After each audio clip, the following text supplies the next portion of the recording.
Senate Committee on Disaster Preparedness and Flooding will come to order. Clerk will call the roll. Chairman Perry. Here.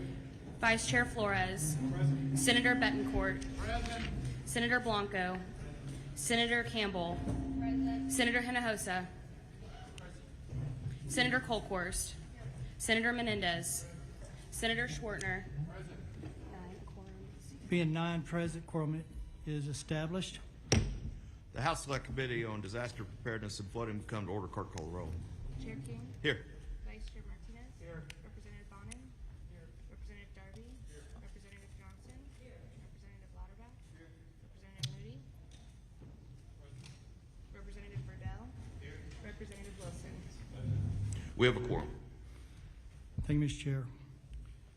Members, today I move to limit public testimony to 3 minutes. Is there objection? Hearing none, motion is adopted. Invited testimony will be limited to 10 minutes. It's not required that you take it all, but if you need more, I assure you members are going to ask questions, and we're not shy about that. Right now, I'd like to pause, and we have a prayer to open up this committee from our legislative pastor, Scott Wall. Please join me in prayer. Heavenly Father, we come to you today with obviously heavy hearts that's burdened by loss and by some questions that have no easy answers. But please help us to find the answers we need.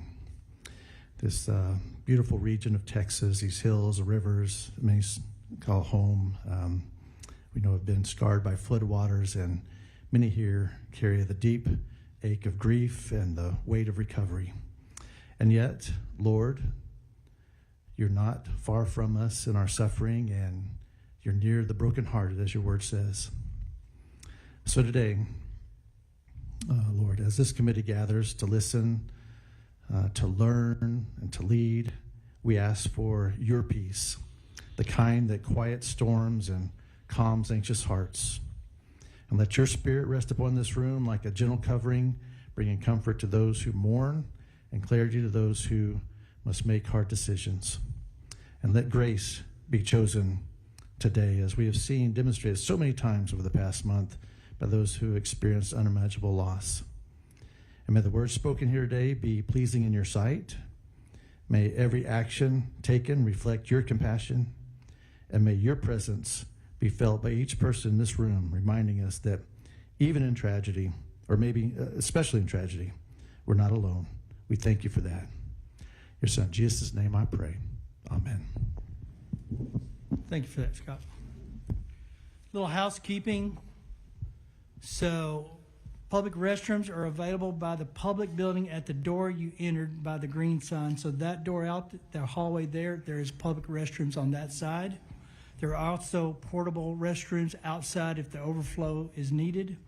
Overflow seating is available through the doors next to us. Free water is available in the overflow area, and food trucks will be parked outside in the overflow areas. And maps are at the witness table if you need to kind of get the logistics of this building. I want to thank the county and TDM and all those state employees that were able to set up this hearing today and all of the things it takes to get it ready to go for the media and the connects and all the technologies available. As they always do, they did a magnificent job. With that, and one other last change, we do have one additional judge to panel. Is it panel 3? Panel 3. We were contacted yesterday that there was another area that had about 130 homes damaged. We tried to make this hearing regarding those that actually experienced loss. We've added County Judge Brian Wilson of Burnett County to the panel agenda for Agenda 3. We'll hear testimony today regarding regional leadership, meteorologists, and mental health professionals. We'll also have the public testify. I have chosen to limit invited testimony for 10 minutes or shorter so that the members can ask questions and hopefully move through the information that we desire a little quicker sometimes. We'll also observe a 3-minute time limit for public testimony to ensure that as many public witnesses as possible can be heard. We won't leave here today till the last public witness has testified. This hearing is going to be a little more emotional and a little harder than the last one, rightfully so. And what I hope that you gain from this, for those that are in those periods of extreme emotions of loss, that we provide just a little bit of comfort, that you know that we care. And I hope that it begins a healing process if you're not already in it. I hope you find some closure at some level as you leave here today. For those that are testifying as invited witnesses, we just need to know what happened, when it happened, so that we can go forward and make sure, to the best of our abilities, we prohibit life lost in the next one. There will be another flood. What we learn from this and what actions we take and what actionable items we demand, not options, out of this process will hopefully save lives in the next event. So with that, that's the goal and the objective. We're going to extend latitude today from both public members' questions, but there will be boundaries. It's not a place where you're going to throw rocks at each other or accuse each other. It's a place where we're going to try to garner information to be better for it. And we'll learn from it. And trust me, 18 members up here, we will get to the bottom of the things that we need to know about. But we're going to do it in a very respectful and ordered fashion. In any tragedy, grace and love and compassion are essential to healing recovery. I hope we heal fellow Texans today. Chairman King, opening remarks. Thank you, Mr. Chairman. And thank you all for being here today. As Senator Perry said, this is going to be an emotional hearing. It's going to be a really long day, and we want to hear from every one of you. But as a matter of housekeeping, please make sure that you visited with committee staff and filled out your witness affirmation form before testifying, whether you're invited or addressing us through public testimony. As a reminder, the committee and our visitors today, under House Rule 4, Section 13, House committees are subject to the same rules of decorum that govern House proceedings. Under those rules, the chair is responsible for preserving order and decorum during committee meetings. Outbursts or vocal displays of support or opposition from visitors in the audience are prohibited, and the chair may order the audience to be cleared if there's a disturbance that disrupts the committee meeting. Signs, placards, and other objects of similar nature are prohibited. Members of the committee and witnesses must confine their remarks to the matter being discussed by the committee.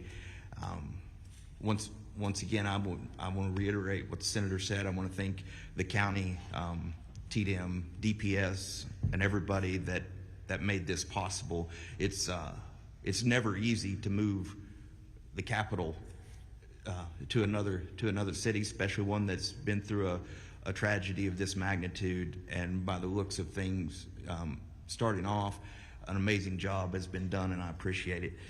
At this time, it's my honor to recognize the Lieutenant Governor of Texas, Dan Patrick, for some opening comments.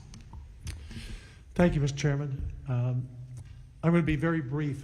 You didn't come to listen to us. We came to listen to you. I do want you to know that on July 4th, it just so happened that Governor Abbott was out of state, so I was the acting governor. When I got the call that morning, got to Austin as quickly as we could to the State Emergency Operations Center. We call it the SOC. And then we got on a plane and got here as quickly as we could. Pete Flores, Senator Flores, Wes Verdell, your representative. That day will haunt me for the rest of my life. Like you, we all feel this pain, some much more than others. Winston Churchill said, this is not the end or even the beginning of the end, but perhaps we can now move forward as we still look for one adult and one child and a police or fire chief from another county. But with this hearing, what we're hoping to learn is how do we move forward so that when an event like this happens again at any level, that we are better prepared for it, and that we've known that we did all we can. Because when you think you've done all you can, there's always something else you can do. My attachment to this community now in Kerrville will be lasting forever. The love, the compassion, the teamwork, the volunteerism that showed up that first day and the second day and the third day and the fourth day was remarkable. From the people cooking food out back to the volunteers who came and searched in those first days for life, and then the recovery mode. Forever grateful. This community came together in a way that I've not seen before. And in the 10 years I've been lieutenant governor with Governor Abbott, we've had a lot of tragedies in the state. But this one hurts so much. So I want you to know that the speaker and I, we've never done this before. To my knowledge, it's the first time in history a speaker and a lieutenant governor have ever joined a committee going out somewhere, or even at the Capitol, we don't go to committee hearings. But we said we wanted to have a joint committee. We know it's big, means it goes longer, more questions, but we wanted you to know, and the reason we came here today, so you didn't have to come to us, because we wanted to hear from you, your leaders, and the citizens of this community and the surrounding counties. So understand, this is not the end. This is the beginning. We will pass bills dealing with the immediacy of things that we can address now, but we will be doing this in the next session and the session after that. We will not quit until we find those 3 lost souls, and we will not quit until you feel like we've done everything that we can do that you've asked us to do. So thank you for allowing us into your community. I thank the state of Texas, law enforcement, our EMS, our firefighters, the volunteers, the Navy SEALs, the military, you name them, who all came here because when Texas is in trouble, Texans stand up and support each other. So thank you. It's an honor to be here today. I wish it weren't so. I wish it were another occasion, but we're here because we want you to know that we're in the fight and we're not going to quit until we get it right. Thank you. Dustin Burrows, Speaker Dustin Burrows. Thank you, Governor. First, let me thank the Lieutenant Governor. He mentioned he was here on the 4th, and he's been in and out of this community, and for agreeing to partner with the House. Like he said, this is unprecedented. The 2 chambers do not come together and have hearings, and we do not do them remotely, but the magnitude of the situation warranted it. And I believe this is hopefully a testament to what we intend to do together in a collaborative fashion for this community and to address these situations. Chairman Perry, Chairman King, and committee members, senators, House members, thank you for your hard work on this and the long day ahead and long days ahead in getting it done. A couple of things I would like to mention. To those who've been invited to testify, the local elected officials, people who have firsthand knowledge of what happened in the lead up, your candor is appreciated. Your forthrightness will be appreciated. We cannot come up with solutions. We cannot try to improve things if we don't know everything that you can share with us.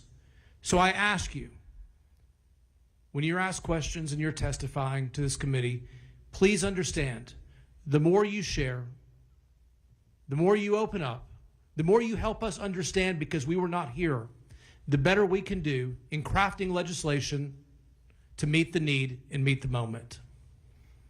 But most importantly to the community, our commitment is to y'all. We're in special session. It is such important, solemn, sacred work that we will do. We will come up with some solutions, but the work will not be done. It is impossible for the state to craft legislation in this short time that fully meets everything. We will do our best. We will do some things, but our commitment is to continue beyond this session and these hearings into the next session and the session after that and continue to improve and do better. With that, I thank you for being here and your participation. Thank you. Thank you, Mr. Speaker. Members, I'm going to call up the first panel. Each one of them has up to 10 minutes. If they don't need it, they can move to the next one. We're going to try to get through the panel, and then we'll have member questions. The chairs reserve the right to violate that rule a little bit.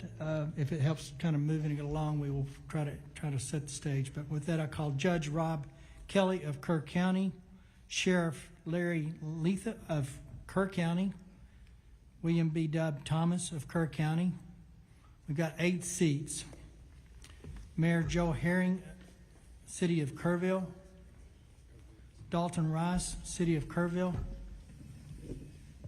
William Rector, Upper Guadalupe River Authority. Judge Shane Stolicek of Kendall County. There you go. Thank you, Mr. Vice Chair. And I still butchered, I'm sure. Judge Bella Rubio of Real County. Mr. Chairman, if Yes, I may, sir. before we get started, members, this system works different than the one we have in the Capitol. If you touch your mic and your green light comes on, your mic will be hot at that time. So if you would rather get my attention on the House side, get my attention and send it on the Senate side, let us know, and we will write your name down in the order of asking questions. Thank you. And with that, we'll be taking notes as those member lights come on as we see them. If your light's been on, and you might want to just kind of wave at us a little bit, but we'll alternate between members, so Senate and Rep or Rep and Senate based on the order they come up to keep it moving. I assume y'all sat down in the order I called you. If you didn't, then go ahead and state your name and your title, and you have about 10 minutes to tell us what you want us to know. Is that on? It's not on, so. Chair, There you go. Chairman, members, thank you for the opportunity to appear before you today. I am Rob Kelly, the Kerr County Judge. Before I begin my formal remarks, let me speak plainly about where this county stands today. Like most Texans, we believe in localism, self-sufficiency, and volunteerism as much as possible.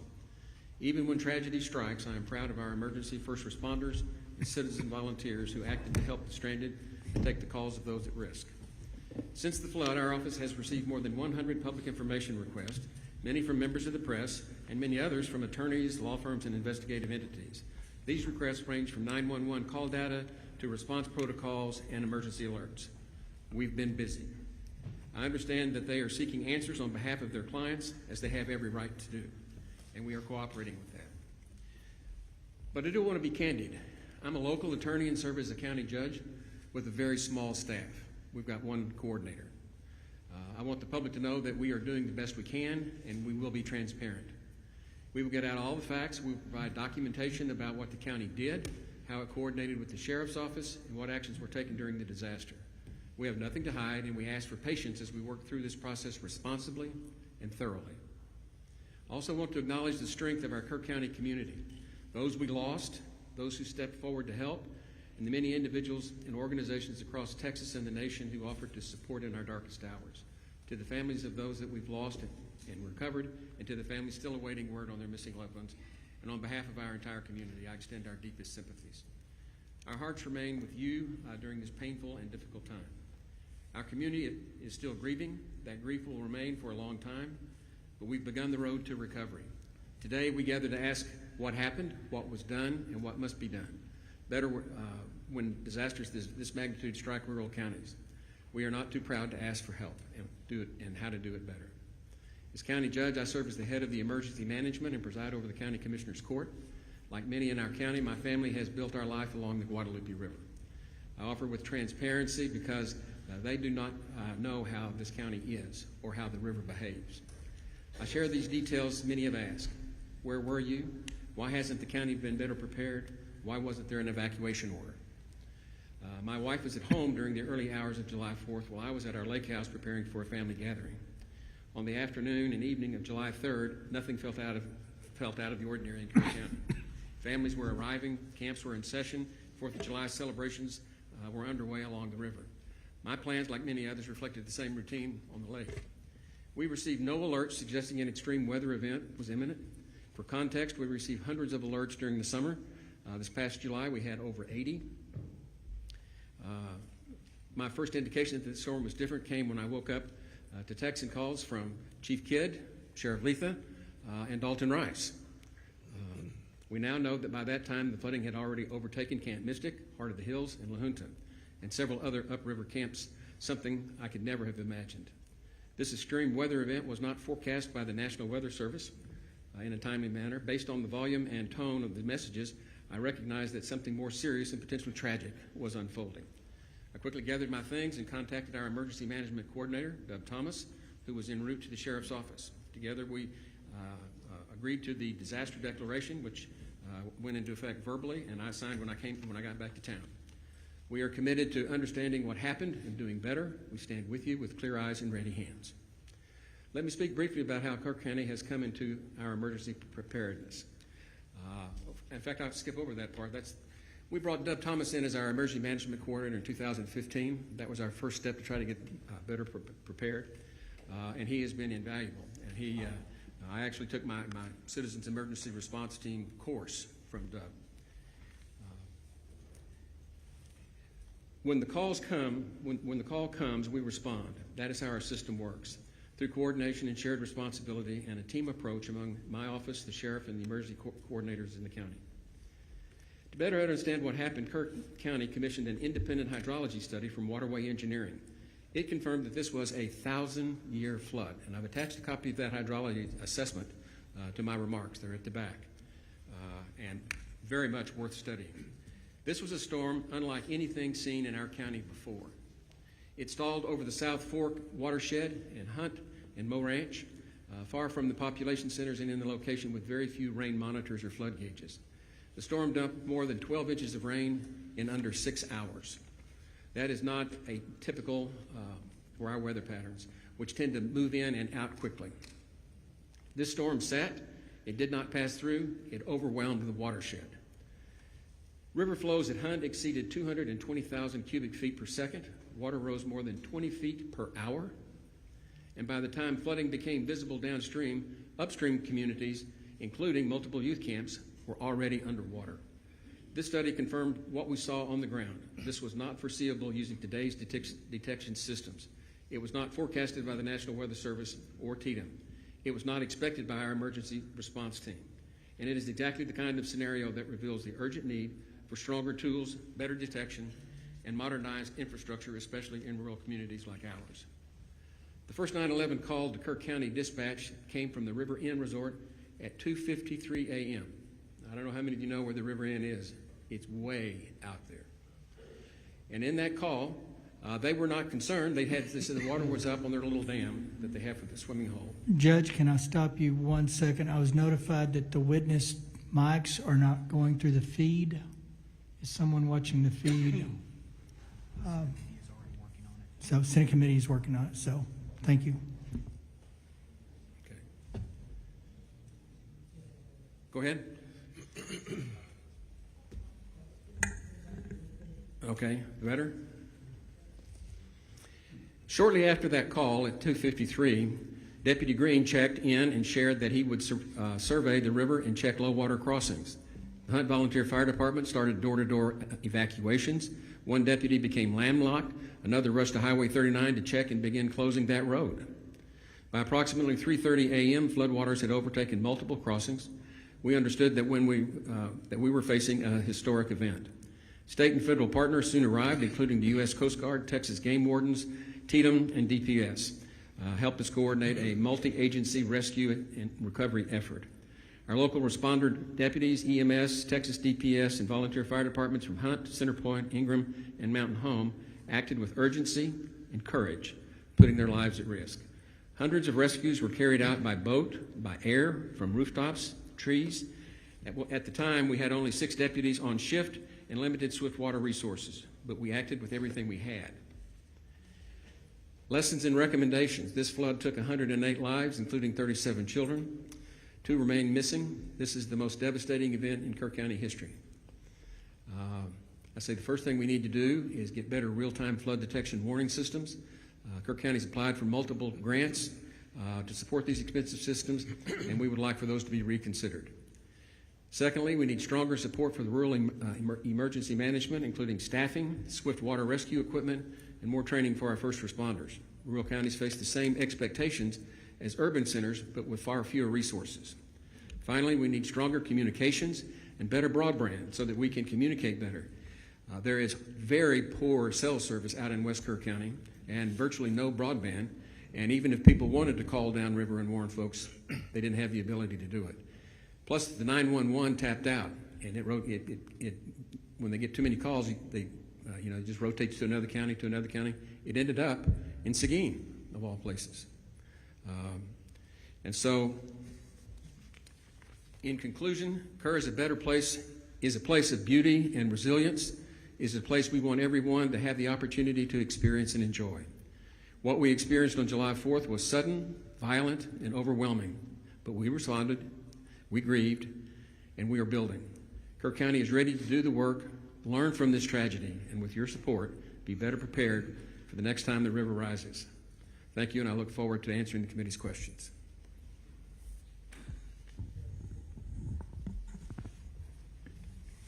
Yes, my name's Larry Lee Letha, Kerr County Sheriff. Chair members of the committee, thank you for the opportunity to speak to you today on behalf of the men and women of Kerr County Sheriff's Office, our dispatchers, our deputies, and our entire emergency response team. I appear today not only as sheriff, but as a voice for those who put themselves in harm's way without hesitation, and for a community still recovering from an unprecedented natural disaster. Our deputies and dispatchers perform their jobs with courage, discipline, and determination. They responded not just professionally, but personally. Our sergeant on duty grew up in Hunt.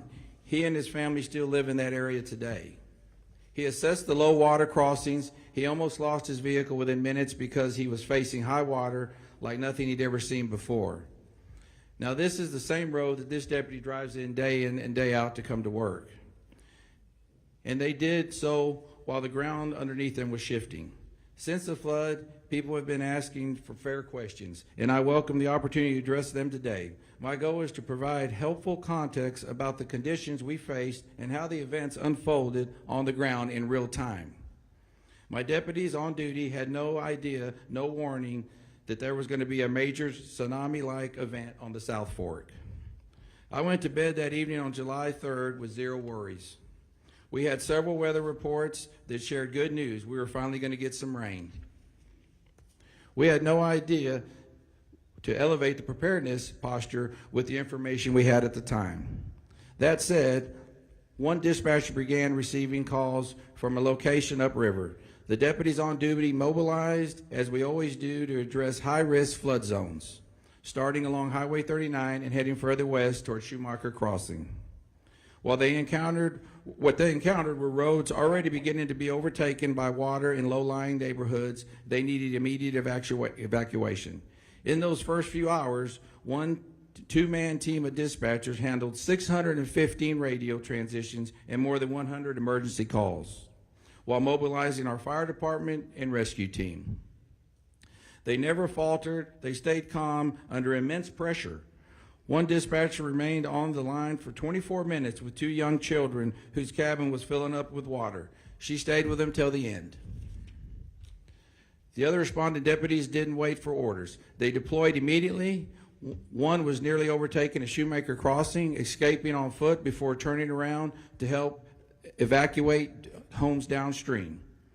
Another went door to door through the water to wake residents who were still asleep. These homes were not over water yet, but would be within minutes. There was no time for formal orders. They were only there to move, and they moved quickly. We had multiple deputies and first responders in multiple locations rescuing people and facilitating evacuations. Our responders, fire department, used whatever they had to pull people out of harm's way. Most of our firefighters here are volunteers. Few have specialized swiftwater equipment or the proper training.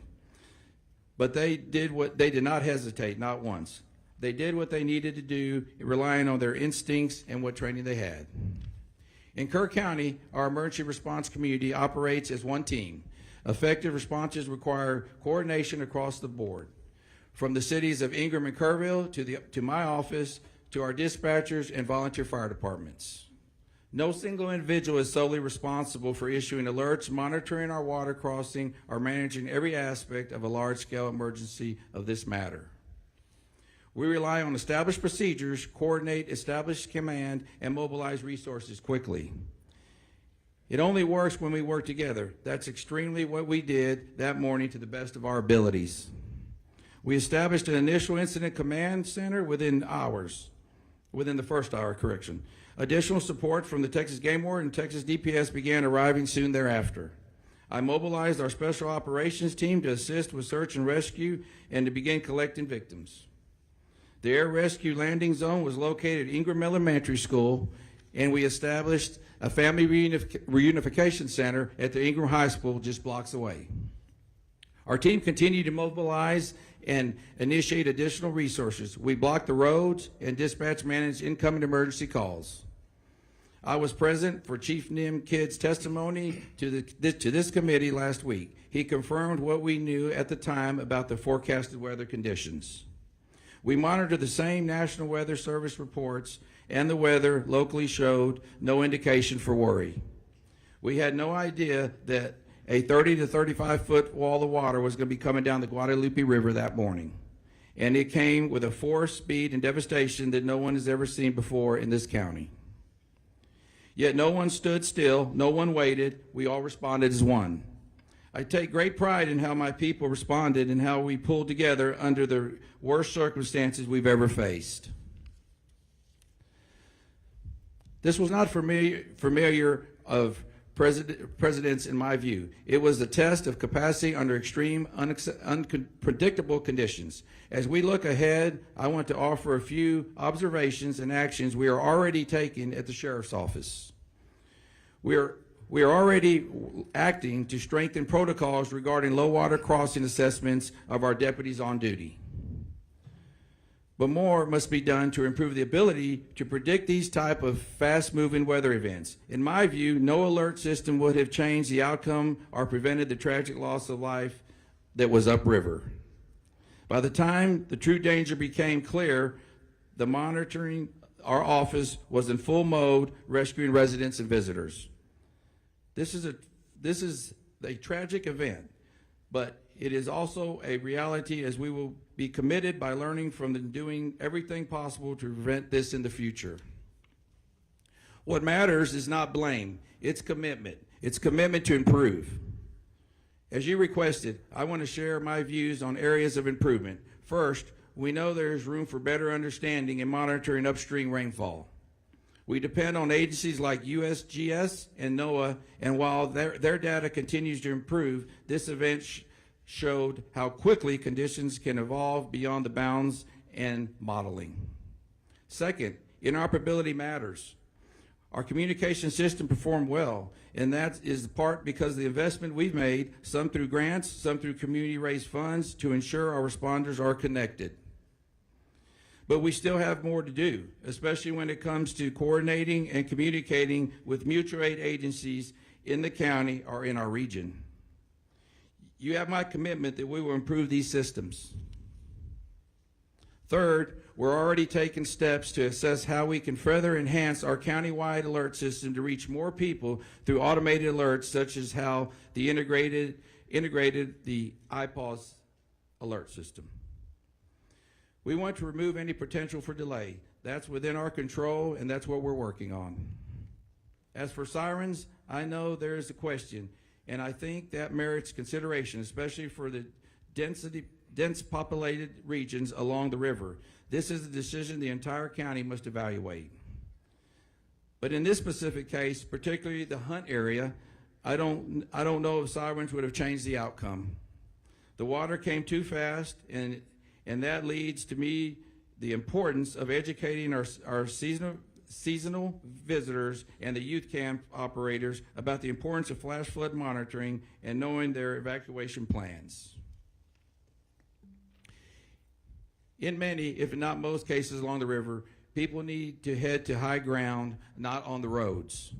We have too many low-lying roadways and river crossings throughout the Guadalupe Basin, especially in the South Fork, to support road-based evacuations. As we look at various solutions and areas for improvement, we also need to be honest about what works and what doesn't work, and build layered systems to reflect how people live, work, and recreate in rural areas like ours. What matters most is that we continue to improve together. We've committed to doing everything we can with the resource we have and supporting our residents and visitors in every way we know how to. We will do that while we work together to get this county and our people back on their feet for recovery. What I'd like to say personally, I'm 59 years old. I went to school here, my children went to school here, and my grandchildren are currently going to school here. My son's behind me. He's with Department of Public Safety. That's where I retired for. You know, I've been a police officer, I've been a deputy sheriff, I've been a state trooper, investigator, and now sheriff. I've seen many floods in my time. I went to many floods in my time and hurricanes.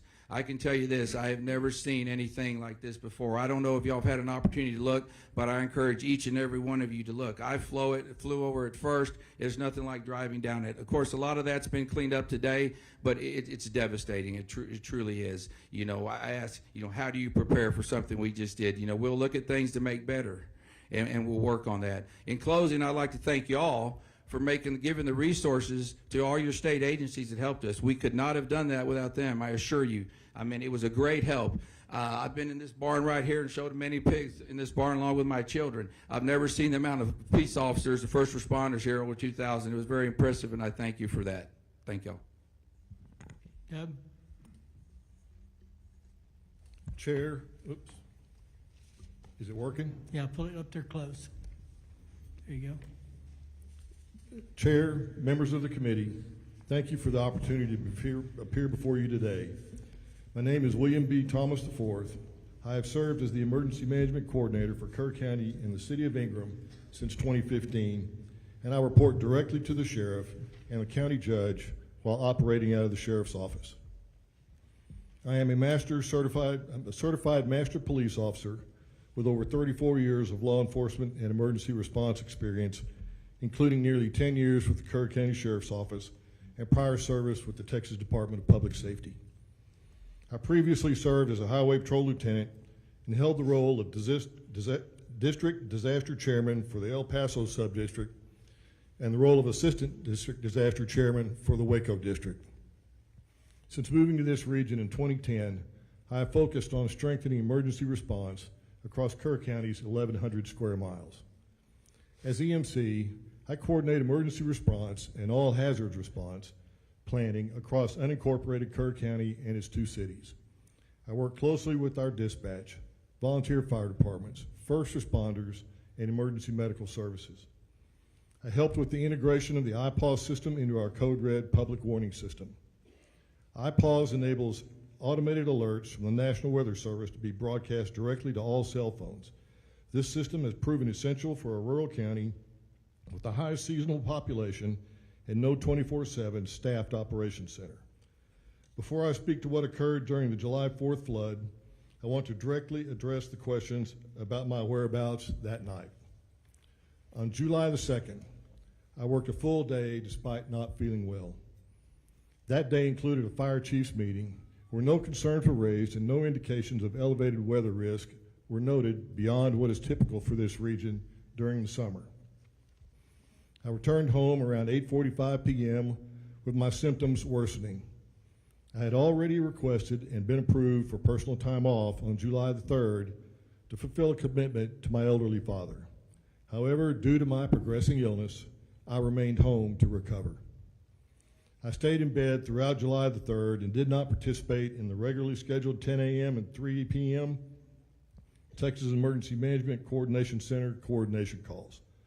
These calls are routinely followed by detailed written summaries, which were distributed to me and other county leadership, ensuring that the flow of situational updates remained uninterrupted in my absence. My supervisors and Sheriff's Office leadership were aware that I was off duty. I briefly woke around 2 p.m. when there was no local rainfall or indication of elevated risk and returned to rest. I was awakened around 5:30 a.m. on July the 4th by my wife, following a call from the City of Kerrville EMC, Jeremy Hughes, requesting that I mobilize. I reported immediately to the Sheriff's Office. There was no visible flooding on my drive into the office, but it quickly became clear that the situation was escalating. By approximately 6 a.m., I was actively coordinating our county's response in close contact with the Sheriff, the Emergency Operations Center, and Mr. Hughes, working together under rapidly changing and difficult conditions. Our first responders mobilized without hesitation.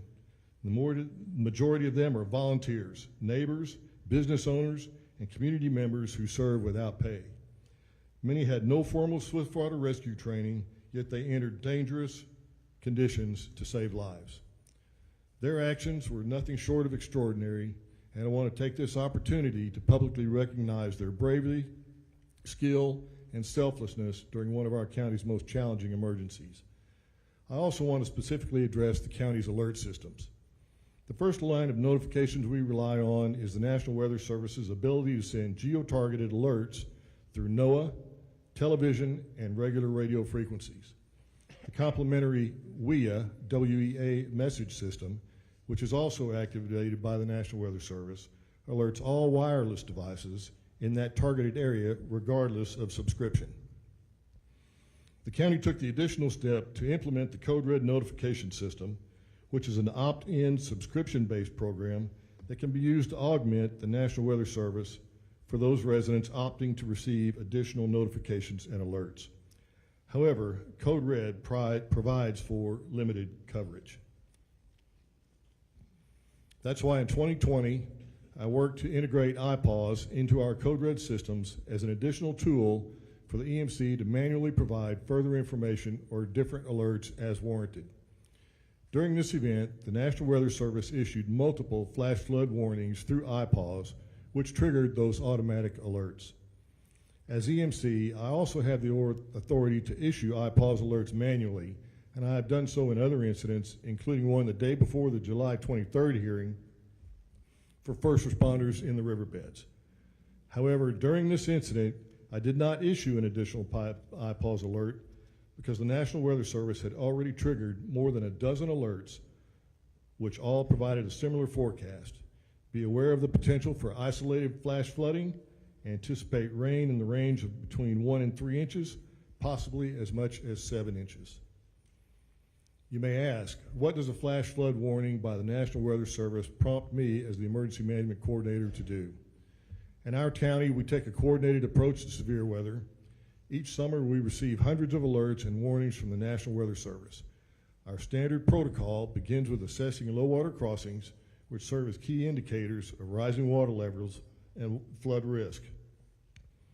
Those crossings are also critical routes for emergency response, making them a top priority when flash flooding occurs. The National Weather Service forecast for Kerr County did not change until after 4:03 a.m. It is also important to understand those alerts went directly to the phones of residents and visitors alike. If your phone was on and had not disabled government's alerts, you would have received them. We believe this is the best system available for a county with high tourist turnover and no constant weather monitoring equipment or staff. To those who ask, what would you have done differently? The honest answer is that, based on the data we had at the time, there was no clear indicator that a catastrophic flood was imminent. The rain fell in remote areas with limited gauge data. Forecasts were not materially different from past events that did not result in flooding. The situation evolved faster than anyone could have predicted. Still, I've spent a lot of time reflecting not just on what we can do better here in Kerr County, but what can be improved across Texas and rural, river-adjacent communities like ours. First, we must recognize and support the value of volunteer fire departments and rural responders. These are the people that show up first. They serve wide areas with little funding and limited equipment. We need to invest in their training and their tools. Secondly, we need better data.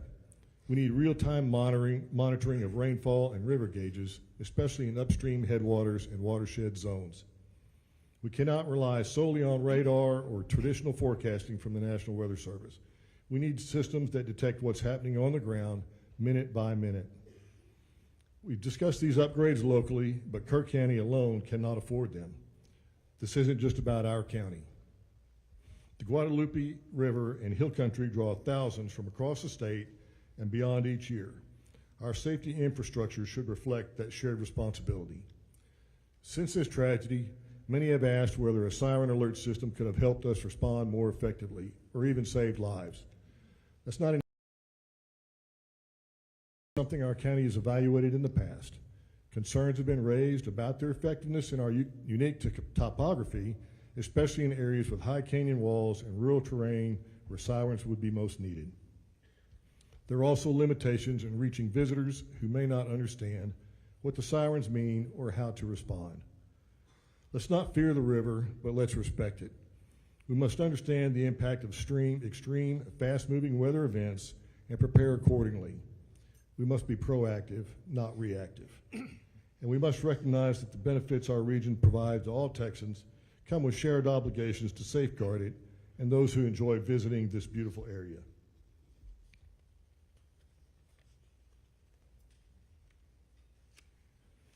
This is a tragedy not just for Kerr County, but for all of the communities downriver, and it must be seen as part of a larger trend with a statewide response. Inland flooding is increasing in both frequency and intensity. Our policies, funding models, and planning tools must evolve to meet this reality.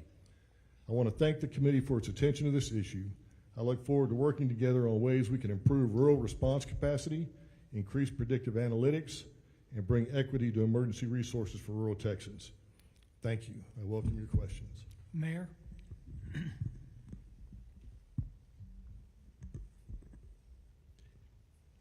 My name is Joe Herring, Jr. I'm the mayor of the city of Kerrville. I want to say thank you to Lieutenant Governor Patrick, Speaker Burrows. I want to say thank you to Chairman Perry, Chairman Keene, and all committee members for coming to Kerrville to hold this hearing. I know it took time and extra effort to come to Kerrville. Thank you for your dedication and hard work to come up with solutions for the problems caused by this flood. When Lieutenant Governor Patrick told me this hearing would be in Kerrville, I was thankful. Thankful because it's important for you to be here where the flood happened, but also thankful because it's important for you to hear directly from our community about the tragedy which occurred here in the morning hours of July 4th, 2025. Here's what you need to know about our community. We are grieving.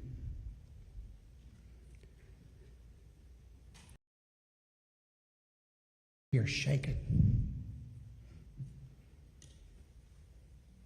But we are not broken.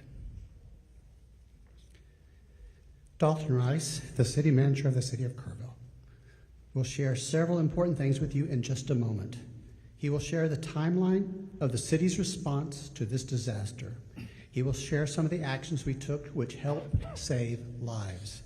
And he will share some of the lessons we've learned since July 4th, things we can do better to improve our city's response when the Guadalupe River floods again. And it will flood again. My main purpose today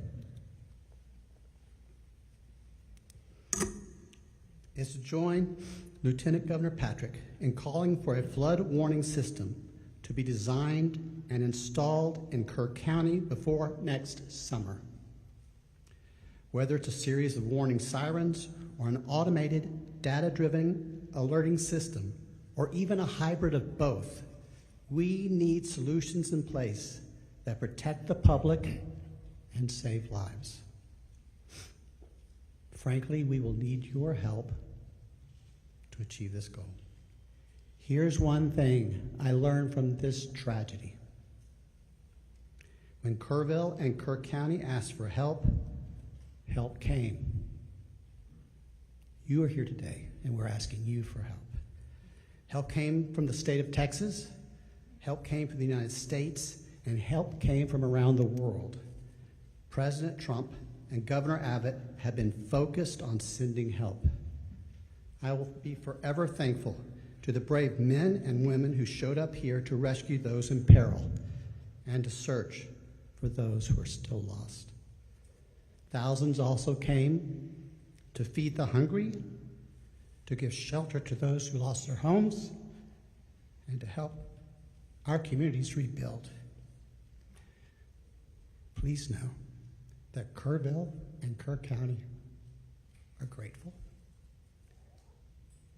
Thanks again for being here today.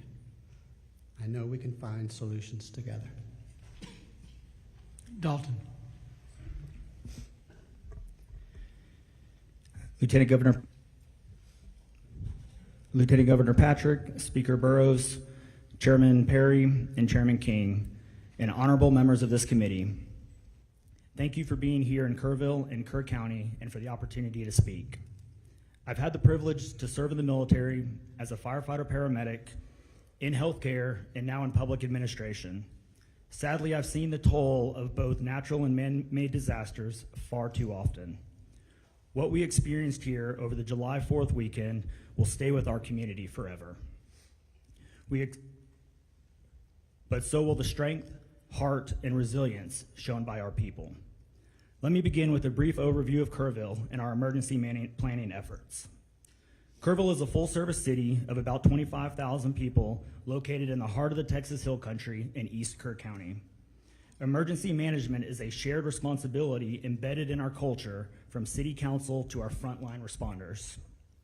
We maintain an updated hazard mitigation plan, develop emergency action plans for large and small events, and routinely partner with the county, National EMR, TxDOT, and others. Just last year, we used the total solar eclipse as a full-scale disaster exercise. That preparation made a difference. We've also adopted strict floodplain regulations aligned with FEMA standards and recently implemented a 6-year building code update cycle to meet post-disaster resilience requirements. Those proactive measures minimize structural damage during the floods. I've included in your packet our floodplain and floodway development regulation summary, charts reflecting buildings in the floodway, the 100-year and 500-year chance for flood hazard zones, and a breakdown of how we allocated 98% ARPA funds to public safety. On July 3rd, weather forecasts indicated scattered storms with possible isolated flooding. What followed was one of the most intense, short-duration rain events in our history, western Kerr County receiving most of the rain. The flash flood overwhelmed watersheds to the west. I've included in your packet a matrix of weather events since January and a map of the 16 watersheds that impact Kerr County.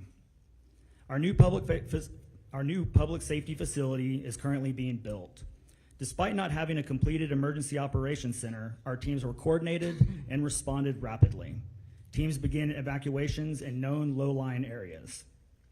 We relocated operations to a larger joint EOC by 6 p.m. on July 4th, and within 24 hours had a unified command established with the county, TDM, National EMR, and many local, state, and federal partners. Kerrville operates the local Public Safety Answering Point, or PSAP, and received 35 calls from 0300 to 0400, 218 calls from 0400 to 0500, and 230 calls from 0500 to 0600. I've included a chart showing the call volume, and I apologize for the small print and quality. Our emergency management approach works. As you can see in the July 3rd and 4th timelines in your packets, at 2:42, patrol officers were proactively checking known low water crossings throughout the city with none reported. At 4:06 a.m., they began checking the park with no rise to the river. At 4:14 a.m., dispatch began getting overwhelmed with 911 calls, at which our teams began requesting additional resources and personnel and further assessing the situation before notifying leadership in accordance with our policy. At 4:54 a.m., the supervisor drove west to Bear Creek Crossing for an additional assessment, which you'll see in the timeline. Despite overwhelming conditions, our team saved countless lives, managed logistics under extreme duress, and maintained continuity of city operations. But I stand before you today fully acknowledging that we must also examine where we can do better. Our preparedness paid off. Structures built to our standards were elevated, engineered, and code compliant, and sustained minimal damage. But this event also showed us gaps. Additional insights will be documented in our after-action review and our corrective action plans. Aligning with the objectives of this hearing, we respectfully ask the committee to explore the following areas that affect both immediate and long-term public safety and local government operations. and look forward to working with each of you in the coming days and weeks for a viable path forward. Floodway and plain rebuilding policy, regulatory authority in the ETJ and annexation, low to moderate income restrictions tied to funding, long-term negative impacts on property tax and spending caps, radio and equipment interoperability. The following areas are areas we request state assistance on. Fund project identified in our stormwater master plan and the state flood plan through the Flood Infrastructure Fund and other funding sources.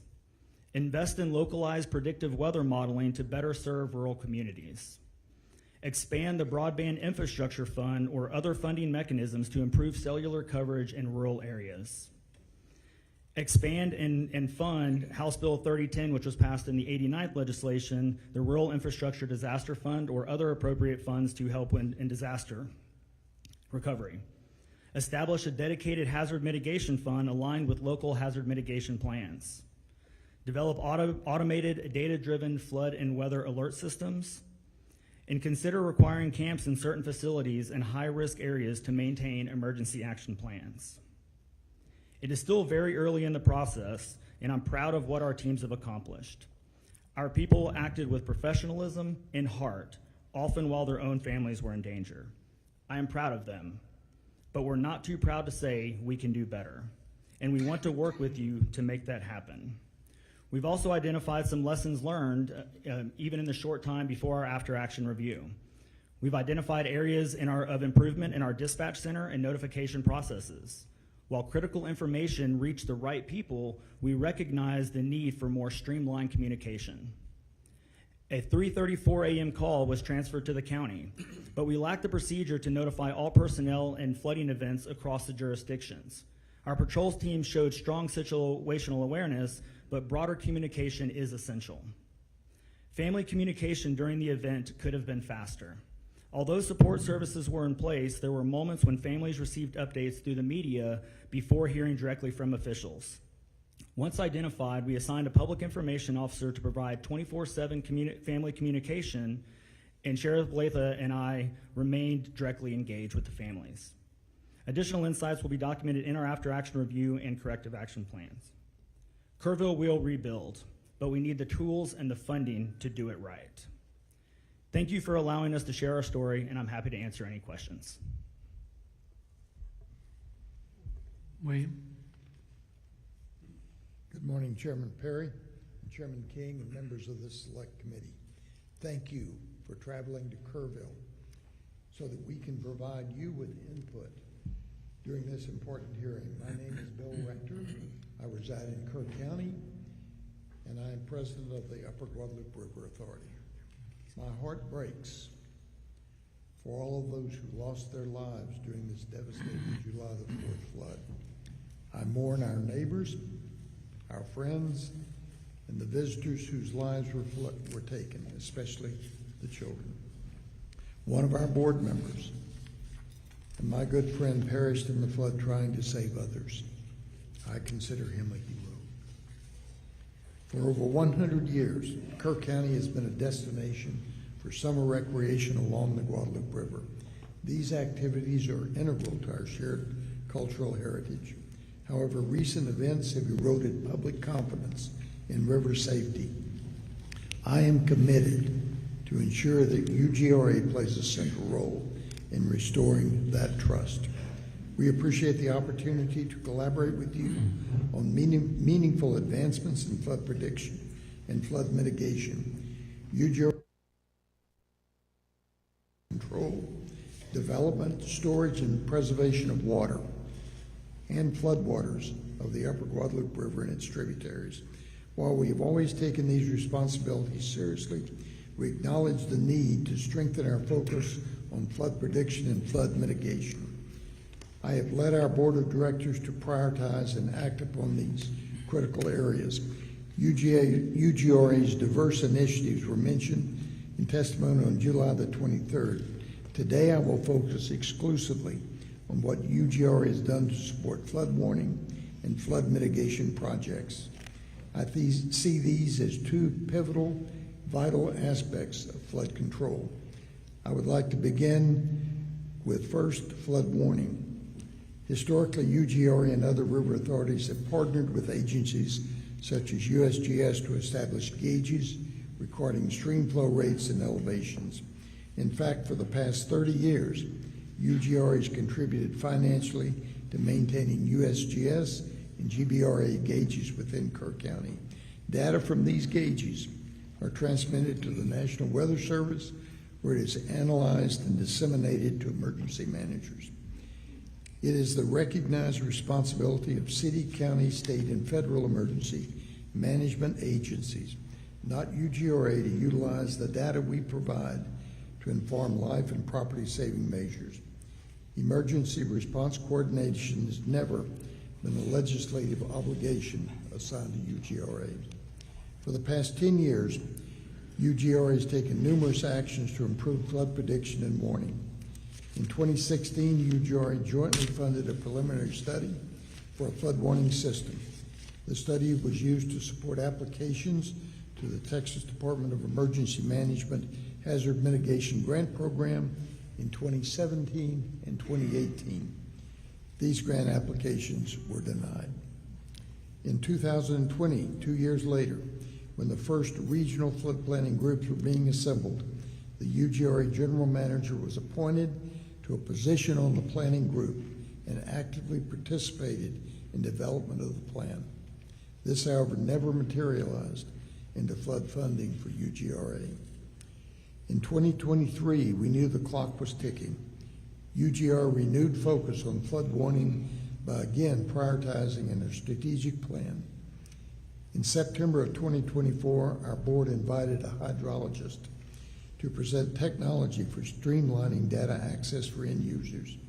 Based on this presentation, we resolved further to develop a software solution to improve flood prediction and procuring additional rain and stream gauges to enhance local awareness during flood events.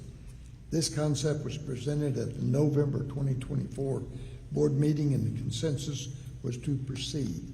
At the next board meeting in January 2025, we approved release of a request for proposals to start the project.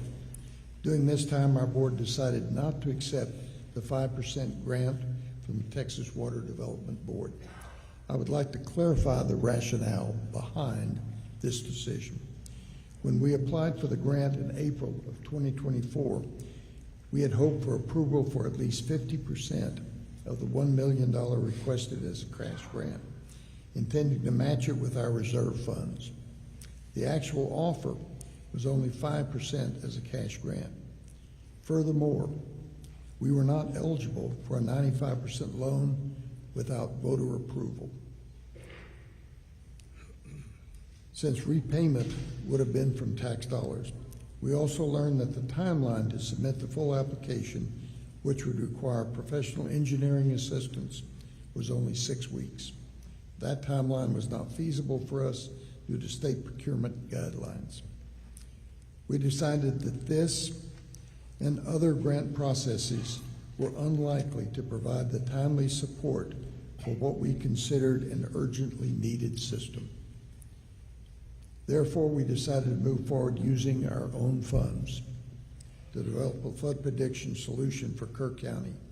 After a procurement process, we selected a contractor, signed a contract on June the 4th to start the project. The software solution will integrate existing sensors and create a plan for future sensors that use advanced technology. The current project will be carried forward by using additional reserve funds to purchase, operate, and maintain the new sensors. The planned system will deliver sensor data to a real-time computerized portal accessible 24/7 to emergency managers. Emergency managers can also set alerts that are triggered by thresholds of rainfall or on July the 24th, we convened the Kisters team, local emergency management officials, police, fire departments, and TxDOT to garner feedback on software design and functionality. Work is ongoing to determine needed sensor placement. placing our board's widely discussed and criticized decision in context. We are now 9 months into the development of this much-needed project, having engaged an expert firm and begun creating a reliable means for emergency managers to access critical data. Had we pursued the 5% grant, we would still be awaiting funding. Our past unsuccessful funding attempts have reinforced our resolve to move forward independently. The second part of flood control is mitigation. Since 2012, a portion of UGRA surplus funds has supported construction of 9 water and sediment control dams in western Kerr County with a total drainage area of 21 square miles and a total volume of 92 acre-feet. These structures are designed to empty between rain events, gradually releasing water to sustain river flow. However, due to their limited size, they provide only modest flood mitigation during major events. Looking forward, I consider flood mitigation as the long-term solution to the severe flash floods of the Guadalupe River. Canyon Lake Dam is well known for its effectiveness in reducing downstream flooding. Despite the massive inflow from the upper Guadalupe River on July the 4th, the reservoir filled only to 68%, averting significant downstream damage. A former UGRA director and respected civil engineer has also recommended investigating the feasibility of constructing additional flood retention dams on upstream watersheds. Such dams could moderate rapid rise in river elevation, providing valuable warning and evacuation time. These structures would channel normal flows through calibrated outlets, but store excess water during high flow events. Integrated sensors would detect rising reservoir levels and relay information for immediate response coordination. These flood retention dams would not only benefit communities across Kerr County, but also downstream to Canyon Lake. The concept is proven. Texas already has over 2,000 flood retention dams, including 41 in the San Antonio River waterflood alone. Effective solutions will require substantial, expertly designed projects and significant resources. We recommend that organizations like the U.S. Army Corps of Engineers consider this approach as part of a comprehensive response to the repeated flash flood risks of the Hill Country. Finally, I will share actions I have taken since the flood that I will bring to our board for discussion at our next meeting. We'd like our board to hear from Dr. Bedent of Rice University, as well as other experts to assist in refining our flood information system. You will have the opportunity to hear from Dr. Bedent later today. Our team has made preliminary contact with federal partners and asked how federal agencies like the U.S. Army Corps of Engineers may be able to support flood control projects in Kerr County. I will ask the UGRA board to dedicate $1.5 million of our reserve fund to flood control feasibility studies and infrastructure improvements related to flood prediction. You may wonder if a one-county river authority is too small to meet these challenges. I say no. Our size and strong ties to Kerr County, the city of Ingram, the city of Kerrville, and the Hunt and Centerpoint communities has been and will be an asset to our success. I hope the dedication of this select committee to finding solutions will also explore innovative approaches to these problems. Thank you. I thank you for being here today, and I look forward to your comments. All right, Shane, pull it up close, please.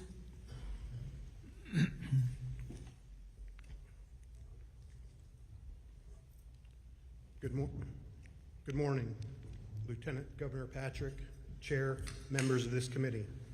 My name is Shane Stolarczyk, and I'm proud to serve as the Kendall County Judge. I've also served 10 years as a major in the United States Air Force, including an active duty tour during the COVID-19 pandemic, stationed at Joint Base San Antonio. Outside my judicial role, I'm a 24-year practicing appellate attorney and small business owner. Before I begin, I want to recognize and thank TDM, especially Chief Nimkid, Chief Darren Brinkader, and our CLO Scott Haynes for their crucial support during our recent flood disaster. Their ongoing communication, guidance were key to our emergency management team's ability to respond effectively and safely. Let me pose a simple but powerful question to this committee. Proper planning or dumb luck? If your life depended on it, which would you choose? Disasters always carry an element of unpredictability. We were fortunate this time. The USGS flood gauge data reflected a 50-year flood event for the Comfort community, not a 100-year, not a 500-year event. Even more luckily, Sir, can you pull that right up there? The stream requires you almost to eat that mic. Sorry, sir. You can't get too close. How's that better? There, Okay. Even more luckily, Cypress Creek and Comfort did not flood. But make no mistake, it was proper planning, not luck, that formed the backbone of our response. Our philosophy in Kendall County is simple: prepare for the worst every time. That philosophy guided the creation and implementation of our Emergency Action Plan, our EAP. This is not just a binder gathering dust, it's a living document, tested, updated, and actively used by our coordinated emergency team. Our EAP was recently used in response to the Texas eclipse events last year and proved vital again during this flood. Our success depended on trusted collaboration between our emergency personnel, engineers, volunteers, and regional partners. From shelter coordination and road closures to public alerts, we operated as one team with one mission: protect lives and property. I share this today not to say we have all the answers, but to stress that the importance of investing in emergency preparedness before the disaster strikes. The timeline of our flood response shows our proactiveness prior to the floodwaters reaching our community. Our vigilance of the weather began on July 3rd, 2025. At 8:37 a.m., CLO Scott Haynes contacted our emergency management coordinator, Brady Constantine, and advised him to be vigilant and stay alert for heavy rain over the area in the late evening and early morning hours. Haynes specifically advised Constantine to take note of RV parks and campgrounds along the river. At 10 a.m. on July 3rd, EMC Brady Constantine attended a State Operations Center weather call advisory of the potential weather. At 10:25 a.m., EMC Constantine responded by emailing all our volunteer fire chiefs, our EMS administrator, the Kendall County Sheriff Patrol Sergeant on call, and our Precinct 4 Commissioner, reminding them to be vigilant and on alert for potential flooding in the Comfort area. At 1:18 p.m. on July 3rd, the National Weather Service issued a flood watch, advising of potential local heavy rainfall and flooding.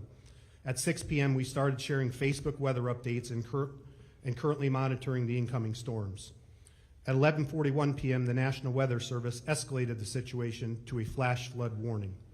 By midnight, EMC Constantine continued to actively monitor weather reports and river gauges in Comfort, coordinating closely with our sheriff's deputies.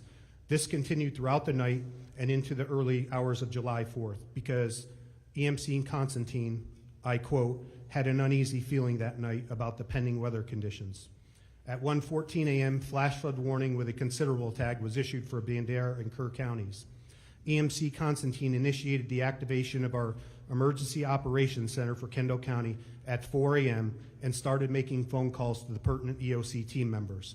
At 4:03 a.m., flash flood warning was upgraded to a flash flood emergency for South Central Kerr County, including Hunt.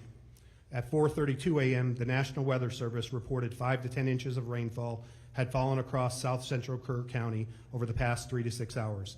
A particularly dangerous situation was declared and a flash flood emergency issued. At 5:29 a.m., our phone alert system, known as WENS, Wireless Emergency Notification System, issued our first flood warning for Kendall County.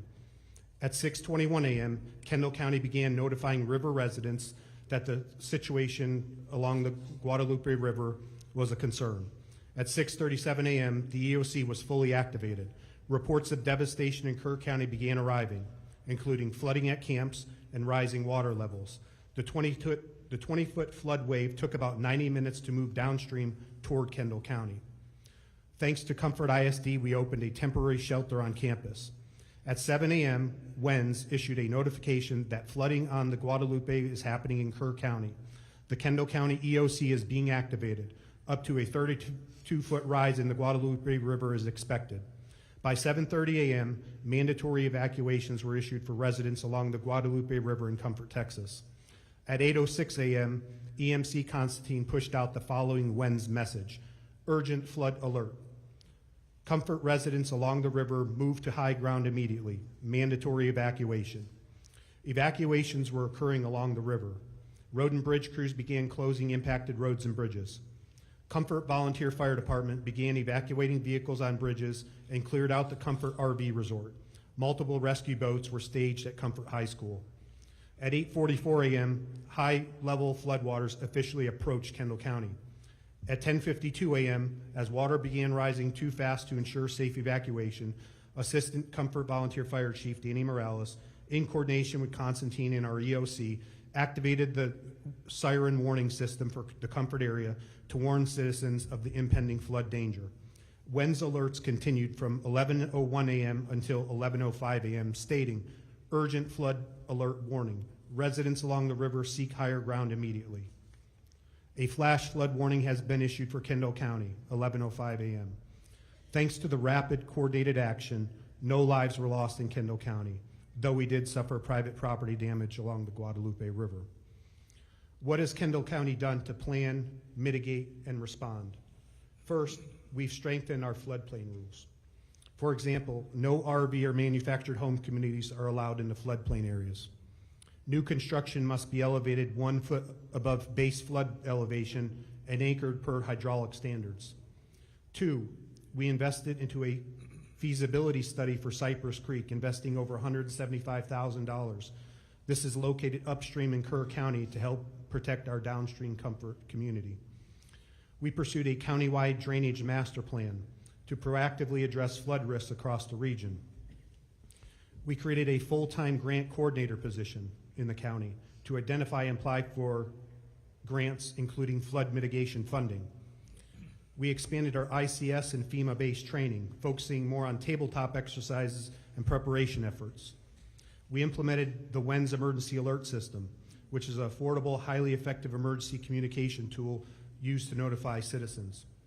We allocated $1.5 million in ARPA funds for culvert improvements throughout the city of Boerne.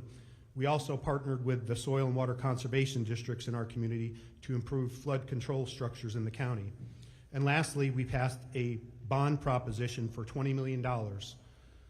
This bond is known as Prop A. It's to purchase conservation easements and green space, protecting waterways and limiting certain harmful types of development in those areas. Recommendations to improve the state and local response capabilities.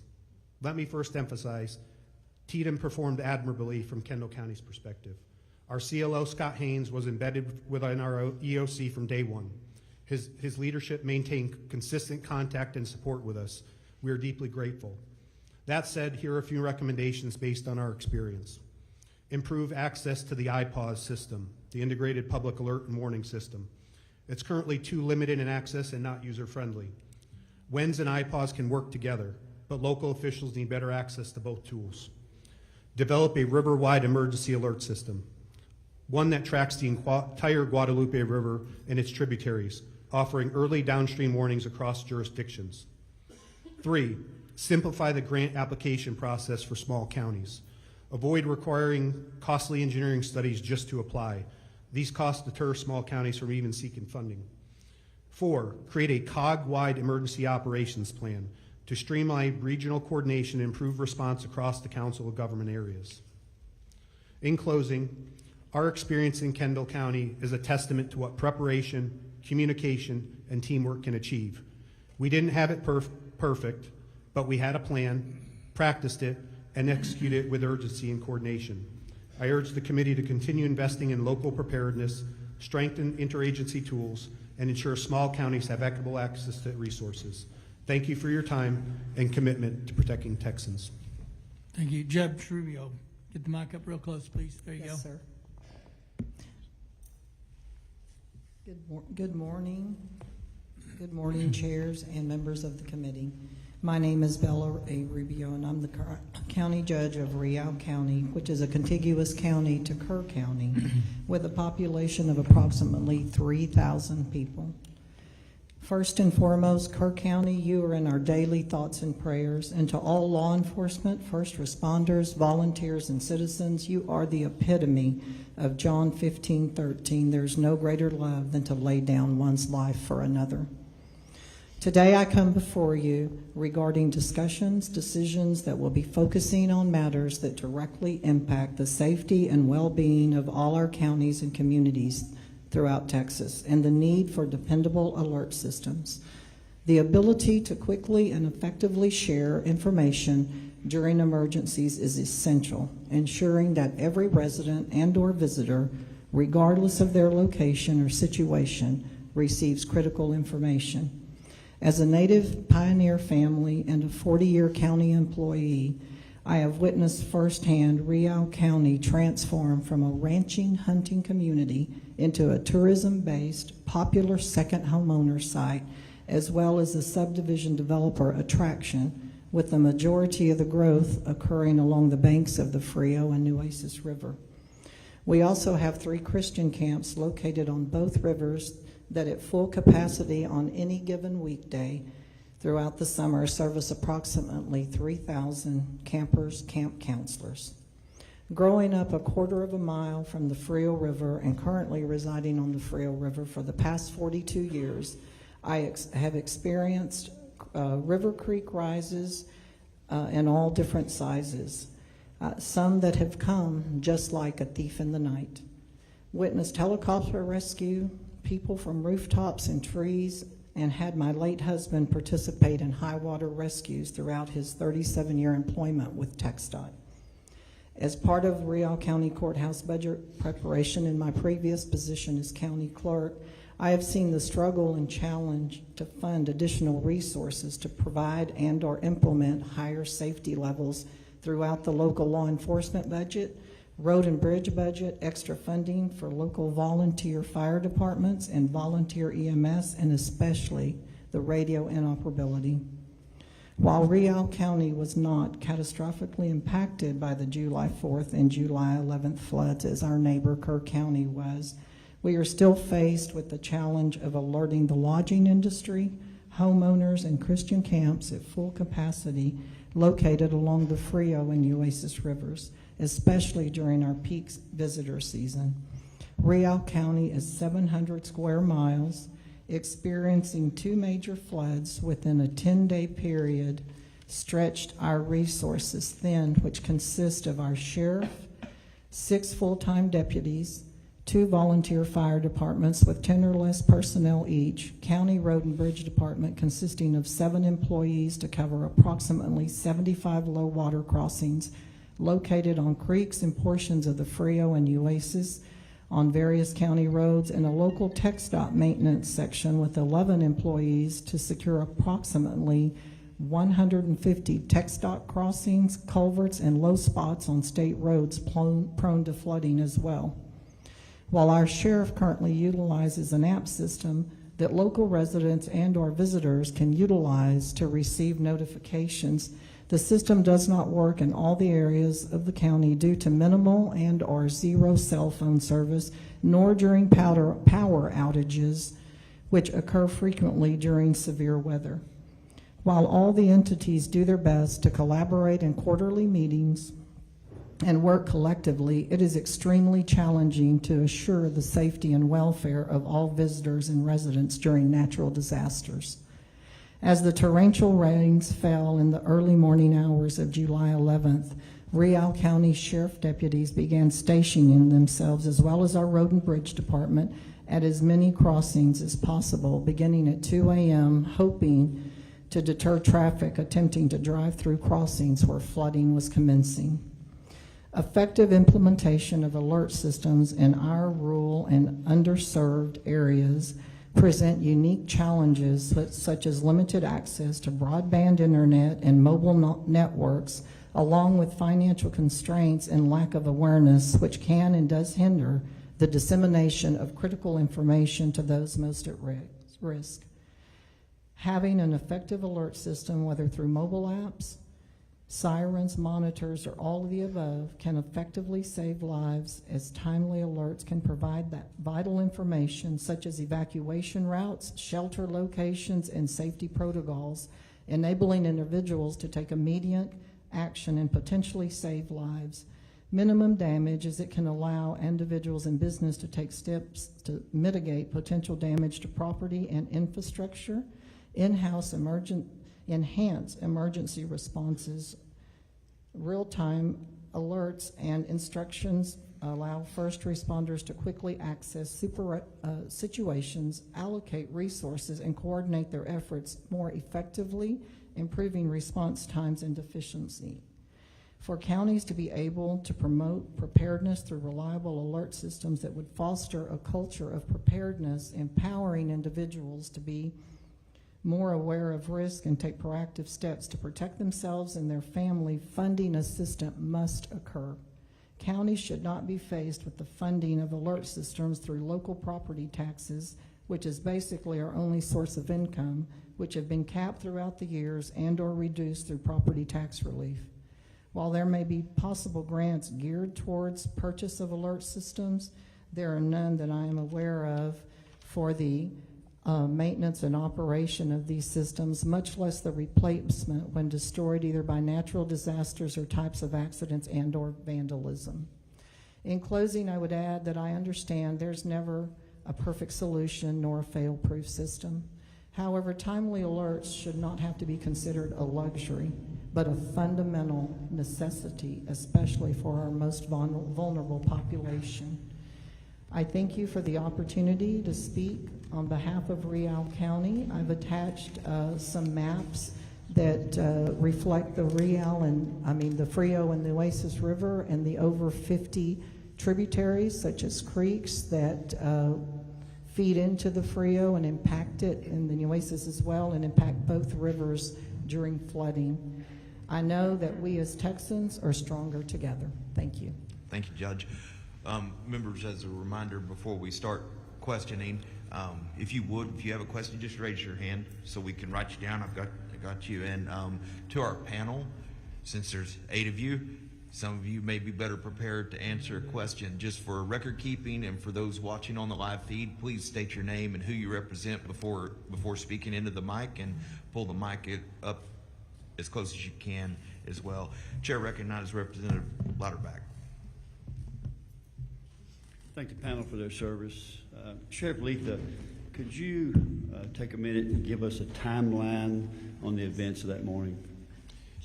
Absolutely. Thank you, Representative. Yes, there's been a lot of question about time, especially from the media. I'd like to go over, this is the Kerr County Sheriff's Office, okay, what we did during this time. And what I'm going to focus on is from 1:14 a.m. to 5:01. That's kind of the primary time.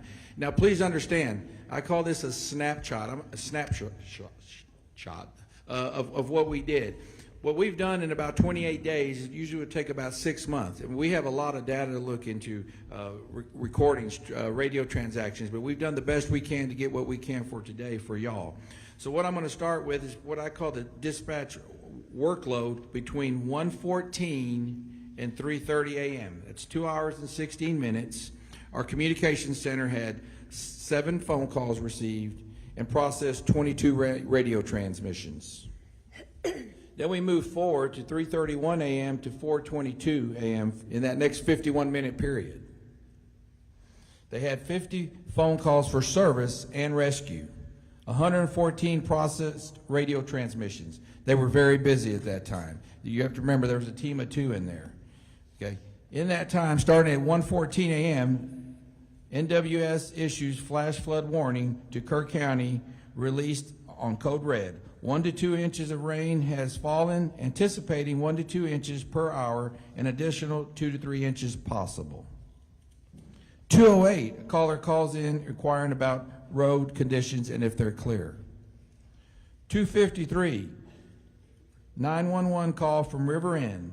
Water coming over the river break, they advised the inn visitors of flooding, no evacuation. So that's not normal for us, okay? A lot of times when rain comes, it goes up. That's normal for our area. 3:27 a.m., Mountain Home Volunteer Fire Department reports Shoemaker Crossing is not passable.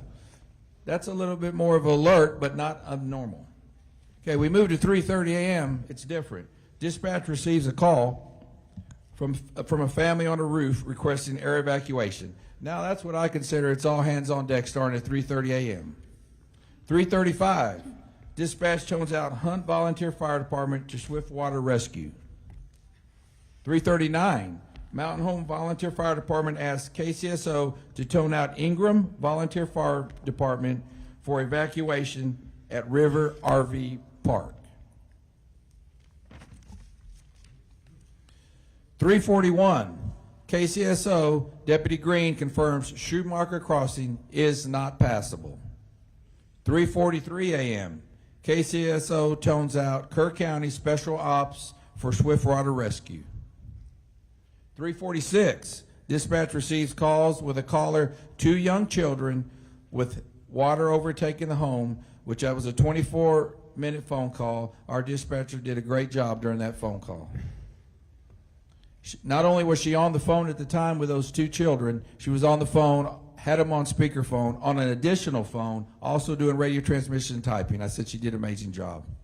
3:50 a.m., calls from Casa Bonita advising community is flooding. Dispatch advises seeker higher ground. 3:52, Ingram Volunteer Fire Department goes into service. 3:57 a.m., calls from Camp Mystic, stranded on hill seeking evacuation. 4:05 a.m., multiple reports of cabins off Casa Bonita flooding. 4:08, KCSO tones out Mountain Home to Casa Bonita for water rescue. 4:11, KCSO Sergeant Merritt is landlocked, must abandon his cruiser and begin evacuating nearby residents. So what he did is he got trapped, but he got out of his vehicle and continued to notify people of what's going on. Also provided first aid to one lady in that time. He was kind of out of the game at that point, so we lost kind of. He was actually trying to get a hold of another deputy. I had another female sergeant that was getting ready. That female sergeant lost her vehicle, her department, her office Tahoe, and she was underwater and could barely breathe for 45 minutes. 4:15, KCSO Corporal Tejeda arrives at Highway 39 and barricades the highway. Okay, now we're going to move to 4:22 to 5:01. This is a 39-minute period. During that 39-minute period, our dispatch workload was 19 calls of service and rescue, 168 radio transmissions. Still very busy for 2 people. 4:22 a.m., Hunt Volunteer Fire Department seeks code red alert. KCSO dispatch acknowledges. 4:23, KCSO Sergeant approves code red alert. 4:24, KCSO Deputy McGee reports he hears kids screaming in the river. 4:28, dispatch calls TxDOT for barricades. 4:30 a.m., TxDOT calls dispatch asking for information on what is happening in reference to the flooding. Okay, please pay attention to 4:32. NWS calls KCSO asking if the roads are closed and if it's flooding. 4:35, KCSO tones out Ingram Volunteer Fire Department. Children trapped in water below Howdy's Park. 4:38, Deputy Green dispatched to Roland Lane to assist with children trapped in the water. 4:42, KCSO Corporal Tejeda advises people are on the roof in Hunt. Dispatchers advising callers to seek higher ground. 4:34, KCSO Corporal Tejeda seeks helicopters evacuation for Hunt. 4:46 a.m., ETA for swift water rescue boat, he's told 10 minutes. Deputy Green says these kids don't have 10 minutes. 4:47 a.m., KCSO dispatch receives calls. Camp La Junta building collapses, seeking water rescue. 5:01, KCSO issues code red alert. From there on, we just continue to be busy, but that's kind of the bulk of the events between that time. Thank you.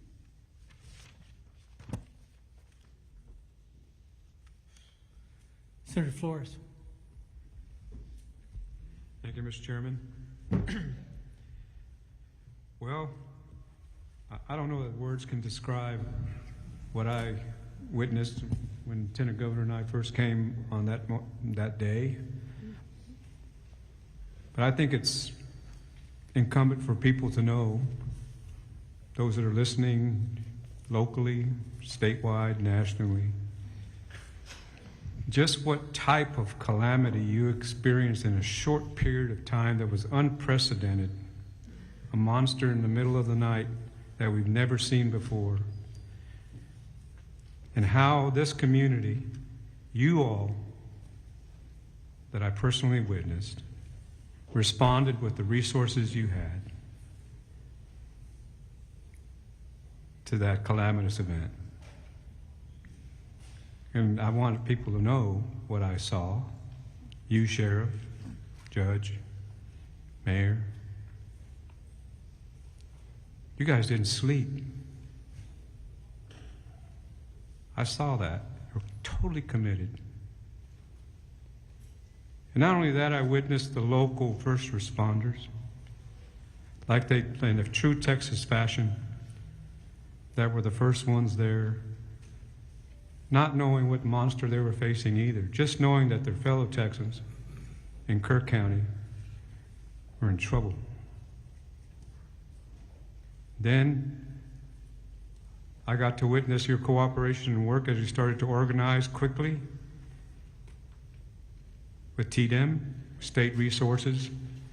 We're blessed with Chief Nim Kidd and the preparation that he has in his department. And working together in emergency management with our troopers and our game wardens and Task Force 1, which were close by, but always ready and prepared, working with their local communities. So I wanted to take this moment to thank you all and let people know you saw things that you'll never unsee, and you have experiences you wish you never had. But we'll take this opportunity in this hearing to know that the monster will be back in one form or fashion in this state, and that this committee will learn from you and the people that are going to testify as to what you learned from it and how you believe that we should prepare to help you respond to the monster when it comes back again. So thank you very much for that, for your input, your knowledge, your preparedness. Would you say that the top three things I'm hearing so far, that communications is extremely important and something that we can improve on? Sheriff, would you say that was the truth? 100%, I do. Like I said, we had a lot of support came here. We are in the middle or towards the end of a $7.2 million radio infrastructural upgrade, which the radio did work. One of the issues was it did take a few days to get everybody on that. I kind of call that a software issue. Had to get everybody programmed, but we did get it done. But also, I still have concerns to the west part of our county about having some radio reception in that area. Yes, so yes, sir. Conversely, that also ties, would you agree that also ties into communications would be our ability and technology and cell phone availability, especially in the upper Guadalupe and in other remote areas of the state? Yeah, that is a huge issue. What I'd like to share with y'all, I believe it was in about day 2, I got one of the AT&T representatives and said, hey, I need to speak to somebody, up there. And by God, the next day they were down here. I got to take my hat off to them, and they secured a tower in Hunt, Texas. And within 48 hours, they had another tower out that way up and going. Now, I haven't been able to check it. We have a very large county to the west, but phone reception is very critical. As you know, our Code Red system, that's one of the things it's based off of, is reception. There's the Code Red you'll hear a lot about is that not only one, you have to take it to yourself to sign up for it, and then you got to make sure the alerts are on, and then you got to make sure you have reception. There's a lot to that, sir. And would you agree also that what I'm hearing is that emergency management coordination, while Texas is some of the best in the world, we can continue to improve that from the local, state, and national level to make it more seamless. Would you say that's another thing that came out of this? Yes, sir, 100%. And of course, the third thing I'm hearing is warning systems of integrated warning systems, but just a warning system that we believe is functional, can be applied statewide, and it's warning systems, whether that be sirens, whether that be improvements on how the message gets out to the community for that there's an impending flood, an attack, whatever, tornado. That warning systems is another prong that we need to work on and improve. Yes, sir. I think that's very important. I've already had some talks with the courts. I think we really need to look in that and take it serious. And I wish we could have something by next year, but I know this is a very slow and expensive process. But yes, sir. And while you mentioned expensive, of course, there's the other component that it goes with all of this, and that's the funding of it. Exactly. It is very expensive. We work together to be able to do it. Thank you all for what you did. I'll always be indebted to you and be honored working with all of you and for this community and for our state, and we look forward to some positive results. Thank you, Mr. Chairman. Chair recognizes Representative Verdell. Thank you, Chairman King.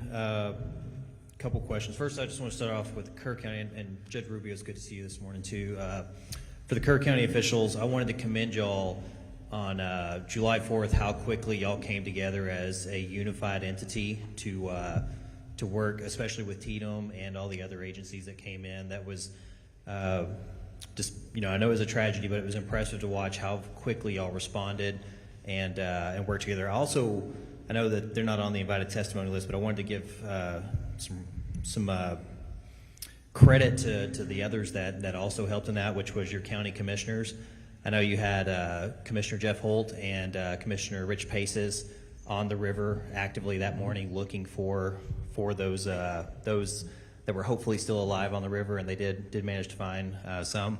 And then you had both your two other commissioners, County Commissioner Don Harris and County Commissioner Tom Jones, that were here actively in the EOC helping with communication.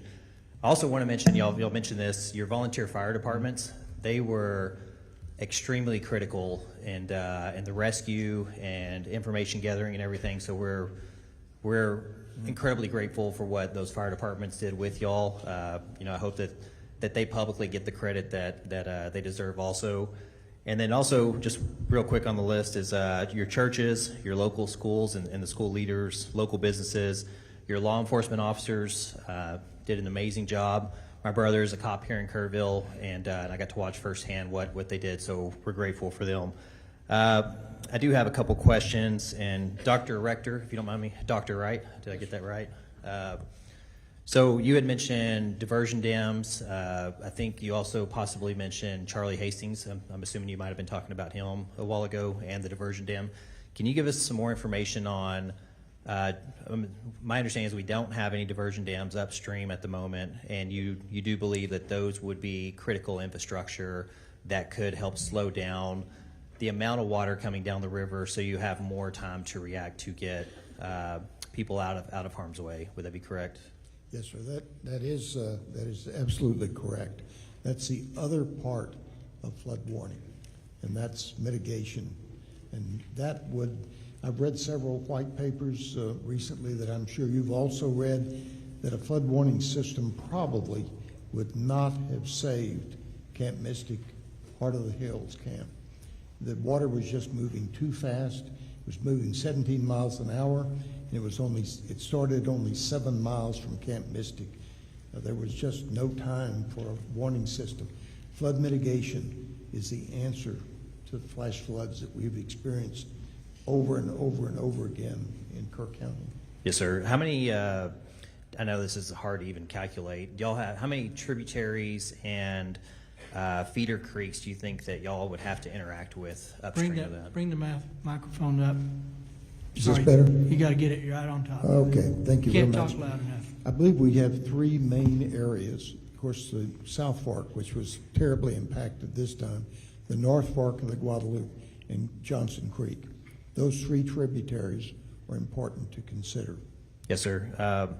One of the things I want to mention, I watched an interview with Mark Armstrong. Many of y'all know Mark Armstrong, who owns the Lake Store. And anyways, he had mentioned that he's been staring at that river every day for 34, 37 years, I think it was, and that there are 3 kind of stage levels that everybody is aware of. And he said that on this one, it was unprecedented how quickly it rose and how quickly it got above even the highest stage that they had ever expected.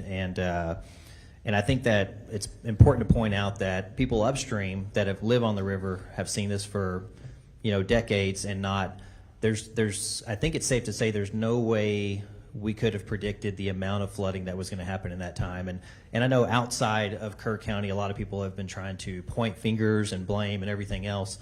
But I think it's important to note that the locals here who know this area better than anyone else in Texas aren't pointing fingers, and they know that this was an unprecedented flood of a magnitude that nobody had expected before. So I just want to make sure that was pointed out to you. But thank y'all for being here. Appreciate it. Sir. Senator Campbell. Thank you, Mr. Chairman.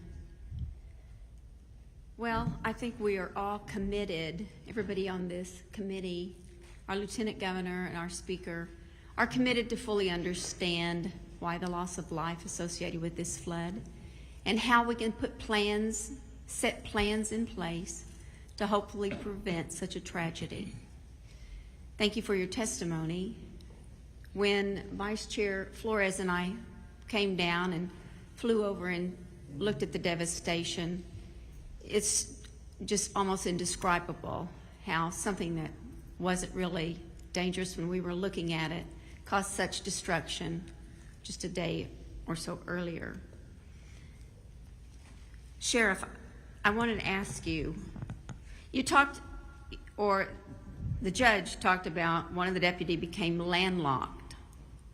Why was that? He was trapped almost on a low crossing in front of him, and there was no way out. Okay, let me give you a good explanation on that. So that deputy's the one I said happens to live out there in Hunt, Texas. Okay, he was headed out there to check on the road. So he got to what they call Schumacher Crossing. It's flooded. Him and Deputy Green were there. Deputy Green turns around and leaves a little before him. So he's about a mile ahead of Sergeant Merritt. Sergeant Merritt turns around to come back, and what happened is a low-lying area about 2 miles that they'd already crossed had already came up, and he couldn't get out. Deputy Green made it through. His vehicle stalled, but he made it. So Sergeant Merritt stopped, and he knew he couldn't make it, so that's when he turned up, and he went up 1132 Highway 1132 Highway 39, went up there.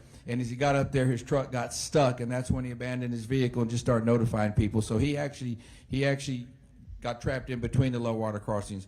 Our deputies, especially our veteran deputies, kind of know those low-lying areas really well, and you got to be careful. Once you're shut down at Schumacher Crossing, we're done. We can't get to Hunt unless it's in some type of aircraft. Thank you. To that point, those areas have flooded before, or there were low water crossings. Yes, ma'am. So would a bridge over some low water crossings be good to have so that people aren't, one, that they're not landlocked, that they're not locked in anywhere? Yes, it would be, yes. But we don't have that. But that would be something when you're looking at what we can do in the future, provide a bridge over low water crossings. Yes. Thank you for that. Okay. You, let's see, communications. Senator Flores and I came down. It seemed as though you were having to bat down rumors all the time. Correct. I'm not sure how that can be stopped in the future, but we appreciated your accurate reporting, and I just really don't know how to stop the rumor mill, but that causes so much trauma on families. Do you have any suggestions for that? Well, I think today is a big help. I've been kind of waiting for this to get it out here, and get the word out. And I know we talked about, I believe one of you all about the valley and the channel. I worked down a lot when I was there with DPS. I truly think we need some kind of system someday where we can go to, say, Channel 14 and it works everywhere. I think that would really help. But I think today is a really big part to get the message out there, what exactly happened to the public, especially the media, and maybe we can clean it up. All right. Thank you very much for that. And we've talked a lot about communication, not just this hearing today, heard from you, but the previous hearing that we had. Problems with interoperability communication. What about reception for the towers, or is there anything, is there fiber that is run to different places that normally, or you found in this flood, did not have reception? People couldn't use their cell phones. Oh, yeah, on the phone side, yes. We have a lot of problem out to the west. We have a lot of And what diggers. would remedy that? Additional towers, and that's what AT&T went in there and did. They put us additional tower in Hunt. I don't know how that far that's going to go to the west towards Mountain Home, but that's a fix, is additional towers, which is very expensive, but that's what would be the But fix. fiber hasn't been run to all the areas, right? Correct. Because that's hard to do Very hard in the hill in that country. terrain. And I'm not sure if anybody on the panel has the answer for this, but is there something we can do proactive? You know, hill country is beautiful and it's on rock, a lot of rock. So water will hit and run off. There's not as much ground for absorption of water. Is there anything that, you know, the ag department or anybody can recommend that we do proactive in our land management to help prevent such, you know, downstream, just so much water at one time? I wish I had that answer. I can tell you, being out there a lot, it's just a limestone, you know what I mean? Solid. So we could task that to our ag agency to take a look and see what we could do for flood management regarding the water runoff. Yes, ma'am, Senator. Thank you for that. Judge Kelly, want to ask, what is the emergency service that you have? Is it, I've heard volunteer, do you have an ESD or county paid facility? We do have BSDs. I think we have 4. Isn't that right, Doug? Yes. 4. And they basically sponsor a VFD, a volunteer I'm fire. sorry, they what? They support a volunteer fire department. Okay. So the ESD, is it primarily medical, or do they have additional fires? We do not have medical. You do not have what? We do not have medical. The county doesn't have medical service? Not at Did the I hear VFDs, that no. right? Not at VFDs, no. But you have an ambulance service? Well, the city does, and we contract with the city. You contract, okay, so the county doesn't have ambulance, but the city, Kerrville, does have ambulance service that you contract with. Yes. How many ambulances? We operate about 4 ambulances, and then we'll have a peak. We do have 8 if we need them. 1 second. Before you jump into a question, please just say your name yes, sir. and who you represent. Dalton Rice, City Manager of Kerrville. Now go. We have 4 ambulances that we operate around the clock, and then we'll have peak ambulances as needed, and then when we need additional staff to come in, we have 2 or 3 reserves that we could use. Got it. Thank you very much. Yes, ma'am. Dr. Rector. Upper Guadalupe River Authority was established when? 1939? Yes, ma'am. And you govern, or you look out for the Guadalupe in one county. That's correct. So you have one job, and that's to manage the river for one county. That's correct. No warning systems except one down on Cypress Creek? We are not involved with warning systems. We are That was the data collection. Okay. Why should you continue to operate independently? Why not put the Upper Guadalupe River Authority with the Guadalupe Blanco River Authority? We have a different river than is downstream. It's not the same Guadalupe River? We are providing the water for downstream. We are funded strictly by ad valorem taxes, whereas Guadalupe Blanco has water production, sewer services that they are able to sell as production.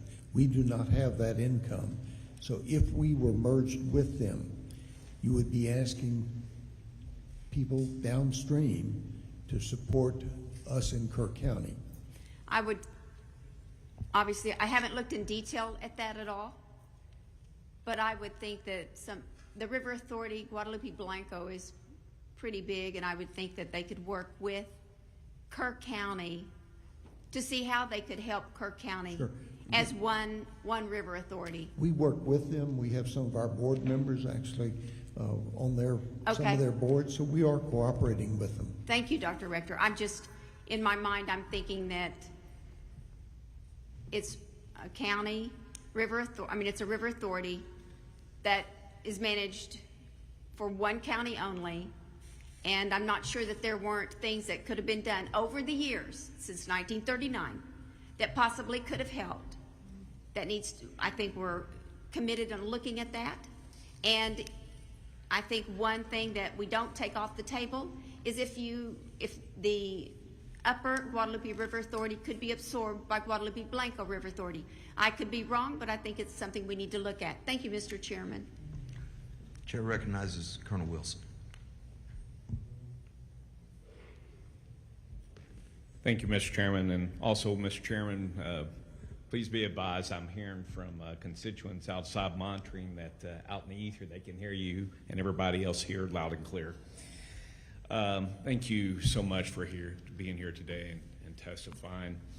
Sheriff, could you expand your radio network that you have, that all radios now are software, but could you expand what system that is? Yes, it's a Motorola Gator system, a trunking system, sir. Okay. And you mentioned that y'all have invested significantly in communications and so forth. Did I hear that correctly? Yes, sir. $7.2 million for the system. Over what period of time? Over the last 2 years. Over the last 2 years. Yes, sir. And there was, what was the, when you were trying to determine what system to go with, what were the parameters that you were considering on which system to buy? Because I know there's a lot of systems out there. Yeah, basically it was down to the Motorola system or LCRA system. For my experience and knowledge, the LCR system is kind of built more for flat area, which, we have 1,100 square miles here of a lot of different terrain, and we have like 4 towers here that we use, and if we were to go to LCRA system, it'd be up to maybe needing 10 towers. I know those towers are very expensive. So what we did, we basically upgraded the system we had in place and bought new hardware, all new radios for all our units, handheld and portable radios. I appreciate that. About how many units of radios did you have? Oh, sir, we not only did we do us, and I took this project, it's not just a sheriff's office. One thing I want to make clear, this is a Kerr County project. We also brought in our volunteer fire departments too, and brought in, I want to say that maybe the radios was about $3.5 million, but don't hold me to that. It was very expensive. I got you. And did you have a pool of radios so that when you do accept other support from, be it federal or state or volunteers from a sister county or something like that, additional radios to expand those out if you needed to expand your network? We have some radios like we did. We handed out during the flood, but we only have so many of those. Right. And so at the end of the day, when on the communications line, when you were gaining all this additional help and support, would you say that you could have used a lot more radios?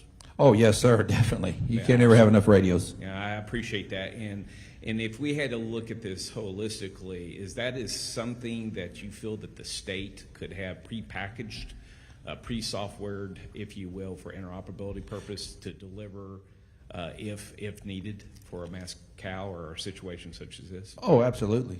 Yes, sir. What do you think that would look like exactly? Well, because you don't have just floods, you got to worry about fires too, right? Yes, sir. Yes, sir. That season will be coming up soon. But yes, I mean, to me, it would take additional towers here. I mean, right now, I feel very comfortable with what we have, but new towers, more radios would always help.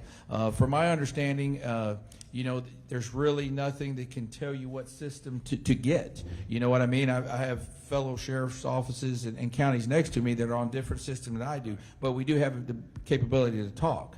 But then there's Bandera County that's on a different system that we're not able to talk to. And so when you were looking to purchase that system, there wasn't anything out there that basically said, hey, to be interoperable, in order to be able to connect with others, if you had to go and support somewhere else in the state of Texas, which I know our counties do, especially in the rural, or vice versa, there wasn't anything there that basically provided some sort of I wouldn't say guideline, but recommendations in terms of capability that's out there that you may need to consider when purchasing? No, there is. We did. It's called a dual band radio, and that's what we went to. We can use it on both our system and the LCRA system. Those radios are very expensive, between the tune of $11,000 to $12,000. So you just think, I want to say we bought a couple hundred of them, maybe between us and the fire department. So kind of do the math. It's very expensive to do. We were just very fortunate to have the funds to be able to do it, because had we not had those funds, we'd be on the same system we were before this. No, I appreciate that, and I just want to make sure I understood correctly, or I'm relaying the question correctly here, is that when you or other counties are going out there considering purchases, if you will, and you know that you want to be interoperable, because in the case of emergency, whether you're going to support somebody else or vice versa, that it would be helpful or would not be helpful if there was a larger document that helped articulate and made recommendation in terms of not necessarily brand but capability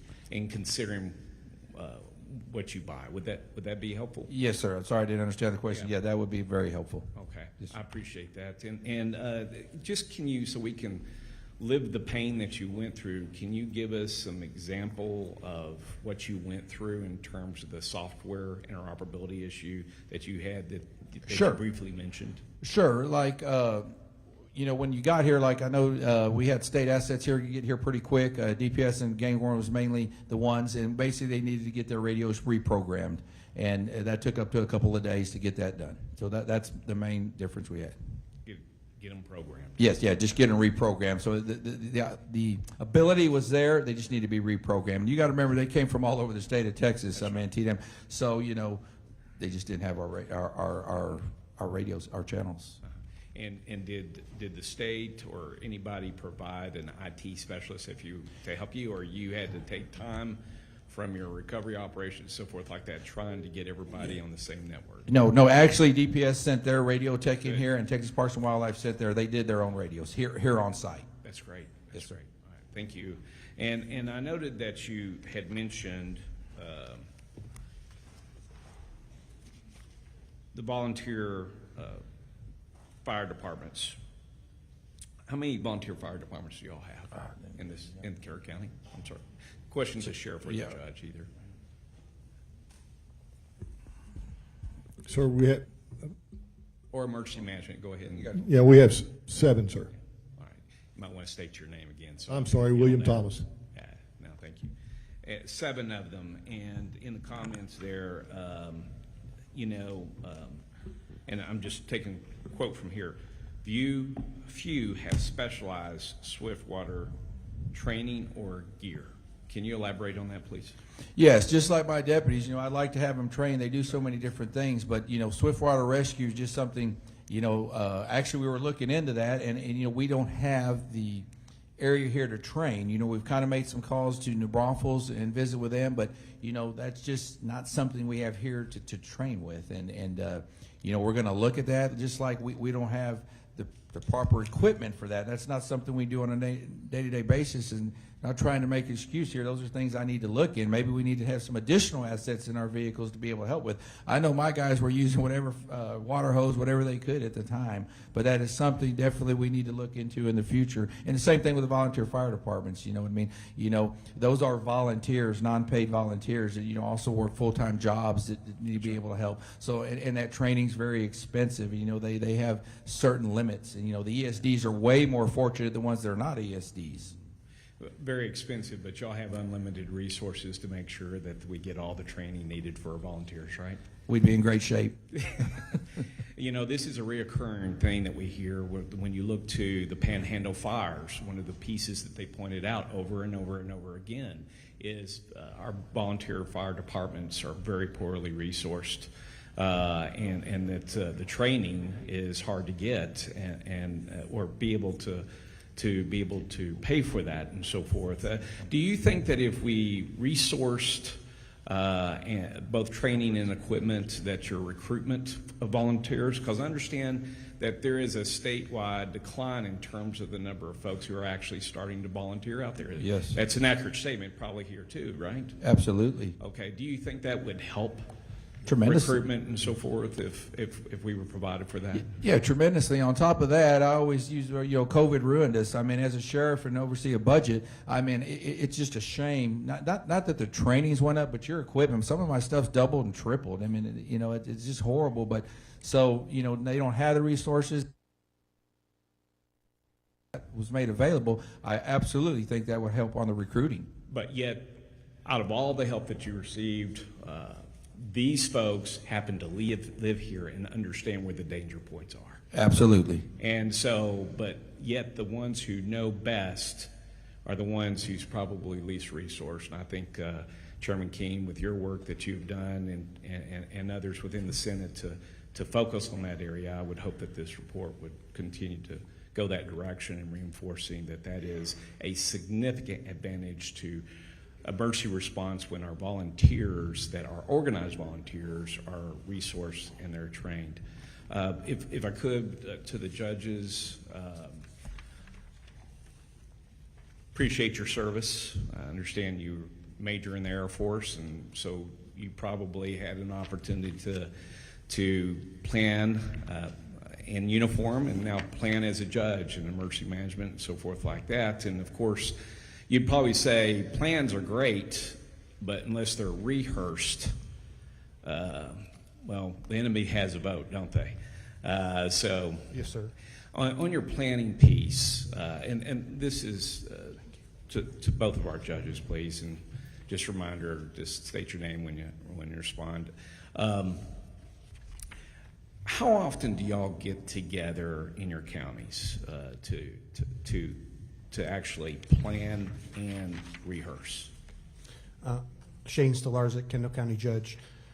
Well, I'm a fairly new judge. I took office in January 1st, 2023, and our emergency management coordinator started around that same time as well. So we've been in office a short time, and so we have begun to focus on emergency management together. And so we took advantage of the 2 eclipse events to start using those as rehearsals for more major events, because a lot of the same players are involved for whether it's a flood, fire, snow disaster. All those same players are involved with a flood as well. And so we use those to practice. We also did a tabletop. So right now we have no set schedule for when we're doing training. We haven't done our after action report yet for this event, but we've already made highlights of establishing a more recurrent schedule for these trainings and broadening who's involved, because there's some lessons learned about what key players we need to be involved in our events that we didn't bring in until later.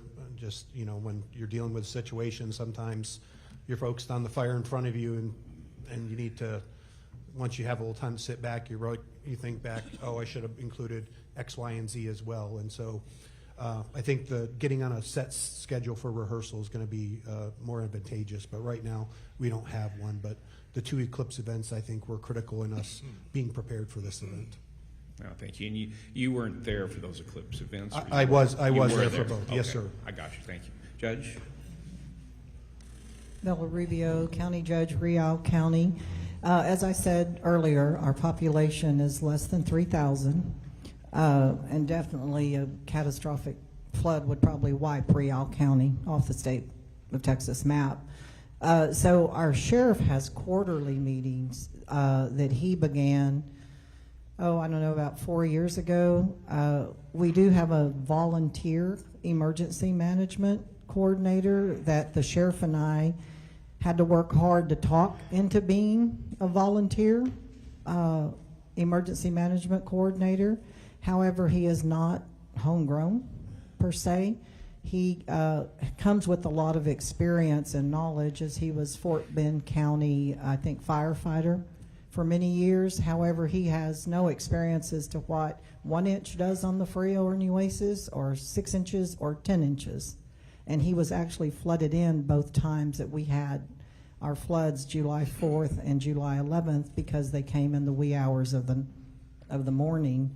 But our sheriff is very due diligent in having quarterly meetings, not trainings per se, But we do meet with all the stakeholders, the volunteer fire departments, as well as TxDOT, DPS, Texas Game Wardens.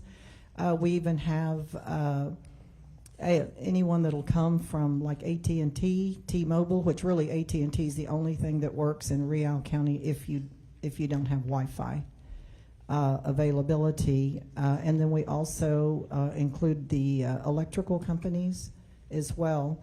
He invites as many of the stakeholders that would come or be impacted, whether it's flooding, fire, or a ice storm. Thank you, Judge, and that's really what I was really wanting to get Colonel to. Wilson. Colonel Wilson. Yes, sir. We've got a lot of members with more Sure questions. do, and I'm about to wrap it up, Mr. Thank you, sir. Chairman. So that's what I was wanting to get at, is because you can have a plan, but a plan is best laid when the right people are there at the table to work through it. Smaller counties, the resources there to do that isn't necessarily that you have hired, paid folks, that you have to rely on some volunteers and so forth. But at the same time, will the right people show up for your rehearsals? Because rehearsals are key on those tabletop events. And that is one thing that I think that we just need to make sure that we emphasize, that while best laid plans, if we can't get the right people, meeting them for the first time during an emergency is probably not the best time. You're grateful for it, but if you are basically there and you know them and you understand what the action plan is, then it's best. And you would probably suggest that, as a routine, be it regionally, because there are awfully small counties that can't afford much, that should probably be done regionally, and maybe something that should be addressed to be done, maybe not on a quarterly basis, but semi-annual or annual. Would you recommend that for other counties? Bella Rubio, County Judge, Real County. I definitely do, and I want to add that another part of the stakeholders that are invited are the superintendents and school board presidents of every school district in Real County, which there's 3, along with all the camp directors, and also the lodging owners as well. They're all invited. Shane Stolarczyk, Kendall County. I concur. We're very fortunate in Kendall County. We have a joint EOC with the city of Bernie, and everyone's very actively involved and takes this very seriously. So all the players that participated in the Eclipse events were the same players that were called up for this event. So we had 2 other instances where we worked together and ran through the motions on a disaster event. And so this was seamless when we called everyone to activation in this event. I appreciate you sharing your best practices. Thank you. All right, members, we've got 4 more members wishing to ask this panel questions. I would ask you to be... I've got 4 as well. So we have 8. Here's what we're going to do. I want you to be succinct, direct, not ask leading questions. If you ask a question, can you use more money? We already know what that answer is. So let's move through that with a little bit more objective. If you're fishing, that's okay, but let's kind of pull that into rather out just leading open questions. Secondly, we're going to do something that most committees will not do. And it's not that the invited are not an important part of this process. You're instrumental in where we're going to land based on where you're at. We are going to start interfacing or integrating public testimony after this panel. So what you should see is this panel will finish with the members.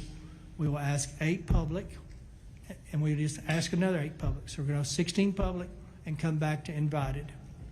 And that way, the folks that we really think want to speak aren't here till 12 o'clock. So we'll roll through that. But I'm not asking members not to ask questions. I'm just saying let's be a little bit succinct with the mission. I know what questions I've got, and I know where I'm going with them, and they really require pretty much yes and no answers. So try to line it up that way if you can. With that, Senator Mendez. Thank you. Is this thing working? Got to turn the mic on. Green I don't. Can you hear me? Yeah, thank you, Yes. Mr. Chairman.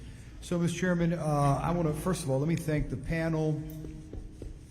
Particularly, I want to thank the gentleman who answered some tough questions. You know, your whereabouts were asked a lot about, and I appreciate you. I'm not even asking you to respond. I'm just saying thank you for giving us the. I hope you feel better, and I understand you. You know, we all get sick. Things happen. It's important. I think one of the things that was very important too, that I appreciated from just about everybody on the panel, was the copy of their remarks. So I'd like to ask Mr. Rice, Dr. Rector, and Judge Can't say it. Stolarzik. Judge Stolarzik, if you would provide us a copy of your remarks as well, please. Look, one of the things that we're going to rely on, we're here today. We're glad to hear you, glad to see you. We thank you for the incredibly difficult work you've been doing, but we're also here to hear from the community, and we want to hear from them because we know that they've suffered through so much. And so that's all I have. I want to get your remarks in writing. I'm going to read everything. I'm going to go through it because we're looking for ways that we can improve and we can mitigate this type of tragedy from ever happening again. So thank you, Mr. Chairman. Chair recognizes Representative Martinez. Thank you very much, Mr. Chairman. And first of all, I'm going to ask our sheriff just a quick question. And my ears perked up a little bit when we spoke about interoperability and the Rio Grande Valley, and how I've responded to many of the calls down there, and we switched to all Valley. And in essence, not wanting to reinvent the wheel, so to speak, right? And the amount of money and the cost it would take for a full new complete system throughout the state of Texas. But in listening to Colonel Freeman's testimony, he had mentioned last week that they do have SIM cards that can be placed in these radios to where there would be interoperability across the state of Texas. When one agency, for example, I know I saw one of our ambulances from Weslaco that's here through EMTF, right, and they've responded to in support. But how would that work? Is that available? We understand that those systems are maybe $12,000 per radio, but is that an option that can be utilized with every department throughout the state of Texas without reinventing that wheel of infrastructure? Oh, absolutely, sir. The main problem is the purchase of that equipment, but yes, it is available. Okay, thank you very much. And then one last question, and this could be for anyone on the panel, and it's mainly, you know, in looking at the map, when you look at the South Fork of the Guadalupe and where it intersects with Cypress Creek, is there any way, or is there something that we could put in place, maybe gauges on those creeks as well, that could help us maybe model that, collect data to where we could understand, you know, those rise and falls of those the creeks as well in that intersection to help us with warning systems? So Bill Rector, UGRA. Yes, sir. That's something that we are looking at. Also, floods don't just occur on the North and South Fork and the Johnson Creek. We've had significant floods on other creeks, Turtle Creek, Cypress Creek, and those need to be monitored also, and we're planning to do that. Thank you. Senator Betancourt. Thank you, Mr. Chairman. First off, to the judge and to the mayor, 108 plus people could have lost their lives here. The whole nation grieves with you. That's why you have a tremendous heartstrings now from just not in Texas, not from all our districts, but all across the nation. I wanted to start with Judge Rubio real fast. You mentioned in your testimony that you were worried if we had and we're calling it a flood emergency communications and warning system, that we would not have funding for that, for maintenance and operation. I want to make sure you know that Lieutenant Governor Patrick, Speaker Burrows, Governor Abbott have all said that the state's going to pay for it, and we're looking at ways to make sure you have that maintenance and operation money long term. Thank you. Okay. Dr. Rector, you mentioned something that I need to ask further questions about. You said you weren't really sure about a river alert system actually being able to save lives, and you mentioned that the wall of water was moving at 17 miles per hour. Yes, sir. Right? Is that correct? Yes, sir, that's And you correct. said the camps were 7 miles downstream. Now, by my simple Aggie math calculation, that's 24 minutes. Now, if we had an integrated system, and your organization was looking at one, I think it was 10 river crossings, if I remember from the engineering study I read. But if we had an integrated gauge system with an alert that was also tied electronically downstream, we could be popping sirens off as we go. And 24 minutes is enough to get people to higher ground, because that's all you can do here. You don't want to put them into a river crossing. You want to get them to a higher ground. Yes. So with that fact and the fact that there's 24 minutes, you want to change your response on if you think a river alert system could have helped save lives? Bill Rector, UGRA. Yes, sir, Senator. There's no question that that could have saved lives. Okay. I just wanted to make sure we establish that. Mr. Wright, you had a lot of testimony. I first off want to say that the statistics are that we know Texans turn off their alerts about 29.5% of the time. That's 5 times more than Vermonters. Also, we got a problem with people turning phones off at night, about 18%. You combine that, you're already in the 40 percentile people that are not going to be able to get this, and that's not counting the unique topography of the hill country and the Guadalupe River, of which I've been here for more years than I can remember. Now, we agree that this should be like the mayor. We want a data system that's ground, that's minute by minute and can respond.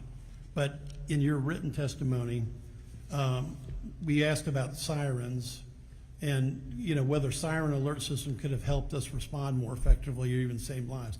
And you said it wasn't an easy question to answer with certainty. It's something we've evaluated in the past. And I just want to make sure you made a comment about visitors not understanding what the sirens mean. And that's because we're going to probably pass these bills and get these systems out.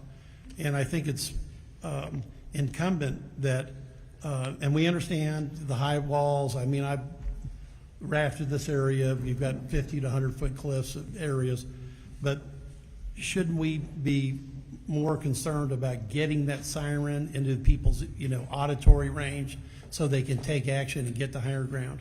William Thomas, Kerr County. Yes, sir.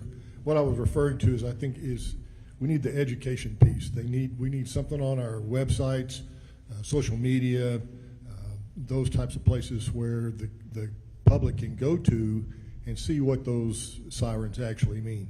But you're not saying that we shouldn't do this because the public won't understand what it means? No, sir, at all. Okay. I think we definitely need it. No, I just wanted to make sure that wasn't part of the record, because that's the way it reads. Okay. Yes, sir. And Sheriff,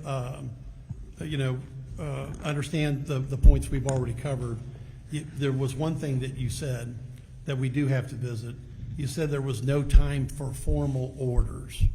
I need to know what that means. I think the public needs to know what that means. Exactly. When I say formal orders, you talk about an incident command or something like that. At that particular time, it was time to save lives and go to work. You know what I mean? We'll set up, as administration, we'll set that up. When I say it's time to take action, I mean, it was real time. Things are happening right there at that time. Because we agree about the river crossings and the other statements about getting people on higher ground. Now, if there was an emergency alert system, okay, you're not saying by this testimony that you wouldn't have hit the button because the emergency management coordinator works for both you and the judge. Yes. But because when you say there's no time for formal orders, that could be misinterpreted as I didn't have time to do code red. I shouldn't have done a code red. So I want to give you the chance to make sure you specify exactly what occurred. Now, before you do, OEM or Director Nidden Kidd said that in testimony that no alert was issued by Kerr County on evacuations. So, okay, what I'm saying on my comment is it's not let's call the administrator or supervisor and ask what to do. I mean, it's time to take action at that time. That's what I'm trying to say. okay, so if we had an alert system, now and I do want to ask you and the judge, because the Director Kidd was said that there was not an evacuation order issued by Kerr County at any time. Now, is that just oversight? Didn't have the system? What was the issue? Why that evacuation order wasn't issued? It was too late. It was too late. Okay. This was so massive and arrived so quickly that if you've driven that road, you know, and you've been to the camps, we're talking about thousands of campers. And then we have the residents. And trying to move down Highway 39, which is 2-lane with no right-of-ways. And it's 2 lanes with no right-of-ways because it's privately owned, but it's a public use road. And the number of buses that bring the campers out, sometimes are bumper to bumper and go on for half a day. Those of you that have seen it know what I'm talking about. To try to get those people out of, and you got to remember the configuration. You've got the North Fork and the South Fork, and then they get to La Junta. Mm-hmm. We're going to have one heck of a traffic jam at La Junta. And closer. Okay, and I got Judge, closer. in the interest of time, could the cubic flow on the river Yes, sir. was 2.5 times the average flow over Niagara Falls. Absolutely. Which is an astonishing number. And I think in 1987, I'm going from memory, I think 10 people lost their lives because we tried to evacuate people across the river. Children in the school bus. Right, so no one would suggest that. Okay, the concept I'm trying to get to is this. The watches were in place till about 1:06. 1:14, the mayor, everyone said that it turns into a warning. And by 4:23 a.m., it's the highest level the weather service can get, which is a emergency alert. So at that point in time, would there not have been a recognition of the obvious that there needs to be an alert that says effectively get to higher ground? I agree. Okay, thank you for your response. Chair recognizes Chairman Moody. Thank you very much. I'll try to be succinct and to the point. Just have a couple follow-ups for some folks. But before I say that, just to y'all here and to the folks that are have been through this tragedy, in just a few days, community I come from, El Paso, is going to recognize an anniversary that we don't like to think about. But during that time, as the mayor stated, we also saw the strength of our community, and we saw the love and care and compassion from people we'll never meet that wrapped our community in love and lifted us up.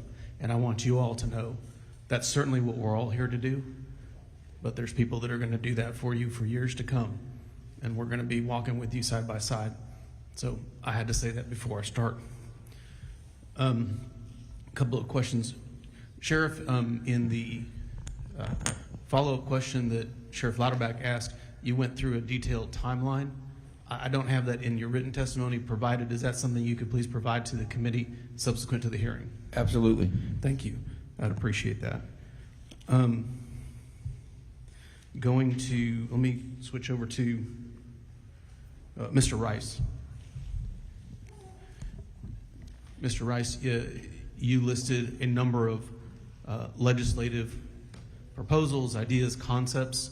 Obviously, we're time constrained in a 30-day session, but I think some of those things fit in that bucket. And some of these things, I know I've visited with Speaker Burrows about this. These are going to, and I imagine the Senate will do this, launch forward into the 2027 session, ideas going forward, right? There's immediate need, and then there's structural change that we need to get to. And those are two things that we need to do. We can start in earnest on them. I didn't see that list provided here either. Is that something you can provide to us if it hasn't been provided already? Dalton Rice, City Manager. Yes, sir. We can provide any documentation you need. Okay, and if you wouldn't mind segregating, like put it in those two columns, so it'd be helpful to us. Because Yes, I do think also you did mention in your testimony, property tax relief legislation. That's something that's going to be considered. I'd like to know, from your all's perspective, how emergency preparation, mitigation, all of those things that our locals are tasked with doing, how that sits side by side in setting your budgets, because y'all are in budgets Yes, right sir. now. You're launching into budgets right now. And I think that needs to be a part of that conversation. Even though it's a separate conversation, it certainly is connected to your ability to do what you need to do for your community. Yes, sir. So if you could please highlight that, that would be helpful to us. Absolutely. Thank you. I'm going to try my best. Judge Stolarczyk, is that how, was that close? You got it, sir. That was actually correct. Judge, thank you very much for your testimony. I think specifically your testimony about your preparation and the work you've been doing, I think it's very instructive to folks to hear those stories. You mentioned that your emergency management coordinator, last name I caught was Constantine. What was the first name? Shane Stolarczyk, Kendall County. Brady Constantine. And is Brady Constantine here? Yes, sir, and he did fill out a form in case you'd like to hear from him. Okay, great. I would. Because there's something that's sticking in my mind here, and we're talking about, you know, warnings versus watches versus emergencies, and we know that warnings start sometime on the 3rd, carry forward and escalate up. What actions are taken, you know, those are, and to the sheriff's point, those are things that you're doing as the situation unfolds. But there's two very different things that I heard. One, that I think in the sheriff's written testimony that he went to bed on the 3rd and didn't have anything to worry him as he went to bed that night. And you said that Brady Constantine's reaction in your testimony was he had an uneasy feeling that night. I'm not saying either one is right or wrong, so I'm not here to criticize. What I'm saying is all the same data was available to both those people, and you have two very different reactions. And again, this is not for me to say right, wrong, because there may be a reason why you get a number of warnings, and because of your experience, you go, okay, well, that's this or that's this, and maybe it was, you know, things There move is a lot. there is a reason, sir. Okay. Would you like me to call him up right now? If we get to his testimony later, I'm happy to hear it. I do want to dig into that because it may be that those warning systems and how they ratchet up isn't effective for you all to be able to do what you need to do in a uniform fashion. And what's happening in Kendall County versus Kerr County, I know you all are nearby, but could be different issues. In a nutshell, I believe it's based on Brady's interactions with our TDM representatives and the conversations they had personally with him is what triggered his uneasiness. And plus, we also had a huge parade the next day in Comfort, which draws people from all over the state. And so I think the combination of those two things added to Brady's feelings that day. Okay, that's good. And when Mr. Constantine testifies, I'd like to hear more about that at that time. That would be very enlightening for us, because those types of communications we heard from TDM last week about those conversations, and I think we need to figure out how we can be, you know, this is for all of us to look at what we can do better and how we can react better. And if the systems aren't set up to give us a uniform reaction when even catastrophic things are happening, then we need to look at those too. This is the opportunity for us to unpack those. Just because we've done something the same way for years doesn't mean we don't look at it again now. You also mentioned in your testimony that you wanted to simplify grant applications. You highlighted engineering studies that have to be provided as some of those grant applications. Can you highlight which grants you're talking about? I also have my county engineer here because I believe there was one application we went out for. We had to actually do an engineering study as part of the application process, and that costs funds. I don't recall the name of it, but it's things like that could be cost prohibitive for certain counties because you're spending that money with no guarantee that you're going to receive the funding at the backside. And your county engineer's name? Mary Ellen Schuley. She also filled out a card, so we'll hear from her later. Yeah, if you'd like them in the 3-minute comments, they can come up. I don't know what the process is for them. I do want to hear that because part of the task that we've been given is to get rid of the red tape. Okay. It is not a system that anybody wants. When you are trying to figure out how to mitigate harm or how to recover from a disaster, if we are asking people to check boxes that are not necessary, That is the epitome of bureaucratic nonsense. And you highlighted it here. I'd like to drill down into, and I've talked to the Texas Water Development Board as well already at the last hearing to identify these things when we're talking. Now, I'm not saying that you still got to check, you're spending money, right? You want to make sure that we're not doing that in a wasteful manner. But if we're talking about emergency preparedness and recovery from disasters, I want to know where the red tape is, because we need to figure out how to get rid of it so that you can do the job that you need to do, so the judges can do that, so the sheriff can do that, so that we can get the funding to people. We have great capacity in the state of Texas, great capacity. But if we tie it up with timelines and useless check boxes, then we are depriving the people that we represent from solutions that they know could help and could save lives. Agreed, and it's just not at the state level, it's at the federal level as well, because we went out for grant applications for wildfire protection, and we're like the 26th county in all of Texas to have a wildfire protection plan. We went out for a grant. It was given great remarks by the federal government. We were excluded because we were too wealthy of a county, so they put financial parameters on health and safety. Even though we were well deserving of it based on our needs and our wildfire dangers, we were denied based on so you're not alone in having those issues. So. And Judge, I agree with you, and we talked about this at the last hearing.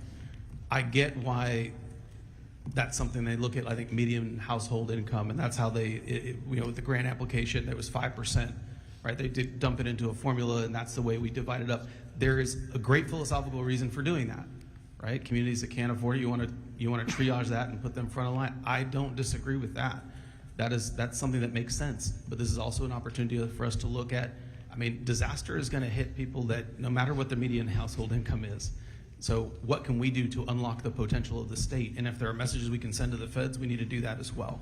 And so if you can help us identify, or any other witnesses that are listening, help us identify those barriers when you're talking about mitigation and emergency recovery, let us know what those are. And we are talking to these agencies because we need to get that stuff out of the way. That's part of the task that we have here.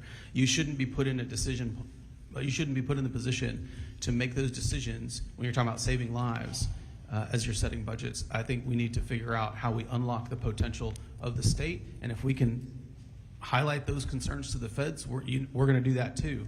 But we certainly can control what we do at the state level, and some of that is money that flows down from the feds as well.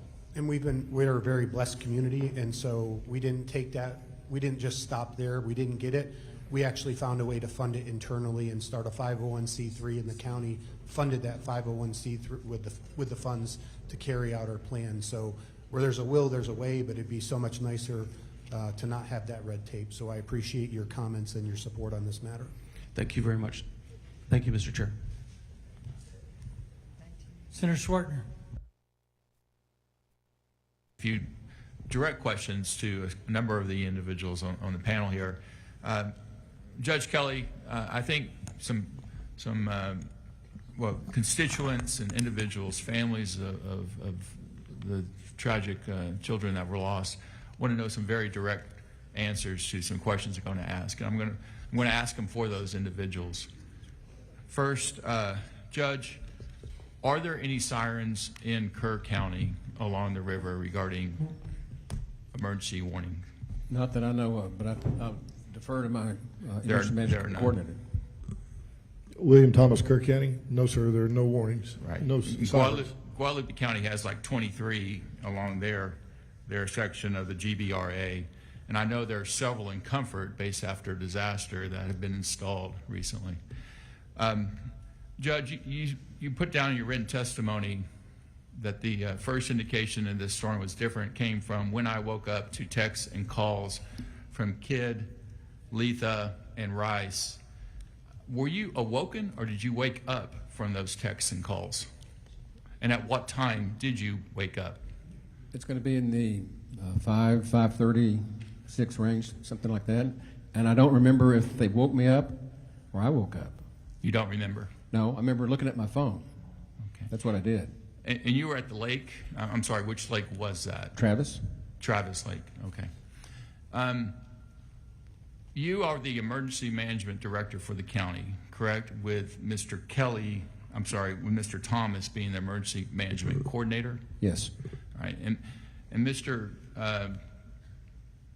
Thomas, you mentioned in your written testimony that you were sick and were awoken by your wife after a call from the city of Kerrville's EMC, which is your counterpart for the city of Kerrville. Is that correct? William Thomas, Kerr County. Yes, sir, that is correct. Okay. So between the two of y'all are in charge of the emergency management operations for the county of Kerr County. When was an EOC established for Kerr County? The EOC was set up in my absence. By who?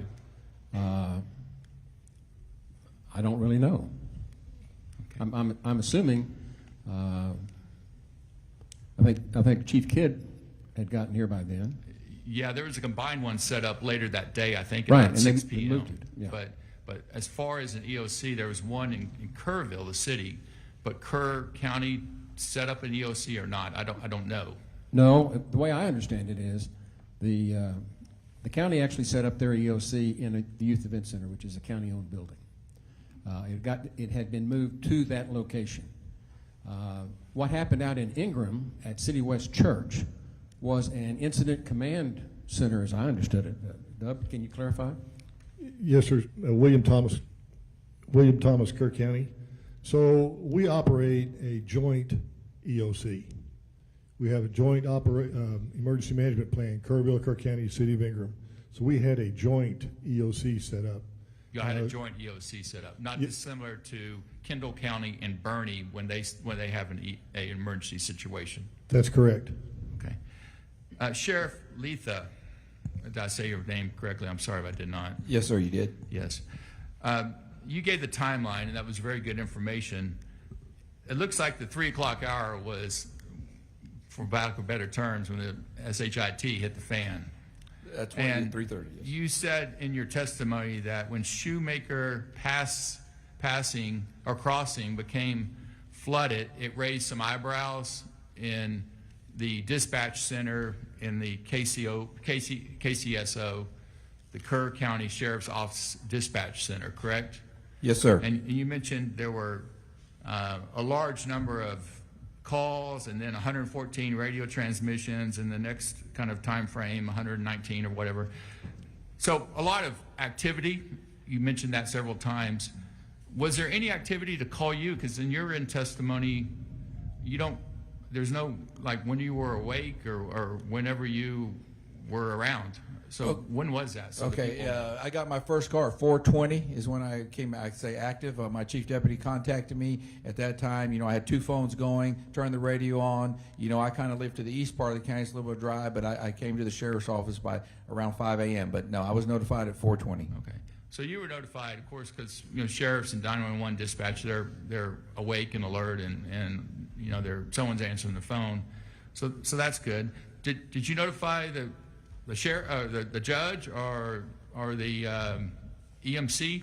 Well, at that time, what I did, I started calling people out. A little bit later, I did contact the judge. I knew my communication supervisor was trying to get a hold of our EMC. But I started calling people out. And what I did immediately, when I knew what was going on, I started calling hands on deck, getting people out in the field. That was my primary, felt like my responsibility. So it was more focused on rescue and handling the acute situations coming into the 911 call center. Yes, sir. I was not, to me, it wasn't important to notify the judge at that time. We needed to save lives. And there's a way to alert the mass through their phones, but there's not a siren system in Kerr County regarding an emergency event, correct? Yes, sir. There's not. And you don't have the authority to actually activate that, do you, as a sheriff? Well, we don't have that alarm system, sir. Right, but if there was an alarm system, the sheriff doesn't have that authority. It has to be the judge or the mayor. Sorry, I can't answer that question. You don't know the answer to that. No, I don't. Or can you answer that question, Mr. Thomas? William Thomas, Kerr County. If we get a flood warning system here with sirens, it will be the sheriff will be able to activate that system. Yeah, He'll have the authorization. But in this situation, who can activate? Call an evacuation. Can you call one as EMC, or does it have to be the judge or the mayor? Under Chapter 418 of the Government Code, I believe it's the county judge. The county judge, okay. You're not empowered by statute to do so as EMC. No, sir, but in a life-saving event, we can order people to leave. Right. But you were sick in bed until that morning when you were woken from your wife. That's correct. Okay. Well, there's some, again, my focus was on the prevention of loss of life, not necessarily the rescues, which have their own problems, and obviously the coordinate, which I actually commend many people on this panel. It's just, oh, and Sheriff, one other question regarding this. I believe one of the other county judges mentioned that their sheriffs had pre-stationed, and I know you have a family history here in Kerr County with an intimate knowledge of the various crossings that are the worst and the likeliest to flood early. Mm-hmm. Did you have any sheriff deputies pre-stationed at those crossings? No, at that time, no, I didn't. Can you turn on your mic, sir? Yeah, can you hear me? Yeah, Yes. no, at that time, I did not have deputies. They were out in the field. As soon as we started getting phone calls, they went to those areas. Right, but you didn't have any pre-stationed at the low water crossings that are the first to flood in Kerr County based on your knowledge and your family history in this county. Well, no, sir, I didn't. With the prediction of 1 to 3 inches of rain, 5 to 7 in isolated areas, it was just another normal day at that time. Okay, thank you for your answers. Chair calls Representative Johnson. Thank you, Chairman. To Senator Shortner's point, and he has laid this out pretty clearly, but clearly the question would be not to be critical, but to learn from this incident. The 3 guys in Kerr County who were responsible for sounding the alarm were effectively unavailable. Am I hearing that right? What alarm are you talking about, ma'am? Well, you said at 3:30, after 3:27, when what's the crossing called? Schumacher Crossing? When Schumacher Crossing's not possible, and at 3:30, when there's a call coming in that people are on their roof, you wrote down that's time for all hands on deck. Correct. But you didn't wake up till 4:20. The judge is in Lake Travis, and the emergency manager is sick. Correct, ma'am. At that time, my people were out there doing the job. You know, I got the call at 4:20, but they were doing their job, notifying people and rescuing people. But you, to your point, this was a weather event nobody had ever seen. It was moving fast, and 50 minutes sure seems like a lot. Yes, ma'am. So if we could do it better, because we cannot go back in time and save these children, but knowing now what you know, is there a protocol that needs to be put in place that if the 3 folks who are responsible at this moment are not available for whatever reason, what should we do? Yes, ma'am. We can look at that real hard. You know what I mean? Best thing I can tell you, I got the call at 4:20. Prior to the 4:20, that 50 minutes earlier than that, our people were out there. Our dispatch was calling additional people out. Yes, I can look at maybe they could call me earlier. But no code red was issued, correct? No, there was a code red issued, I believe it, to look about 5:01. But there was additional weather alerts being put out that whole time. But who issues the code red? Our dispatch issues it. Under whose authority? Anyone who tells them that they have supervisor approval. And who is the supervisor? The supervisor on that night was Sergeant Merritt. So are you saying that there was a code red that was issued at 4:22? No, that's when it was requested. When was it issued? 5:01. Let me explain that to y'all up here. What happened at that time, I gave you the numbers. These people, they were overwhelmed, okay? These dispatchers were with phone calls, radio transmissions, trying to type. They did a great job. The code red went out at 5:01. But in addition to that, there was other life-saving measures that were going on. I was down here last week. You have a beautiful part of Texas. You have a community that has rallied. I have seen folks from all over this nation that has come in after the fact. It is our responsibility to look at, is there ability to better predict? Is there ability for better preparedness and for better prevention? My questions are purposely intended to figure out, now that you have the gift of hindsight in 2020, because Wimberley was 2015. Allison in Houston of a slow-moving storm that didn't move, I experienced. Harvey didn't move, I experienced. Unfortunately, y'all have now experienced something you are saying, I have never heard of or seen this before. We've experienced it in other parts of Texas. And if we can't, you may not think it's going to happen to you, but it's going to happen. And if we're not prepared for the extreme weather, the system that stalls, then we're not taking advantage of this moment. So the question is, you said at 3:30, when people were having to get off the roofs, that's the moment for all hands on deck. And I'm trying to figure out, is there an existing system that could have gone out to people in floodwaters way to reach higher ground, or are you missing that system? No, we do have a code red system that something can be put out. Yes, ma'am. But for whatever reason, in this moment, there was nobody to properly sound the alarm. Is that what I'm hearing? They did not send the code red. No, ma'am. Until 5:01. I have numerous folks from our area that have lost family in this event. And it is my understanding that there were little girls with water around their feet at 2 a.m. at Mystic and were told, stay in your cabin. And those little girls did what they were instructed.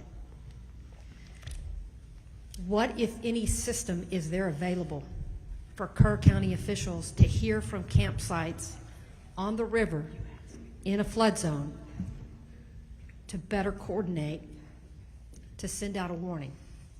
Is there any way right now, was there a way for Mystic at 2 a.m. to tell you we have water at our ankles? I'm going to defer to our emergency management. William Thomas, Kerr County. Is it working? Okay. William Thomas, Kerr County. So there were a number of National Weather Service alerts that went out that evening. I'm not asking about the national weather because that's prediction. I'm talking about the reality on the ground of little girls in their bunks with water around their feet at 2 a.m. Did you have any idea that that was happening? And was there a mechanism in place? Because if it's happening at Camp Mystic, you've got every other camp in this recreational zone at risk. What was the protocol and the process to warn people when that scenario comes up? To my knowledge, we were not notified that the girls had water in their camp. Did you have a protocol or a process to give you notice and or to seek assistance at that point, or was this private entity on their own? No, I've had discussions with the camps before, and the process was they need to notify the sheriff's office. Is there any indication that there was any notification? I'd have to defer that to the sheriff. No, ma'am, I don't have any. No, ma'am, I don't have any notifications in my notes. Thank you, Chairman. Thank you, Mr. Chairman. Last week we heard testimony from Chief Nim Kidd from the Texas Department of Emergency Management about hazard mitigation plans. My question is to Mr. Thomas. According to TDEM, counties are required to submit hazard mitigation plans to TDEM, and then TDEM is supposed to provide technical assistance to ensure that you are meeting the requirements for FEMA approval. Have any of your counties received technical assistance from TDEM or an audit of your current hazard mitigation plan? William Thomas, Kerr County. I believe the process is once our hazard mitigation plan is completed, we submit it to TDEM. If there are any questions, they will submit it back. We answer those questions. We resubmit it again to TDEM, and upon their approval, they submit it to FEMA. And were there any recommendations from TDEM on your plan? Not to my knowledge, no, sir. Not to your knowledge. Okay. So up to this date of this extraordinary weather event, your plan was in compliance according to TDEM and FEMA? That's correct, sir. Okay. Thank you, Mr. Chairman. Representative Louderback. Thank you, Chairman. Sheriff Letha, at 2:53 in the morning, we knew that the River Inn had a problem, correct? Yes, sir.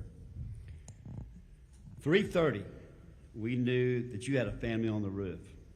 3:41, we knew that Schumacher Crossing, from a deputy, from a sergeant who lives there, understood the area, grew up there.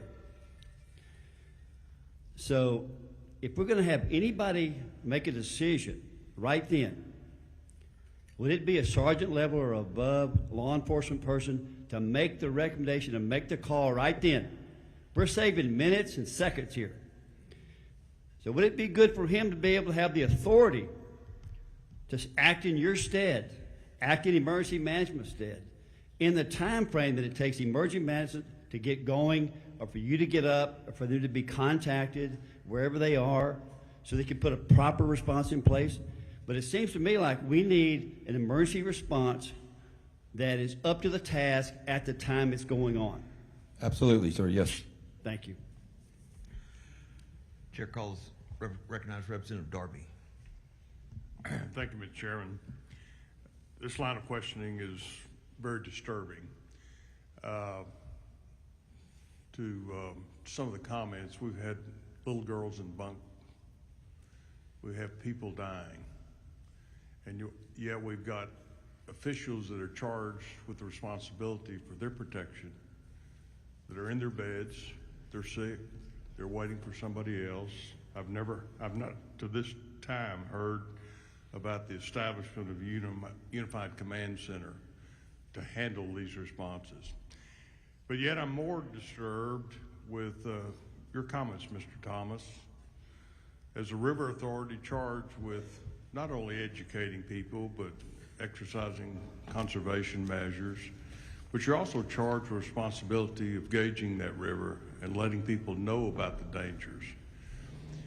In the comments last week and testimony from your authority to our committee, it was clearly evident that in 2015 and later in 2023, it was recognized through studies that you paid for that there was a need for an early warning system. In your words, an alert system would have saved lives. And yet, you didn't do anything about it. You waited to receive grant money from some third-party source when you had the funds available in your budget that you collect property taxes for to protect the citizens of Kerr County. You had money in your budget to fund an alert system, but yet you chose not to. Would you care to elaborate on that for the benefit of this committee, on your reasoning for that? And ultimately, the funds that were in your reserve account, did you return those through property tax reductions? You chose that path? Bill Rector, Speak into the microphone. Speak into the microphone. We need to hear your response. I think, is it working? I can hear you now. Thank you. Obviously, we have been frustrated over the years trying to institute flood control, trying to institute a system where that we can better inform our emergency managers of situations. We grew frustrated to the point where we said, we're going to do it ourselves. We're going to just take the bull by the horn. We're going to create our own system, and we're not going to ask for additional funds. That was out of frustration. We had tried since 2016, when I came on this board, to create a flood warning system in Kerr County, repeatedly, year after year after year, working with various agencies, trying to work with them to obtain fundings, and finally we got to the point where we just need to do this. It is urgently needed, and we are going to do it, and that's what we did in 2023. What did you do in 23? Did you establish an early flood warning system? We began looking at putting this as a separate priority, dedicating funds to it, and we followed that with finding people to talk with us on what needed and what could be done, what was technically now available. We had a hydrologist talk to us in 2024 of September, and we heard him. We heard what he had to say, what could be offered to our county, and we moved immediately in our next board meeting to moving forward with that project. And we issued, at the next meeting, January of 2025, we issued proposals, or requested for proposals for this system. And then by June 4th, we had actually hired a contractor, signed a contract to begin creating a system with our own money that would support flood warning in Kerr County. I think your executive director last week had indicated that the board decided in 23 not to move forward because they could not achieve a grant request and have your money, the board's money, needed to have matching grants for outside money through a grant system from the state or somebody else. So I guess the concern I have is that you had the resources, you had the data, you had the studies that said this early warning system is a critical factor in the protection of lives, and yet you continued since 2016. I think you came on board in 16. Yes, sir. You continued to look down the road, if you will, and not really address the concern that your data showed. So that's particularly disturbing to me, to think about folks asleep in their cabins that could have been warned. I'm not saying that they might necessarily have saved their life, but certainly we have to ask the tough questions. The folks on this panel are charged with responsibility of protecting people, and we want to make sure that there's no impediment, if you will, to that protection by some sort of procedural mess or unconcern. In fact, let me ask, where is and who is Jeremy Hughes? Dalton Rice, City Manager, City of Kerrville. So Jeremy Hughes had put in his retirement paperwork July 2nd prior to the event after serving over 2 decades. And so he retired, I think, on the 11th, I believe. So he's the emergency management coordinator for Kerrville? Kerrville, yes, sir. So that position is a training battalion chief and with a separate function of emergency management coordinator. I think one of the problems that this process is showing is we have a lot of folks who have titles, but when the time came to act, they did not do so in a timely fashion. Mr. Thomas, the River Authority, we're going to have to take a look at your role and your responsibility to protect the lives and property of folks along this river basin. Mr. Darby, We would appreciate that. just for the record, you're addressing Mr. Rector, and you said Mr. Thomas. I just want the record to reflect who you're questioning. Oh, I'm sorry, Mr. Rector. I'm sorry. No problem.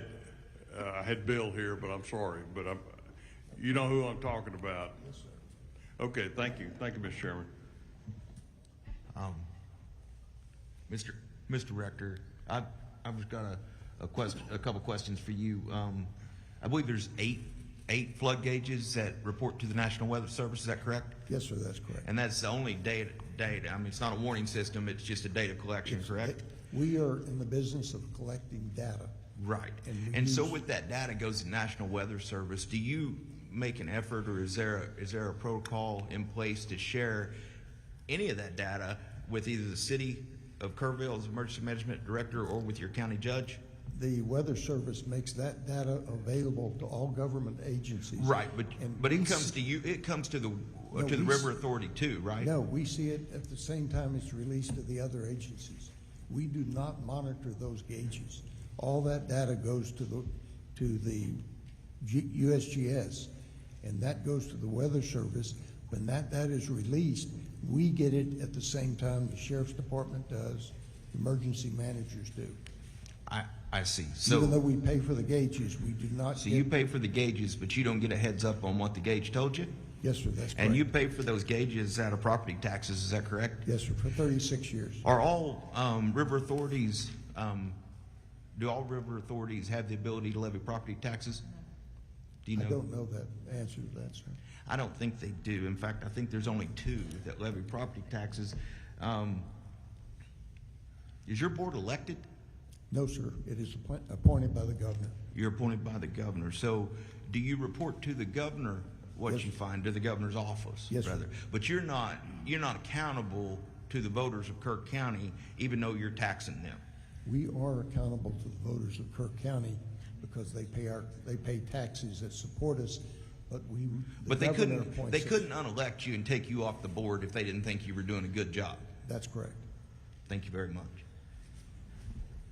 I've got a couple for Dr. Rector, and then I've got a couple for city, both Kerr and the others. First of all, on your financials, for 24, under surplus funding, it's showing up on your income. I guess you spent $515,000 out of surplus in 24. 25, you budgeted another $589 out of surplus. You had about 3.3 or 0.4. Is that related to this dashboard project, or what are those funds going to? We had several projects that we were funding at that time. Was a riparian area that was going to be Let me used. back up. Was any of that related to additional gauges or flood monitoring? No, sir. Okay. And I understood that the dashboard, and I understand the need for consolidation. I would just argue y'all are not the best place to consolidate it. What it appears to me is there's a large river authority that has a fabulous consolidation of data that is accessed by portal for anybody that chooses to, but they're 100 million plus enterprise. So for an entity to take on a dashboard that's, quote, going to be a shared resource, when you don't even have a number of gauges underneath the dashboard to actually track the data you're trying to track, does not make sense. So you dedicated $1.5 million to a dashboard to consolidate existing gauges. Does that include any more gauges? Yes, sir. It does. How many gauges? Our firm, Kisters North America, is working on a map for those gauges. Obviously, one of the problems that we have, we don't have a flood until it rains. And so we need gauges in West Kerr County, rain gauges in West Kerr County. And those need to be automatically triggered. When you get a certain amount of rain, that data needs to go to our emergency managers to say, hey, something's going on up here. And we have always just supplied in the past data to the National Weather Service. What we're doing now is we're changing our scope. We are going to create a system within Kerr County that supplies data for our emergency managers in Kerr County so that they will be knowing what's going on locally on the ground here. To be clear, though, you are adding additional flood control monitoring systems in that. Yes, sir. Okay, thank you for that. All right, I don't care which one, Kerr or, I'm sorry, Kerr or, I'm looking down here, Kendall, either one can operate, not Kendall, Kerr County, Kerr City. Here's, I'm gonna hit you with about 4 or 5 things. I hope they're pretty short answers. Sheriff, number one, I'm sorry, let me do the sheriff first. What is the acronym for the radio towers that you're deploying for new operability? Gators. No, that's the radio. What's the towers? You had an LTR or something? You had an acronym for the tower that y'all deploy to get better radio reception. Oh, LCRA? Yeah, that's right. So are they of a height, and are they permanent? When you put those in, are they permanent? Yes, sir. Are they of a height that could accommodate additional cell service vendors? I would think that's very possible, sir. And so I would tell both Kerr County and Kerr City, look in your current inventory of tower structure and ask your vendor network, for those that did such a yeoman's job during the emergency, that they might be willing to come on permanent. And I would also caution you this: do not hold them hostage for fees that are exorbitant. the cost of a tire, large part of the cost of the tire is land acquisition and leasing for space. So if you're sitting on government-owned space today, it only makes sense you reach out to those and say, please come on board. Because this community, this area needs bandwidth if we're going to put all of our eggs in one basket on a bandwidth line. So I'd tell both of you, Mayor and County Commissioner, and I don't have the mayor here, well, I do, to go through your inventory and find out what works, and do not go back and hold them hostage. There's a fair market value to fees, but I would argue the safety of your community is worth gouging somebody that's trying to offer something that's essential service today. So that's the first thing. And it don't have to be LTRS. It could be a water tower for all I care. Yes, sir. But take an inventory and look at that and pursue that with a vengeance. Yes, sir. You can have service by the year end and won't be relying on boosters in the next flood. Secondly, this dual EMC deal for small county and cities. My large ones, I get it. Lubbock's a split. But I want to tell you, in operation, you'll never know their city and county. They dovetail. My basic understanding is this one really didn't get together until Kidd got here and kind of forced the issue to get them together. Partly because we had a retired in one the day before, and we had one sick, and we had a county judge that was out. So, number one, I think you're going to anticipate or should anticipate a consolidation at a certain level of one, for many reasons. One, I don't think the expertise needed to do this properly exists in a small community. So you're running stretched on resources to begin with from a personnel perspective. Two, I want my TDM director not to have to guess which one he should talk to. So just from an organization and coordination, unless you can give me good reasons between now and report and bill that it shouldn't be that way, expect a consolidation.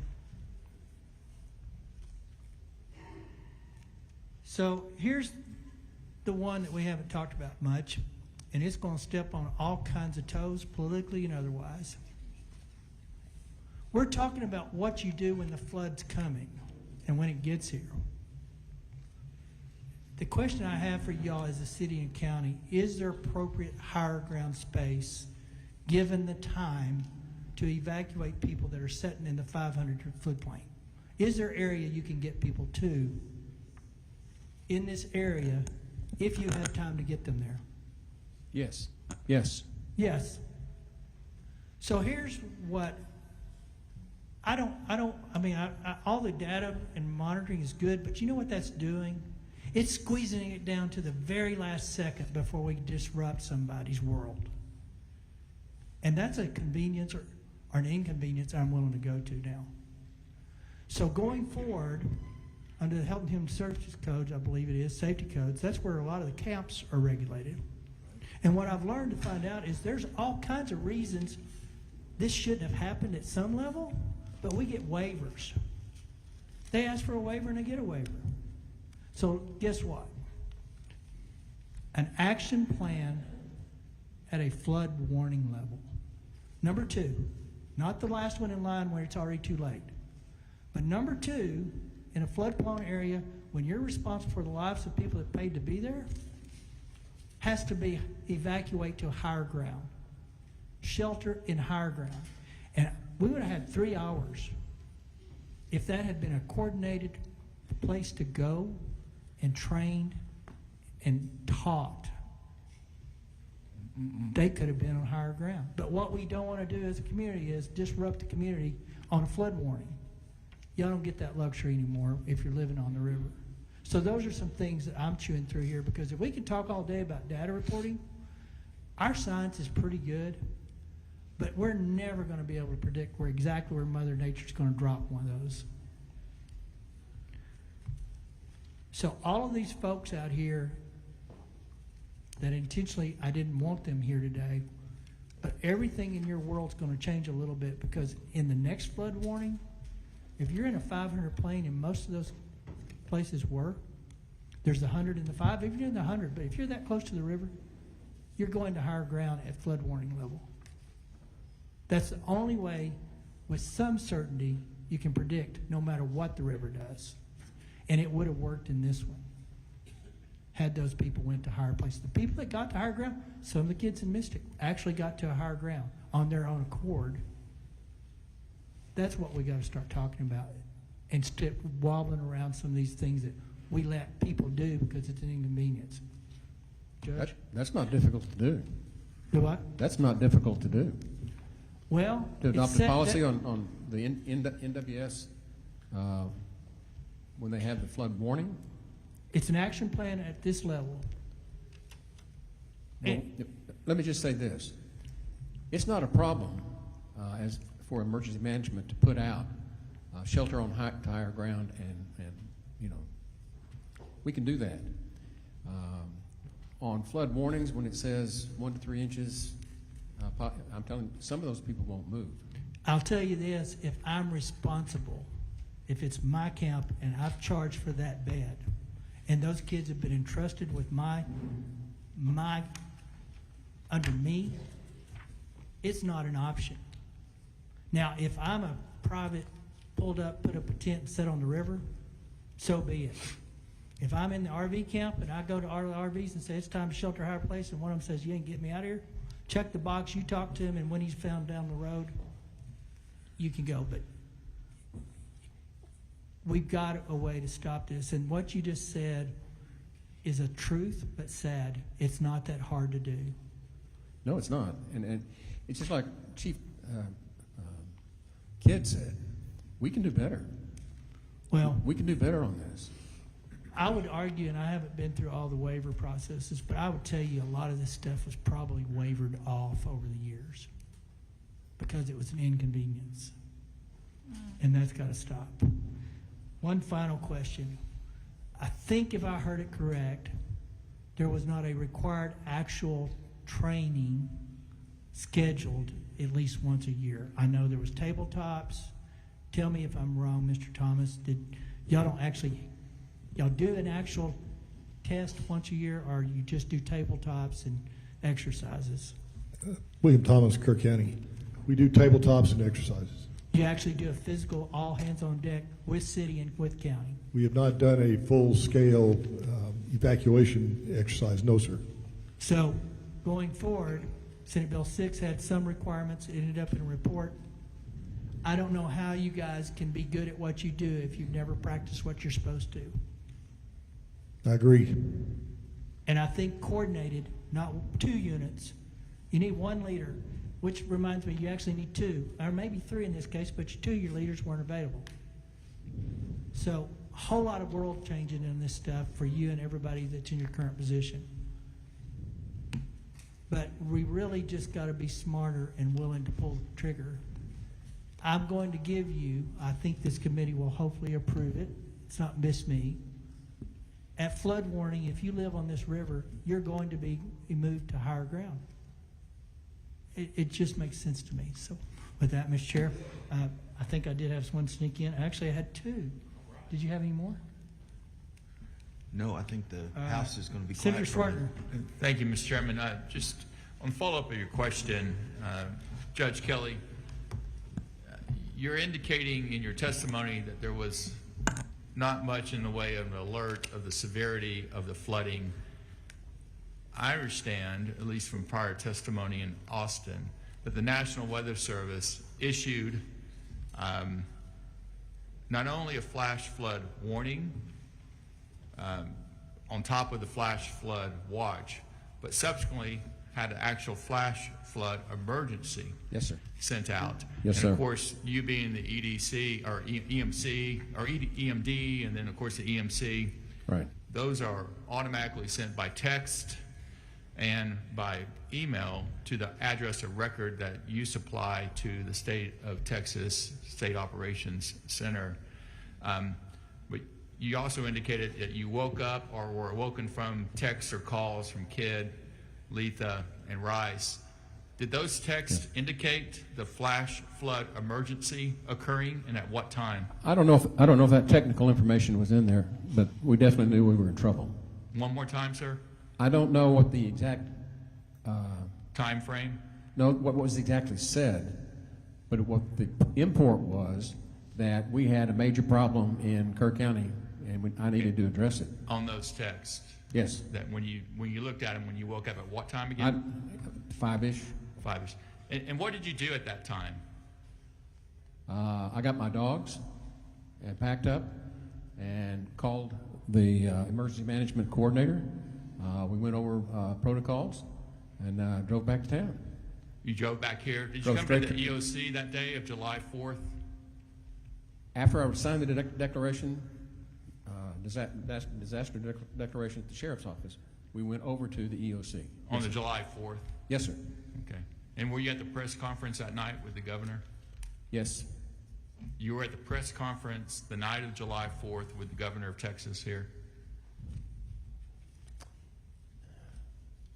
I'm not sure. And again, were you in the days bleed together. I have been in press conferences with the governor. You're asking me which day. This would be the day of the flood. Were you in the press conference with the governor? I do not know. I can find out. I'm going to ask you this one more time. Were you actually in the Emergency Operations Center the day of July 4th at all? Yes, sir. You were? Yes, sir. And what happened was, after we finished up the briefings and everything, I had still not seen my wife. And so I went to West Kerr County to make sure she was okay. And then I came back for the press conference with the governor, I believe. That can be verified. But I think I was back for that. Okay. Senator Campbell. Thank you, Mr. Chairman. Probably don't need an answer to this, but a comment. Dr. Richter. So residents of Kerr County are paying taxes for the Upper Guadalupe River Authority to be in the business of collecting data. You said we're in the business of collecting data. Is that right? That's correct. All right, that's correct was his answer. You might pull that mic up, sir. Yes, sir. And the Upper Guadalupe River Authority has been established since 1939. There have been some floods. That's 86 years. And the board, you representing the board, are just now deciding and acting on the need to have gauges? Those gauges were put in 36 years ago, I believe. Okay, so we have no alarms, though. It's just gauges to collect information for the National Weather Service? Yes, that's correct. Okay, so I would say that you should be in the business of protecting people from the things that are going on in the river. I don't see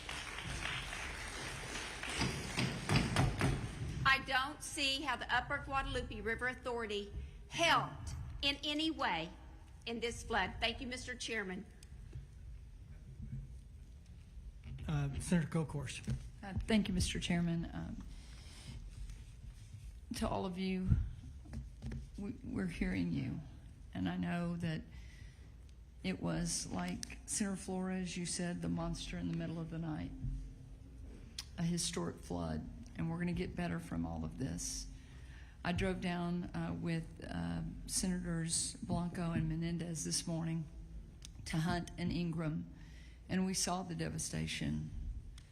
We saw some of the debris in the top of the trees, those huge cypress.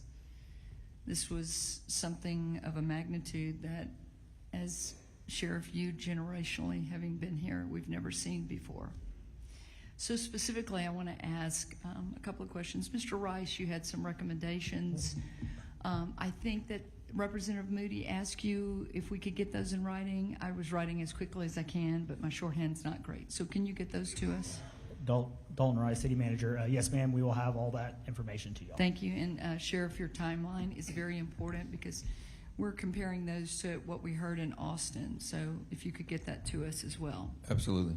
I want to go to your question, your comments in your writing.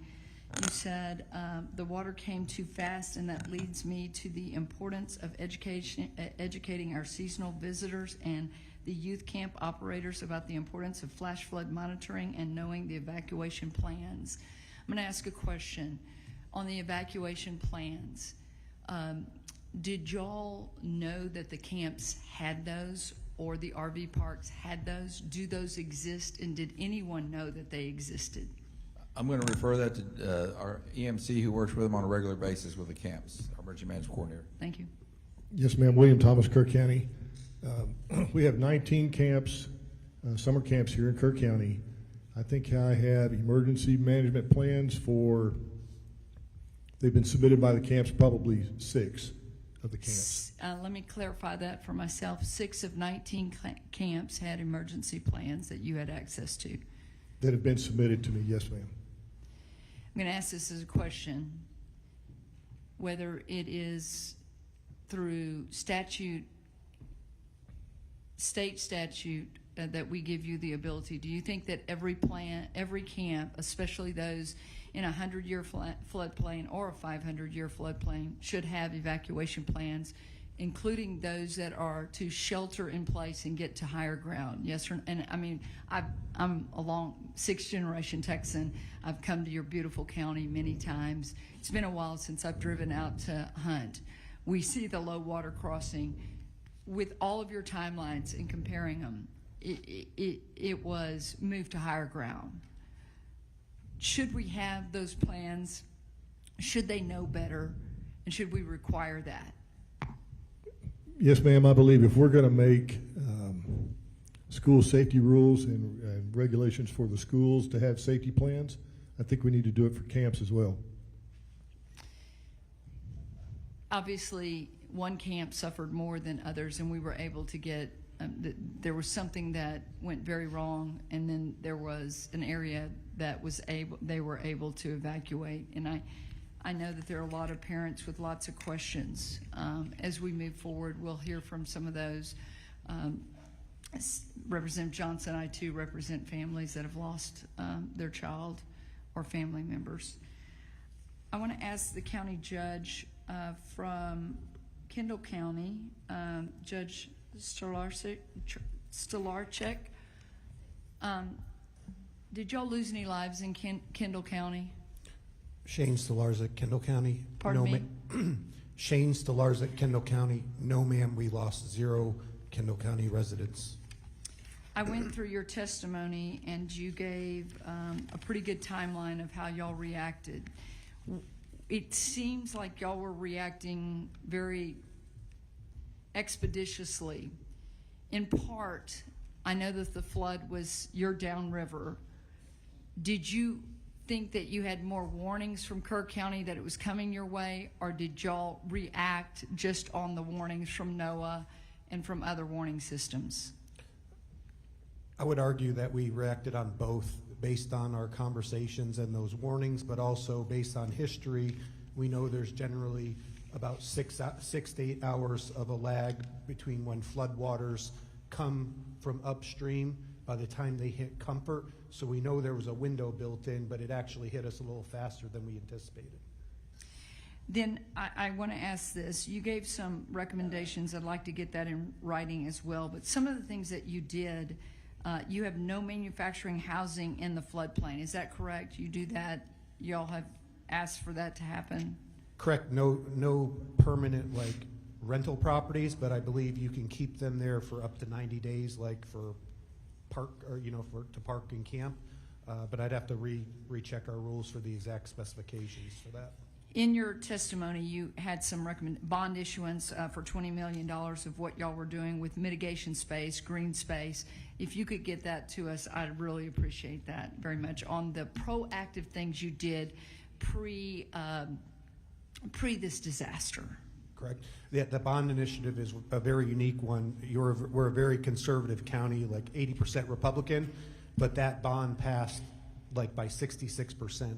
And so our residents willingly raised taxes to go out so we could purchase large tracts of land to, in areas where we know there's risk for floods, where we want to preserve waterways, and also prevent certain kinds of development that could be problematic down the road.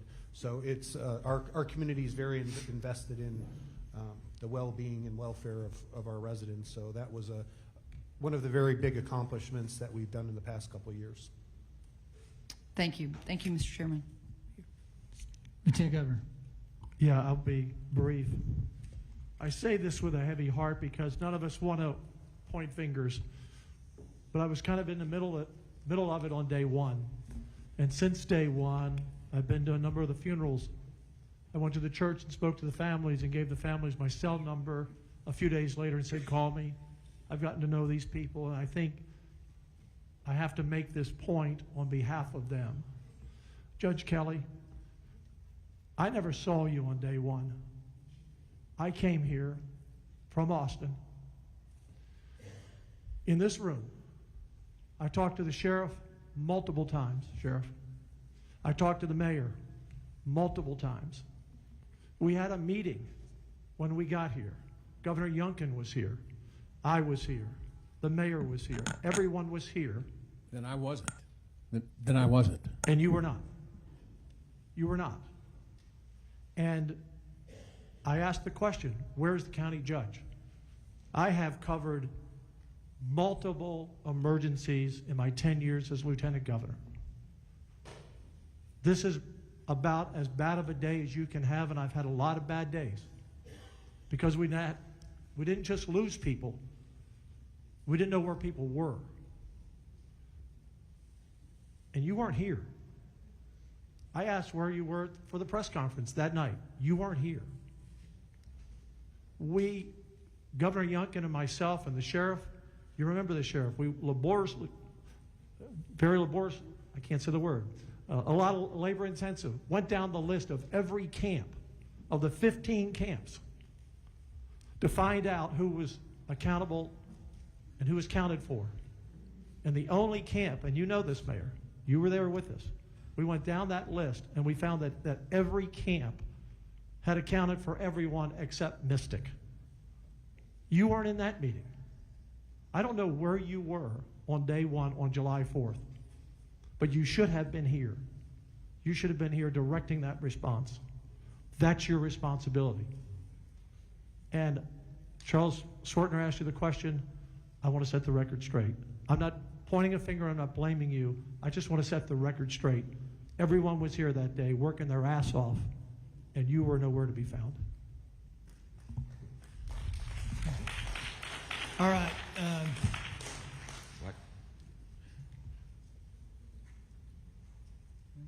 Representative Wilson. Thank you, Mr. Chairman. These questions will be to the sheriff, Mr. Rice, and to Mr. Thomas. Do y'all have previous incident after action reviews? We are going to do one after this, sir. How about from the floods of old? Then we have an issue in like 87. Dalton Rice, City Manager. I don't know about the old ones, but anytime we do an incident or have an incident, we have an emergency action plan, an after action review, and corrective action plans. Okay. But after action reviews from previous events, do y'all have? I would have to find that out for you, sir. I don't know. Okay. Could you look, and if so, could you provide it, sir? William Thomas, Kerr County. I'm like Mr. Rice. I have not seen any after action for past floods. Thank you. Now, I know that Texas Department of Emergency Management basically started moving assets into Central Texas, or in a larger area, of course, not necessarily here in the county, on 2 July. Were y'all participatory in those coordinated meetings? Dalton Rice, City Manager. No, we were not, but Kerrville is historically, regardless whether it's fire season, flood season, throughout the year, we're a heavy staging area for TDEM, and they're there constantly. So sometimes we know about it, sometimes we don't, and I don't think we knew about it until the morning of. Till the morning of? Yes, sir. Okay. There's assets, and you didn't know of it till the morning of. Correct, and I think on the timeline we had, I think it was about 03:30, give or take. Okay. Our battalion chief that was on shift, he had notified STRAC or MedCom, which is kind of the communication point, and that was when they got in contact immediately with the boat teams that were local. But there's not necessarily anything that requires you, once it's identified by TDM, for you to actually attend that meeting? No, sir, I don't think so. Those coordination meetings, and you know the ones I'm talking about in the morning and the evenings. Okay, all right. So in your observations, when you're doing rescue and as well as recovery, and of course, You know, you still have weather events that's happening.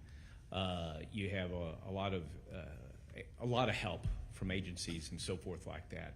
Is there something that you identified that, you know, for example, that maybe the state had provided that basically was not a help but a hindrance, like for example rescue boats going down or not in a necessarily was able to meet what this particular mission called for water rescue?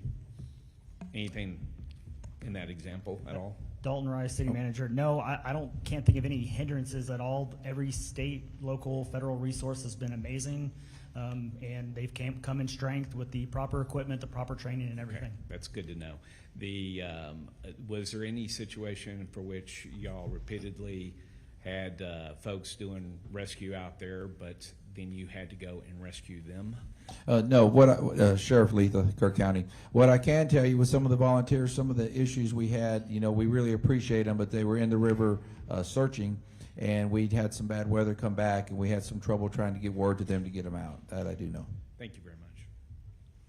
All right, members, I believe that's all we've got on this first panel. I do need Sheriff Letha, William Thomas, and Joe Herring to meet down at this very corner and fill out one of these cards. We need you for record. You guys are dismissed, but I would suggest you might stay here just in case there's questions that come up after public testimony. For those that have not signed up that are willing to, or those that wanting to publicly testify, these cards that are on the front desk, please get one of those filled up and get it to the clerk so we make sure we get record. We'll get you if you don't, but you'll still have to sign up the card. All right, you guys are dismissed and actually subject to the call of the chairs. All right, we're going to start public testimony. We'll do 16 to 8 panels, and then we'll get back on invited. Chair calls Mary Ellen Schul. Mary Ellen Schul. Brady Constantine. Auburn Gallagher. Ashley Willis. Timothy Mabry. Melanie Strong. Charles Holt. Albert Flores. Albert Flores, Charles Holt, Melanie Strong, Timothy Mabry, Ashley Willis, Auburn Gallagher, Brady Constantine, and Mary Ellen Schul. All right.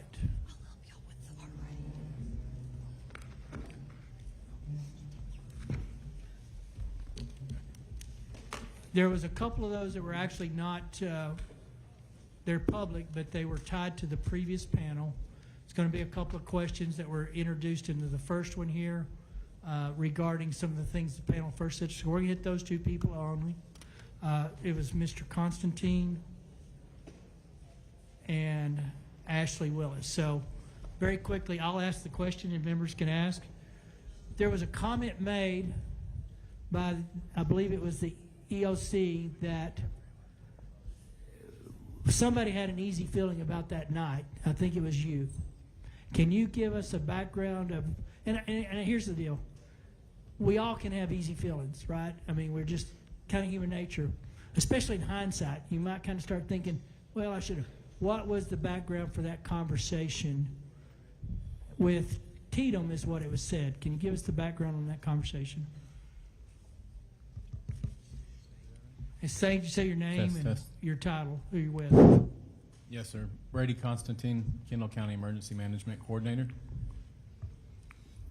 In context to that, so I'll start with saying I have a lot less years of experience as opposed to many.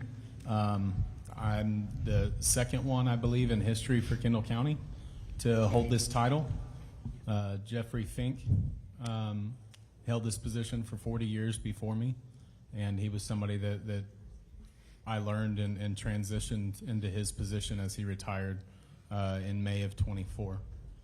So I will say that I'm a lot more on edge for any type of situation that could happen within the county. Sometimes I'm a little too eager or more proactive, but that's that's me learning more of what my role is now. I grew up in the fire service as a fireman and paramedic the last 20 years. So to be clear, I just want to kind of land the plane. It wasn't anything Tatum said, or hey, by the way, this is going to be a big one. You need. It was just kind of your experience level, inexperience, and kind of looking at some Yes, of the sir. stuff and talking to people. You were believing that maybe this is quite. We may not know what we got. Yes, sir. We did have we had a weather call with the SOC at 10 o'clock on the morning of July 3rd.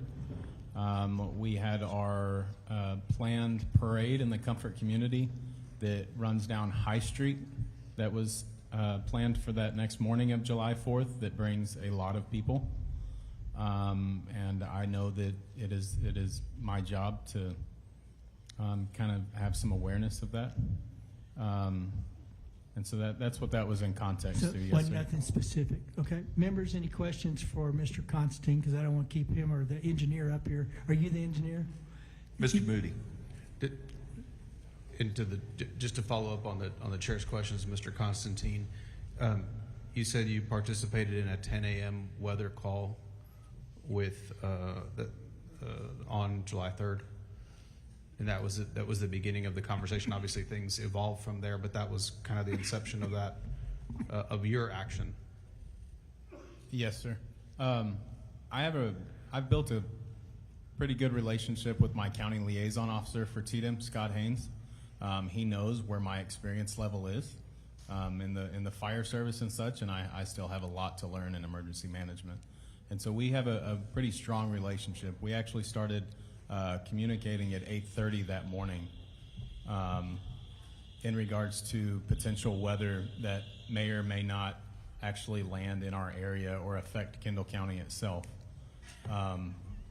So that's how my day started on July 3rd, followed by the SOC weather call, not knowing how much or if we were going to get any at all at that point. Okay, and the SOC weather call, that invitation goes out to you and who else? I know it goes out to emergency management partners. As far as just for our COG, for ACOG, or I'm sure, by region, I couldn't tell you exactly who all is actually on that list. And that, do you recall, or do you have the ability to inform us later the participants on that 10 a.m. call? Representative, that's a global call. There's probably 500 people on there. No, I know that the invitation's going out. I'm just asking if he participated in it, and if he has, these are some of the folks that he works with, if he has recollection of other folks that participated in the call. As far as participation, I couldn't tell you who participated. Okay. I can look at the email chain, but as he said, there's like 500. No, and we get those in our offices too, and we participate where it. If I'm not going to be participating from El Paso on a call like that, but we had the same notification if we would like to participate in it. I'm just trying to figure out if there was anything that stood out to you in that meeting in terms of participation. No, sir. Honestly, I couldn't tell you who all was on the call. I generally don't pay attention to that. I just dial in, listen to it, and see if it's going to affect me in my area or not. In our prior hearing in Austin, when we spoke with NIM Kidd and TDM, talked about qualifications for folks that serve in positions as yours. You said you're kind of new in this position, and we've heard from another witness has shared his background, education, experience, and training. Do you have anything on that front to offer to in terms of what are the best qualifications? What are qualifications that are best served, or that would best serve the communities when talking about positions like yours? Because obviously we have these positions all over the state, and if there are minimum standards that you think would be important for us to know about, I'd like you to be able to testify about that. So one of the things y'all mentioned earlier is the tabletop exercises, and the information of if you don't use it, you lose it. That is something that we talk about in the fire service when it comes to hazmat, right? Or if you talk about if you don't know how to tie a knot, we tie a lot. Emergency management is built around the fire service and emergency medical service, where we wait for somebody to tell us what to do, where to go, not how to do it. It's not utilized as predominantly in the law enforcement profession, I would say, on a daily basis, at least not at the local level. A background for somebody that, or for this position, I can tell you that is the strongest thing that I have is my background in the fire service, the 20 years I had prior to coming to this seat. I wouldn't have applied or been considered if I didn't have that experience that built the resources and the knowledge for it. Thank you very much. Very helpful. Thank you, Mr. Chairman. I called the engineer up here because you were named in that. Do you have anything you need to add to that conversation that we were just in with Mr. Constantine? No, I don't have anything to add. State your name and... Sorry, Mary Ellen Shuley, County Engineer for Kendall County. You guys are released. That was an easy day. All right. I'm missing two out of this. No? All right. Let's go ahead and start on this side. You've got 3 minutes, but we'll be granting latitude on the public side a little bit for you guys. So just kind of move down and tell us your story. Tell us your name. Tell us your name and what's important to you. Good afternoon. My name is Auburn Gallagher. I'm a 25-year resident of Sandy Creek. We are a community of 3,000 plus citizens. The majority of the citizens in our area are retired, elderly, and on fixed income. This area is historically underserved by local authorities. I was awoken on July 5th at 6 a.m. by my neighbor, whose house sections and other debris were taking out my fencing and leaving my livestock vulnerable. At this point, I did not realize the damage to my own home. I was focused on my animals and my neighbor's needs. I put my boots and jacket on and began to zip tie my fences together and headed to the church in our community to see the damage that had occurred. On the way to the church, I saw that 2 of my neighbors' homes were gone. I began to ask, how did this happen? Beginning to develop a plan. Our floodwaters came from a very small watershed with headwaters all within a half mile of our subdivision. The creeks could not shed 18 inches of water in 1.5 hours with the trees clogging the ways. It was pouring it's like pouring 5 gallons of water into a toilet stuffed with sponges and expecting it to flow through. Our creeks are just 3, Bingham, Big Sandy, and an unnamed creek that starts at Rock Cliff. I took my funds and headed to HEB for water and ice and non-perishable foods. Then I returned to the church and moved down to Windy Valley to assess the damage. It looked like a war zone. I began calling resources I knew and asking for help of volunteers and equipment. The work began.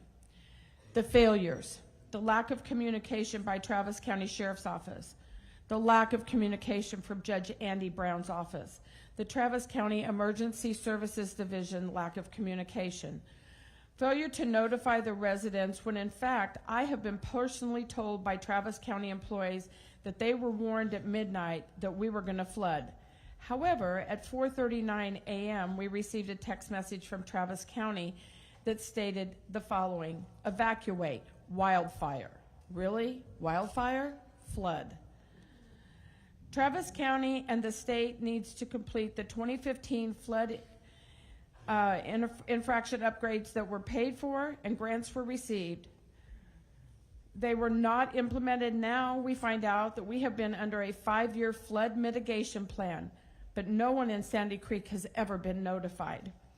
The delay of resources, please explain to me why New York State cadaver dogs were brought in 5 days into this event, but the cadaver dogs from Texas were never brought in.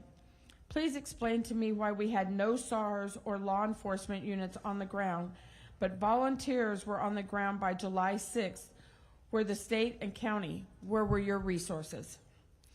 I have been emailing Travis County for 3+ years about Sandy Creek and the things that needed to be addressed. They have never completed any of those requests, which would have fallen under the 2015 flood mitigation plan and the corrections that would have needed to be made. The lack of communication with residents about the location of possible missing, the numbers are still wrong. We have 20 homeless encampments between the two sides of our creek. Many of them have not been found. And by the way, did you count for the illegal population in our area? No, you did not.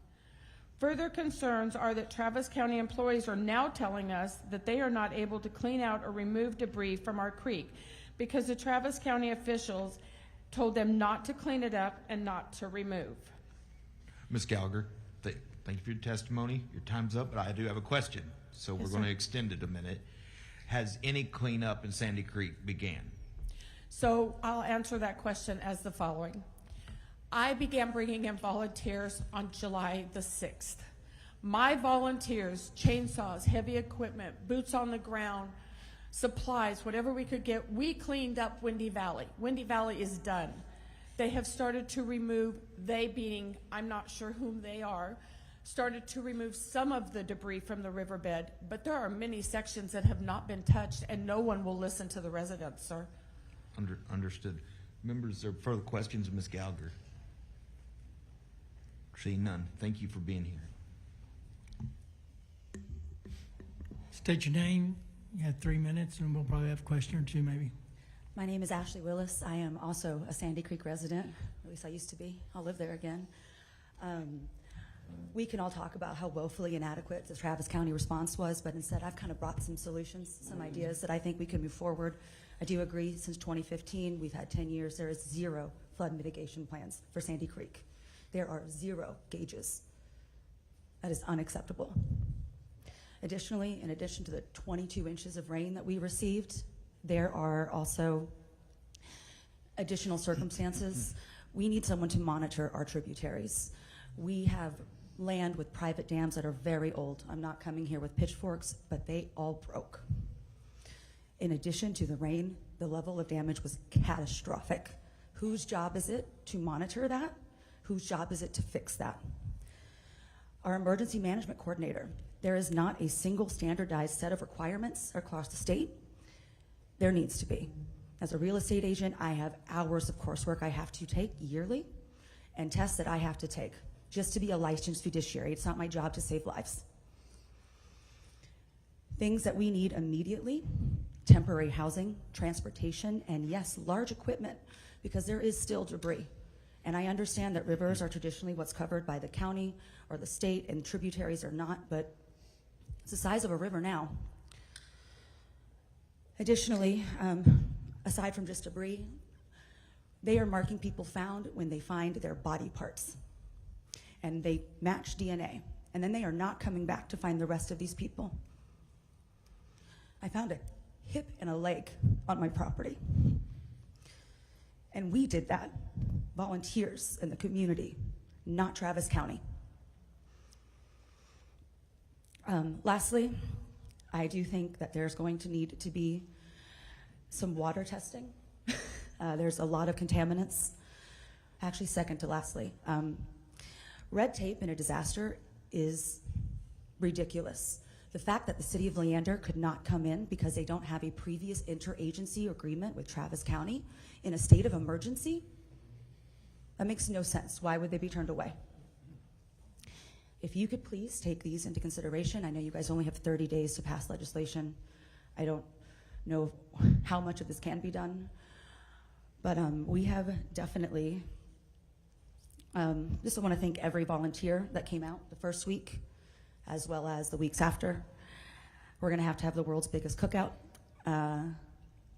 We do still have an unserved area at the southern end of Long Hollow Loop and at the southern end of Gillum Creek that has not been touched. It still looks like a war zone, and if we get another rain, it will tear up all of the low water crossings that are left.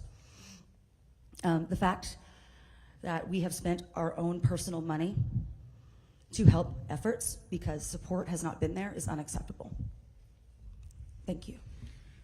Just real quick, I know you don't have it. We don't have a copy here today. Those recommendations would be extremely helpful. Any written testimony that you can get to the committee the next week. I know you live, I think, in that area, obviously. may be homeless right this minute, but you're somewhere in that area. If you can get them to the Capitol, get them to my office or Chairman King's office, either way, we'll make sure the members get them. Appreciate that. Yes, sir. Yeah. Go ahead. Chairman Perry, Yes. on that note, for all witnesses, whether you're testifying or just want to submit public comment, if you go to the posting where this hearing is posted on the House website, there's a link to the public comment portal, and it's going to be open for another week. So you have a full week to submit your comments in writing on that posting, and that will be shared.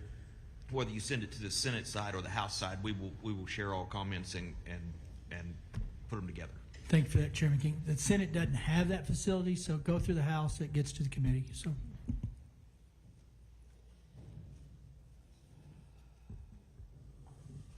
sorry, go ahead and state your name. My name is Melanie Strong, and I'm a resident of Travis County. I'm a general contractor and realtor by trade, and I'm going to give you a brief timeline of my experience as a neighborhood leader and a community liaison. I've used my background in construction and my leadership skills in the specific area of Sandy Creek at the end of Windy Valley Road to help the residents clear the property of debris, manage volunteers and heavy equipment, and help them sift through the destruction and try to find any personal belongings. As well as I've personally brought in shipping containers, tents, and security to protect against looting. In the evening of the 8th, 3 days after the flood, I was disturbed to see a woman, Auburn Gallagher, a 25-year resident of Sandy Creek, pleading for help on social media. This area of Travis County is only 20 minutes away from where I live, and after doing some digging and making a few calls to the only two people I knew in that area, one of which lives on Nameless Road that leads to Windy Valley, and the other one lives on Windy Valley. Both of them had the same thing to say, and that was that nobody came. They were left in the dark, and they did not have resources to dig themselves out. I woke up my significant other, who is a lieutenant in the Capital Region of Austin for DPS, and I told him that we needed to go and see for ourselves. I asked him if he had gotten any emails or phone calls requesting assistance, as he would have been one of the first ones to receive that request, and his answer was no. He refreshed his email again, and there was nothing requested from Travis County. We drove out to Nameless Road and came to a bridge that was out. We watched several vehicles drive over it, even though it was coned off. Once we backtracked and drove through Treviso, and we came upon a single sheriff's deputy who was posted near the other side of the bridge. He was the only deputy stationed for that entire area. We pulled in and asked him what happened the night of the flood because we had been told that no one came. He confirmed that he was working on the night of the flood and had over 50 calls directly to him that he was unable to get to as he was caught between Cow Creek and the low water crossing for the Balcones Nature Preserve. That's a 20-minute drive on a clear night. He was on the other side of the county. And there were no other deputies available for the Sandy Creek area. Sorry, I lost my spot. He was stuck there for from approximately 3 a.m. until 10:30 in the morning when he was able to get out. He was landlocked along with other deputies, some of which had to evacuate from their own vehicles to escape the floodwaters on foot. We finished our conversation and went back home. On Wednesday morning, I went to my friend's house that lives on Windy Valley. His property extends both sides of the road. One portion of his property extends into the creek, and the other adjacent property is where his home is. The water came across both properties and into his home over 2 feet high.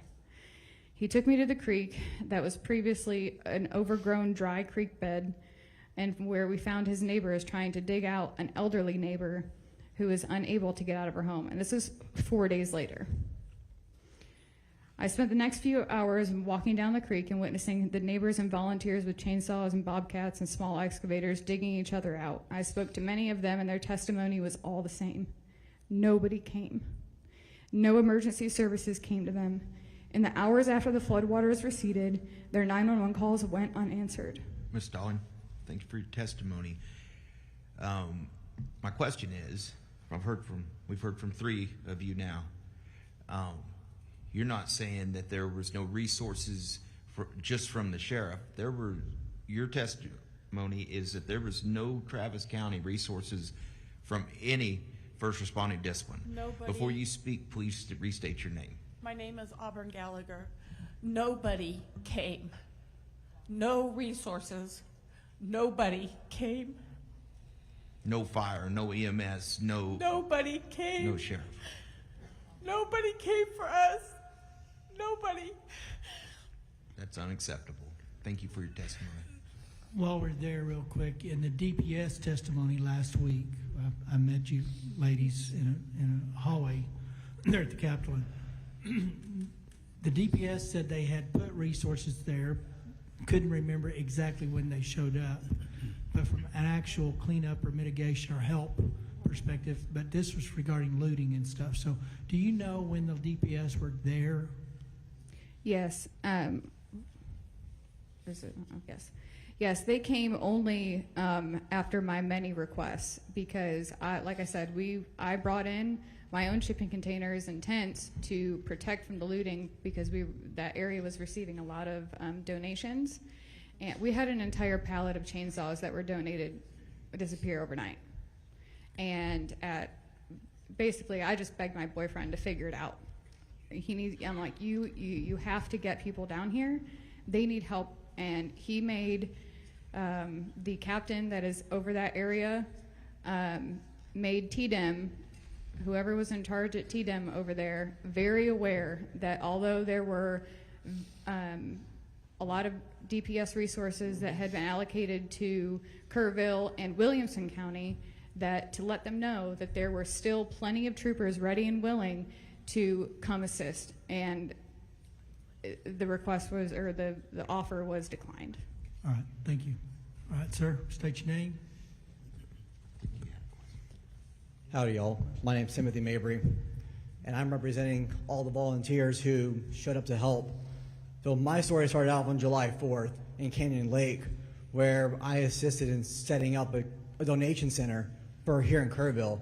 We ended up sending, on July 6th, 11 trucks and 7 trailers of supplies to here in the Kerrville area.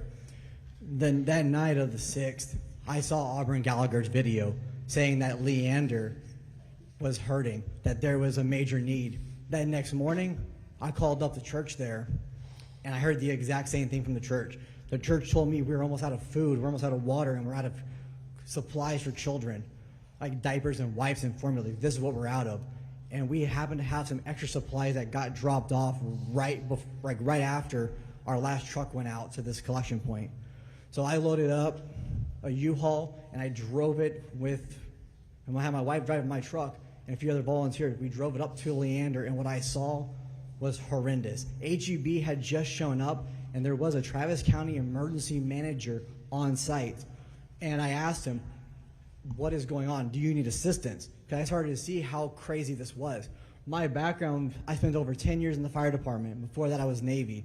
I have a lot of experience in emergency management. And I asked, hey, do you need assistance? And he said, I don't know. I don't think so, but I'm not sure yet. Just be on standby.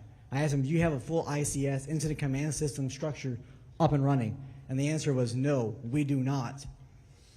Those supplies were being turned away because HEB had shown up. And HEB at that point was giving out small little bags of groceries to people.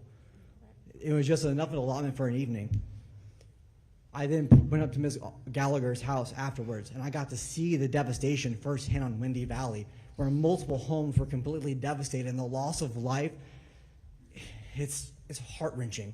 Out of 2 properties, 6 people did not make it, 1 did. And to hear their stories is heart-wrenching, what happened on that street, and then getting turned away.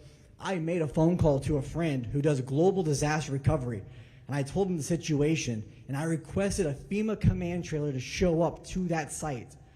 The next morning, that Tuesday morning of the 8th, a FEMA command trailer showed up to this site before an emergency management was fully set up for an incident command system.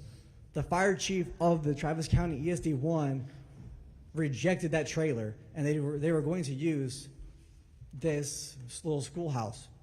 But there was still assets that were being needed.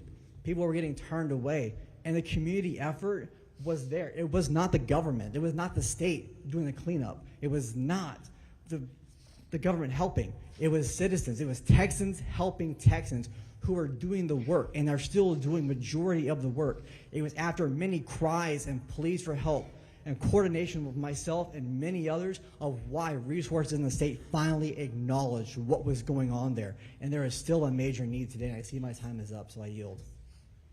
Thank you for that. Go ahead, sir. Hello, how y'all today? My name is Chief Charles Holt. I'm one of the 9 volunteer fire departments in Kerr County that services Kerr County. I'm also part of the Kerr County Siltwater team. In this event, on July the 4th, we were able to evacuate 375 residents to safety. There was 36 10 businesses and 20 RVs that were destroyed. We had 16 waterborne rescues that day. The Center Point Fire Station had at least 7 foot of water that went through it. Even despite that, we were able to clean it up and get that as a community center and then another distribution center across the town and the local schools. We ran 29,467 volunteers down the river from July 4th to the July 18th. We had 75 heavy equipment, specialized pieces of equipment. We had 32 rescue teams that was deployed down the river, 7 task force team with technical rescue and recovery and logistics. We had 6 cadaver dog teams that were running down the river. We provided 3,000 meals daily to the volunteers and everybody that was coming in to the area. We also accept at least 80 tons of donations from the community support. And we had 60 medical contacts daily on our site. Through all that, we only had 3 injuries. One was a minor chainsaw scratch, one was a heat illness, and one was just a PTSD thing. What we got from the state was a 100-man TIFMAS team. It was actually a SAR team at the beginning of it, and then we got about 16 DPS deputies that helped us with traffic control in the area. So the biggest thing for us is, we had our personal professional equipment. We handed out to all these teams that helped them, mitigate the risk that they were going through on this river. We had a public plan. We had evacuation protocols that we had put together. On the county side, we had good communication with the county commissioners. They were good liaisons. The sheriff's response, the sheriff's office response to there was great. Some of the things that we could work on with that would be, some of these rehearsals of the emergency stuff that would go on through here through the countywide. Other than that, through the state of Texas, the team support was good. We had stuff that we needed. The DPS checkpoints and the state representatives that have come down there to visit us and make sure that we're doing good was amazing. I got to see Mr. Liddell here on several occasions, come down there and see how we were doing and see what we needed. The only thing I would ask from the state moving forward would be, instead of a pull down from us trying to get information down, it'd be better to be more of a push, so we can get those good information things that we need to carry out our jobs a little better. So that's all I got for y'all. I appreciate y'all's time. Thank you. Thank you for your testimony. Mr. Verdell. Thank you, Chairman King. Chief Holt, I just wanted to commend you and your brother and all the other volunteer fire department members from Center Point. Y'all had an overwhelming task. I believe the last survivor was found near your station, and it was impressive to watch how many volunteers showed up. And y'all, that's really an overwhelming task. If you think about, you have a lot of people. Y'all did a great job coordinating and managing those volunteers. And I wish people could have witnessed, if they didn't get to, what your VFD was able to do. And I think it shows the importance of why we have to have those volunteer fire departments there. And your leadership was exceptional. I just want to tell you publicly, thank you for what you did. Thank you, sir. There's a lot more you can do, just being honest, with a little less red tape. So I think everybody that showed up to help us out, like people we've always said, it's, we're from Texas. We'll help our neighbor. It could be next door, next county, or next state. So thank you all for everything you did, and I appreciate that. Go ahead, sir. State your name. We'll have questions for you, probably for the groups after this last one. Good afternoon. My name is Albert Flotis. Thank you for the opportunity to address the committee today. I've been a television meteorologist for 4 years in this area, so I've seen the floods. I've seen the loss of life. I've reported it for many, many times. I know lots of the people that are sitting over there. This time, it was just insane. It was hard to do as a meteorologist. It's hard for everybody. I have a forensic company that does research on this kind of stuff.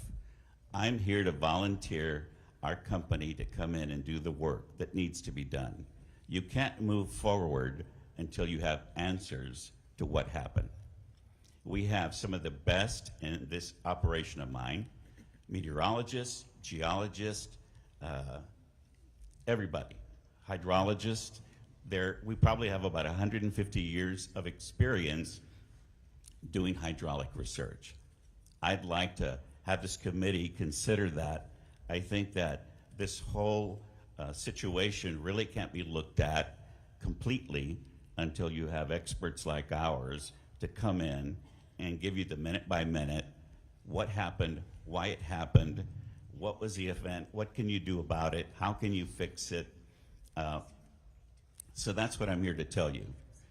I know how to get answers. We've done it for many people. I did it for SeaWorld and saved them millions because they had a tornado in their stadium and they didn't know it. So they were being sued for millions. Our forensic team came in and looked at it, and sure enough, we found a tornado inside Shamu Stadium, but it was tiny. It couldn't have been really picked up. I mean, it's not like you saw this giant funnel.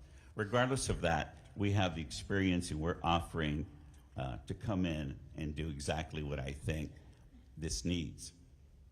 At the same time, we have an artificial intelligence company.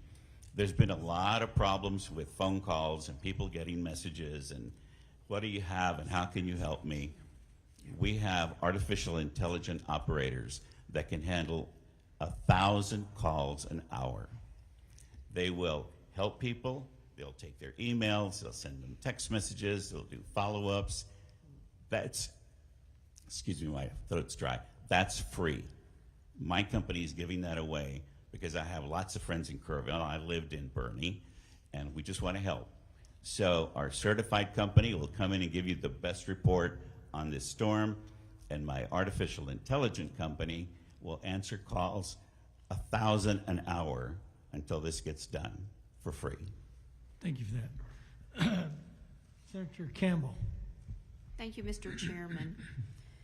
Well, Ms. Gallagher and is it Ashley? Ashley and Melanie, thank you so much. Now, I'd gotten a report, and the Travis County judge will be here, or is here, will be on a panel later today. Hopefully you can stay and hear that, and we can talk. Because I was under the understanding that ESDs, more than one, and more than one responded. TDM was there, and that they responded right after 1 o'clock, I believe, on the 5th, 1 o'clock in the morning. That's not true. Go ahead, Ms. Gallagher. No, ma'am, that's not true. When is the first time you saw somebody from emergency services or an ESD? Hold on. So let me explain something. The first time I saw anybody... Speak just a little louder. The first time I saw anybody was when Melanie and her boyfriend rolled up on me on Windy Valley the night of July 5th when I was holding secure the items that I had secured. Ms. Campbell, please understand, I have a medical issue. Sure. It makes it even harder. I spent my $3,000 for my community to begin this process. The original products that were brought into this community, my call for help was a TikTok video that got my life threatened for asking for help. I spent my $3,000 on food, water, and ice for my community. No one came until she showed up in the middle of the night. Was TDM there when I had talked with the judge, TDM has been very responsive. Were they there the next day or that evening? No, ma'am. Of the 5th or the afternoon of the 5th morning? No, ma'am. Melanie, speak closer into the mic. No, ma'am. From my understanding, and after that night that I met her, that was on Wednesday after the flood, and then Thursday I spent that day organizing volunteers and large equipment, and as I was leaving to go check on another area, there were 3 Texas State Guardsmen walking the opposite direction down Windy Valley. And I pulled over and I forced one into my vehicle, and I told him that he had an iStat thing on his iPad. I said, you need to come with me. Nobody has been down here. I said, this is where the destruction is. This is where you need to be. You have to come with me. And he said, ma'am, that's not my mission today. And I said, I'm begging you, please come with me. And he did.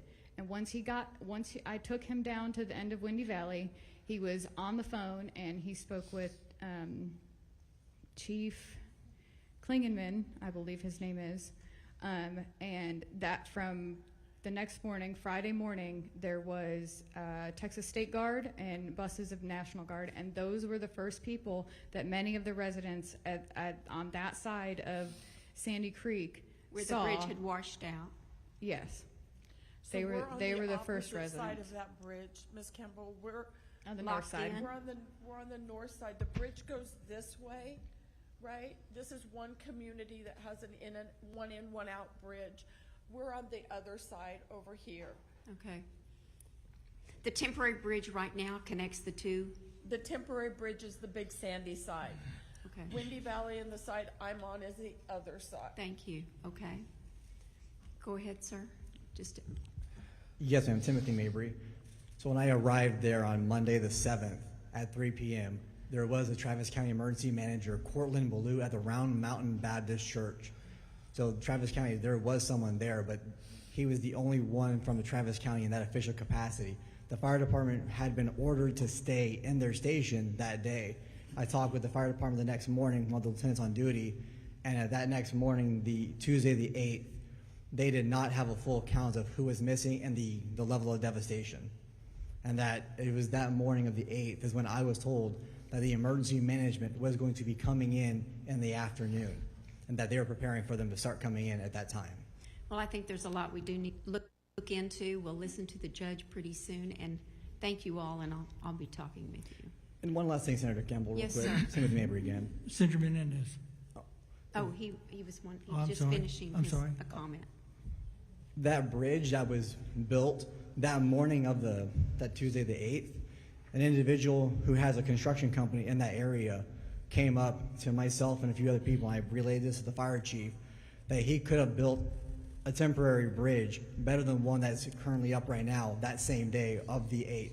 And it took 8 days later to get another bridge working in order. Okay. Thank you very much. Thank you. Thank you, Mr. Chairman. Senator Menendez. Could I say something before I leave? I'm going to have these folders given to all of you about our forensic company. Please consider it. We really can't move forward with this until you understand the gravity of what happened to the nth degree that we can give it to you. Thank you for that. Thank you. Thank you for this offer. Menendez. Thank you, Mr. Chairman. First of all, to the residents of Sandy Creek, I'm very sorry for what you've gone through. The fact is that cadaver dogs need to be brought out. Residents shouldn't be finding body parts on their They property. brought the New York cadaver dogs out. I heard that, and They were turned away. Well, we're going to find out later today from County Judge of Travis County what the heck's going on and see what we can get you some relief. To you, sir, thank you for what you've done. Chief Holt, my understanding is that in Center Point and Comfort, there's a siren system. Is that correct? There's one in Comfort, but there's not one in Center Point. Not no, one sir. in Center Point, but there is one in Comfort. Correct. How do you, if let's say you if you were to evaluate what you heard earlier this morning, because I mean, to me there was a concern that we have low water crossings that can trap people in place. We need a methodology by which that's not dependent on cell phone service, but that will give people the notice, move to higher ground. They should have never allowed or let or permitted for these children to stay in their bunks when the water was rising. They should have been moving to higher ground. And it's evident that not all the camps had as devastating a loss of life.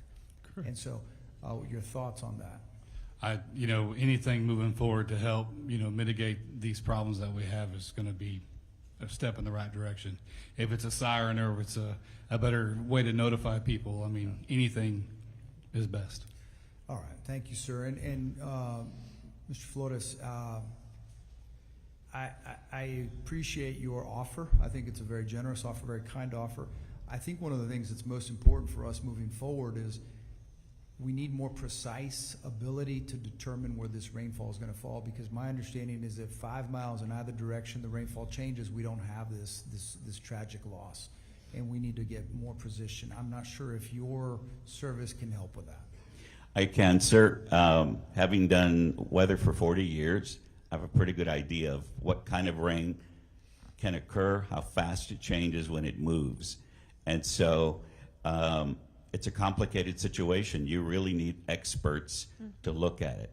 So we've got, as I said, meteorologists, hydrologists, geologists. They're going to give you the best look at what it was, sir.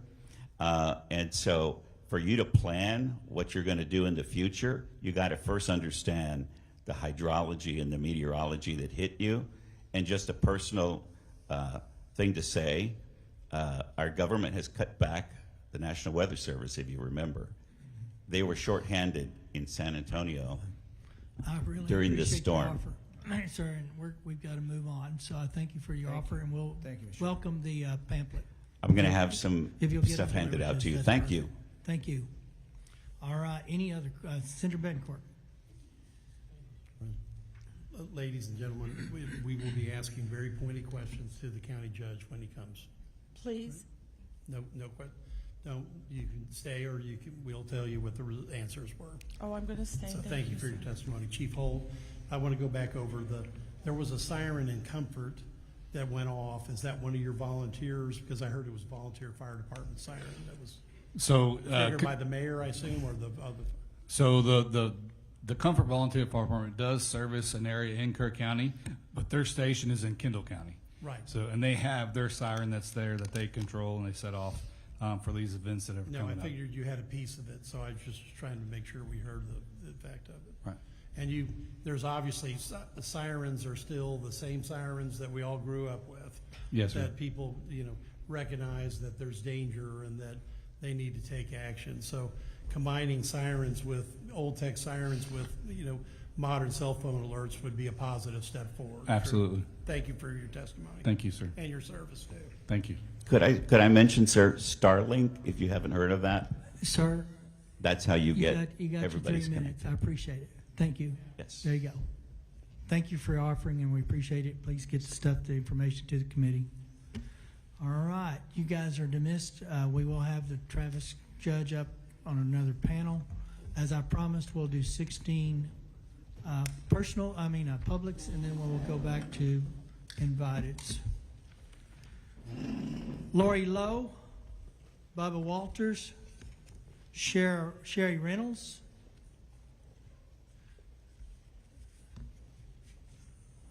Jacob Willenitz, Terry Hall, Ann Carr, Nancy Sedunkwitz, Zdunkewicz, Roland Smith.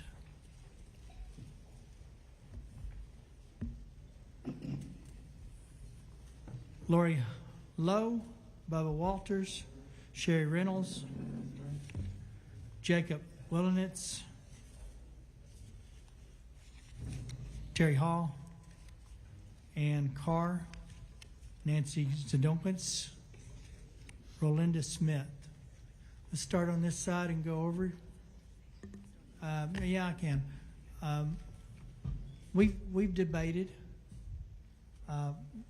We don't know on these cards what your story is, but we would more than welcome those parents, if they had Mystic kids, to fill in these slots, and we'll try to get you moving through the system if you feel comfortable to. But we just don't know up here the ones that are, and if there are parents of Mystic kids or kids that were lost to camps for that matter, we would more than welcome to try to put you up here so you can move forward if you need to. So, Chairman, yes. I might add, if you are a parent of a Mystic child, I know you likely traveled, if you would come forward and just talk to committee staff where we know which card belongs to you, we can expedite this process. Good choice.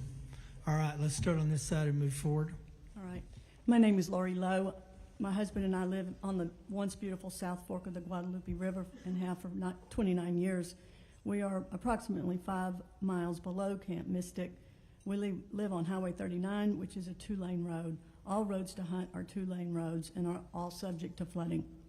The initial plan in a normal flood is to stay put.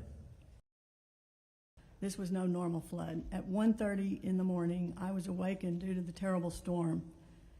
It was pouring down rain, and by 2:30 I knew it had to be flooding due to the amount of rainfall and the slight roar of the river.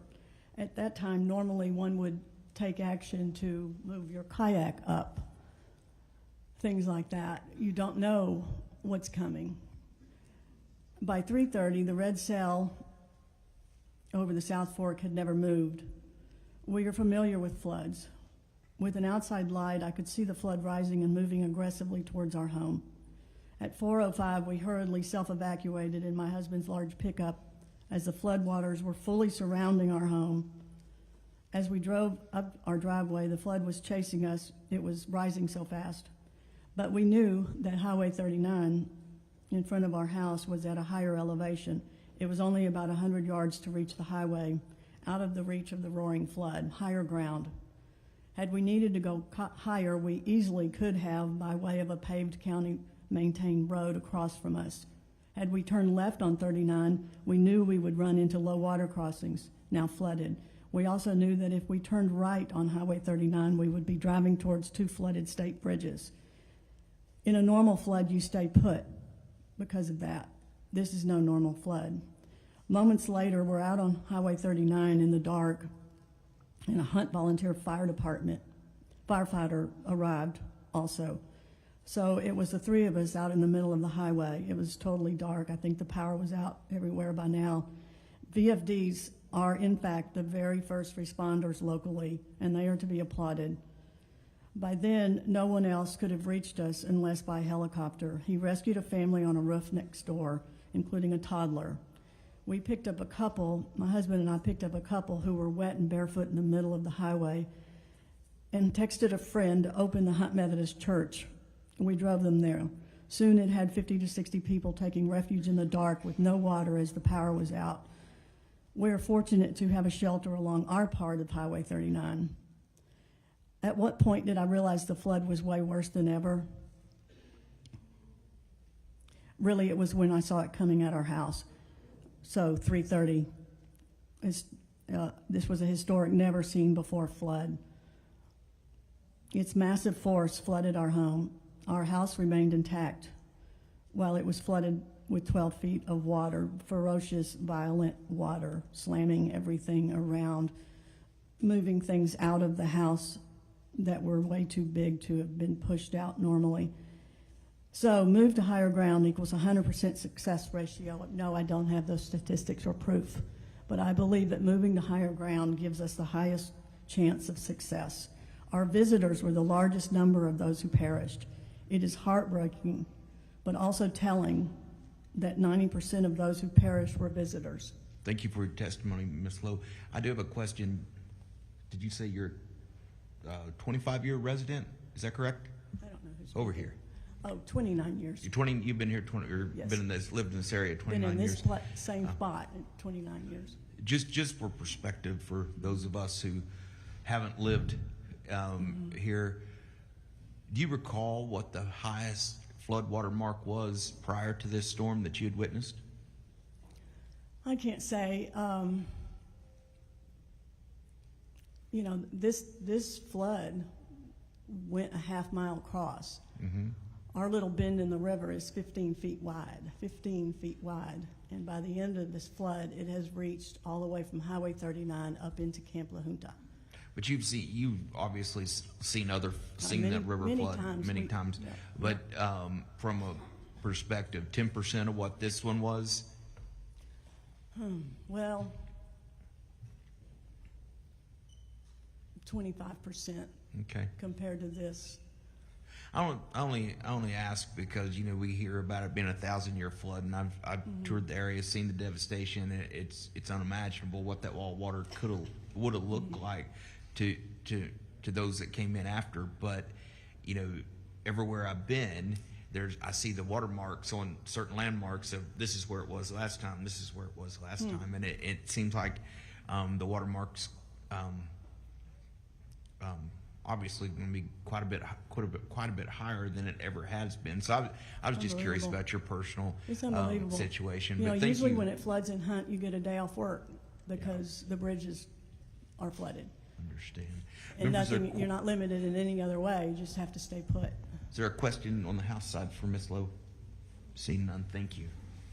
Let's go ahead. Different committee this time. It's a definitely different committee. My name's Terry Hall, and I'm founder of a group called, normally you know me from transportation related and turf, but we have a local liberty group as well, We the People, Liberty in Action. And my family live along Highway 39, basically like, you know, what's been dubbed ground zero for this disaster, at least in Hunt. Our entire Hill Country community has been devastated, physically and emotionally, and there just aren't words to describe the scale of it. Every person's been touched in one way or the other, and we're very, very grateful for the state for your help in so many ways. We see it, we feel it. It brought in needed help in our worst hour. Our local resources were and still are stretched beyond their limits. We will continue to need state support, and the state picking up the cost of the debris removal alone will save our county from bankruptcy. We cannot thank you enough for that. But I want to talk about what's going on with some post-flood actions by our government. In spite of the biggest cost already being borne by the state, both Kerr County Commissioners and the City of Kerrville raced to start the process to raise property taxes potentially up to the 8% max, exploiting the disaster loophole that the legislature allows them to do without coming to the voters. Our little town is no different than most in Texas. Affordability is already at a crisis point. The very workers we're going to need the most over the next few years to rebuild our community are the very same ones being priced out of our housing market. We have an out-of-control property tax burden, and I know I don't need to say that to you all because that's why it's on the governor's call for the special. And though you passed HB 30 during the 89th regular to limit this sort of exploitation of a disaster loophole by local governments, it doesn't take effect till January. Many landowners are at high risk of losing their land due to being underinsured or simply not able to meet their deductibles. Many lost fencing and structures that cannot be replaced by any insurance or FEMA. Businesses that were paid for now have no option to rebuild other than SBA loans to pay it back, that they have to pay back. Many of them are too close to retirement age to make that even worth it.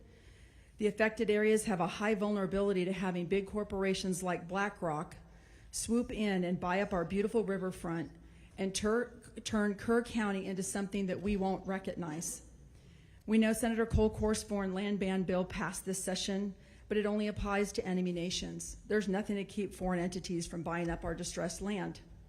We need the legislature to step in and protect Kerr County residents from our own government. And this is a very real threat of skyrocketing property taxes with all of these different taxing entities doing it all at once.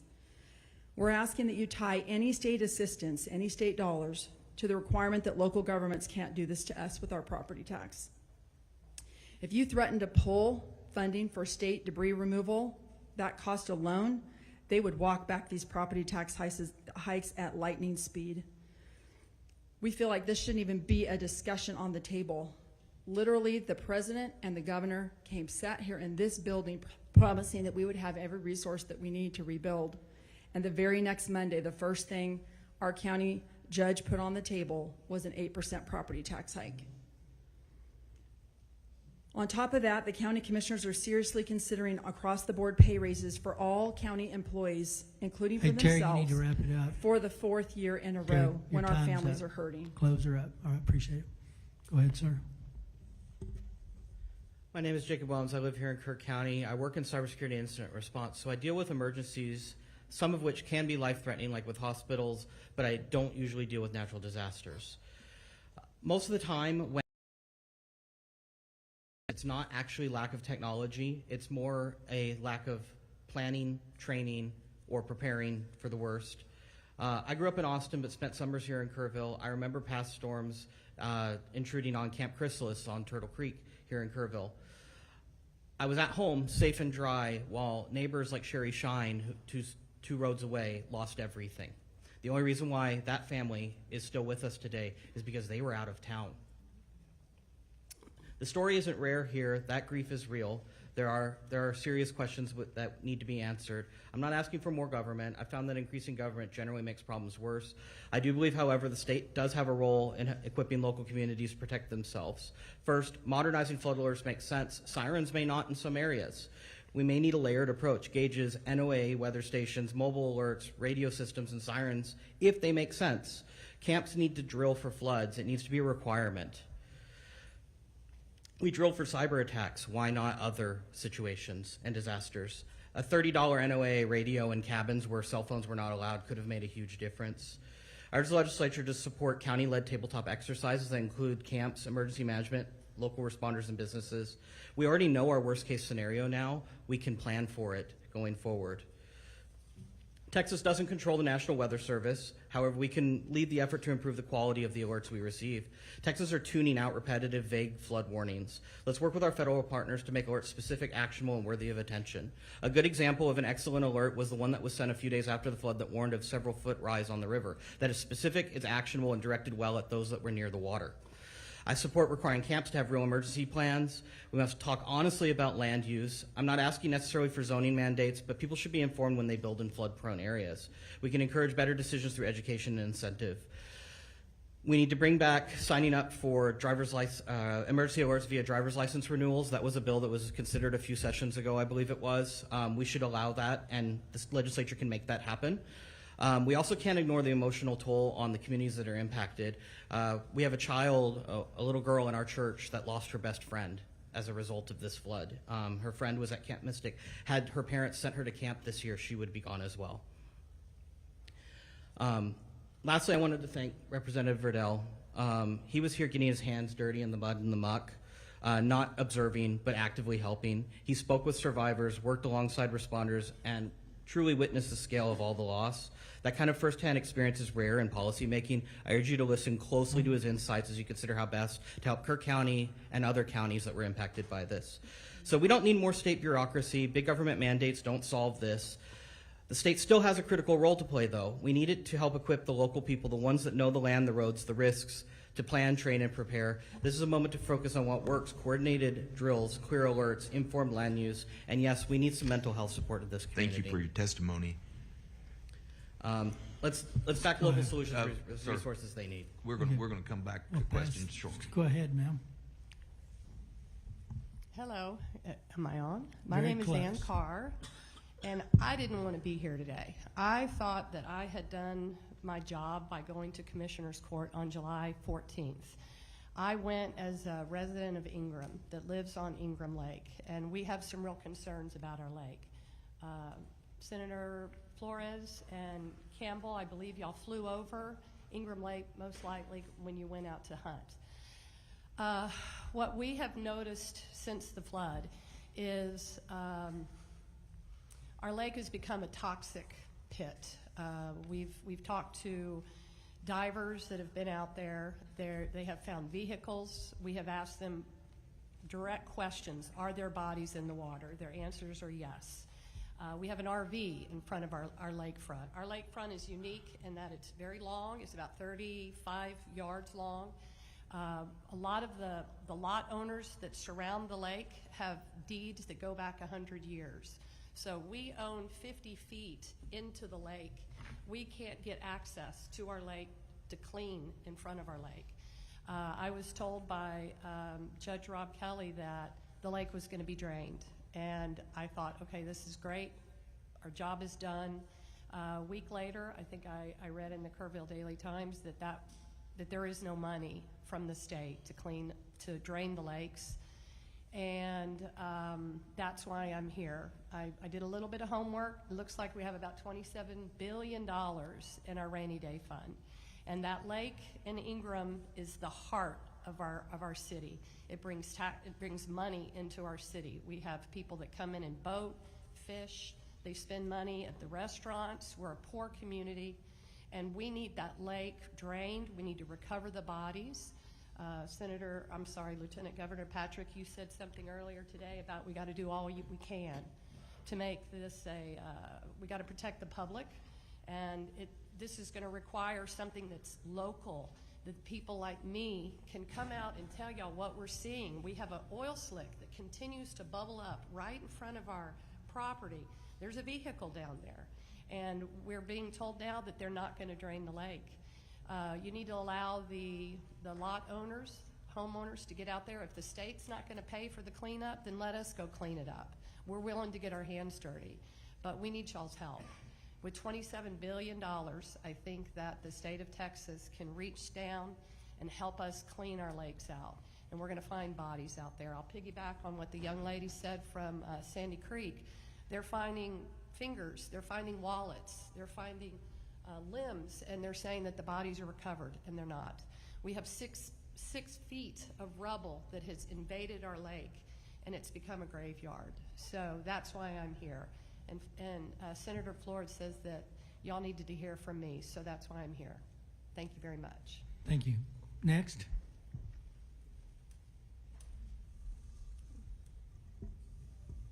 Good afternoon. My name is Nancy Zdunkowitz, and I'm speaking to you on behalf of Hunt, Texas today. I was at our river house in Hunt on July 4th. We're just down the road from Camp Mystic. My family has had property on the South Fork for nearly a century. My mother went to Camp Mystic, so did I. We've weathered many storms, but July 4th was completely different. Our home is 35 to 40 feet above the normal river water level, and by the time my father happened to wake up at 3 a.m., the water was already at the house, and we had no warning. Within minutes, the water was already covering the yard, which is how I injured my ankle, and we raced to our cars. We drove out onto Highway 39. There was nowhere to go. All the routes to higher ground on the other side of 39 are fenced, and the water was rising too quickly for us to try to make it to higher ground on foot. So we climbed on top of our cars, and then we climbed into cedar trees, and I had to help my 66-year-old mom.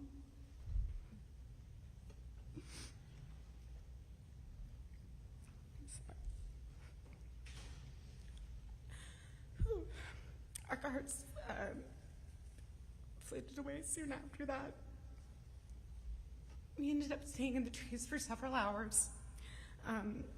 We watched other cars shoot down the river and massive trees, and we just prayed and planned for what we would do if our tree was the next one to fall down.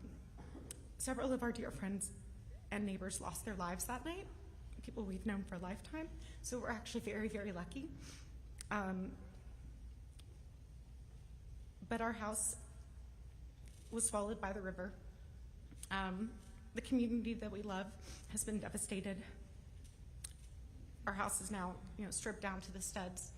And so today I'm asking for your help because this community really needs help with recovery, and we need preparation for the next flood.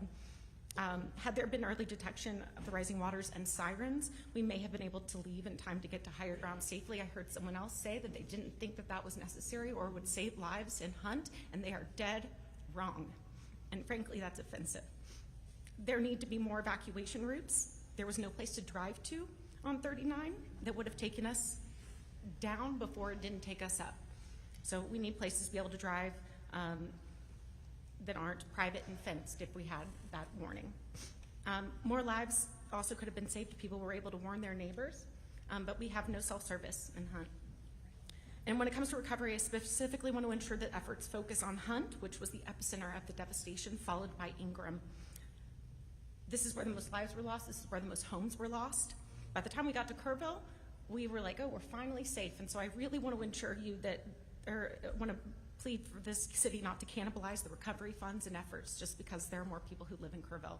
And I also do appreciate that people in Kerrville were affected, but I just want to emphasize the need to focus on Hunt and then Ingram. The permanent residents of Hunt obviously come first. They need housing assistance and mental health resources and help to rebuild their homes and businesses and lives. But you should also know that almost all of the riverfront homes on the South Fork are generational family vacation homes. These are the homes where people come to stay when they drop their kids off at local camps, and their families support the local businesses here, like Kreider's and Hunt Store, year after year for generations. We pay property taxes. We are part of this economy, and we are part of this community. And so these homes suffered the most damage, and families like mine don't know how we'll ever be able to afford to rebuild. And so because we're not eligible for FEMA funds, because many don't have insurance, it's a real question whether or not Hunt comes back if these homes also don't come back. So, thank you for listening today. I know that the state has the power to act right now, and so my ask of you is that you please prioritize this over everything else this special session. Please, we need your help now. And I know that the governor has the power to use emergency funds today, and this is an emergency. And with that, I will turn it over to my friend. Thank you. Thank you. Go ahead. State your name, please. Sorry for your loss. Nancy Zdomkowicz. Gotcha. Go ahead, ma'am. Thank you. Can you hear me? My name is Rolinda Schmidt. Good afternoon, Chairman Perry and King and members of the committee. I serve as president of the Texas Association of School Boards, and I've also been a trustee here in Kerrville ISD for 30 years.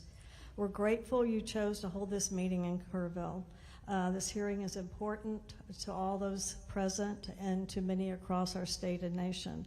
I'm here to offer feedback as you shape future disaster preparedness and response plans.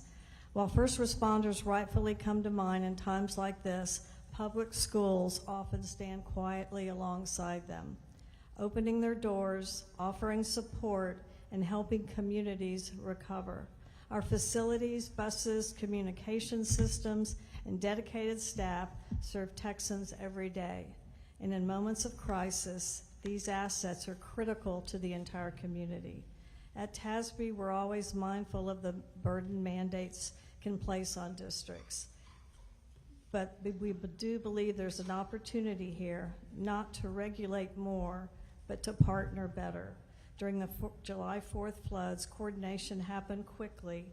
We're simply asking, how can we help make that kind of seamless collaboration the norm across all regions and emergencies? As you know, within 30 minutes of receiving a call for help, Kerrville ISD mobilized. Our district employees drove school buses into flood zones to evacuate campers and counselors. Folks across the world saw a heartwarming video that day of young campers singing a Christian hymn to comfort one another, filmed on one of our Kerrville ISD buses and driven by one of our own, Miss Jerry White. She had just received her CDL license a few weeks before, and this was her first opportunity to drive children. It was a moment of peace in the chaos. I give thanks to God for those children who were brought to safety and hold in prayer the families whose unimaginable loss is now carried in the heart of our community. We're incredibly proud of our teams, but these efforts are not unique. Our neighbors, Ingram Hunt, Centerpoint, and Comfort ISDs all sprang into action and continue to provide support services. We've seen school districts across Texas rise to the occasion in times of crisis, from Houston ISD and Katy ISD during Hurricane Harvey, to Canadian ISD and the Panhandle wildfires during Winter Storm Uri. Austin ISD and San Antonio served as warming centers and meal sites. And following the Uvalde tragedy, neighboring districts stepped in to provide counselors and additional support. These examples reflect a shared truth. Texas public schools are built to serve, and they show up when their communities need them most. When emergency strikes, school leaders coordinate behind the scenes to move resources and support where it's needed. We believe there's an opportunity to strengthen the front end of emergency planning by formally incorporating schools' capabilities into statewide and local response frameworks. Thank you, Ms. Smith, for that testimony. I've got one question for you. Your time's up, but I have a question. Because you got to the point that I think many of us are very interested in, the mental health aspect of this and the grief counselors that our public schools can help provide. We know, those of us that have been around public education for a while know we have a shortage of that in our public schools. Are schools actually partnering with our ESCs, and are we employing telemedicine? Where are those resources at, and how can local affected folks reach out and get those services? Yes, we do work with our local ESCs, our regional service centers. Yes, sir, we absolutely do that. we're just asking to be in the conversation as we move forward. We feel like that school districts do have resources that are vital to emergency.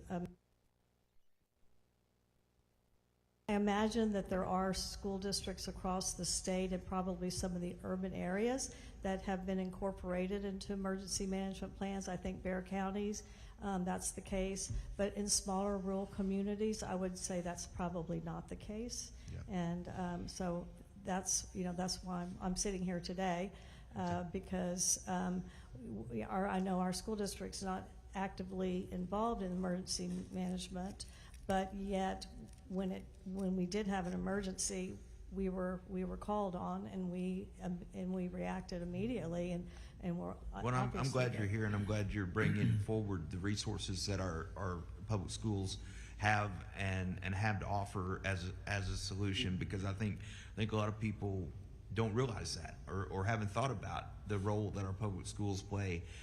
So thank you for that. Ma'am, can you tell me, do y'all utilize TCHAT? Are y'all part of the TCHAT program? We are not. You are not. Do you know about the TCHAT program? Well, I should say I'm not. But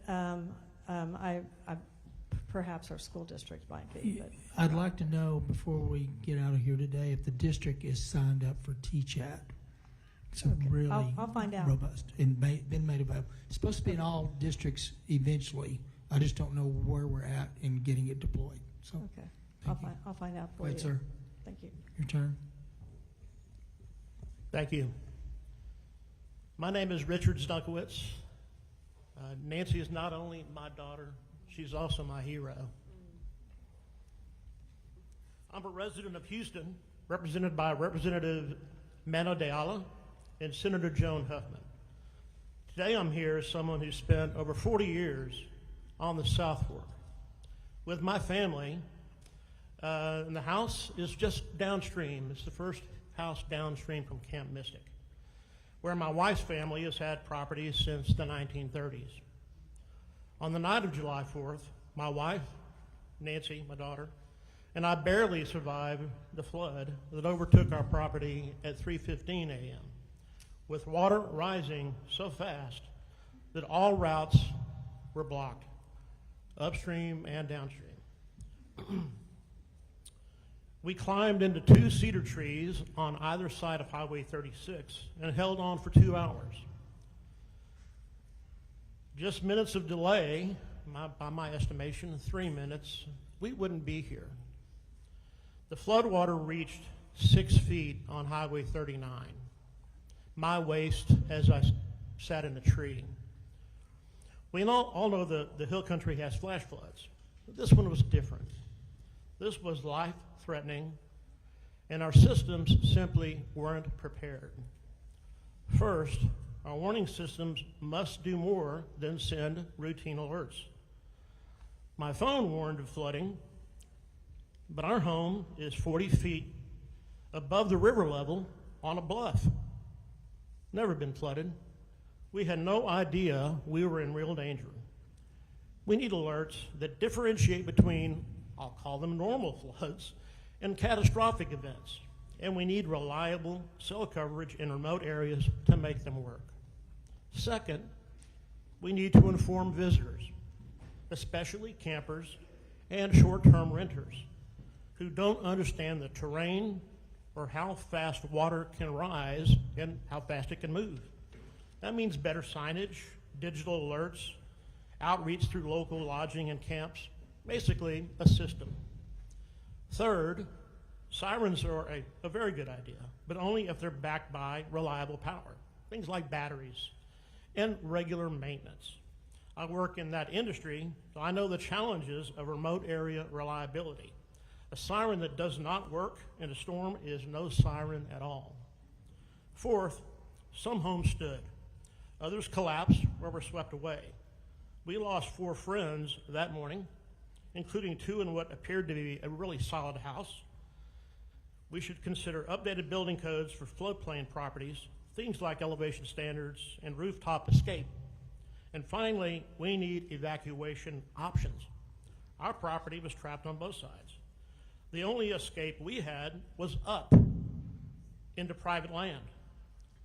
I urge the legislature to identify emergency rights of way in certain flood-prone areas, even if that means new road construction or limited land acquisition. It won't be popular, but it can save lives. One last point, many homes in this area between Ingram Dam and Camp Mystic and beyond are second homes, but they are part of the community and a big part of the economy at certain times of the year. Please don't exclude them from relief programs. Thank you. These Thank you. families, thank you. Appreciate it. Senator Menendez. Thank you, Mr. Chairman.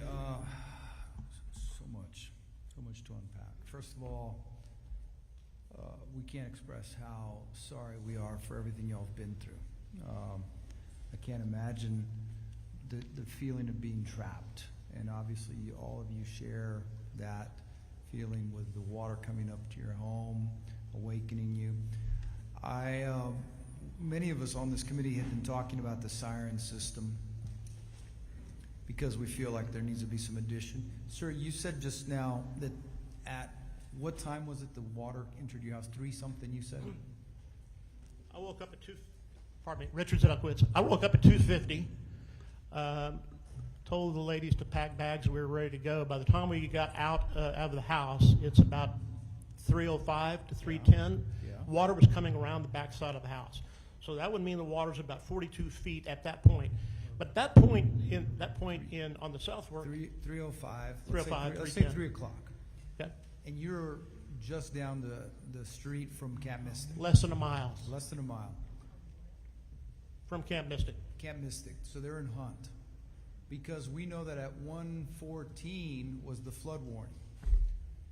So if at 1:14 the flood warning starts a system of announcing, of awakening people somehow, an evacuation or a rise up to a higher ground, and I think you're on to something in terms of some sort of emergency easements that would be forced on folks. People would understand. I think private landowners would understand that if their neighbors need to get to higher ground, they would give them a permission to come up. So there's a lot of good suggestions. I hope you can make your testimony available to us. Absolutely. A hard copy. Thank you. To the Kerrville School Board president, I understand that the school district provided quite a few resources to many of the first responders, and so I want to thank you for that. But one of the things we've heard over and over today is the lack of cell phone coverage. And so my understanding is that TASB has a program, something called Connected, and so I was wondering if you could tell us, because I want to know how we can work together, because school districts are in every single community. So they have assets and resources that they need to be helping, just like they do today in terms of the people who drove that bus to save those little girls. Yes, this is a voluntary and free program provided by TASB to school districts. We did some research and we found that 50% of Texas school districts have poor cell coverage from one or more providers, and mostly, obviously, more rural areas. And we know that we've heard over and over again throughout this hearing and the hearing last week about that cell service was an issue, that some people just didn't have connectivity. So this Connect Ed program is voluntary and free, and it assists governmental entities with selecting and contracting with a cell tower provider. If a cell tower is built, also the entity that owns the land where that is constructed can receive revenue, lease revenue. So can we ask? I'm going to ask you a favor as the president of. I think you're the president of TASB as well. Yes. Okay.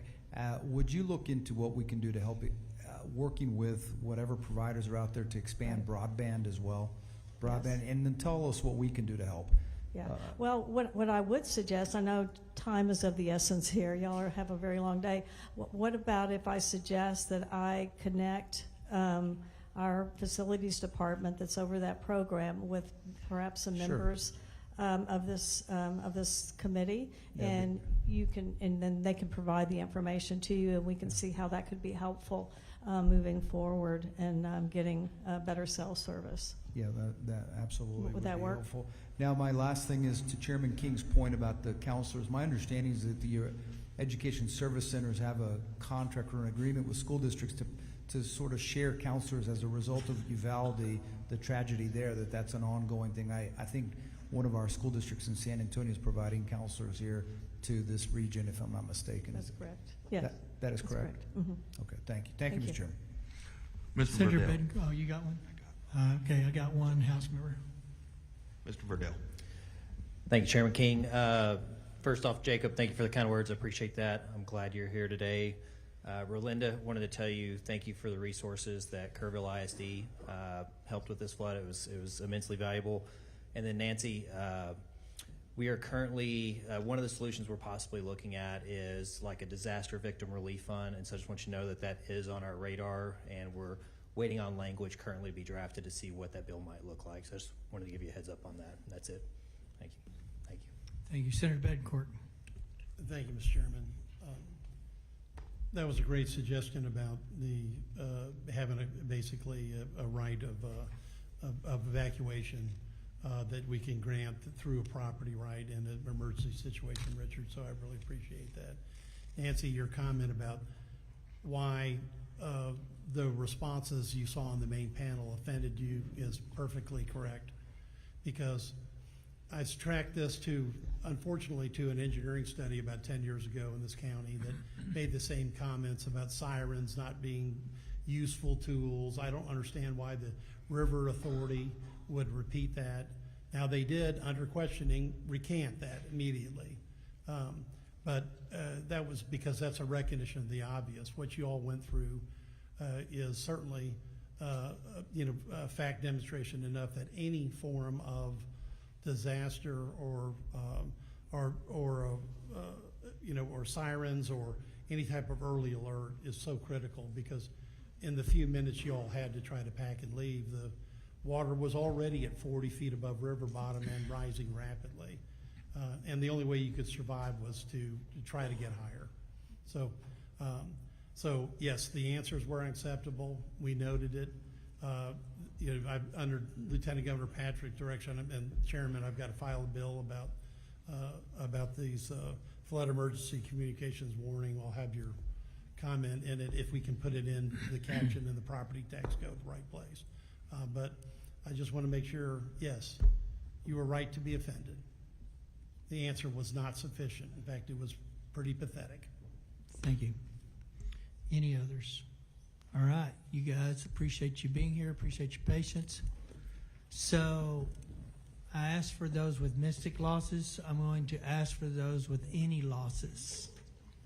Any losses. We would like to set you guys just out of respect to get you up here and through the process. So if you haven't signed up and you want to testify, please come on up. We'll get you signed up. Any of those that have experienced losses, this is your next panel. All right. There they are. Okay. And I have an Alicia Baker. Is that you? I said I couldn't tell your story. Your story on your card is very sad.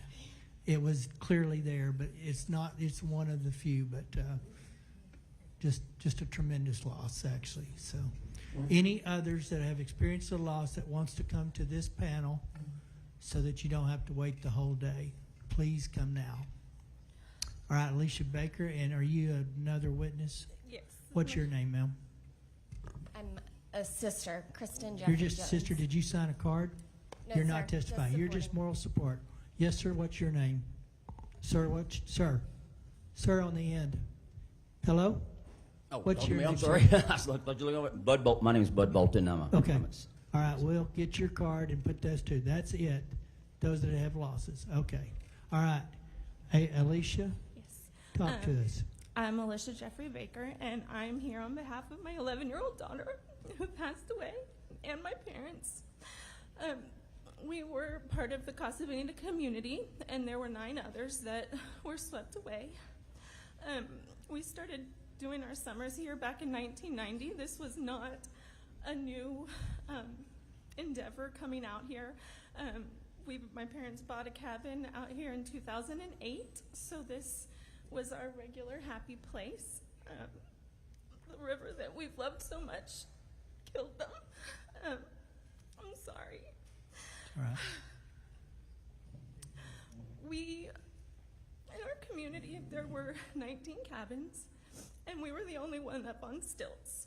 So let's just say that we got cell service, which we didn't, but with Wi-Fi, you could. Let's just say they got an alert. The alert says seek higher ground. They're on stilts. Thank you. Where are they supposed to go? My suggestion would be that instead of just sirens, we actually have sensors in the water that would then alert sirens to go off. Because if you just have sirens that go off, people stop paying attention to them. Like, if we have gauges in the water already, put a sensor on them. If it gets to a certain point, that's when the siren goes off. Not just because, oh, it might flood. Because to be honest, if I got an alert that said 6 to 7 inches, I'd been like, cool, that's the dock. It wouldn't have made that much of a difference. Now, when you're talking 30 feet, that's a whole nother story. Something that I was the first parent at Ingram Elementary on July the 4th. Ingram Elementary wasn't even actually aware that they were the spot. When I got there, there were volunteers there. They had no way of communicating anything, and no one was in charge. And I waited there for over 12 hours for news, and literally no one could tell you anything at all. Literally no one was in charge. It wasn't until Sunday morning that really things started happening.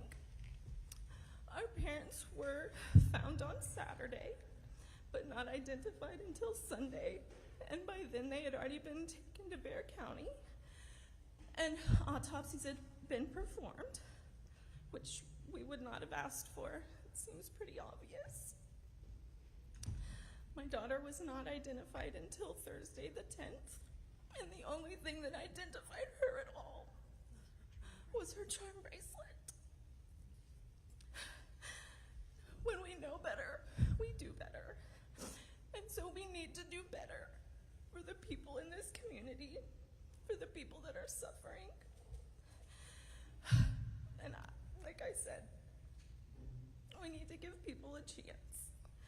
This is a lovely community. Like, everything, people have been fantastic. But I don't think the sirens by themselves will be helpful. Like I said, people will stop listening to them.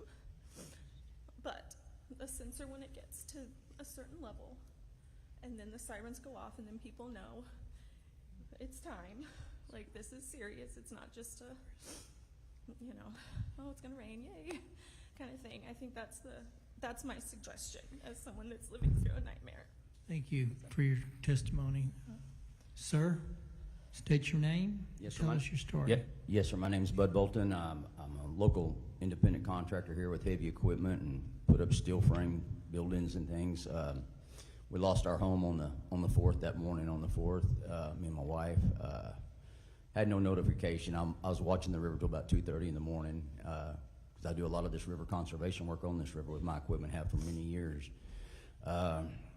We got no warning. My neighbor's the one that woke us up, and he tried to rescue a family on the island out there, which ended up being Pat Green's brother, and couldn't get to him, and so he came and knocked on my door, and we came out, and that water already rose about 9 foot, and this is about 4:15, 4:20, somewhere along in there. It already came up 9 foot.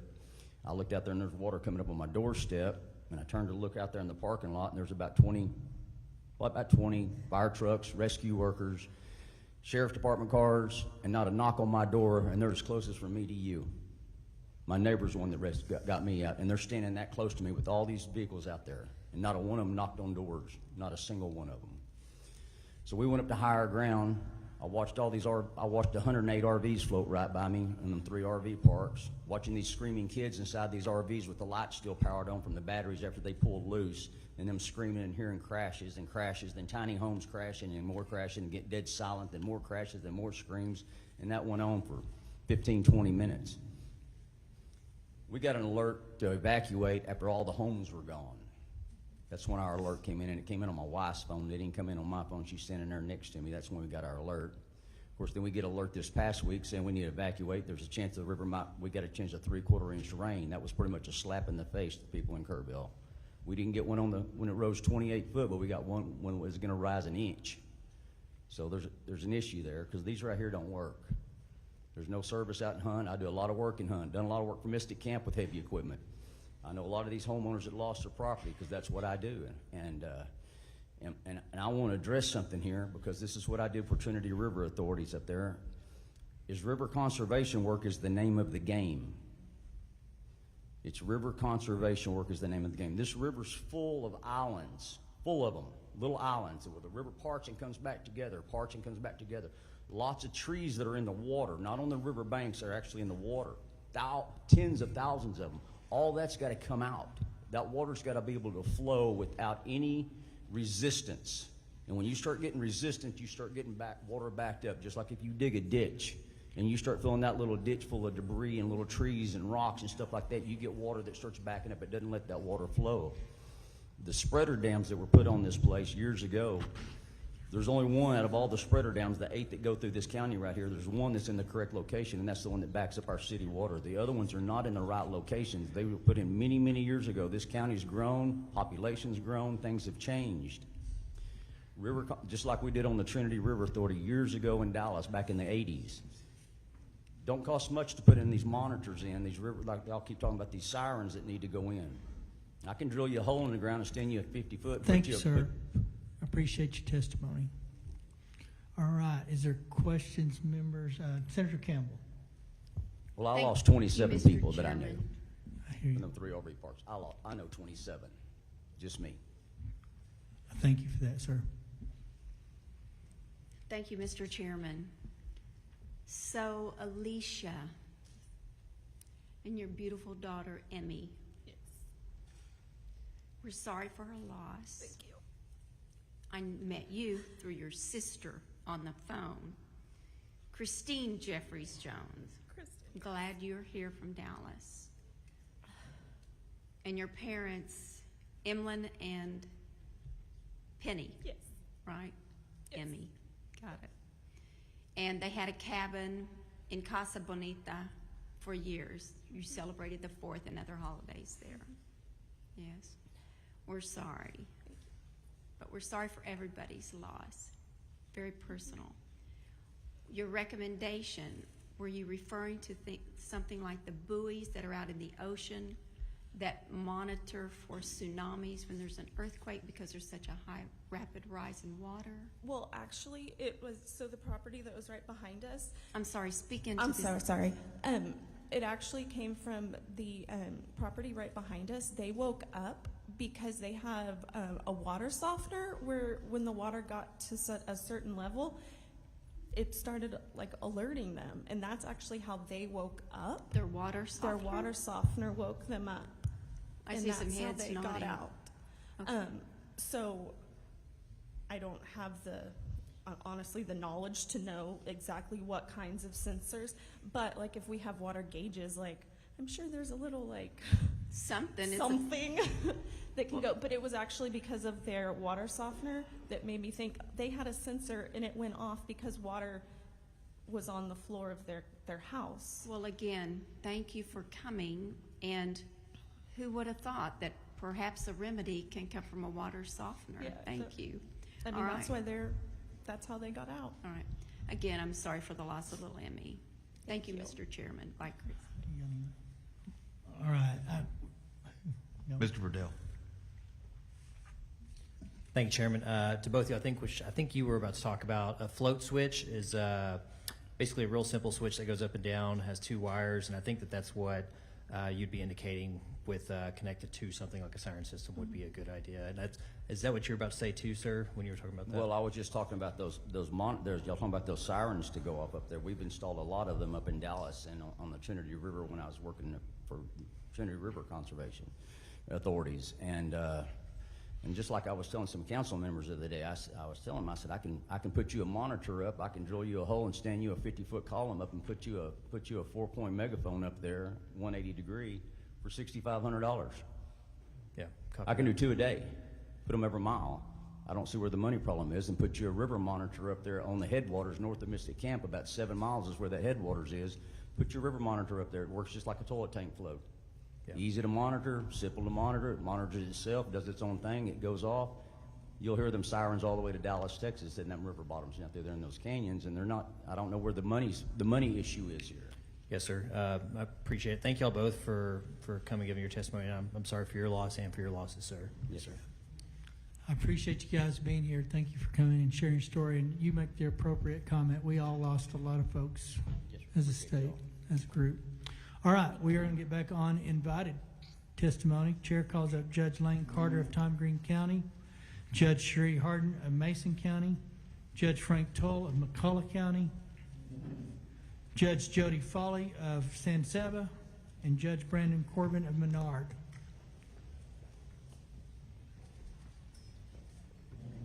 Carter, Harden, Truel, Foley, and Corbin.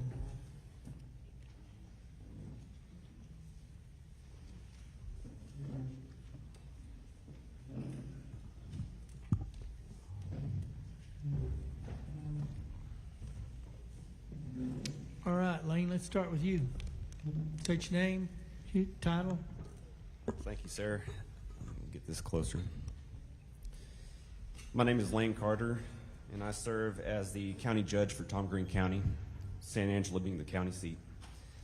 I'd first like to thank the committee for the invitation for today's testimony. Chairman Perry, Chairman King, it's truly an honor to be in front of you today.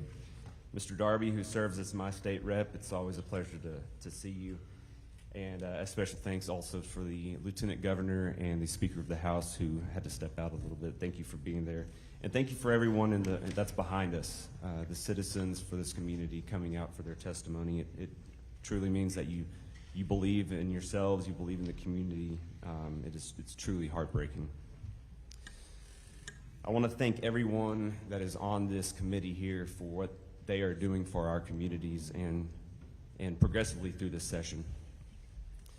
I know we have a long day set aside, and we have had a long day for testimony, so I'll try to be brief with hitting the critical points. But for our response and the recovery of our July 4th floods, I've provided you an extended version, if you have, for our timeline. I'll refer to this here shortly on the hour by hour, minute by minute progression of our day. We have a unique setup in Tom Green County in the city of San Angelo. This will be a prelude to the response to our community. In Tom Green County and the city of San Angelo, we have a shared EMC, Emergency Management Coordinator. We have an MOU set up with the city of San Angelo where the EMC is under the administration of the city, however, with a supplement from the county for the operational expenses. We've been blessed to have EMCs like Jerry Huffman, who is a retired TDM, Texas Department of Emergency Management District Director, and now Jose Rivera, who came from us also from TDM as the Regional Task Director. Our EMCs have taken into account the very words of Chief Nemkid from the very first hearing: plan, train, respond, recover. They have the IS 700 and 800. What these courses are, if you're not familiar, it's for elected officials, department heads, municipalities, governments, counties, to come together into a room and have mock scenarios, whether it be a tornado like we plan for being out in West Texas, during the fairgrounds, stock show and rodeo, which is a heavy event, 7,500 to 10,000 people at a given time.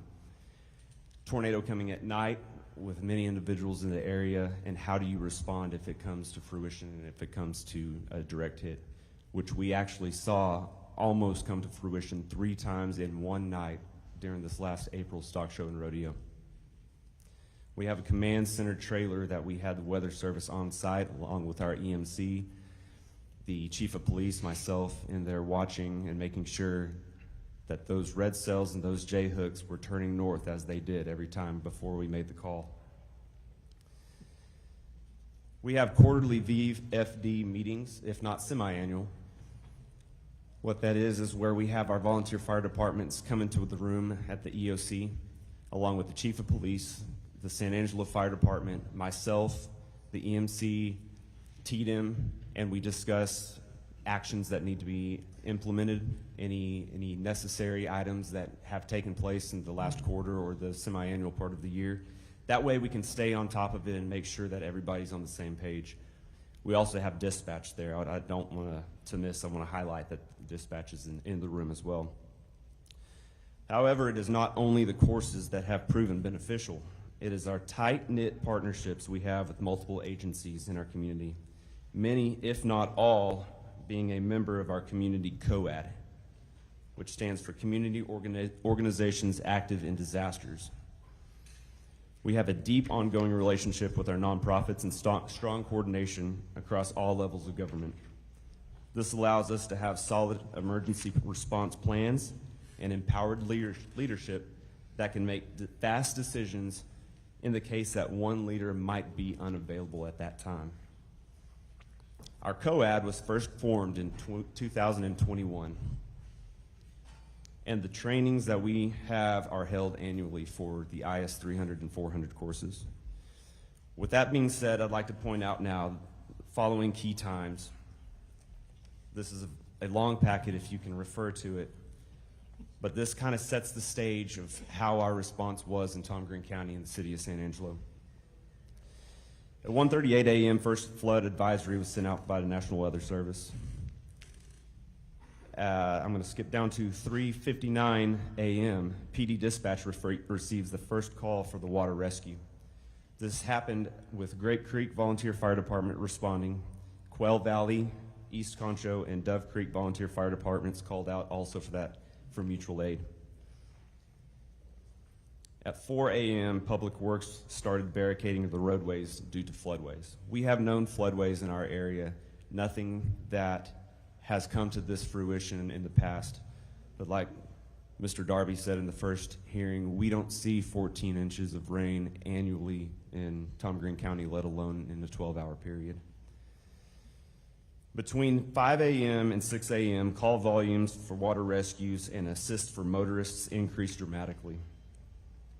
At 5:24 a.m. is when TDM DDC 10, which is Sean Baxter, Jerry Huffman's old position, called myself as Tom Green County Judge to inform of multiple water rescues currently underway north Tom Green County 2105 and Navajo Lane, and that I, as judge, was the point of contact given that our EMC was technically out of town at that moment.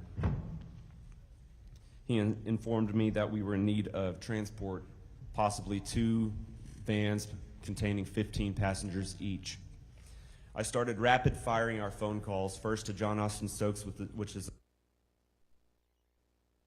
to the mayor, and then to Chris Moran, Dr. Moran, which is a SAISD director. All went to voicemail, which signified that we did have a tower issue at that time. They started calling back later after a little while, which knows that it was either a tower issue or an overload at that point. I got a hold of, I also called the chief of police. It went through, but he was already responding. It went to voicemail. Once I got a hold of the Tom Green County Sheriff, I informed him that we were in need of a transport van, which he graciously offered up our jail transport bus. And if he didn't have a deputy to drive it, he was going to drive it himself. 6:10 a.m., the county and TDM established the EOC and DDEOC at the Texas A&M AgriLife Extension Building out North US 87. And at 6:58 a.m., San Angelo's COAD was notified by myself and TDM Sean Baxter for assistance. 7:05 a.m., first evacuees arrive at AgriLife EOC. And we also learned at 7:30 a.m. of the response that was happening within the city of San Angelo proper. What we found out during this flood event is we had rising water north of town, and we had swift water on the east side, northeast side, progressing south of town. This is where we saw the swift water rescues happening within the city limits, Bell Street, Cohenheim, Pulliam Streets. This is where we saw a majority of the houses that have been washed away off the slabs, or if pier and beam off their footer.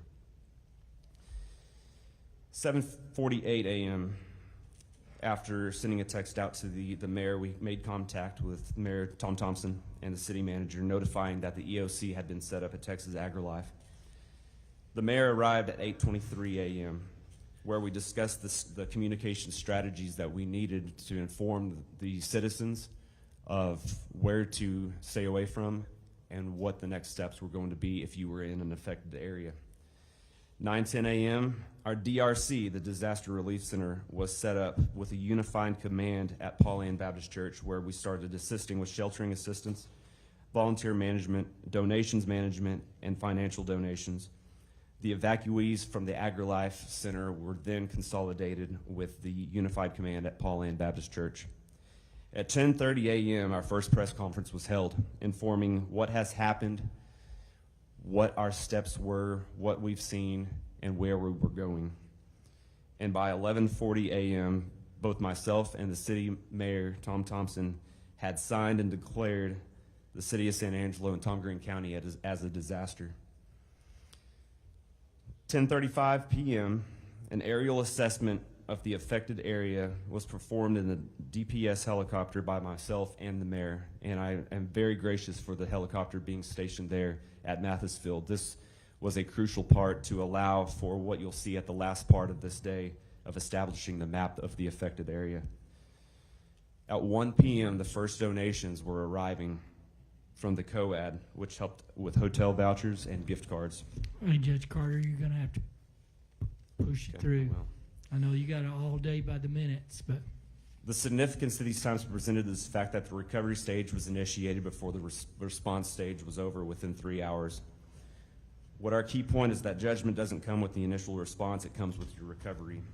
In Tom Green County, we felt it crucial to our citizens to inform the actions, next steps necessary, and resources available. Unfortunately, we did have one loss of life.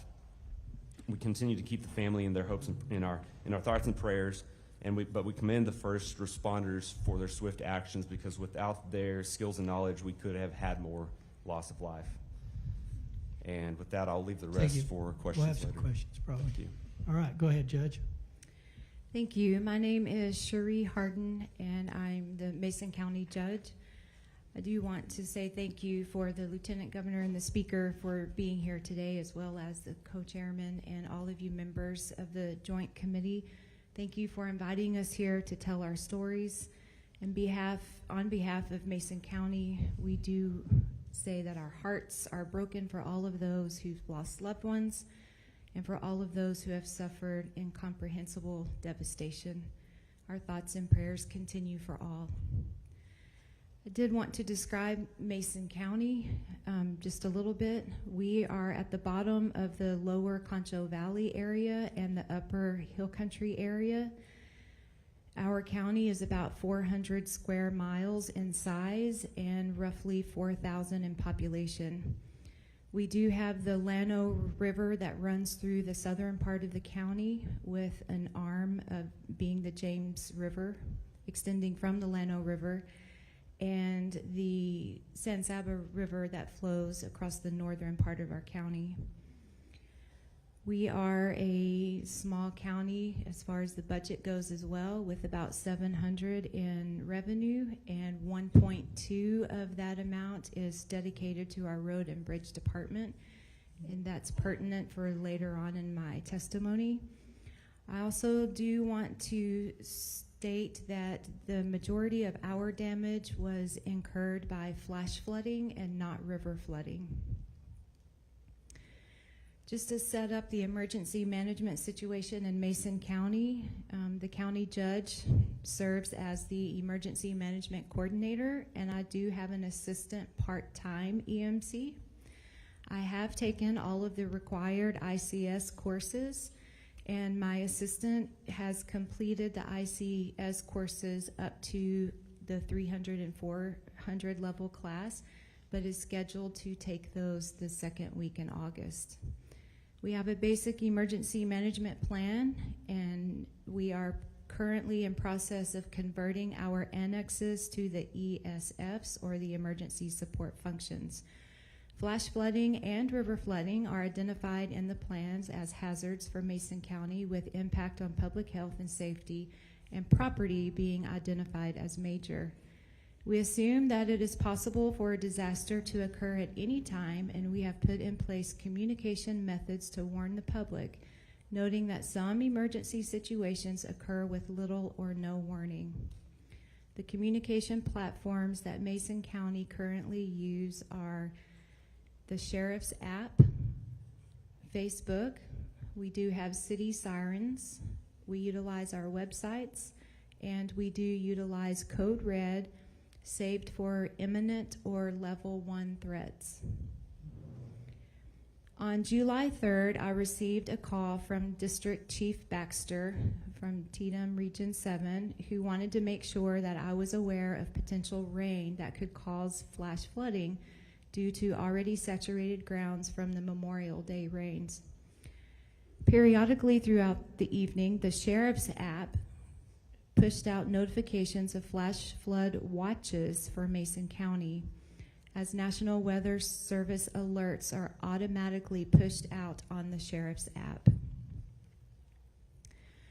Around 3 a.m. on July 4th, the Sheriff's app pushed out a flash flood warning for Mason County. This immediately caught my attention, as throughout the evening leading up to 3 a.m., flash flood watches were being dispatched, but this turned into flash flood warnings. I immediately called dispatch and asked if anyone had reported any flooding. One driver had called in and stated that there was water running over Wrench Road 1222, which is north of the city of Mason. TxDOT had been notified, and they were already out starting to put barricades on roads that were impassable. The Mason County Sheriff was notified. I notified the sheriff, and a message was pushed out on the Sheriff's app to warn drivers of road closures and to not drive across water. Notices were also put out on the EMC Facebook page. Throughout the day, the sheriff and the assistant EMC monitored road conditions and low water crossings. Barricades and cones were put out in the city and county where roads were impassable. The assistant EMC constantly monitored river and creek stages, and the sheriff kept in contact with the RV park owners. We do have one open RV park on the Llano River. A second has been developed but is not occupied currently. The river this is the Llano River, it did end up cresting, but not as high as the 2018 flood. For the most part, people stayed home, which we heard earlier. That's what we're told to push out, is stay home unless you have to be out, and if you have to be out, don't cross running water. There was no need for evacuations or rescues, and thankfully there were no EMS calls during that day. On July 5th, I declared a local disaster and called an emergency management team meeting to discuss the emergency response plan. Our county roads were washed out, some literally washed away. They were all highly saturated, and most were covered in water. We secured necessary equipment that would allow emergency responders to access patients down these roads should there be 911 calls. A local community building was made available for anyone needing shelter. That shelter was not utilized. However, there were few houses that received flood damages. Emergency road repairs were made to make sure that everyone could get to a highway, even if by 4-wheel drive only. At this point, there was an incredible effort made by our neighbors out there helping each other try to find a way to make sure that everyone could get to a highway and that our emergency responders could get to them in the event that someone needed emergency services. It was reported that the northwest part of the county received 23 inches of rain. 25 inches a year in Mason is what's typical. A week later, on July 13th, the second wave of rain came fast and furious, and a swiftwater boat team was positioned in Mason, but left only a few hours to go assist in the San Saba area. The rain event dropped another 5 inches of rain across the county, and emergency repair work that had been done the previous week was now washed away again. Post-event or recovery, several days later, the roads were passable by four-wheel drive.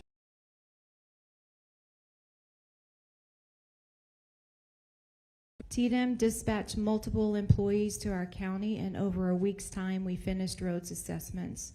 250 PSTAT surveys were submitted indicating over $40 million worth of county road damage. Concho Valley Council of Government sent employees to Mason to assist with ISTAT surveys. Today, 30 surveys have been submitted, and though individual assistance has not been granted to Mason County, citizens have sustained substantial damage to property, and many have sustained agricultural losses, causing extreme economic loss. Recovery will be long and costly for all, and any considerations for immediate relief funding from our great state would be sincerely appreciated. I'm here to ask you to please help us as county officials help our people. I'll be happy to take any questions, and I will too provide a copy of my testimony. Thank you. Go ahead, sir.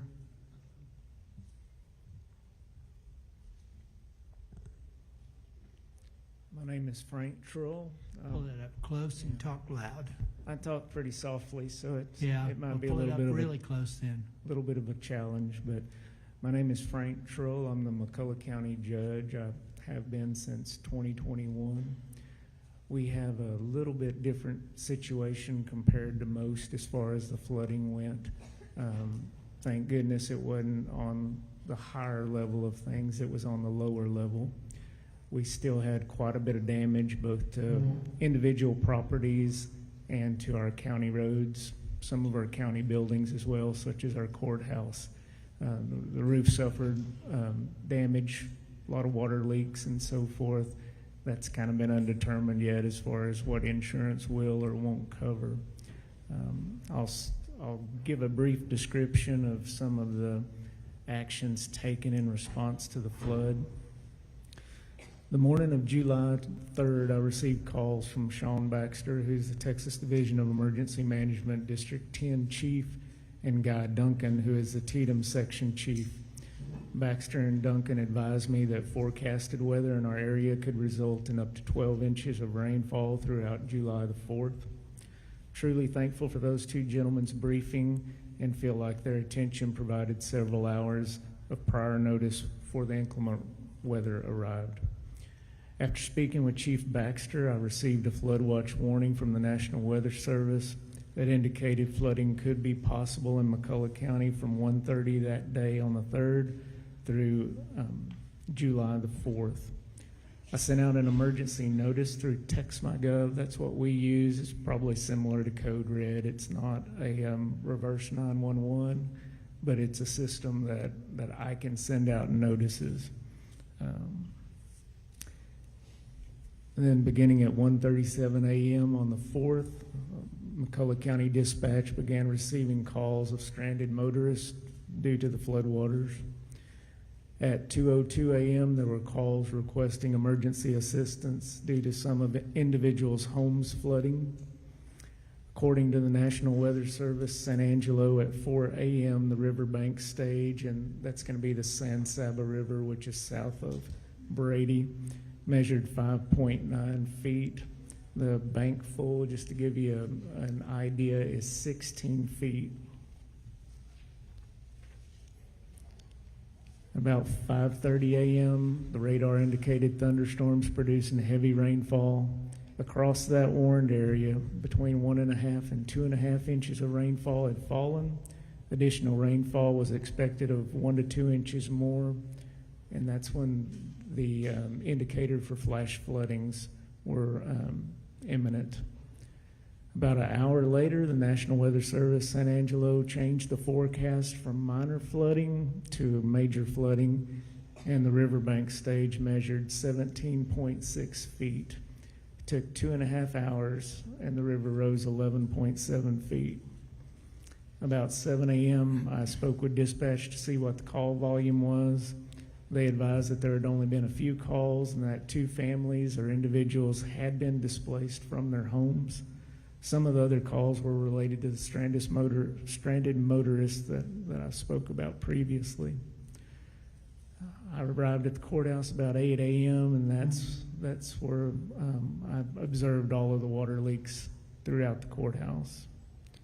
Shortly after that, there was a bulletin from the National Weather Service that the EIS activation was requested for flash flood warnings. About 11 a.m. that morning, I received a call from the National Weather Service San Angelo requesting me to travel to that San Saba River Bridge because they did not think that the LCRA river gauges were working properly. Upon arrival at the bridge, I observed the river to be several yards out of its banks and the lower park area was submerged. The river was about 6 feet from the bottom of the bridge, and I'd estimate that the bottom of the bridge being about 30 feet in height. Advised the LCRA staff was there, and they had advised me that the water had swept away the monitoring equipment, and they were making those repairs. A couple hours later, the river stage was 29.7 feet, and the flood stage, activation stage, is actually at 18 feet. Part of that notice from the National Weather Service made reference to this crest compares to a previous crest of 29.1 feet back in July of 1938. In those past 5 hours, the river had rose an additional 12 feet. An hour later, there was a call requesting emergency assistance because a low water crossing had become impassable, and this was located just north of that river bridge where I was at. There were a group of people at a vacation home, and the road had washed out where they couldn't get back out onto the main highway. Our 2 local volunteer fire departments and our Precinct 2 county commissioner responded, and they actually had to use a very large wheel loader to transport those folks across the water. There were other flood-related calls, but those were the only 2 call sheets that I had to make reference to. Throughout the day, our county commissioners were actively monitoring the roads. Some of the roads and bridges had to be closed for several days due to the high water and deterioration. In the days following July 4th, calls came in from individuals requesting assistance with flood damage such as surface water penetrating their homes, roof leaks, private ranch roads destroyed, fence and water gap damages. And again, like everybody that has spoke today, they made reference to all the years that they had been in the area. They'd never seen flooding like what had occurred. Additional rains continued to fall. On July the 13th, the LCRA flood gauge at that same river I spoke of measured about 11 feet, which again, that's 5 feet lower than the bank being full. But however, there's a secondary bridge in the community of Voca, and that bridge had water lapping over the top of it. The reason why that's significant is it's about a 2-mile stretch between those 2 bridges. So all the tributaries between the main bridge and that secondary bridge were flowing so much water, we had no knowledge. There's no gauges in those areas. So I usually look at that gauge at the San Saba River Bridge crossing on 87, and I'm thinking it's fine because it hadn't even met the bank full yet. So it's really important we go back to as many gauges as we can get to monitor these rivers where we can make determinations such as evacuations downstream.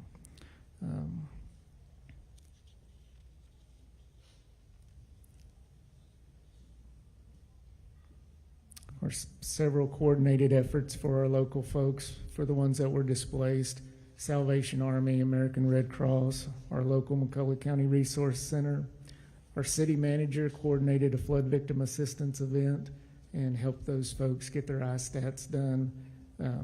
with the help of the Concho Valley Council of Governments as well. We had a nice group of people there helping those victims. As of to date, there have been 155 individuals in McCullough County who've completed those surveys, including 3 properties that are probably total losses, 27 properties with major damage, 95 properties with minor, and 30 properties described as affected. In close, just listening to everything, I've been here with y'all the whole time. One thing that I would like you to think about is possibly in a state position for an emergency management coordinator in our counties, or maybe a combination in our smaller counties, like the 3 of us here, where we don't have a huge population. I think, like you talk about, like you spoke of, all the training, it's so important that you have similar people that are making a lot of these decisions. And I think if TDM was to train our emergency management coordinators, or actually the state have that position, I think it may make a huge difference in how everything plays out from the beginning of the incident all the way through the end. We know TDM steps in when we ask them to, and we're very thankful for that. But if they're on the front end of it, then they would know all of our, I hate to say it, but our lack of resources in certain areas, maybe lack of equipment and so forth. They would already know on the front end where we could make those plans, I think, way more efficiently and better.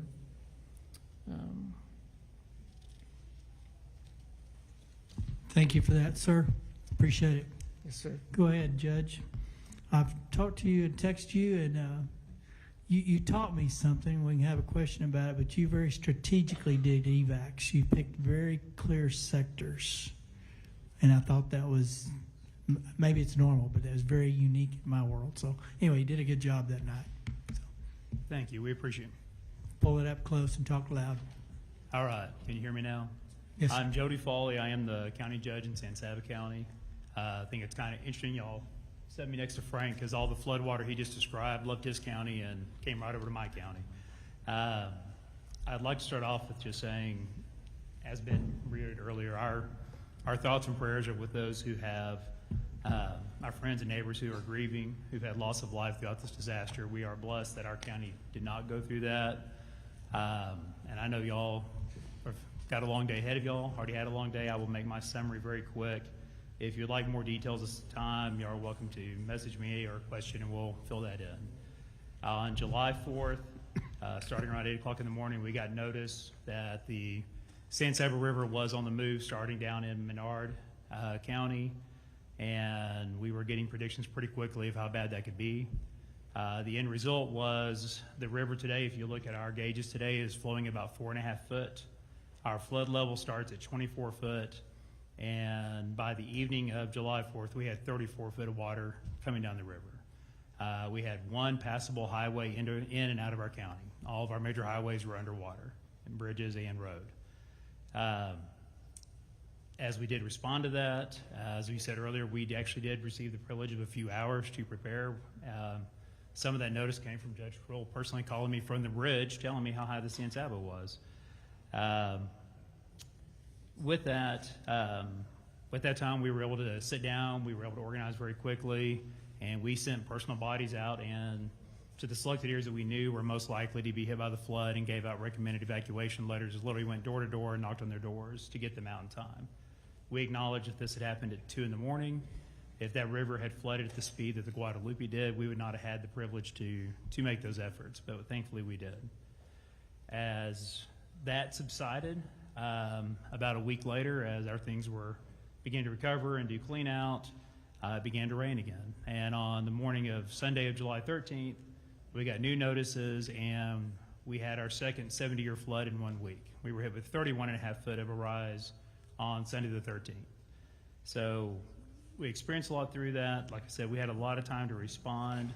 Our community is, just like our neighbors, are quick to respond and take care of each other. We were aided by quick response from more Texas resources than I can name, and I'm very grateful for each and every one of them. I believe we responded well to the floods. They did include recommended and in the 13th mandatory evacuations of some areas. We had numerous water rescues, but gratefully no loss of life. What I would like to address briefly with y'all is what helped in our county, and I think would definitely help in other rural counties of our size, is we do have a very experienced emergency management coordinator that is in county. She's local. Marsha Hardy has been there for years and has done a fantastic job of being well trained and well in tune with our region and COG around us as to resources. The other part of that worked in tandem with her is that we actually have a county liaison officer from TDM who's dedicated to San Saba County and offices in my courthouse.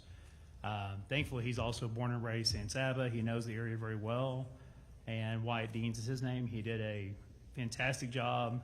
Within 15 minutes of the first alert, I was already at the courthouse, and both of my CLO and my EMC were sitting in my office.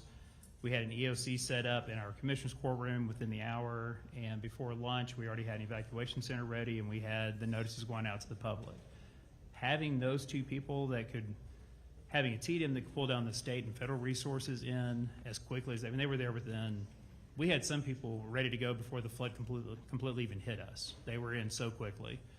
And combine that with a local EMC who understood our community and our local resources, like our volunteer fire department, who does have some swift water rescue capabilities and we're involved in those in our community, was invaluable to us. A second thing I'd like to point out, a lot of talk has been about gauges and measuring and sensing where the water's at, water flow, all those type of issues. I'm no expert on that, but what I can tell you is where the San Saba fits, we're in the lower Colorado River Authority. LCRA has something called the Hydromet set up. They have gauges that run. I can tell you right now what the river flow in San Saba is when it starts the headwaters in McCavitt all the way to the time that it flows into the Colorado River, and then what happens in the Colorado going on down. It's a fantastic system, and I guarantee you that. And they have a combination where it'll forecast with the National Weather Service to forecast prediction of where everything's going to crest and approximately the time frame it's going to do it in. I didn't believe in them. I was very, very cynical going into them, but I can tell you, after 2 floods in a week, they were very reliable. They're not dead perfect. They were off by minutes. They were off by a foot or two, but they were very reliable, and they made our planning and our preparation so much easier. If you could combine those gauges with some type of sensors for alarms at the same time. I will express a concern that I believe the panel before us expressed is all these alarms are great, whether it's by phone or it's by siren. I don't care how you do it. Those are all great things. But I get, and all of you get, I probably get 4 messages a day telling me, oh, guess what's going on in the weather now, weather now, weather now. We get alerts all day long from different things throughout the community. If the emergency alert system is used and set up in that manner, it will be ignored when the time comes it's needed. It has to be only for those vast emergencies and these extreme situations. The areas of need I'd like to express with y'all is, it was addressed earlier about agriculture. We're a ranching community. 90% of my river is ranchers and pecan orchards. Lots of damage, maybe not threats to life, but a lot of damage has gone through there, and there are very few resources that have come to be available on the agricultural side. We've had everybody in the world in our county to help us in our homes, in our community, which is great. But our ag has almost nobody standing up to help them outside of other ranchers and other communities coming forward to do so. Another thing I'd like to address as far as the recovery that we're dealing with, and I believe it was Representative Moody mentioned earlier about all the red tape kind of getting in the way, is we received notice yesterday that through the National Flood Insurance Program tied with FEMA, that of all these homes in our area that were hit, which in San Saba County, 90% of the homes hit are impoverished homes. This was not a wealthy area. These aren't second homes. These are people that have lived in granddad's home for the last 3 generations. They don't have money to pay for flood insurance. And now we had volunteers come in. They've already cleaned all those homes. They've gutted them. They sprayed them for mold. They're ready for rebuilding. And since they started, we're being told, oh, you can't rebuild. Wait another week. We're going to send assessors down. And we're going to value if the cost of repairs of your home is 50% more than the value of your home, which these aren't expensive homes, then you have to meet all new flood standards. You're talking about putting these homes on stilts, destroying them, building new homes, and that's going to be required or you're not allowed to continue to rebuild or live in that home. these people can't afford flood insurance. They can't afford to go through this. They don't have the ability. There's nobody to fund them to do this. We have the ability to help them recover. We have the volunteers. We have the material right now. We could have homes built in the next couple months and have these people back to their life. But we can't do that because the red tape's standing in the way of helping these people. I know that's not state policy. I know that's federal, but we really need help to realize that every one of these situations is unique. What happened in San Angelo and the way they flooded, the way my river is much slower rising and Cumming River compared to what the Guadalupe did. The system has to be unique to the type of rivers they're on. You can't just say we're gonna do one piece of legislation and everything's gonna be fixed for everybody. It needs to be well thought out. I know you only get 30 days, but this needs to go on for a much longer time frame and really look throughout our state of the different areas and the different needs by county and by river. Thank y'all. Hey, Judge. All right. Judge Last and certainly least, I'm Brandon Corbin from Menard County. Menard County is also a disadvantaged community. We are 1,962 souls that live in Menard County, and we're in the bottom 10 in the state in valuation. So we have a tax rate that's too high that doesn't generate enough money. So nice combination of that. But in respect for this committee and the job ahead of you today, I'm going to move very quickly through my outline. I did want to thank Senator Perry and your office for reaching out to me personally, and to Representative Verdell for calling me personally during all this to make sure we had everything that we need and that we were doing all right in Menard County. This has been said previously, but I think it's very important that on July 3rd, our section chief called all of us and said, this is different, pay attention. To Judge Foley's point, we get a lot of what I call alert fatigue. We are constantly getting emails and texts and we might get a flash flood, we might get, and it's just so much that you sometimes lose the narrative and you can miss things like this. And Section Chief Sean Baxter's name needs to be recognized for the work he did on July 3rd to make sure that we didn't miss this and got the word out. In the afternoon of July 3rd, I put a Facebook post out. That's the most effective way for me to communicate with my community. We do also have Code Red, which is another one of these reverse 911 systems that came into play later. But we did that, and we called at-risk citizens. We let our RV park know. We let our Baptist camp know, hey, we're worried about this. Please be vigilant. The next morning on the 4th, it started a little later for us. Our first call out for swift water rescue wasn't until 7 a.m. It was in the southeast part of our county, and that one was like most of the ones that we responded to that day. A volunteer fire department crew dispatched, and they were stopped before they could get anywhere close to these people by floodwaters crossing FM roads and county roads. I wrote down a quote from one of them. I asked, hey, do we need swift water boats? What do we need? And they said, well, if we had a boat, we could have gone 20 yards across this draw, but then we would still been 5 miles away from the people that we needed to try to help. All in all, we had 11 citizens go into the water that day and into life-threatening peril. That included 4 cars swept off roads and 6 citizens leaving their homes to try to get to safety on foot or in one case in a canoe. And by the grace of God, they all survived. We didn't have any fatalities or major injuries. Several of those, like I said, we just could not physically get to them. We have a constable that has a helicopter, and in several cases, they tried to drop life vests to people. There's a draw in the city of Menard. There's a draw called Harris Hollow. I'm sure most of you have driven through it. There's a big bridge on the south side. That draw is usually empty. It swelled to the size of 4 city blocks. So all of the south side of Menard basically became part of Harris Hollow that runs to the river there.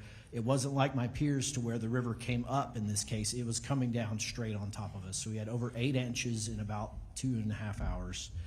So that alluvial flooding really is what did us in the city, damaged most of the streets in the city, and most of the towns on that half of our community got between 2 and 6 inches of water into them. The San Saba River crested that day at 17 feet. Normal is 3 feet. But again, 18 feet is flood stage, and that's when it spills out into town and creates a much bigger problem. So we were blessed that it stopped just short of that. We actually got messaging that afternoon that they expected the river to go up even more to 20 feet, And at that point, we made the decision to evacuate our Baptist camp. It's in an odd little spot that's higher than the Morales Creek that runs behind it and the river, so they were safe at that point. But if it had come up 3 more feet, it would have been dangerous for them. So we got 104 campers out, driving 5-ton fire trucks and a Menard ISD school bus to get them through the flooded roadways and to safety. We established a community shelter operated by our CERT team, Citizen Emergency Response Team, that's less than 6 months old. Thank God we got that organized when we did. And that afternoon, the water receded. So fast forward again, I'm trying to just hit the highlights for you. On July 6th, the following Monday, we had a secondary event as we're starting to organize resources and try to get people aid that came down enough to flood our community a second time. In that case, it came in under the courthouse into the basement, took out the elevator, damaged antique wood structures and everything in the doors, and added a whole new layer to this.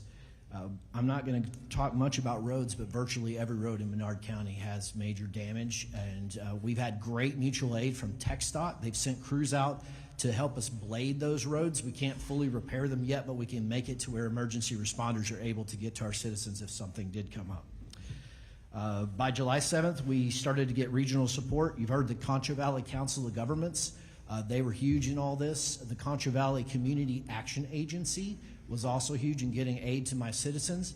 And one of the things that I hope all you take away from this is I think regionalism is a major player in this. A tailored approach and maybe shared resources as you look for answers for the future. Some volunteer organizations such as Beautification of Menard, Menard Mission Team, and county staff began going door to door to fill out these ISTATs. I'm proud to say that with a community of less than 2,000 people, we have gotten 303 ISTATs complete. So we've really gained the trust of our community to input that data. We're traditionally fearful of outsiders. The unofficial town slogan is "Keep Menard Hostile." So we were kind of doing an uphill battle to get people to input that data, but we were able to accomplish it. As far as asks, the flood gauge is just as needed on the San Saba River. So I'm at the headwaters, and then it hits Judge Trull and Judge Foley. LCRA is an excellent resource. I have to toggle between that and a USGS gauge in Fort McCavitt, which is on my western border, to see the trend. So I'm bouncing back and forth. I think it'd be great if we could consolidate that data and give us a easy-to-use application or something that pulls that information together for decision makers to look at in real time.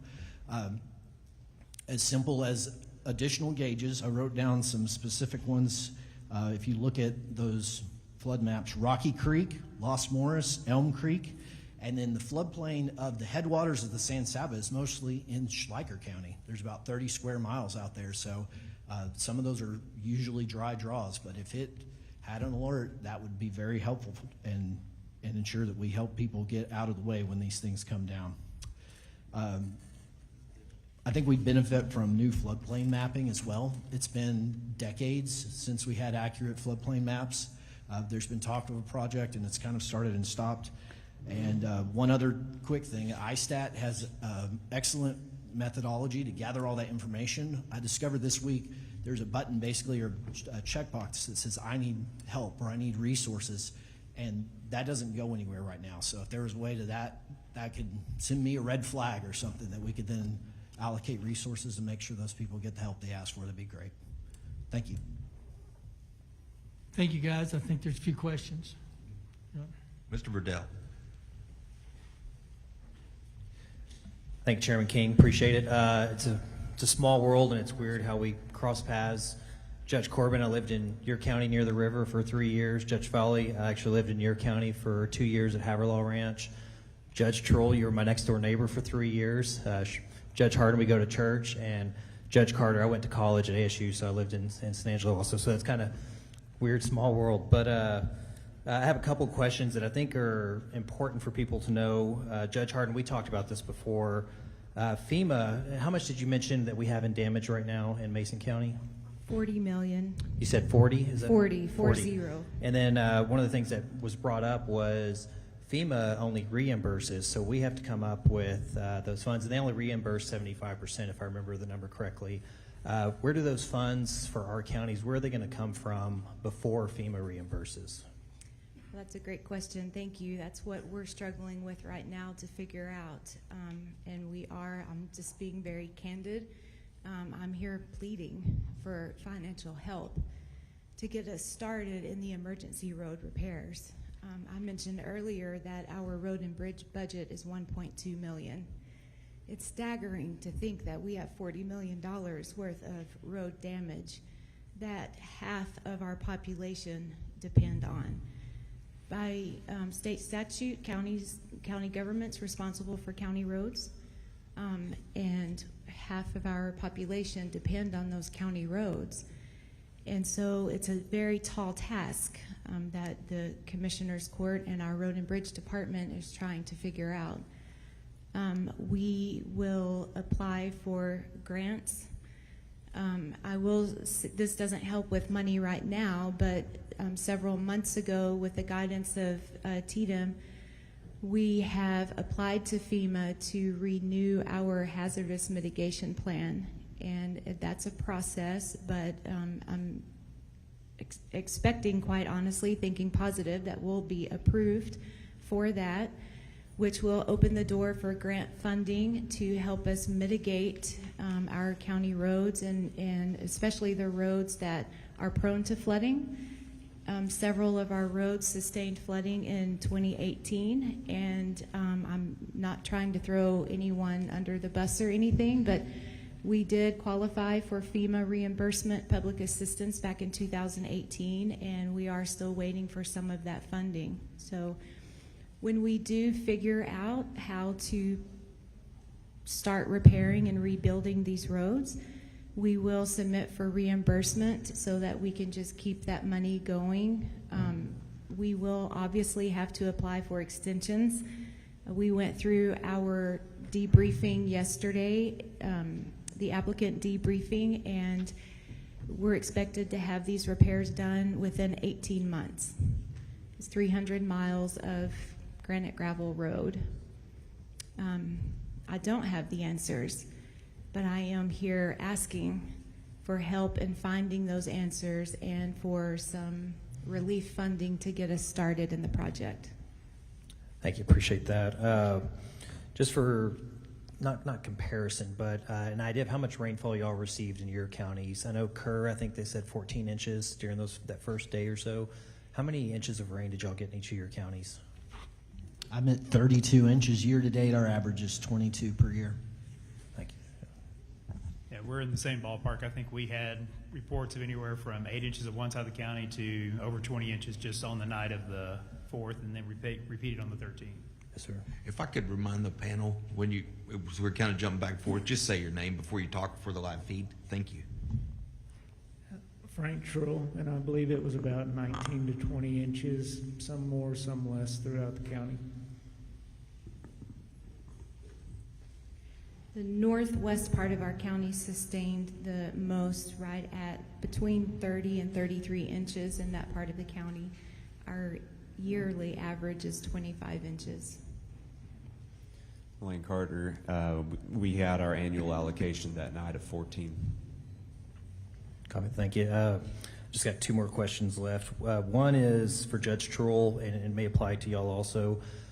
We have some U.S. Army Corps of Engineering dams in Brady, and would you say that those were incredibly valuable, that we had those there to protect the courthouse as much as possible from the creek that flooded right next to it?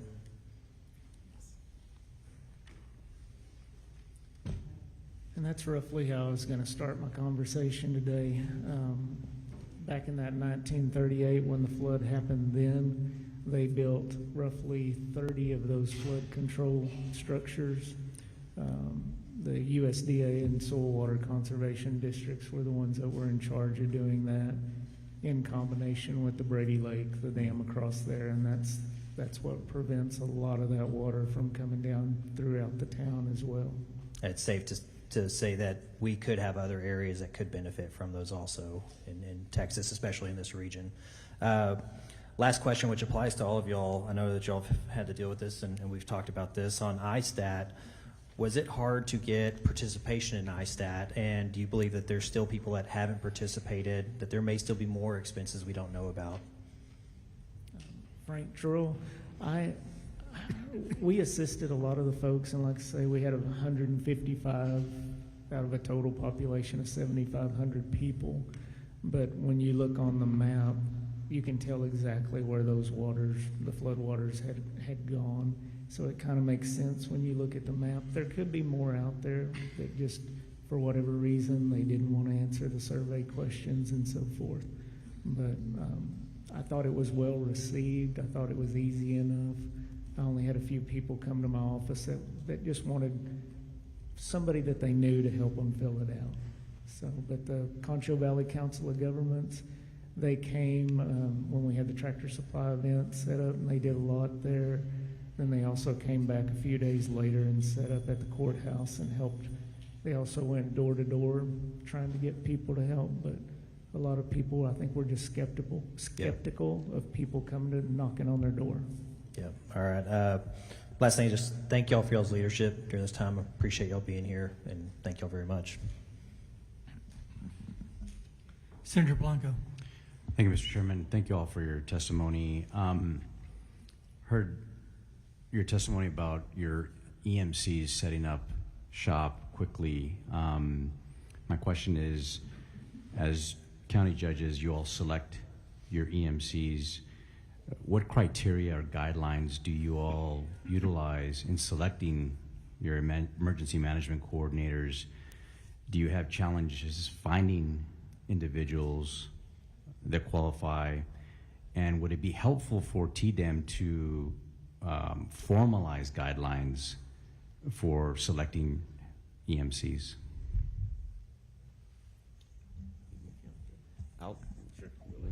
Starts off. You want to start off? Go ahead, Jody. Sorry. Yeah. All right, I'm Jody Foley. What I'll address is, I heard a conversation earlier in one of the testimonies of, should we have some restrictions on who can serve as an EMC? And I think that's kind of what you're indicating as well.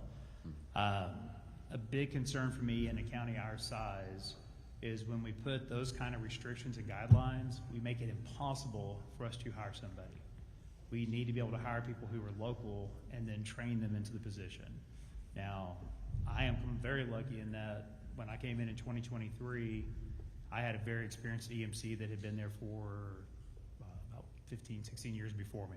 She's very well trained, she's very diligent, she's done all of the training to keep up with it, she's very involved with our regional council of governments, our 911 meetings, she knows her job very well. But in our small county, that's not her only job. She's also our indigent healthcare provider. She does a lot of other hats because we don't have the budget to have a full-time EMC. So some of my neighbors don't even have the ability to have what I have. So I don't think the restrictions are there. I think the ability to train somebody up and allow them to have the training available to them to get into the position and develop would be beneficial to counties our size. Opinions of others? Braden Corbin, Menard County. I'd echo Judge Foley. That would make it difficult for us to staff. My position was created after Winter Storm Uri, and I'm again blessed to have an outstanding lifetime emergency responder in that position. But he's only a half EMC. His other half is facilities maintenance. So when he's not doing this, he literally mows the courthouse lawn. If I'm not doing it, that's Judge Foley reminded me the first time he met me. I was on a lawnmower in the courtyard. So I guess if the underlying root issue is competence of these EMCs, and honestly, I think that falls back on the local elected official to make sure that that person is doing the job more so than something I would ask you to do from a legislative standpoint, to put a lot of extra requirements. Yeah. My last question, currently the hazard mitigation maps, the plans rather, are required to be updated every 5 years. In your estimation, given the more frequent weather events that we're having, do you believe that we need to consider decreasing the number of, lowering that threshold maybe to 2 to 3 years for updates for your plans? That's a hard question to answer. Probably the reality is yes, but the other reality is it does require funds to update those, even if it's a grant match. And I feel pretty confident that the message has resounded that in counties of our size, we just don't have extra money in the budget. If I may go back to the previous question just for a second, Sure. because it's been said and it's so very important. I'm blessed that my assistant EMC did grow up in Mason, knows the land like the back of his hand. That goes so far in preparations and also in response. He also has a military background. He volunteers for the fire department, and he has his basic certification for EMS. The Commissioners Court, as you all know, we're in the process of budgeting, and for 2026, we are looking at how we can best utilize him and his gifts, talents, and abilities for our county. We've been struggling with a second out call for our EMS. We only have funds right now. We have 2 ambulances, but we only have enough money in our budget to have 1 call out at a time. So on the second call out, we have to rely on mutual aid, a neighboring county. So we're trying to figure out a way how we could better utilize him in moving him into a full-time EMC position and also help out with second out calls. Thank you. Representative Darby. Thank you. I haven't moved around like Representative Verdell, but I've worked with all of you over the years and your predecessors, and thank you for being here today. Judge Carter, the governor had said that Tom County's response is to be considered the gold standard for how you prepare. I noticed in your prepared remarks that you said you and the city of San Angelo had spent years in preparation behind your emergency readiness. And so, including the establishment of the COAD network, and I don't think we've given enough attention to that. It's called the Community Organization Active in Disaster, Yes, sir. and I've not heard that mentioned in other discussions about how we prepare for these disasters. So would you elaborate a little bit on that and how that was organized and what it does? Absolutely, yes, sir. So our COAD is formed by a vast array of nonprofits, including CVCAA, United Way, Red Cross, and there's an oversight board, a committee that shows that response. So the crucial portion of this was enacting that as fast as possible. And I think that is what has been the key to our success in the recovery stage, staging that in the first initial response stage to make sure that the recovery stage is initiated in a timely manner and we can get back to normal. So it's putting those agencies into one spot that all communicate together in the time of need. And with that board being the oversight of those agencies, there's one point of communication, and that was with Miss Cameron Cummings. She's the one that we initiated the call with at first, and she showed up, I believe, before the first evacuees arrived at our EOC. And she was on the ball on making the calls with all the other agencies, with the San Angelo Area Foundation, and arranging the volunteer efforts, the donation efforts, and those such. Part of your comments said that part of your success could be attributed to emergency equipment already being secured.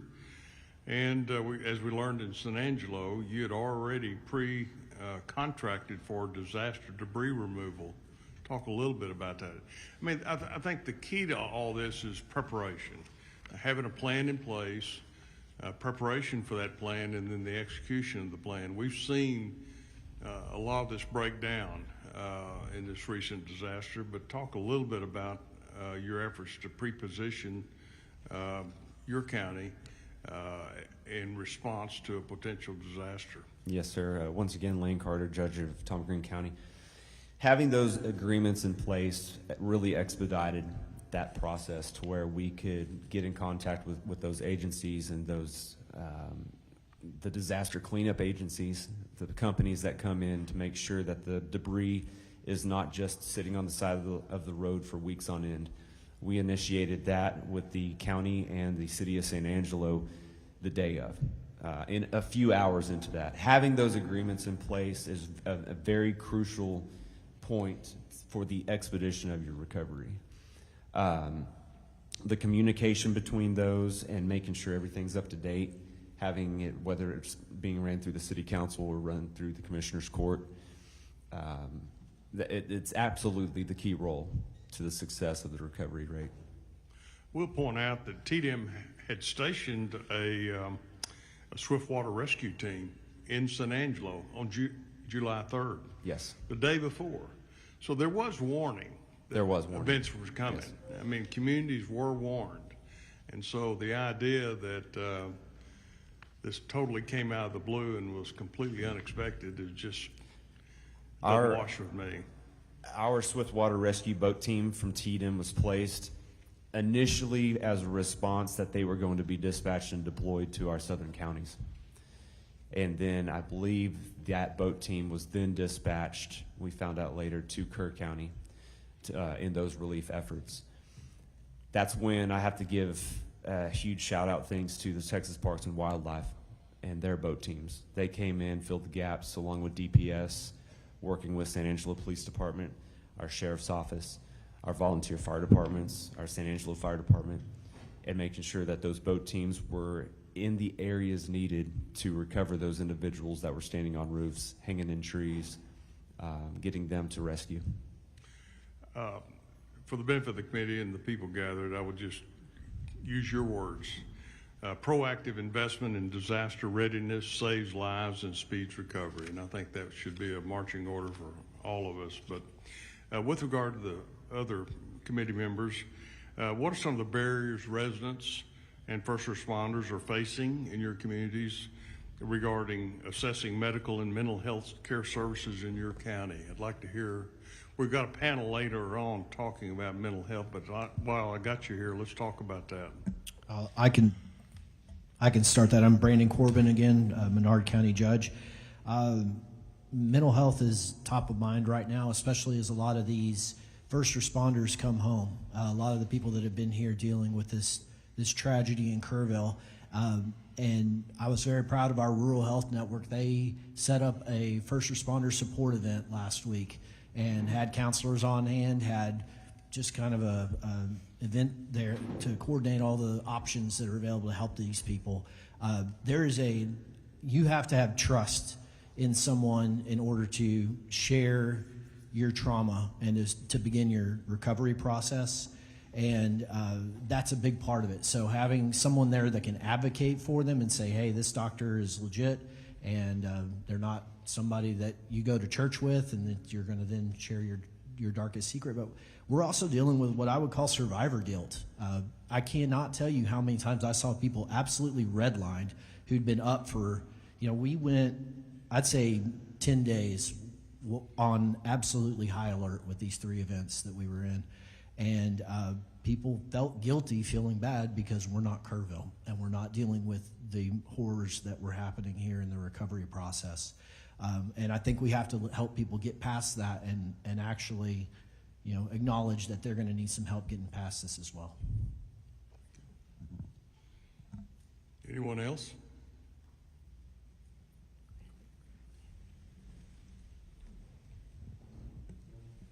Frank Drill, I just kind of echo what Judge Corbin just said. We've had, staff from Frontera Health reach out to us, as well as Texas A&M University, trying to figure out the best way to handle the mental health side of things. So we have those 2 resources available. Okay, my last question relates to what a previous panelist referred to, and that is kind of the ongoing disaster response that each of your counties are facing as you rebuild your roads, other infrastructure. We put restraints on you about how much you can grow your government. In fact, there are propositions in this special session about further reducing your ability to respond. A comment was made about the disaster relief exception that will allow you to respond quickly in a dramatic fashion. Would any of you care to comment on that? And what this panel would like to listen to is the ability of our local leaders to respond in times of crisis and respond with the appropriate resources. So you've got an opportunity to speak to a panel of senators and representatives here. Tell us what you want us to know. Thank you, sir. Again, Brandon Corbin, Menard County. As a underprivileged county without much industry, my ad valorem tax generates $2 million a year, and that's at a 76 out of 100. That's too high. That number, that percentage is too high for my citizens. But I still have 24-hour law enforcement, the only law enforcement in town. We have a 3-person road and bridge crew to do the bare minimum to maintain these roads in normal, peacetime.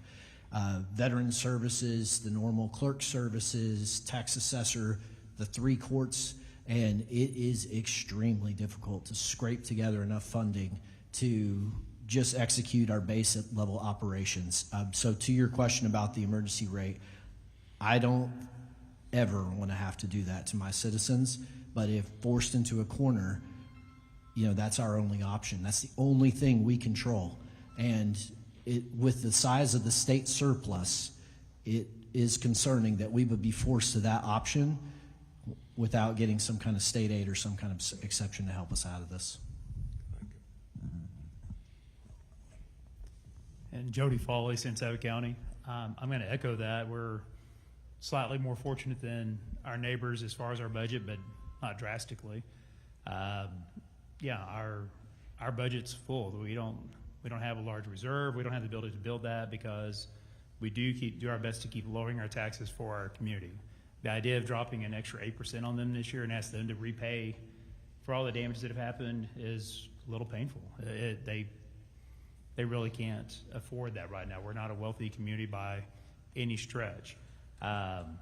So yes, and I think the reality is where we spend a lot of our money is stuff that it's not the focus here, but if we're going to budgets is how much money times do we spend of our county budget to keep people in jail in our counties at our expenses that should be sitting in state jail?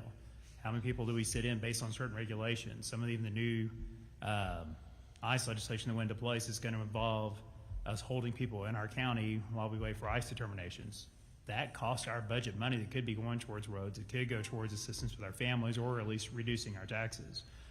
Those are things we think are really state services that we're providing at our dollar. And the reality is we don't have a lot of dollars to go around. Frank Trull, we're not in terrible shape in McCullough County. I'm not going to play that card. We would find a way for the startup funds to do our road work, but on the other hand, we may have to cut some corners somewhere to make it happen. So if there was state assistance available just for the startup portion of it, and that would be that 25% that we'd have to cover that FEMA wouldn't, that's what would be appreciated if we had some help with that 25% of all the road work that needs to be done. Then if we look at the courthouse and it takes a new roof, back in 2009 when we did the renovation, $350,000 just for the roof back then. So again, the dollars just keep adding up the more you look at it. Thank you. Judge Hardin, Mason County. I also echo what my fellow judges have said. We actually just took out certificate of obligations to help us purchase road and bridge equipment that was 40 years old and continued to break down. So we were in that cycle of, spending 80% of our money, helping to make repairs on equipment that just continued to break down, and road materials that continued to wash away. And so the fact that we've had to take out those certificate of obligations is a very clear indicator that our road and bridge department is suffering financially. We also transfer from our general fund some monies to our road and bridge fund annually to help with that. But I do want to say that as far as the iStats go, the information that is requested is damages to primary residents and then also agricultural losses. And probably the majority of the phone calls that my office gets is, can I report driveway damage, private road damage? How do I report those types of damages to my property? And I will say that I'm speaking as Judge Harden here, not as the Mason County Commissioners Court. I'm not going to put words in my commissioners' mouths. I am grateful that we have the ability to go up to that 8% on the tax rate. But to tax our citizens in a desperate time of need on top of a debt rate that we're currently having to impose on them just doesn't feel right. It's something that we do want to avoid if at all cost. Lane Carter, Tom Green County. Even though we're a county of more of a urban rural, 128,000 people of Tom Green County, it still is a never-ending struggle to stay on top of the economic drive that keeps us afloat. We do house a county jail that can house 570 inmates. We house 4 district courts and 2 court-at-laws, so the court sector of our county is very vast, and that keeps up the majority amount of whatever our tax base is going towards, along with our sheriff's office and a large IT budget. So we're always in efforts to make sure that we can stay afloat on that to where we can lower our tax rate incrementally ever so often. We push the PSTAT and the PA declaration as hard as possible. That way we did not have to potentially push towards that 8%. It's not looking like we will. Like we said, we're all in our budget cycle at this time. So we're blessed in Tom Green County for that. But one thing I wanted to tap on that I believe Judge Corbin mentioned earlier was the regionalization. Judge Foley is the only one not in our Council of Governments, but borders us. Our Council of Governments, it's such a tight-knit, what do you need group of county judges and commissioners that our director and the assistant director are always talking with us of what's the next step for the region, not specifically what's the next step for your individual counties. So we look out for each other out there in rural West Texas. I'm proud to serve with everybody here. And we'll continue to look out for it. But yes, to answer that question, we push the PA declaration, the PSTAT entries through TDM. That way, Tom Green County specifically would not have to potentially increase over the voter approval rate. Well, thank you. I want to echo, I too want to express my gratitude to each one of you judges for the job you do for your counties. And I do think we have a very tight-knit West Texas community, and thank you for being a valuable part of it, each and every one of you. Thank you for being here today. Amen. Yeah, I think I've talked to all of you, or tried to text all of you, or served out of 2 redistrictings once or twice. So I'll just say this. Chief Kidd said something that was very telling regarding Sangelo. If everybody ran their ship the way Sangelo operated with all the preparedness, and he would be out of a job. So it's an ultimate compliment. I'm going to ask real quick, do y'all actually drill your plan? Judge Corbin, Menard County, yes, sir, we do. You do? What was the question? Do you actually have a drill? Do you actually physically drill your plan, put your folks together in a room under a simulated disaster? We have not done one in preparation for a flood or in the very recent past. We did do one in preparation of the eclipse in Okay. a year and a half ago. And I think the actual disaster is important, but what we're looking for is system. Something, it doesn't matter what the disaster is, everybody knows their role and everybody knows what to do when they need to do it. So how about you, Judge Troll? Frank Trull, we have a monthly LEPC meeting, and at those, we kind of discuss all of the areas where there could be upcoming problems and so forth, whether it's emergency management or just it may be things about the hospital or nursing homes and so forth like that. Right. We do have a tabletop planned for next month. So. Okay. Judge? Yes, sir. Judge Hardin, Mason County. We do have an unofficial system, I guess, put in place where it's just an automatic, this is what happens. We have not had specific flash flood planning or drilling. This is another reason why there's such a push to have a full-time emergency management department and emergency management coordinator, is to get a pattern, a consistent pattern of that drilling. Yes, sir. Judge Carter? Lane Carter, Tom Green County. Yes, sir, we do. We have our IS 300 and 400 annually. And we try to do that every August. This year it might come, since we're coming up on it and tomorrow. Have to, and of course, recovering with the flood events now, move that back a little bit. But we do drill, like Chief Kidd said, plan, train, respond. So we do that I would just annually. say night and day difference in those that do plan and those that don't. We had one fatality in San Angelo and no other fatalities in your area. And I know I was getting texts from Tatum, but also text from you. Tatum was your first contact pretty much. Is that a fair statement? Yes, sir. And you knew what to do. Thank you for that. Senator Menendez. Thank you, Mr. Chairman. First of all, let me tell you, be very frank with you, I wasn't quite sure what I was going to expect to hear from y'all, but what I have heard is I've been very impressed.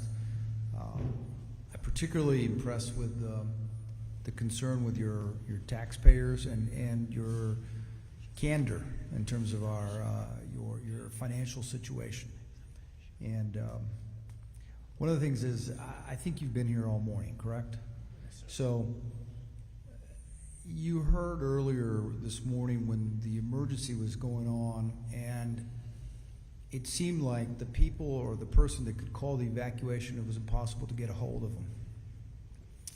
And one of the questions that we're grappling with is, if we can't get a hold of a county judge and there needs to be an evacuation, how would you feel individually if after a certain amount of time there was a law passed that would allow for TDEM to issue a temporary order until we can get in touch with you? Maybe something's going on with your own home or family and you're tied up taking care of them, but something needs to be done. Would you be opposed or would you be okay with that? And if you, whoever cares to answer. Go ahead. Brandon Corbin, Menard County, I would be in full support of that. I think a lot of the legalism of only the judge or the mayor being given certain authority just slows down in these situations. I don't see much value in it. Thank you. I think I feel a little different than that Jody Foley, Santa County. If I was unable to respond, I would rather have it within our plan than we do now. Is either my EMC steps up to that next level or maybe even our sheriffs, depending on how we laid that out. I'd like somebody local making that decision. On the flip side of that, we do have a local county liaison that I would have a lot of confidence in. That does make a difference in that equation. But to me, I don't want to make a decision based on a person versus a generic position. Sure. So I would not want to allow the authority in the county to transfer over to the state as long as we can make that decision. Now, maybe down the line they become one of those answers because they were, and I'll say this, I'm not anti-to, they have been, TDM was fantastic during this. I can't say enough. I can't tell you the amount of resources that showed up on our doorstep in a blink of an eye, and every bit of that was coordinated through TDM. Chief Kidd reached out personally to check on us, and it was just, I don't know where to start or stop. We had everything we needed from them. Let me reassure you that no one's looking to usurp your authority. It's just a what if we can't reach you type situation, kind of like what we experienced just recently, and someone needed to be able to answer. and be in charge. And so if for whatever reason you're physically indisposed, something happened, the emergency, a terrible tornado, whatever, and it's knocked out yours, that's the only reason I would say would you be opposed to having TDM make that declaration temporarily? Well, and in my mind, I'm not worried about the usurping. My thought is I'd like to see that as a set plan, and I think every county should say, okay, if I'm out, who's number 2, who's number 3, and at some point in time, TDM should be in that list. I would not have an issue with that, but I would like to have somewhat control within the county to start with, knowing they're boots on the ground, they're there seeing it happening. That makes sense. Frank Trull, I'm almost positive it's in the government code as far as the succession. If a county judge is unable to fulfill some of his duties, then it defers to the senior member of the Commissioner's Court, I believe. I'd have to double check, but it seems like I've had this conversation with some of our TDM representatives simply because I'm without an emergency management coordinator right now. Okay. I'm taking that role, and that was part of our concern. If something happened to me, who would be next? And Exactly. I believe that's accurate, but I would definitely have to look that up for you. Understood.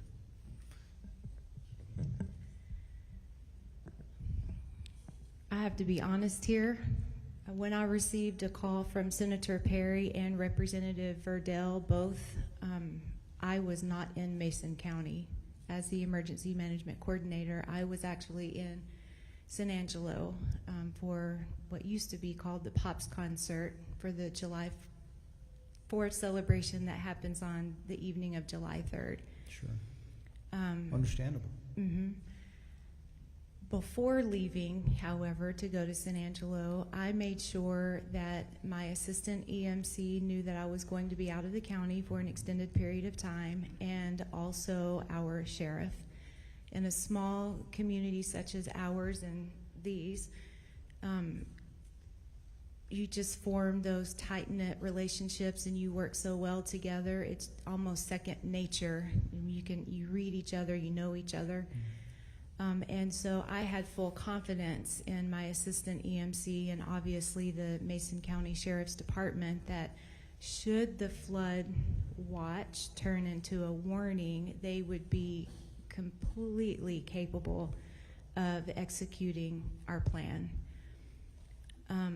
We do make sure that we keep the Form 147 updated, which is the tool that TDM uses to know how to contact the EMC, the assistant EMC, the mayor, the succession that has been mentioned here. And we work so incredibly closely with TDM as well that it's almost as if they're automatically part of our team. Chief Baxter could have called out my assistant EMC and they could have worked flawlessly together in this incident. So I think it's that building of the relationship and knowing how each member of the emergency management team operates and having confidence in one another. I agree, and I appreciate that, but I think legally only the county judge can call for an evacuation. That is correct, yes. And that's where the question that I'm asking. I'm sorry, I did not That's okay. comprehend that you were asking that, but Yeah, yes, sir. That's the sort of the point that when some folks have said, you know, well, what if that evacuation was necessary or some order given that it can only be done by the judge? And that's where I was asking. So Yes, sir. I appreciate your answer, though. Mm-hmm. Yes, sir. Lane Carter, Tom Green County. You're absolutely right. The judge or the mayor, I believe. Yeah, correct. In a Or municipality. the mayor, the judge can step in if the mayor is absent or failing to for the prevention of loss of life. Right. You can come in and order an evacuation. Right. I think the conversations may need to happen if there is an absence of both. Who does step in? I have a full trust of what my judge pro tem at the commissioner's court would be able to handle. Whether we initiate the conversations is the sheriff involved? Absolutely. These are conversations that can definitely be had through legislation. Yeah. And at what point does it get last resort to Sure. the TDM director? Last question. I think both you, on both ends, I've heard you talked about regionalism, and all of you have expressed how well you work closely together and how you help each other, and especially because of the great need. Recently, I've been hearing that it's very easy for you guys, elected officials, to come down to the Capitol and spend time to talk to us. I was just curious, are you guys members of an association that helps you sort of get your word out, represent you at the Capitol? Absolutely. Texas Association of Counties. Is that a valuable representation? 100%. I appreciate that. Thank you. It would be detrimental if we did not have them. It would be detrimental not to have it. Tomorrow, we'll be voting on that tomorrow. Thank you. I hope Thank you guys. consider Thank you for keeping- being here. I don't think we have anybody. I've got Do you? one. I'm sorry, Chairman. I've got one for Judge Harden. Just a point of clarification. I think I heard you say when it came to emergency management, you had taken all the required training. What are you Sir. required to do? Because it's my understanding you're really not required to do anything, even though statutorily you're in charge of emergency management. I believe, sir, that as the emergency management director, by default, just by being the county judge, Right. and then possibly the emergency management coordinator as well, I would be required to take the ICS classes, 100, 200, 700, 800, which are all online, and then courses 300 and 400, which are in person. The reason I ask is the testimony we heard last week from Chief Kidd was that many county judges, because you're not required to take it, and I mean, it's very proactive of you, and I'm sure your county appreciates it, but one of the things that we're looking at is actually requiring judges and mayors to take this training, because statutorily there's nothing that forces you to do it, and not all 254 counties are created equally, and I have 19 counties in my district, and I work with 19 judges, and most of them are just like you. They're all small counties. They all face financial challenges, but they take their emergency management position serious. There are others that do not. So if that was a statutory, you've already taken it. Yes, Does sir. it offend you if it's a statutory requirement? No, sir. That's all Can- I need to know. Can Thank I you. Yes, sir. comment on that? As we're required to take the Open Meetings Act, I believe as the emergency management director of a county, especially a larger county, should be required to have at least some of the trainings of the 300, 400, 700 classes. If you wouldn't mind, when you give you gave me written testimony, but we've asked panelists all day, to submit those things to our offices. If there's specific trainings that you've taken that you think every judge should take, I'd love to see some recommendations. And it's a 2-day course. Thank you. Thank you.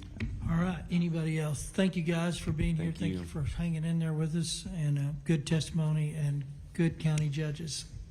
Thank you all You did very well. much. Thank you, sir. Appreciate Thank you you guys. for reaching out that day too as well.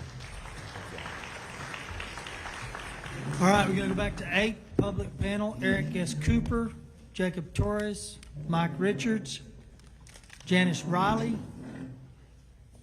Lieutenant Pete Chambers, yeah. Ryan Pape, Ron Lehrman, Kathleen Brinkman.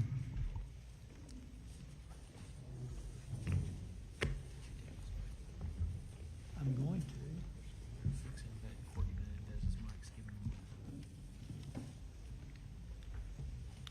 A little technical treatment there. I got Kathleen Brinkman. Is that you? Nope. Ron Lehrman? Nope. Ryan Pape? Pape? Nope.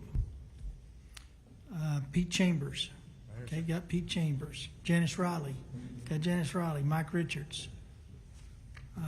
Jacob Torres.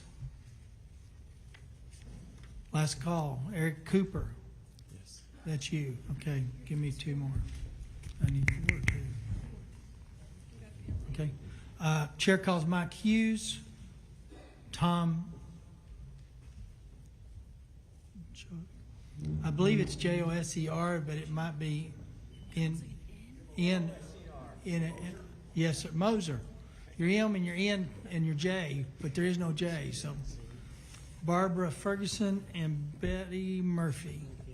Betty Murphy. You there? All right, that's got a full 8, doesn't it?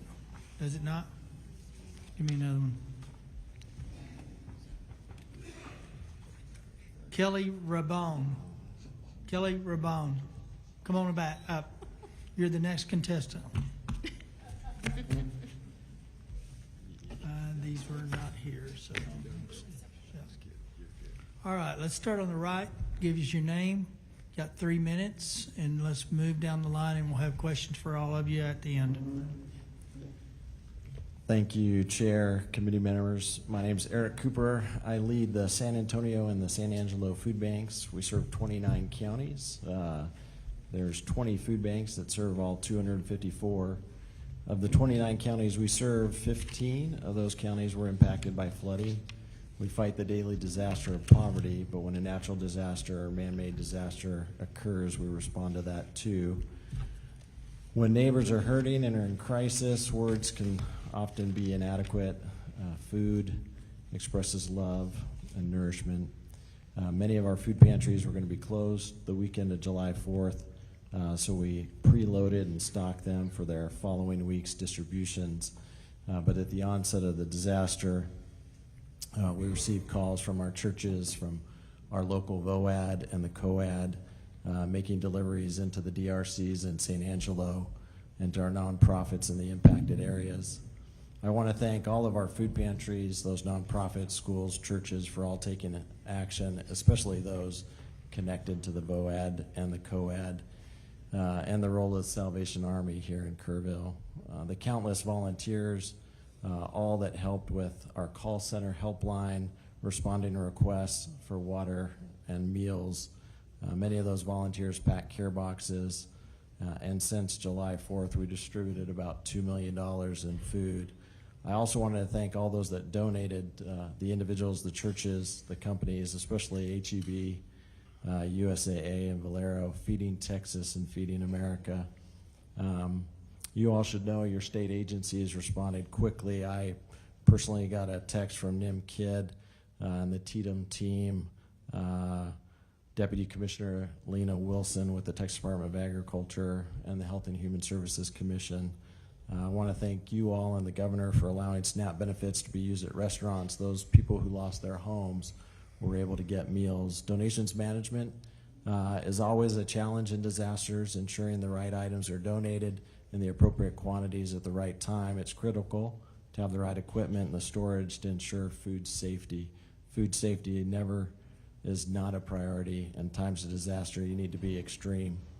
We're distributing food before, during, and after this storm, and it will be a long recovery. Impact to housing costs, rents, insurance, agriculture, and the tourism sector have already been noted.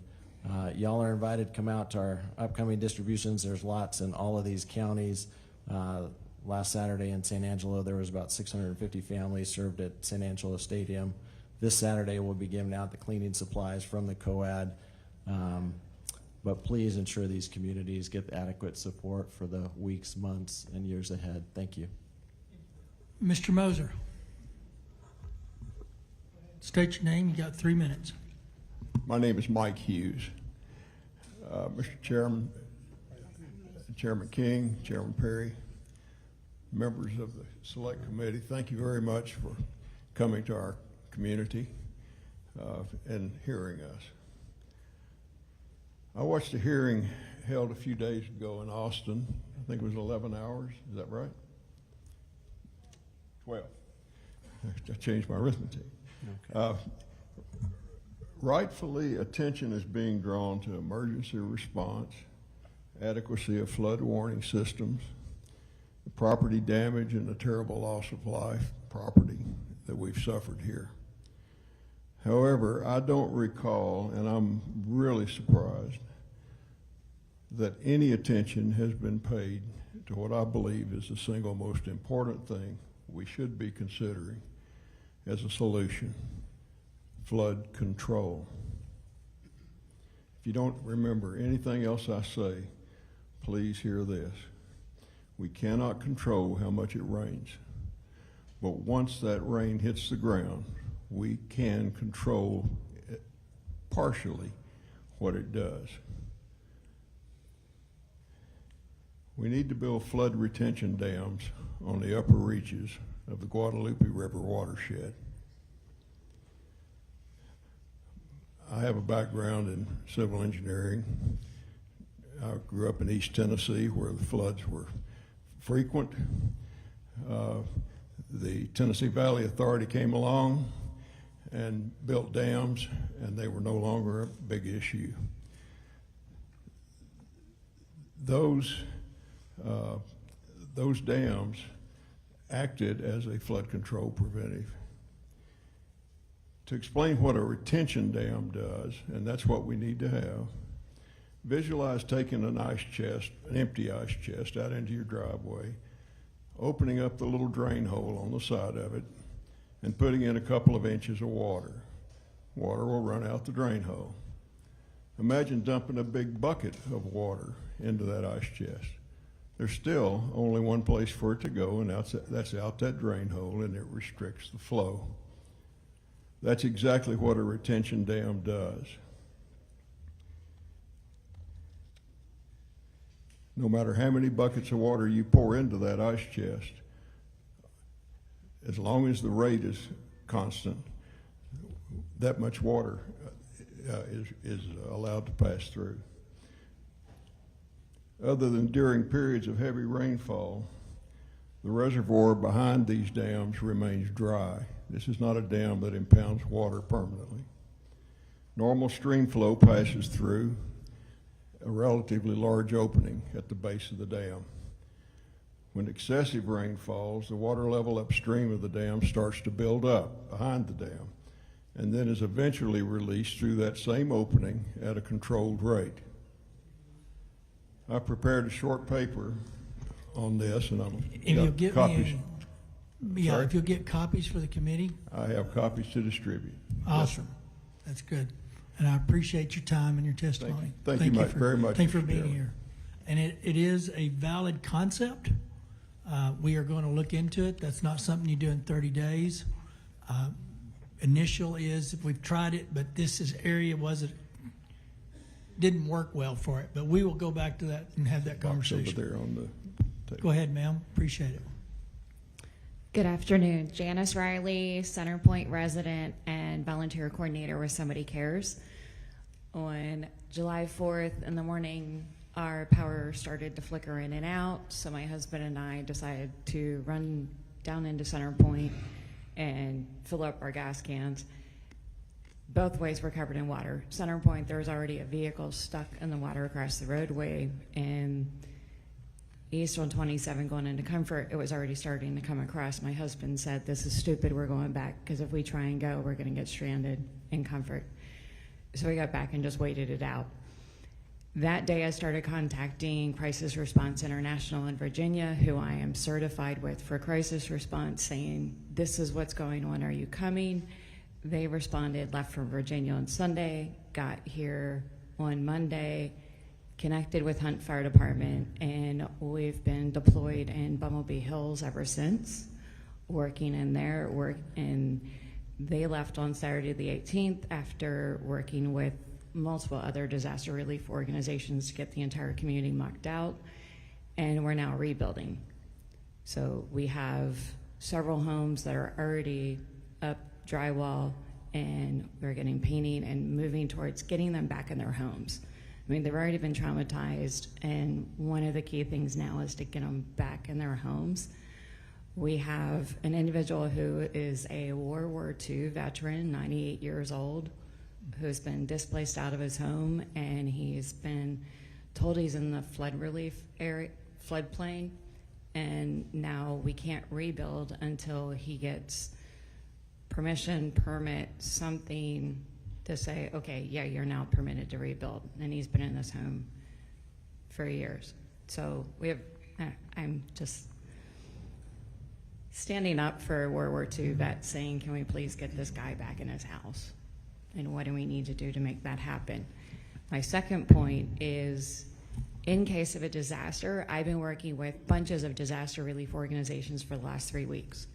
It's managed chaos. If we could have a Texas website that activates upon a disaster, I don't care if it's Houston, El Paso, or the Panhandle, that activates and then says, hey, if you want to come help us, all the information you need to know is here, because we still have people showing up wanting to do search and rescue and wanting to do new buck out, and that's done. We now need to do other things. So if we could get that information out to these volunteers that want to help, that it's organized, because the thing that I have seen from day one is just what help is needed, where is it needed, and I mean, we had friends up in San Saba and Leander begging for help, and honestly, we were overwhelmed with help here. Thank you. Thank you. Go ahead, ma'am. Good afternoon. My name is Kelly Raybon, and I am a mom from Houston, and Representative Johnson, I am one of your constituents. So on July 4th, I got the text that is every parent's worst nightmare, that my sons were caught in the Hill Country flood at Camp La Junta. I raced to Kerrville to learn that my 7-year-old, just finished kindergarten, Brock, had survived only because his brave teenage from the bottom bunk to the top bunk to the rafters of his cabin, riding out the storm as the structure literally fell apart around him. My 9-year-old was in a higher cabin, and for 12 agonizing hours, he had no idea if his little brother was alive. Today, my sons are physically safe, but for our family, the storm is not over. Brock scans every room for higher ground. He checks the weather constantly. He battles nightmares of water dripping from the ceiling or his mattress being wet. His fear is so profound that he's now anxious about the tsunami in Hawaii. He lives with the terror that no child or any person should have to carry, but so many of us now do. I have tried to find help. I've asked the camp. I've asked FEMA. The answer is the same. Sorry, we don't know what to tell you. You're in Houston. While Texans are showing up for each other in extraordinary ways, and the people here are just phenomenal, I shouldn't have to rely on a Facebook group of volunteers to find trauma care for my children. I'm a former journalist, and I understand how politics work, and I pray that these hearings are more than just for show, because every day that we just focus on political posturing instead of people is another day that families like mine are falling through the cracks. And as Representative Moody noted last week, we are better than this. Please remember that this disaster impacted families from every corner of Texas. I pray that this beautiful community gets every resource it needs to rebuild, but do not forget the thousands of us who were just visiting, who are now weathering the storm alone from outside the disaster zone. So today I have a couple of simple urgent requests. First, release the emergency funds for the recovery now. It seems obvious, but apparently it's still hung up. Second, make mental health care a central funded part of the state's official disaster response. That means creating a system to identify who is impacted and proactively providing them with care, no matter where in Texas or beyond they call home. If they were here, they need help. And third, after hearing about the camp emergency plans or lack thereof, please address that. That should be mandatory and frankly published on every camp's website for the public to view, not just in an office somewhere. My sons didn't ask for this tragedy, but as their mom and a lifelong Texan, I am firmly asking for your help. It's time for the state government to do its job, and please help the wounds that cannot be seen, because they will not heal on their own. Thank you. Thank you, ma'am. Lieutenant? Are we on? Yes. God bless you, ma'am. You're why we're here. My name is Lieutenant Colonel Pete Chambers. I'm retired out of the Texas Military Department in 2022. I served 39 years in my nation, for my nation, the last 8 blessed to serve Texas. in the Texas National Guard. I've served on 2 governor task forces. I've served in Operation Lone Star. Since leaving the Texas National Guard, I started a non-for-profit, the Texas version of the Remnant Ministry, TX. We've responded to disasters around the nation. This one was in our backyard. On the 4th of July, at 0600, I received a call that there was a problem in Kerrville, and there was a problem. And we lit out, and we were there by 0830 on the scene, coordinating with local response. Now what we do is we set a footprint. I work with a lot of organizations, a lot of serious operators. I was a Green Beret myself. We established an administrative mobile command. We worked with local law enforcement in this very building, local aid workers, local EEOC members, TDEM specifically. And I know Mr. Kidd from working with him on the COVID response. So our reconnaissance teams went out. We brought in the finest rescue operators in the nation. Within the first evening, we had operators from the East and West Coast from all special operations branches, combat divers and hard hat divers on the scene. I worked with other organizations here within Texas, mostly citizens. Of the 17,000 citizens that responded, we worked with 14 of the organizations. Heavy rescue equipment, reconnaissance, logistics support, ministry support, heavy equipment, amphibious recovery vehicles, and other ancillary services. I visited Sandy Creek, and we heard a lot about them today. We got there a little bit late for us. We were focused mostly from Hunt to about Kerrville, just past around the corner to Center Point. But when I got to Sandy Creek, my heart was broken because it looked like a third world country, and there wasn't a lot of help. And I want to thank those citizens who rescued and recovered themselves today, to remember them. Information ops are important, and we did. We put out sit reps 3 times a day, situation reports to the citizens on our social media, right? We're using it. And thank God for the AT&T folks. I pay a bill to them every month, and so now I'm thanking God for them, who put in the towers for us. It made it a lot easier. Texans and other Americans helping Texans made up a part of the 17,000 citizens conducting their civic duty. It is a civic duty. We did it on the Red River when I was young. Tornado hit one town, everybody else showed up in the other town. I ask you to look at House Bill 4914, designed to fundamentally reconstitute and modernize the State Guard, the Texas State Guard, to a professional and mission-driven focused state-controlled homeland defense and premier disaster response force. We've looked at it. We helped to design that when I was still in uniform. Representative Moody, thank you for your comments about love and compassion. I'm in the ministry now. I put on a different uniform. It's found in Ephesians 6. Appreciate it, sir. Go ahead and try to get I'll finish it up. Get in there. To the citizens of Texas and everything dear to the American character, we thank you for coming to our aid, America, with all dispatch. Love and compassion. Doc Chambers. Thank you for that. Now I got the right guy. Yes. State your name. Pardon get me. your 3 minutes. Yes, Sir. I'm Tom Moser.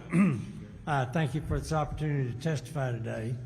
I choose to testify because I was a Kerr County Commissioner from 2012 to 2021. As such, I introduced and advocated for an improvement in the Kerr County flood warning system.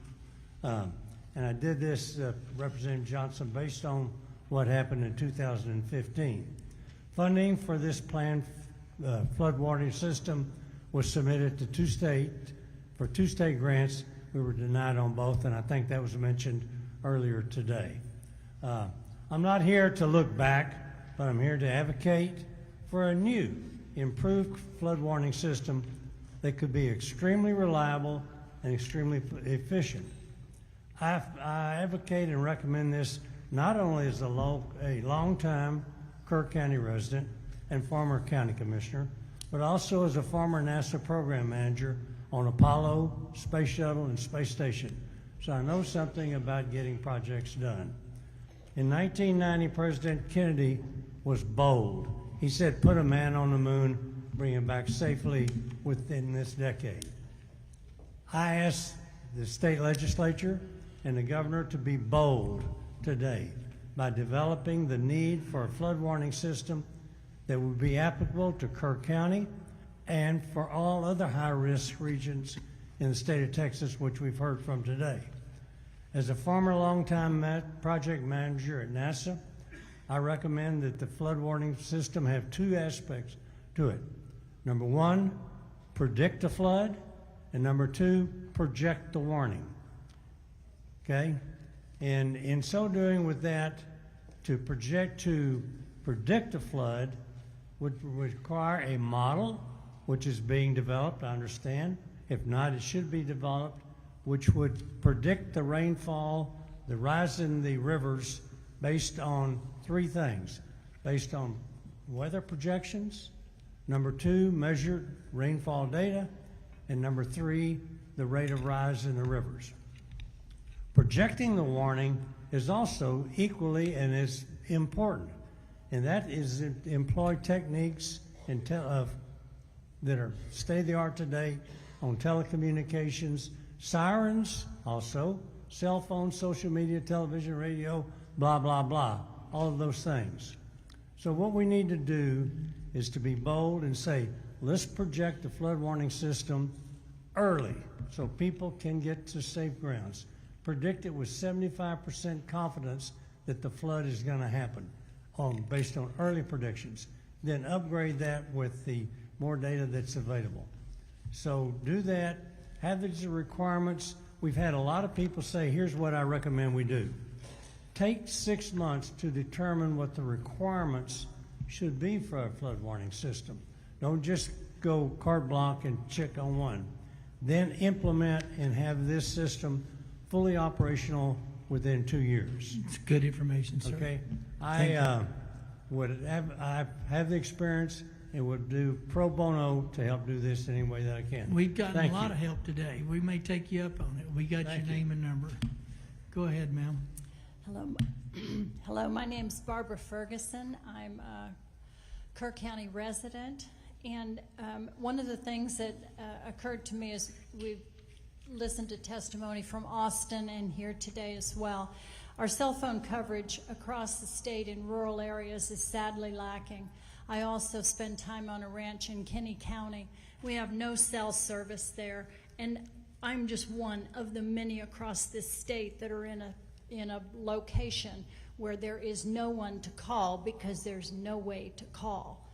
And that happened up in the Hunt area. Until we improve that, we can't institute a kind of warning system that Mr. Moser just talked about. We've got to improve our cell service. The FCC, it seems like, was charged the cell phone companies decades ago to implement coverage in rural areas, and those promises they made have never come to fruition. We have to do something to force cell phone companies to provide to rural areas.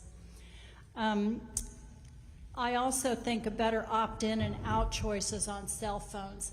I turn my cell phone alerts off because they go off constantly. I turn my phone off at night and I sleep. Now, if I lived in a flood-prone area, I'd probably leave it on. But we've got to do better in not having the cry wolf syndrome. So we've got to come up with some options for people. One additional thing is the loss of electricity in rural areas is common during storms. The implication this would have on sirens needs to be considered. What are our options there? How effective would they be in a storm given the loss of electricity? And Hunt lost electricity. Finally, to perhaps clarify what appeared to be a misunderstanding in your first committee hearing in Austin, earlier today, UGRA is not tasked with emergency operations. It protects the headwaters and some 30 miles of our river, not only for the benefit of Kerr County, but for all the counties in the beautiful Guadalupe River flow. Its functions include testing for water quality, water levels, encouraging conservation, and the protection of the riparian zones. It protects our river that all of Texas benefits from. The the number of, most importantly for this committee, the number of water gauges UGRA oversees, some of which the federal government recently informed them they would no longer fund, need to be increased, not decreased. We're facing a possible reduction in the number of gauges that feed information to the National Weather Service. That cannot be allowed to happen. In fact, having additional gauges higher up the river and on tributaries may help the National Weather Service issue earlier and more accurate Thank you for your warnings. testimony. Sir, just please state your name, and you've got 3 minutes. Yeah, my name's Mike Richards, and I've got a ranch in Bandera, and I've got land in Center Point. And I received a call from my daughter that lives on the land in Center Point on the next morning after the flood. And she said there was a dead guy, by her house. And so I went over there, and we recovered a total of 10 people on my property. And there's so many different things that are wrong. For instance, FEMA sucks, FEMA needs to be abolished, period. Kerrville in Kerr County, all through this, we just quit searching Saturday.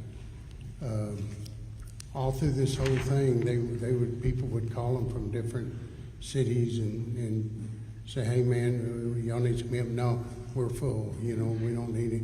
Well, they should have said we're full, but call Hunt or call Center Point, but don't just turn people away, because like I say, we just quit searching Saturday. And as far as the state goes, well, let me tell you about the state. I think the state involvement, as far as I'm concerned, is pathetic, and I'll tell you why. After we found that one body, I went down to a part of my property and I started looking at the drifts, the debris, and it was 30 and 40 foot high, and 50 and 100 foot long, all of them down the river. I said, well, I can't touch it with the equipment I have, so I'm going to call around and get an excavator, see if I can rent one. And I started calling around, nothing. About 10 minutes later, some guy calls me on the phone. He says, is this Mike Richards? Yeah, and I don't know who it was, but he says, I got these excavators, I got dozers, I got anything you need.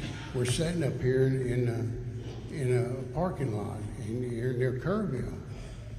I said, well, dude, bring it on, I need it, And he called me back in 5 minutes. He says, no, the state's not going to let me do it. I said, what the hell, come on, why is the state not want? Well, this river authority says this law. I said, I ain't worried about no laws, man. I'll break them if you bring the equipment over here, just to go out and look for these people, And it's this river authority, and then they started talking about burning. I said, I'm not talking about burning. I'm talking about finding bodies, And it goes on and on and on about this stupid clam in the water and stuff, So, and it shouldn't be. Sir, you'll have to kind of wrap up your thoughts. Huh? Wrap up your thoughts. It's been 3 minutes, so just kind of wrap up your thoughts. Well, my time's up. It's up, but if you want to finish your thought, just go ahead and finish. we kind of understand what you're talking about and saying, but if you want to finish a final thought, go ahead and finish it out. It's just well, here's. I say that to say this. It was 2 days before I got some help, and it was not from the state, not from the government. It was from good-hearted people, my friends, and my cousins and things, and they came over, and 3 of us went across this little island, and we found two easy finds. There were 2 bodies laying over there, And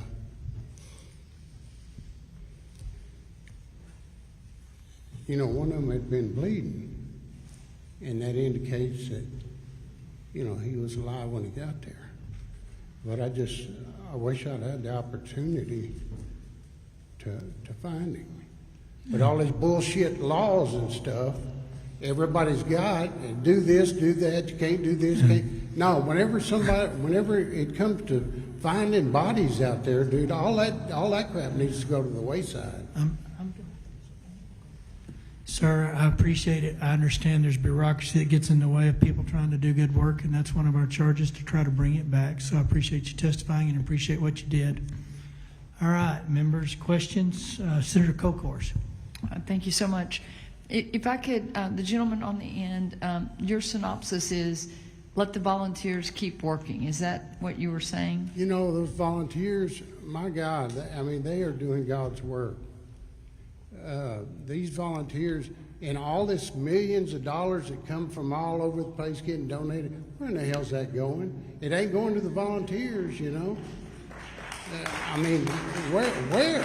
You know, my God, I've got volunteers. I got the time they showed up and the time they left, and I can't afford to pay them. But they did it out of the kindness of the heart. And all that money is going to some politician's slush fund somewhere.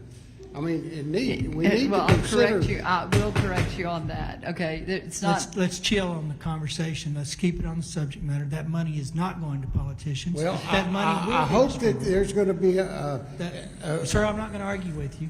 Huh? That money will not go to politicians. It will get to the help that it's seeking, because it's going to be administered I hope there's an by account quality for NGOs. it. I'm not going to argue with you. You can leave, or you can sit there and answer the questions directly. But that money. I answer them correctly. You just made an accusation that money is That's going my into the charity opinion. members. Well, your opinion is your opinion, but it's not factually exactly accurate, right. and it's my right to call it out. This is an NGO, and I can name you about 100 NGOs that are looking for paychecks. I don't know what an NGO is, but there is a Non-governmental entities and nonprofits are not getting paid to do this work, and they're doing a yeoman's job. By definition, a volunteer is not expecting a pay. Period. And so hopefully most of that money I've been aware of is going back to individual assistance, helping to rebuild some homes in the areas that I'm talking to. But we're not going to have the conversation when you start calling politicians out. I will say, and let me conclude, one of the things we talked about in the last hearing was I've had constituents who came from Senate District 18 to volunteer here, and they were discouraged when they were told that they no longer, by state officials, or that they were no longer needed. And we're going to work through that. That's part of this process of how you organize volunteers and how you utilize them. So thank you for your testimony. To the mom of the La Junta boys, I'm sorry, I don't remember your name or didn't write it down. Kelly Raybon. Kelly, I got, you gave us 3 recommendations. I got number 2, which is proactively help with mental health, and then the last, which is something I'm working on actually right now, on the part of the health and safety code on evacuation plans for flooding, especially if a camp is in a floodplain. So that's already being worked on. But what was your number 1 recommendation? Was just regarding emergency funding. It's my understanding that there's still funding that's held up at the state level that has not been released. Okay. And then finally, about your son, I'm going to meet you at the back of the room with the representative from Health and Human Services, and we're going to get you on the right track on that. So I'll meet you right back there as soon as this is over. Thank you very much. And I'm not alone. There's lots and lots and lots of others out there who have these same questions. And my goal here today is hopefully we can all make it easier for people to get the information that they need and deserve. I'm Chair of Health and Human Services in the Texas Senate and honored to serve in that role. And we have lots of resources, and we're going to make sure that we get better about telling people how to get those. So thank you so much for being here today. Thank you, Mr. Chairman. Representative Verdell. Thank you, Chairman King. Appreciate it. Mike, we met, I think, on day 2. I just want you to know I did reference some people to your property to try to help you out, and I'm glad that you're here today. You being there. You actually care. I know it's been very hard on you. You care a lot about your property, and I'm sorry for what you're having to go through, and I hope that someday you can enjoy the property again, like you've known it before. I know it's going to be tough to get to, but I just want you to know we do care for you, and I understand where you're coming from with what you're saying. To the others on the committee or the panel, Barbara, Tom, Doc, Kelly. All right, you're working at Bumblebee Inns, right? You've been helping out at Bumblebee Inns. Yeah, Am I Janice saying that Riley, right? I live in Yes, Center yes, ma'am. Point. Yeah. And then I apologize, I've forgotten y'all's two names, but I just want to say, yes, sir. Yeah, I want to say thank y'all for all of y'all's help in the community. I know that y'all have helped in each way you can. This is tough, and that's what we're here for, is to try to find if there's solutions going forward. And Mike, I feel for you. I promise you I do. And you know, I hope we can get back to some kind of normal at some point for you and for others. But I just want to tell y'all, thank y'all for being here, taking the time. Thank you for telling us about your child and what he's going through also, Kelly. Appreciate that. But that's all I had. I just wanted to make sure to let Mike know. Thanks. Senator Hinojosa. Thank you, Chairman, and thank you to the panelists.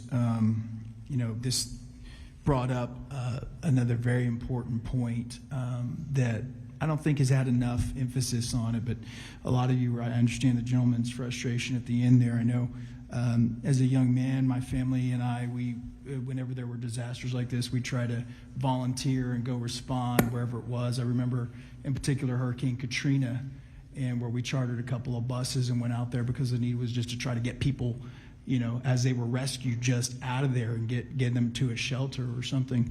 And I'll never forget one of the moments where when we arrived, there was a gentleman who had spent basically his life savings to charter 20 buses.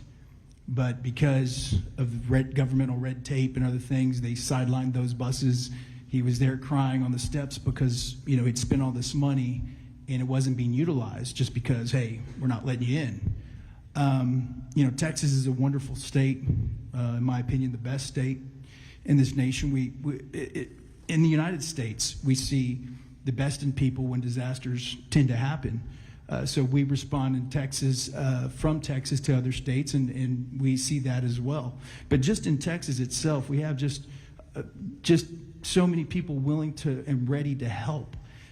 Ma'am, to your point, the third from the left here on the panel, you were talking about potentially a website or something. I think we've been talking about something like that where we could organize maybe ahead of time where it's not a long-winded process. Now, rightfully so, there are concerns. You know, you don't want people who are going to loot and cause chaos to come rummaging through people's personal items.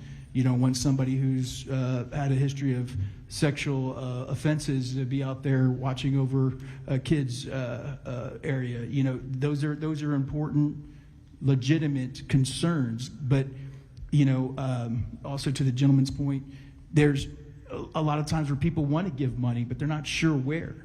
They haven't pre-registered. They haven't gone through all the certifications to be part of the Red Cross or any of these other organizations. But I think we as a state, we have so many wonderful people who are willing to come and help. And if there were a way for us to organize them in a way to say, hey, we need people out here with chainsaws right now. We need people out here with waiters who are willing to go out and do some searching. We need the gentleman here from the food bank, you know, what specifically do we need so that we're not bringing a whole bunch of stuff that isn't needed. You know, if there were a way to have this coordinated ahead of time, I think we could see so much more help from people that are willing to do it out of the generosity of their own hearts. And that would really help us as a state, would help the community in a more immediate fashion. So I just wanted to give you the opportunity to expand a little bit more on some of those ideas that you had when you had mentioned the website and some of the other things that you witnessed. Just wanted to see if you would be willing to elaborate a little bit more on that.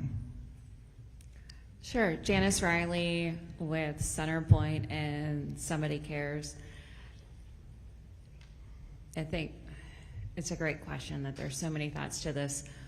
But it's figuring out a website that says, okay, what are all the areas impacted and, you know, the riverfront and who needs help? Because in the current situation in Kerr County, we were relying on the fire departments that were handling first responders and doing search and rescue to also handle all the volunteers coming in to help.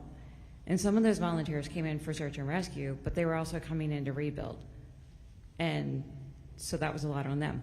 So I think part of it's doing the data collection across in the moment, doing the data collection and finding out what's happening where.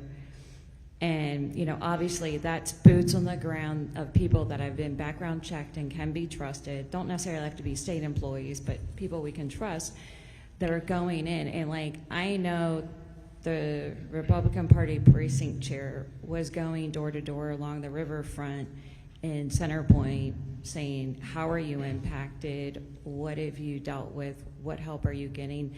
And then was assigned to go up to Ingram and do the same thing. So is somebody like that assessing what's going on, assessing what the need is, and I know a lot of our churches have gotten funding, so now the churches are going around and the churches are saying, please complete my application to say what you need.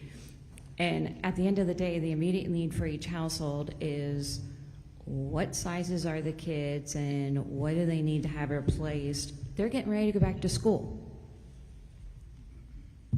I mean, I think I heard Kerr County schools are going to supply school supplies, but some of these kids still need shoes and still need clothes and hats and like baseball gloves or whatever they did.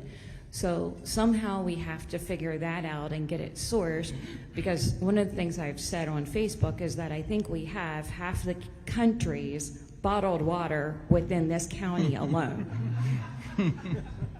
I mean, if you drive around and look at the flood impact, you're going to see bottles of water, I'm just saying. So, you know, we don't need more clothes and we don't need more bottle of water right now. Or if we do need clothes, we need specific clothes that fit the people. So it's figuring that out and then having it on some kind of website that as soon as it happens, this goes live. And then there's committees and a task force activated to get the data. And then there's data outlets, sysadmin, and all the things that go into software development and website development. I used to work in that space of funneling that information and then saying it's like a gift registry on Amazon. When the need's met, it's taken off the list and said fulfilled. So we don't keep getting more of it. Or, you know, wait and it'll come back around and we'll need more. But, and then also as far as what volunteer hours are needed, I had somebody show up to work with Operation Blessing at Bumblebee Hills, and Operation Blessing pulled out last Saturday. She showed up Monday from Arizona, flew in for the entire week to help with either search and rescue or muck out. All that work in Bumblebee Hills is already done, and sorry, like they've canceled that. So she's like, okay, what do I do now? Because we don't have the central forum. So I know it's hurting cats. Well, I don't know a lot about technology, but I know that technology can sure help in this way. As a small business owner, the difference between a website and then, you know, having the benefits of an app that can actually send a notification. Maybe people, you know, a state-sanctioned app where they know it's official. They know that it's any money donated is going to the right place. Any you know, announcements of volunteer help or specific duties or specific supplies that are needed can be updated real time, and maybe notifications sent, have a pool of people already registered perhaps that we can even call and say, hey, mobilize, you know, we've got people in Corpus Christi ready to mobilize their group of, you know, bundle their network of people for funding. I know there's ways to do it, but again, I'd like for this gentleman here at the end with your food bank, particularly about coordination, right? So if you had somebody on the ground coordinating, I know there's various groups that have expertise. The gentleman with the food bank, I'd like for you to chime in as well, but for that, for example, that can be coordinated into what is needed, I'm assuming. Can I say something? If you don't mind, let me allow him to answer, and then we can allow you to have some comments on that. Yeah, I think there's a huge opportunity just to get information out and help people understand what resources are available. For many of the established churches and nonprofits, Representative Darby, I think, pointed out COAD in the Concho Valley area is the Community Organizations Aiding in Disaster.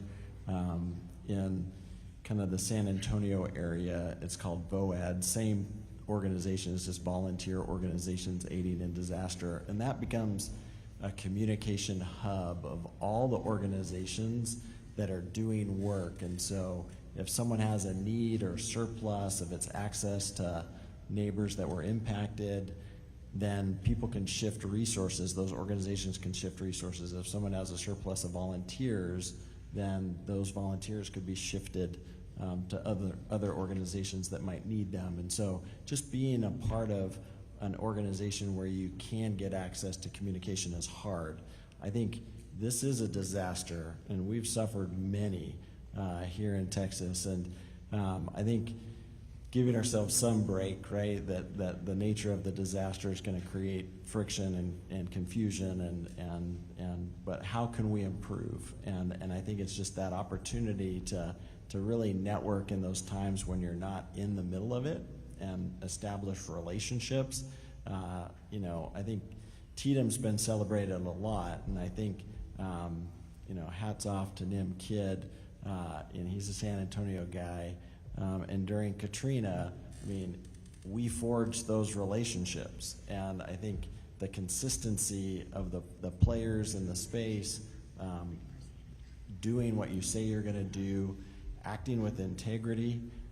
We're stewarding widows' mites that have blessed the people that were impacted by this disaster, and we will ensure that those resources are given to those impacted by this disaster. And so the community trust, but nobody wants to waste people's time. And when there's inefficiencies of food that goes bad, or people's time is wasted, that's what we need to be figuring out how to get tighter. There are some websites, I just don't want to plug, you know, there's a lot of people competing for the space on kind of volunteer management and all of that kind of stuff, but those vehicles exist today, but there's, you know, politics on which one gets used or not used. But showing up and being a part of a community and the communication, I think, brings some efficiencies, and we saw that in the San Angelo area.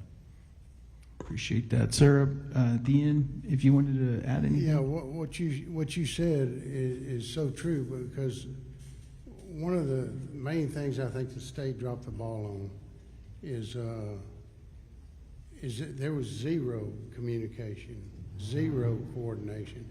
And that may have been happening somewhere else, but it wasn't happening where I was at. But there's no reason that the state can't send somebody in to the landowners in particular areas and communicate with them and say, hey, this is what we want to do. And we're going to search for bodies. Then we're going to get the dogs. Then we're going to do this. Then we're going to do that. And give everybody a structure. Because otherwise, my neighbors are sitting there with bulldozers pushing them up, and we're finding bodies in there. I mean, it's not because of them, their fault. It's because they never looked for bodies before, you know? Right. They need some advice, and everybody needs to be on the same page. But yet, nobody with the state ever came through my gate and said a word to me, or FEMA, or whoever. Man, we had to do that all on our own, you know? And it just, I mean, we figured out the easiest way to do it, but I mean, that's the way it's got to be done. There has to be more communication, and it has to be with everybody along that river, because if you're trying to reach the same objective, to find those bodies with respect, then it needs to be all done the same way, and no burning, and you know, just everybody needs to be on the same page, and they weren't. That's well said, and I believe that's what we're trying to shoot for, is a more standardized process, like you said, in times where it's not, you know, other than the disaster moment itself. This is the time to try to figure out that structure and try to learn from what we can do a lot better. So that's the goal here, and I appreciate all of your feedback on that. Kelly, I just want to say, you know, we've got 4 kids, our 2 youngest right in that same age group, and you know, that just hits home. Our prayers are with you, all the people impacted. So God bless you guys. Thank you very much. Menendez, Senator Menendez. Thank you, Mr. Chairman. Eric, no pressure. You've got, what, 29 counties right now? So in those 29 counties, you're helping distribute food, and I read an article that some food that was perishable that they weren't going to be able to use here, you guys were sort of helping redistribute that. And so my thought was, I don't know if you heard the folks from the Sandy Creek area behind you that they hadn't had anything. I know they're in Travis County. I'm just saying maybe you've got a counterpart you can talk to and see what you can do to help them out. Thank you for what you do. The other thing is that you have a history of using technology to help people get their benefits. You mentioned earlier that SNAP is now allowing people to purchase hot food or food in restaurants. And I want to make sure that that's the case. We should make that the case all the time, because one of the concerns I'd heard is you can go to an H-E-B and buy a raw chicken, but you can't buy a prepared chicken. What the hell kind of sense does that make if your kitchen is broken or gone? And I mean, if you need to eat, you need to eat. Can you let me know what's going on with that so we can maybe address that? Yes, Senator, thank you. Eric Cooper, San Antonio Food Bank and the San Angelo Food Bank. Absolutely, we'll reach out to the Central Texas Food Bank and make sure that they're aware of needs in their area and do what we can to help. But under USDA, the Supplemental Nutrition Assistance Program, SNAP, is only authorized to be used for groceries. And so that's where items that have some food prep behind it are not eligible. But it takes a waiver, a declaration. The governor was able to obtain that to allow families that receive SNAP to use that at restaurants. It's for a limited time. It's during the duration of a disaster. And so, yeah, for those that are on the program in those impacted areas, they are authorized to do that. The SNAP program also has provision for restoration. So for those households that lost power, their food spoiled in their refrigerator, SNAP benefits can replace those food items. Many might now be eligible for SNAP because maybe employment was impacted. So our helpline, the main number, 210-431-8326, or you can go to San Angelo foodbank.org or to safoodbank.org for the San Antonio region. That's this area, Kerrville.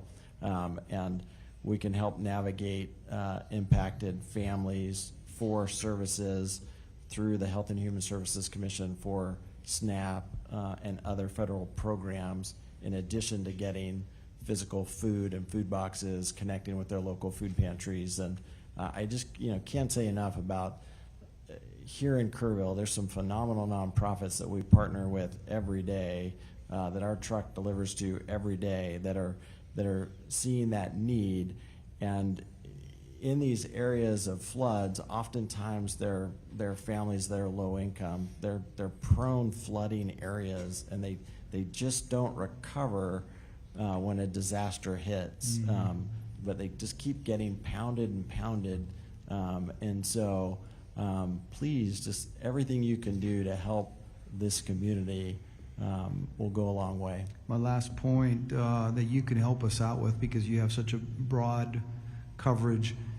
We've heard earlier that the focus is on Kerrville because it's the focus is everyone knows about the floodings in Kerrville, but Hunt, Ingram, Center Point, I mean, it's a region that's impacted, and we need to make sure Sandy Creek, it's a region that's been impacted, that we need to make sure they get the things they need. And so the focus is great that we have one here, but we have to address the whole region. Thank you. Thank you, Mr. Chairman. Senator Betancourt. Thank you, Chairman Perry. For the guys my age, two quick questions. The TVA analogy is a good one.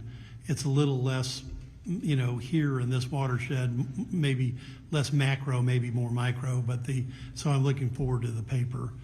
Is there one key recommendation that you had?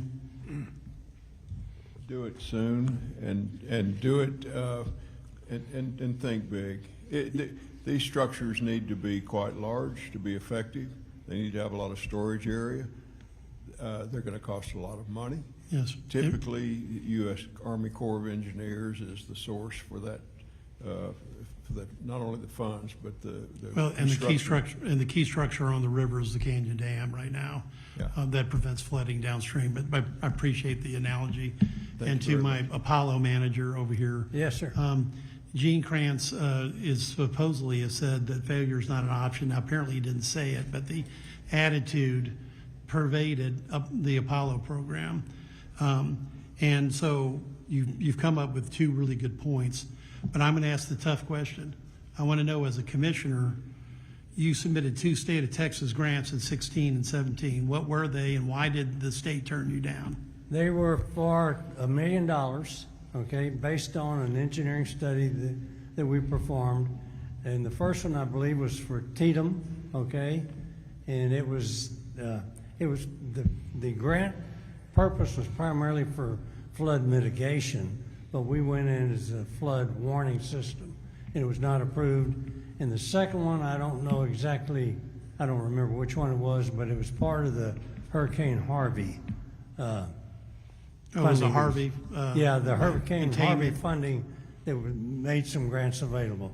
And so we're not successful on both of those. And you don't know the reason why? Or what was Commissioner Roser, what was the stated reason? I don't remember that. GrantWorks was working with us to apply for those grants, and I could provide that to you, but I don't know it right now. We'll find that out. I think Kelly might be old enough to remember Harvey. Yeah. But And my oldest son does, and my youngest was a baby, but he still hears about it all the time. I mean, and aftershocks from the derecho and Hurricane Beryl, too. right, well, that's exactly my world back in H-Town. So, but God bless you. Someday those stories will be told over and over again too. All right, and I hope they help people save lives in the future. Thank y'all. To my food bank, do you know if the center here with all the local state resource hookups and the federal is still open? I believe it still is. Do you know? That's really more of a Kerrville. There is another facility here that's got the ability to tap into Medicaid, SNAPs, federal programming, and all of those other assets available. Yes, sir. So we do have staff in the area that are doing that and will continue to be in the area. It's actually a location where we consolidated all of those resources from the state and federal in one room, one building. I believe they're still operational, and I think they pretty much stay until nobody else is coming in. So I should know where that location is, but it's local. It's here somewhere if someone knows. I'm pretty sure it's still open, but it had all of those state resources and federal resources at the time. It's something as I need to get my driver's license because it got lost in the flood.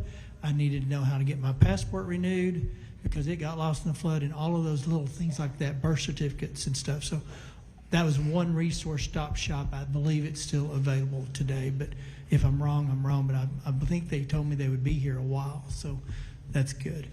I need to call back, and I apologize, sir, in that I kind of snapped at you there, but you were coming at it. But here's what I'm protecting. My local church out of Lubbock, Texas, gave $50,000 to, I imagine, the foundation or something down here. So the last thing I want to do is have a donor community believe that those monies are not going to be spent well. It's not fair to them, and it's not fair to the people that are going to get that money. So it's just one of those things we've got to protect because we've got good-hearted, kind-hearted people doing the right thing, and there are legitimate places to put that money so that it's not at risk of being scammed, and there's a process to distribute. In my history with disasters, it ends up going to small businesses to make their payrolls and keep their lights on for a while. It goes to individual assistance. I will give you one example. Samaritan's Purse is currently staying in San Angelo till the end of August, and they're rebuilding houses today because San Angelo had it organized where they had mudded out and debris was gone in less than a week. So they're literally putting up sheetrock today. So it's those organizations that have boots on the ground that can deliver services that should be paid those dollars, and ultimately they do. I will say this, for those local foundations and United Ways and the like that have received a lot of dollars, I think the donor intended that to be a pass-through and not administratively shaved off. So to your point, I appreciate where you were coming from, but we don't want to send a message that your money are going to go somewhere other than it was intended to. And that's really where I came from. So I didn't mean to jump, but when you made that blanket statement, it was kind of like everybody that's given $1 is now going to have a heartsick feeling today. No, it's not that, man. I'm just so burned out on these people that have given so much. The first responders, these volunteers, just nothing, you know. I mean, they're out a lot of money, you know. There ought to be some kind of pot or something, you know, that would go to reimburse them, if not make money, you know. I mean, and I'm not sure, I don't disagree with you, and maybe one of these local foundations can come up with an application for reimbursement and proof and stuff. So that's their call, but I think you make a valid point. A lot of people come down here and stay 3 or 4 weeks at, you know, gas, hotels and oils, but a lot of them are working for these NGOs, the non-governmental authorities, like Texas Baptist Ministries. They pay for those hotels. So there's a lot of good stuff going on out there, but to your point, those guys that just showed up to try to help you, maybe somewhere in this mix of reimbursement process.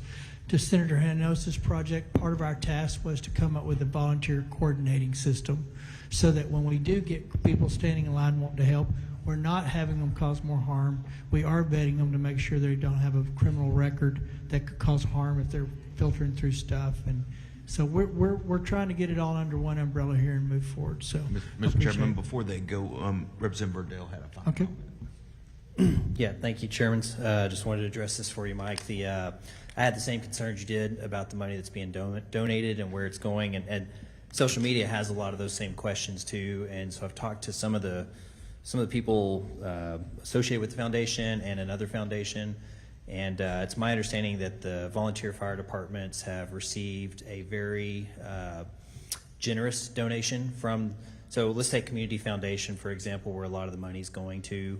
My understanding is that the VFDs, and I don't want to say the number publicly because I don't know if it's supposed to be public, but there's a lot of money that's come into the Community Foundation, and they've given so far a pretty good chunk of that out. And those VFDs came out, they received very good compensation donation. I don't know how to say that exactly, but it is there. And I talked to someone with a different foundation that's helping, and I appreciate you, Senator Perry, Chairman Perry, for mentioning Samaritan's Purse.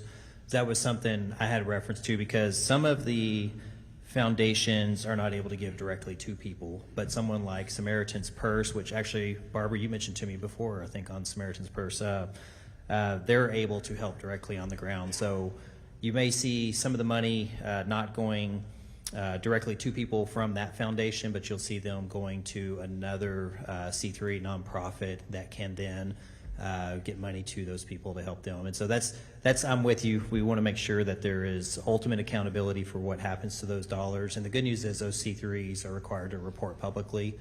And then just one more back to you. You know, I'm a blue collar guy. I'm a diesel mechanic and a truck driver that moonlights as a politician.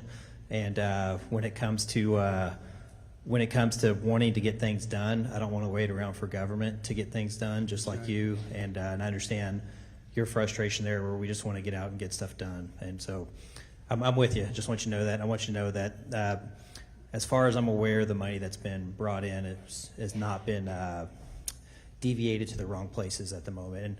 And we'll sure, as time goes by, if that has happened, we will figure that out. So there will be an accountability at the end of all this, you know. I mean, but there's a lot of so the C3s are required to publicly report a lot of their stuff. So I think there will be accountability if there is misuse of it. So yes, sir. I believe you. Yes, sir. I appreciate it. Does anybody else got a question? I've just got one comment. So to you volunteers, particularly you, ma'am, talking about your bottled water comment struck me because I've been through multiple disasters, and you're right. The first thing to come is bottled water and clothes. And what I always try to tell people and the volunteers, the ones that truly get missed out on the thank you, because you have the disaster, you have the recovery from the disaster, but nobody talks about those that stay back to recover from the recovery. And that's its own disaster, much smaller, no loss of life, we hope, but it's particularly in a small community, and there are state resources that help with those things. AgriLife, Texas AgriLife is well, at least in my world in the Panhandle, they're always a huge state asset to help. What do you do with 10,000 cases of water that nobody drank? What do you do with clothes that nobody's going to wear, and those kind of things? So we've talked a lot about, we're going to do what we can in this 30-day session. The work to mitigate the next flood will go well into next session, but you are going to have resources to get your town cleaned up and recover from the recovery. Those assets are in place. Anyway, thank you all for being here. Thank you, guys. I appreciate y'all being here. I think Senator Colcourse, Chairwoman Colcourse, can get you fixed up in Houston. For those that are looking for mental health, there's 2 local mental health authorities, LMHAs. It'll be our last panel. My understanding is they've already served 5,000 kids or people between the 2 is what I believe I heard. So there is some resources in the area, local mental health authorities. If those are not going to get it done for you, they can direct you to someone that can, but you need to check with Lois there. I know Houston has a very vibrant community of provider groups. So, all right, guys, appreciate you being here and staying with us all day.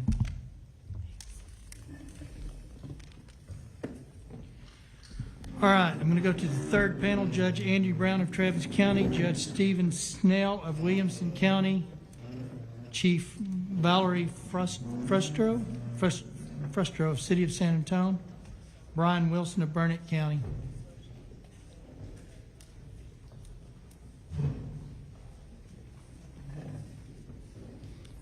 I've got Brown, Snell, Frustro, and Wilson.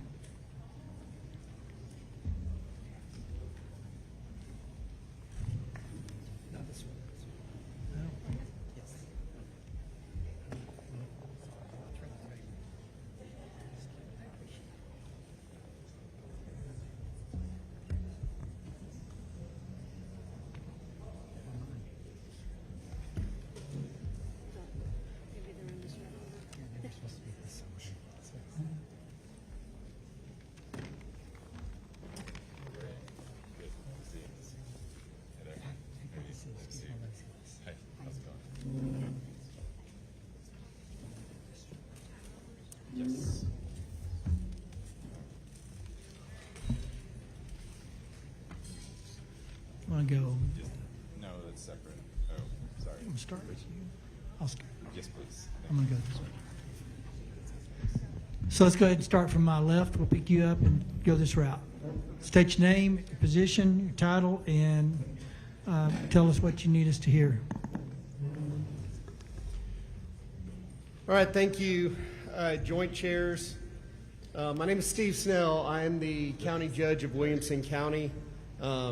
Just got the job on April 21st, so exactly 2 months and 2 weeks. We experienced the storm and the flood.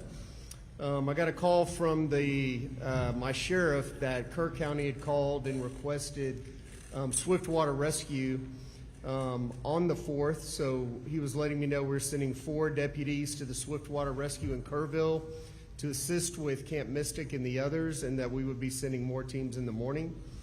While the world watched with great sadness as the campsites and others along the Guadalupe experienced the flooding, the rain continued in Williamson County. It had rained all day, so the ground was soaked, but the heavy rain started around 11:30, especially west of Liberty Hill, with rainfall totals as high as 21 inches, unconfirmed in a small concentrated area over that short period of time. I think the official rainfall total was 14.7 inches. About 2 in the morning, we experienced multiple lightning. Again, heavy rain, so I was glued to my phone. When I'd just taken over as judge, we'd had some thunderstorms, and it had caused over 10 houses to catch on fire from the lightning. So I was just glued to my phone because the lightning was on top of us. The rain was coming down hard. 911 calls started coming in around 2:30 in Williamson County. That's right about the same time that we got our first flood warning expectation from the NWS. One of those 911 callers was a lady named Sherry Richardson.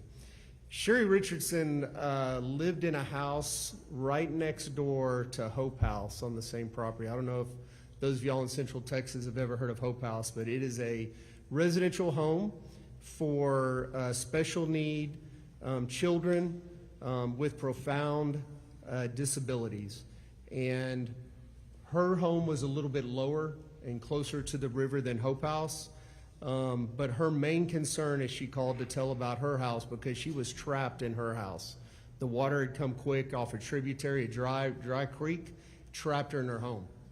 But all she was worried about is getting those children out of Hope House.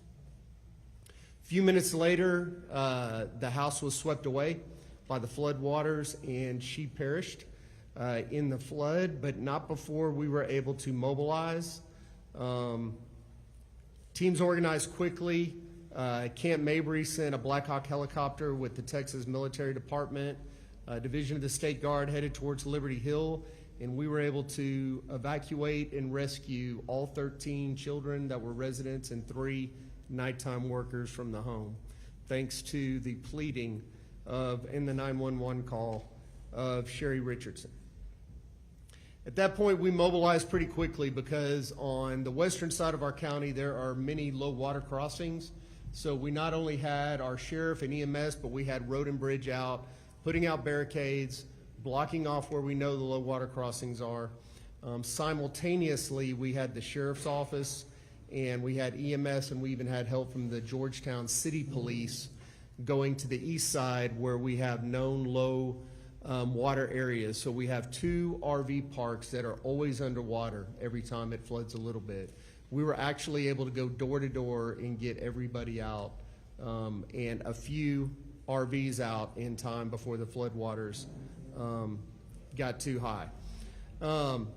Those are just a few examples of the heroism that took place in the hours of that storm, the night and into the next day. Many lives were saved in Williamson County by the quick and decisive actions of the Williamson County Emergency Services Team, county fire departments, and city police. Unfortunately, Sherry would not be the only life lost in Williamson County, as we lost 2 more lives due to low water crossings and being swept away by the river. Overall, in Williamson County, EMS teams ran several rescue missions, saving 26 lives from the floodwaters, and ultimately recovered the 3 missing people deceased and were able to return them to their families. The quick and decisive actions in Williamson County saved many lives. In addition to emergency services, Williamson County also had Road and Bridge Department out in force, identifying, closing low water crossings, and repairing damage. At one point, we had 29 roads that were closed due to washout and 1 major bridge. And we were able to work for 3 straight days and get all of our roads open, but 5 within 2 days. And now we're down to just 1 road or 1 bridge that is still out. We feel this is all due to the training, expertise, and quick decision-making to keep our citizens safe. Public safety and protection of life and property are core values that drive the Wilco EMS teams. My biggest takeaway as judge from the events of that week are the way the team acted quickly and decisively and came together. During the recovery operation, we were assisted by every fire department and EMS team in the county, and then from 7 divisions around the state, including as far away as Brownsville, Farr County, Bryan, Waco, and then we had 1 K-9 team actually from Mexico come to help.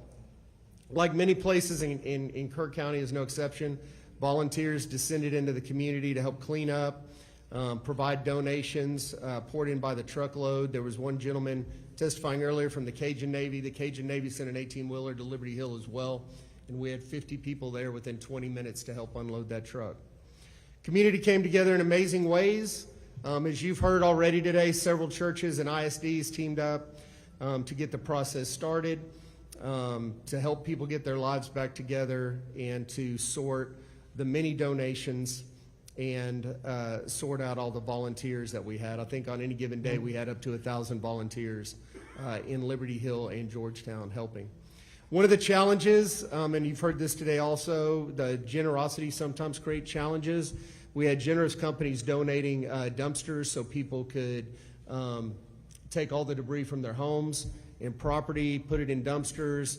They even offered free delivery back to the landfill, but the biggest challenge is the landfill wouldn't take it, and if they would take it, it was about $1,000. So we were able to hold a emergency commissioners court that week, and thanks to the support of the commissioners, we were able to get money released from the county to give citizens vouchers that have been vetted through our disaster services and also the cities of Liberty Hill, Georgetown, Hope House, and a woman's shelter, some dumpsters, so to help them in the recovery process.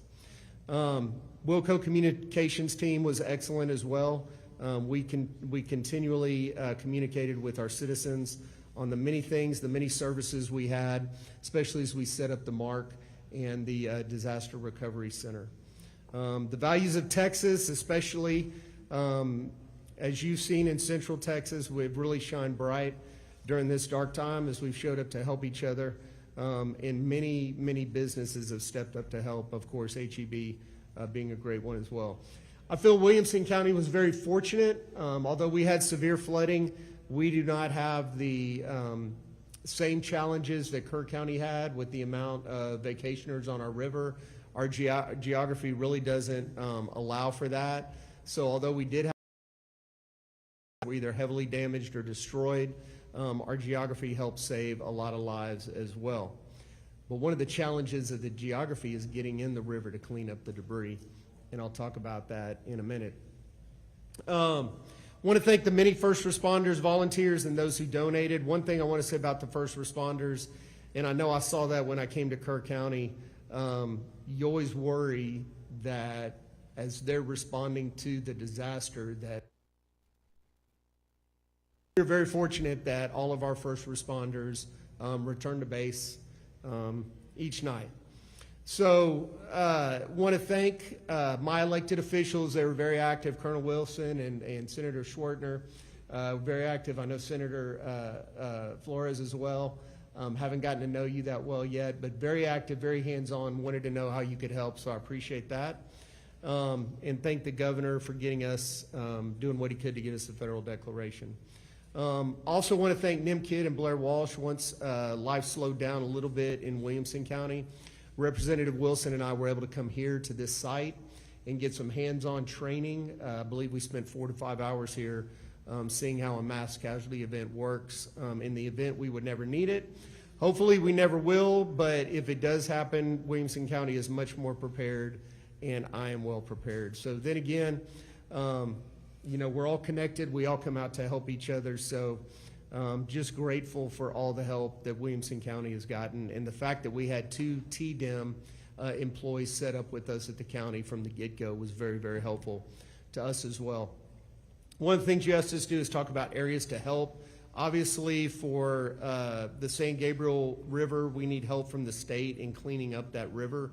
I think our emergency total for the county is $25 million, but we really don't have the resources to clean up that river, so we would like some resources from the state.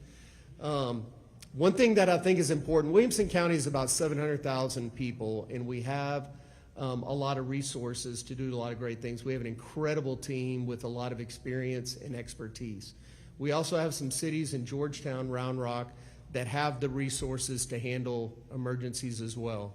But half the county is still rural, and we still have small towns, and they have the same challenges that Kerrville and some of the areas around here have. So they don't have the resources. So looking at that, a way to pool resources, a way to help the rural areas, not only of our county, but all of Texas, no matter what the emergency is, I think could help us all. Judge, you need to kind of wrap it up. I will. I'll Yeah. wrap it up right now. Thank you very much. Yeah. The other thing I've heard is on sirens and alert systems. So in Central Texas and Williamson County, we have several sirens, Georgetown and Gerald in particular, for tornadoes. And they're designed for people who are outside, not necessarily inside. And when that alarm sounds, people are trained to go inside and seek shelter. A flood of this magnitude or a flash flood would garner a different response. So talking to the mayors in Williamson County, some new technology that would incorporate either different types of sirens or maybe a voice command along with the siren that lets people know what to do. Like it's a flood, seek higher ground. It's this, do this. I think that would go a long way, and I know you have many experts that can help you out with that. Committee, thank you so much for inviting me and giving me an opportunity. And you reminded me to say it a while ago. Somebody asked when the electricity goes off, Lubbock spent $1 million for 45 sirens, mainly tornado, and they've all got a battery supply on them. So that's how you get around electricity being out. All right, thank you, Chairman. Next judge. Thank you. My name is Brian Wilson. Greetings, Chairman Perry and Chairman King. I really appreciate the opportunity to be here, senators and representatives. I am the Burnett County Judge. I was appointed in March, just a few weeks before Judge Snell. So today, I apologize. I got called kind of late last night, so I didn't have all the preparation time until 11:30 last night at the courthouse, but I'll do the best I can and leave room for you to ask me questions. For us, the story began on July 4th when we heard about Kerr County, and my wife and I were praying and just heartbroken over what was going on, and it was just so devastating. And we went to bed that night. Been a little bit of rain. We've been in about 4 years of drought over there in Burnett County, and remember waking up about 3:30 to some just amazing downpour and lightning. And my wife asked me, "Oh, you think the cows are going to be okay?" And I said, "Yeah, most of them are up on the hills, so don't worry about it." So we only had 2 heifers down at the house where there's a chance of flooding. But by 5 o'clock, I got my first call. The emergency management coordinator said that it was really starting to cause problems, and that we were getting dispatch calls, and I should start to head in.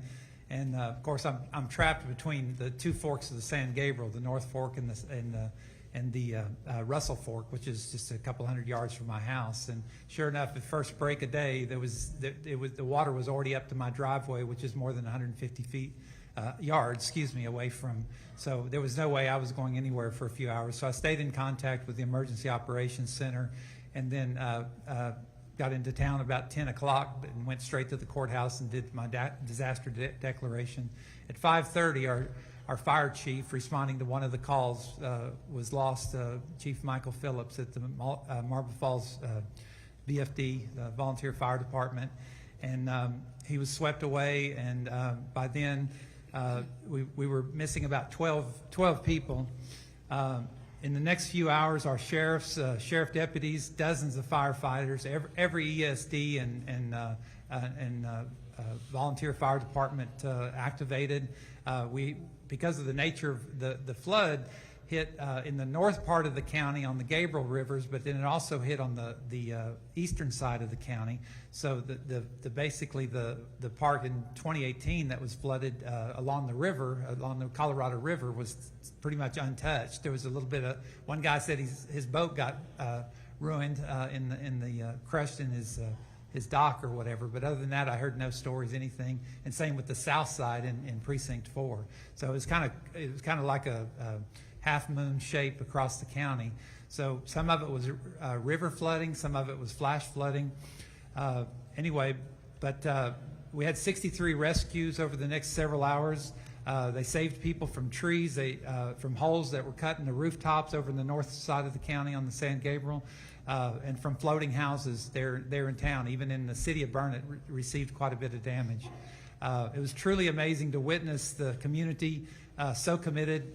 Volunteers saved each other as well as the fire departments.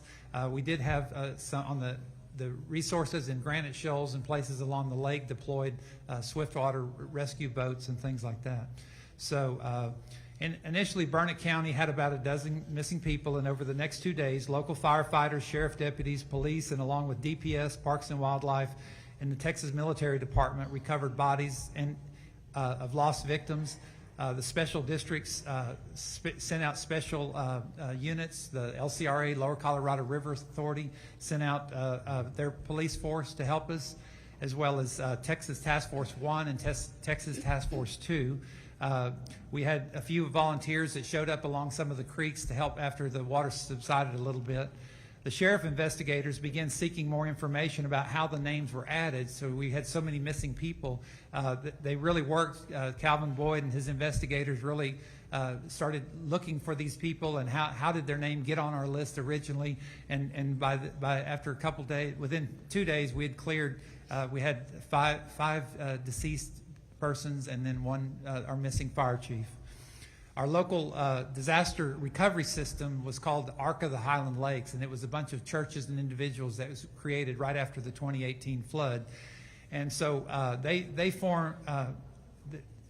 provided over the next couple days 18,000 meals along with food and temporary shelter. Anybody that didn't have a place to stay, we got them a place to stay. If they had pets, we got them. We even took along their children. But they provided diapers, dry goods, gift cards, anything people needed. We had a policy in Burnett County, people first. We don't care so much about the rules. Take care of the people. That's the number one thing that we do in Burnett County. And so over the next, we opened over 527 people came to our multi-agency resource center. We had 433 cases that have been opened by the ARC for long-term recovery and assistance, which would include cash and housing and whatever people need.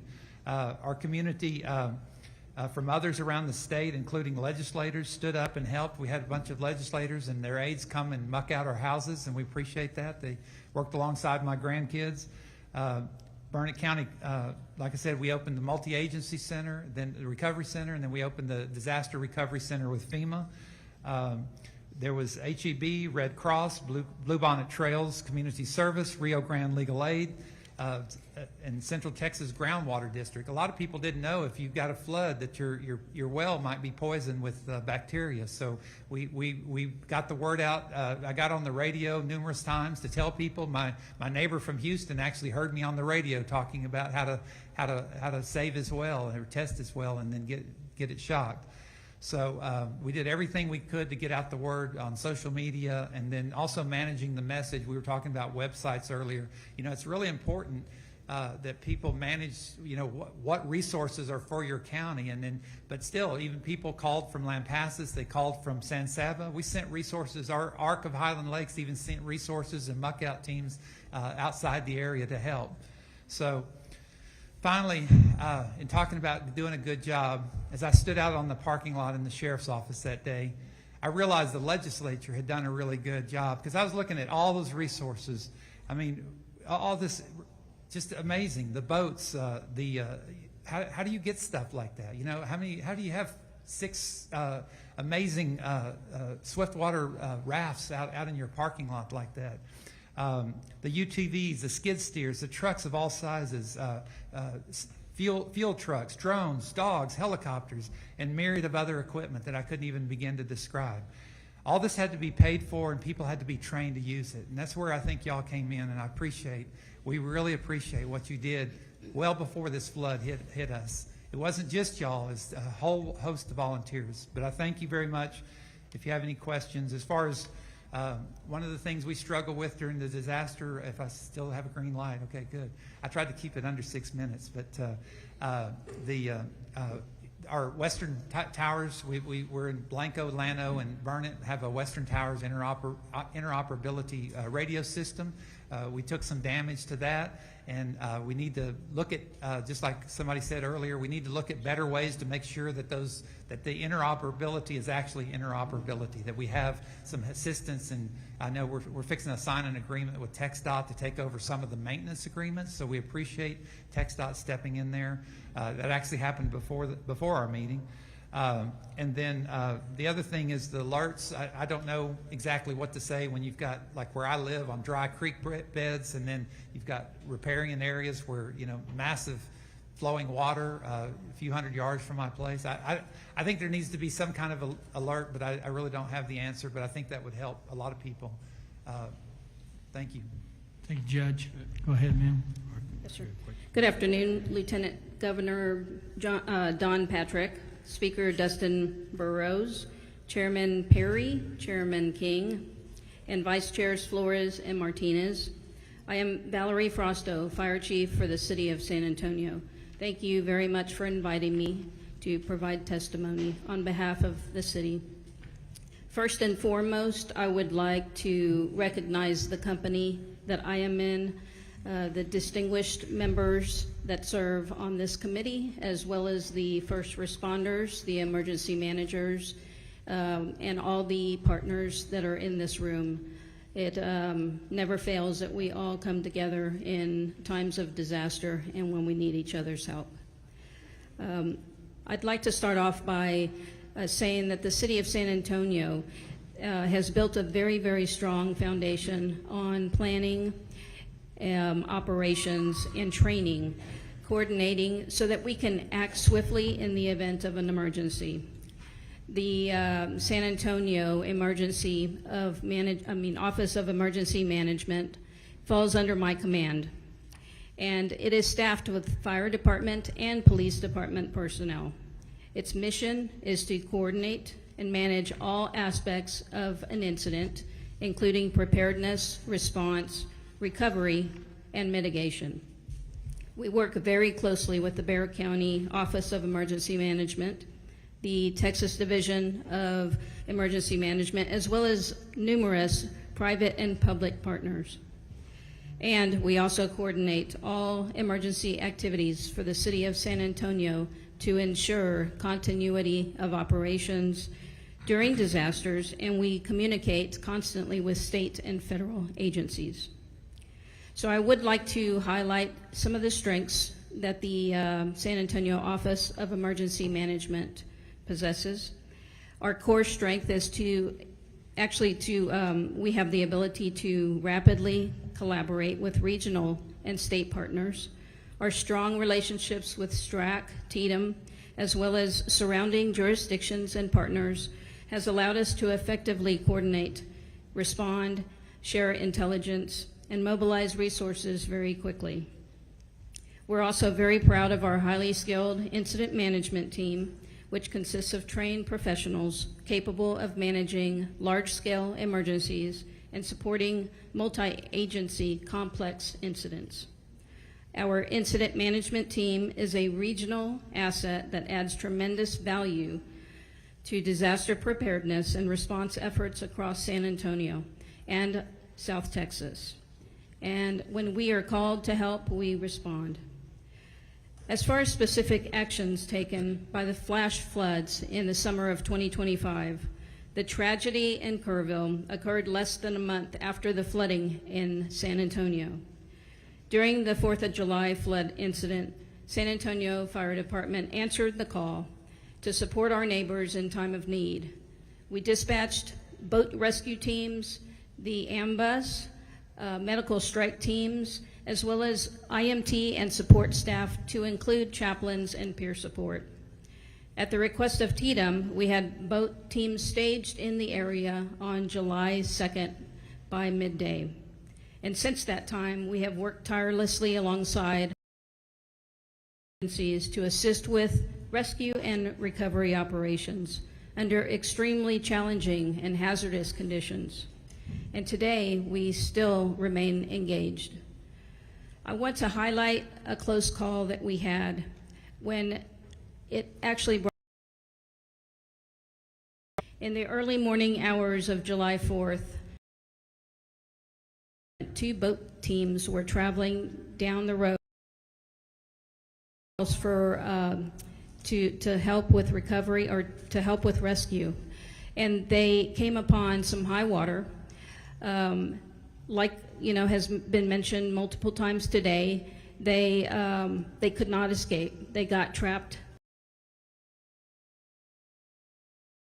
Roadways were flooded, and they resorted to cutting fences and scrambling, trying to essentially run away from the water. So they ended up having to board their boats that were on their trailer.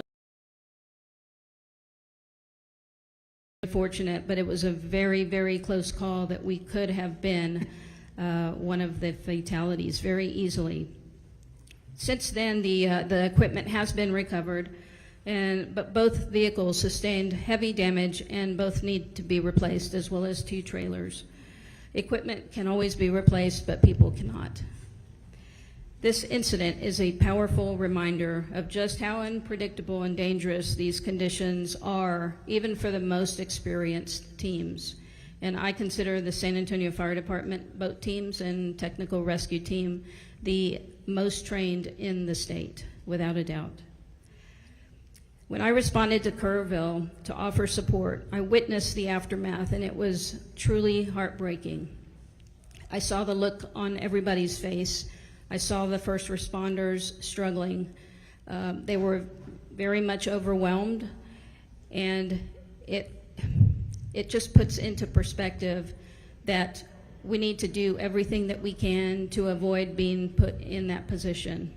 If we are aware and alerted of these conditions early and we have the avenues to escape, I believe that we can avoid an incident, much less an emergency and or a disaster. The overall response was a tremendous effort by our neighboring first responders who came together to serve when disaster struck. Just 3 weeks prior to the July 4th event, on June 12th, San Antonio experienced a sudden flash flood after more than 6 inches of rain fell in a very, very concentrated area of the city.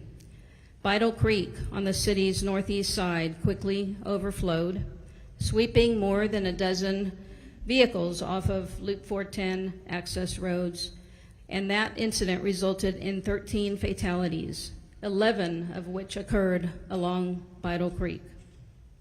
During this incident, the San Antonio Fire Department responded to reports of multiple people in the water.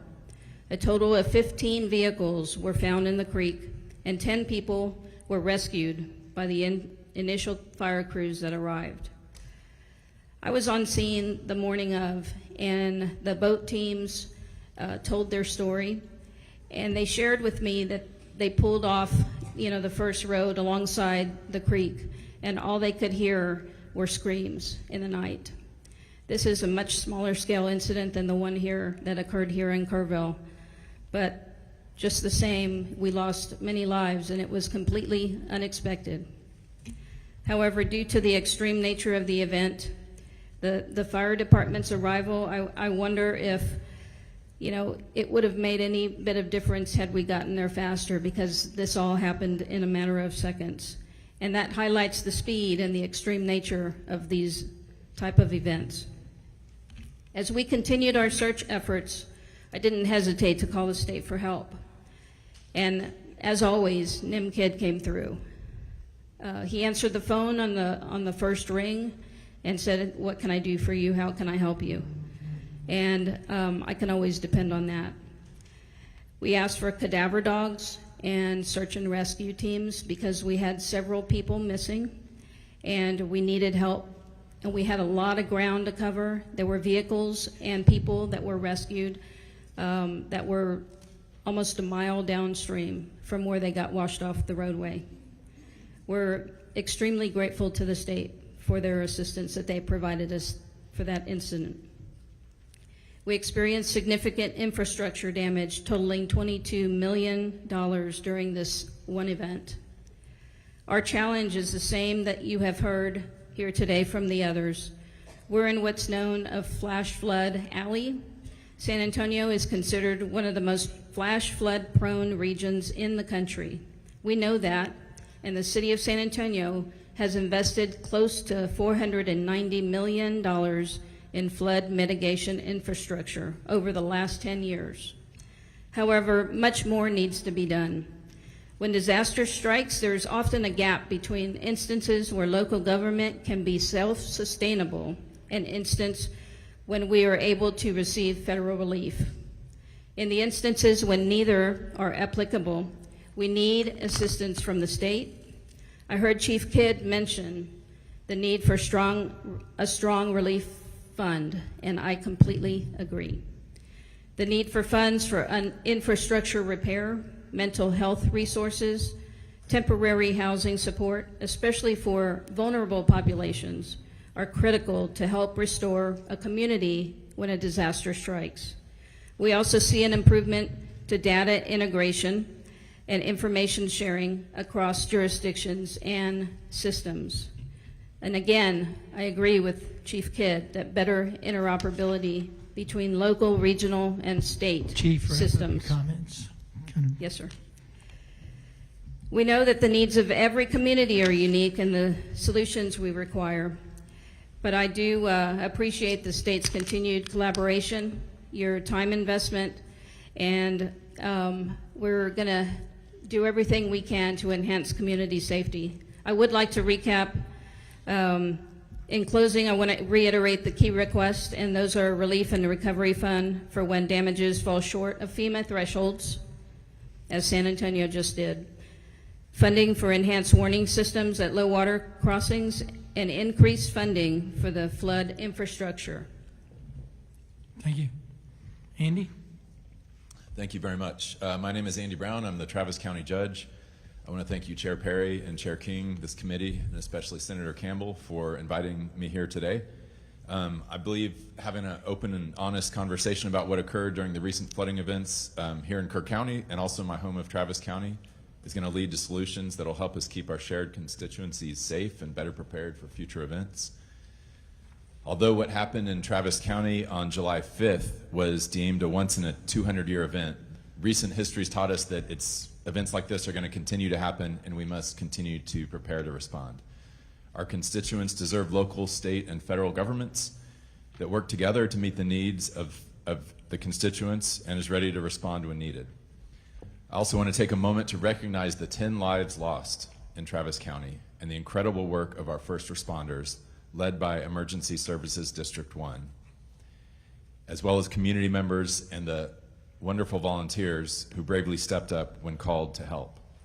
I also want to personally thank Chief Kidd and the TDEM staff who've provided critical support to us throughout this, from before the event to today. I cannot count the number of times that I've spoken with Chief Kidd and with Cody, our local regional person, and with Cade Long, who was the incident commander, who came in at our request to help us out starting on the Monday after this event. As you know, we're still in full recovery mode today in Travis County, but I just do want to mention that because of the coordinated work across our community, lives were saved, a greater tragedy was prevented, but of course we always still can and must do better.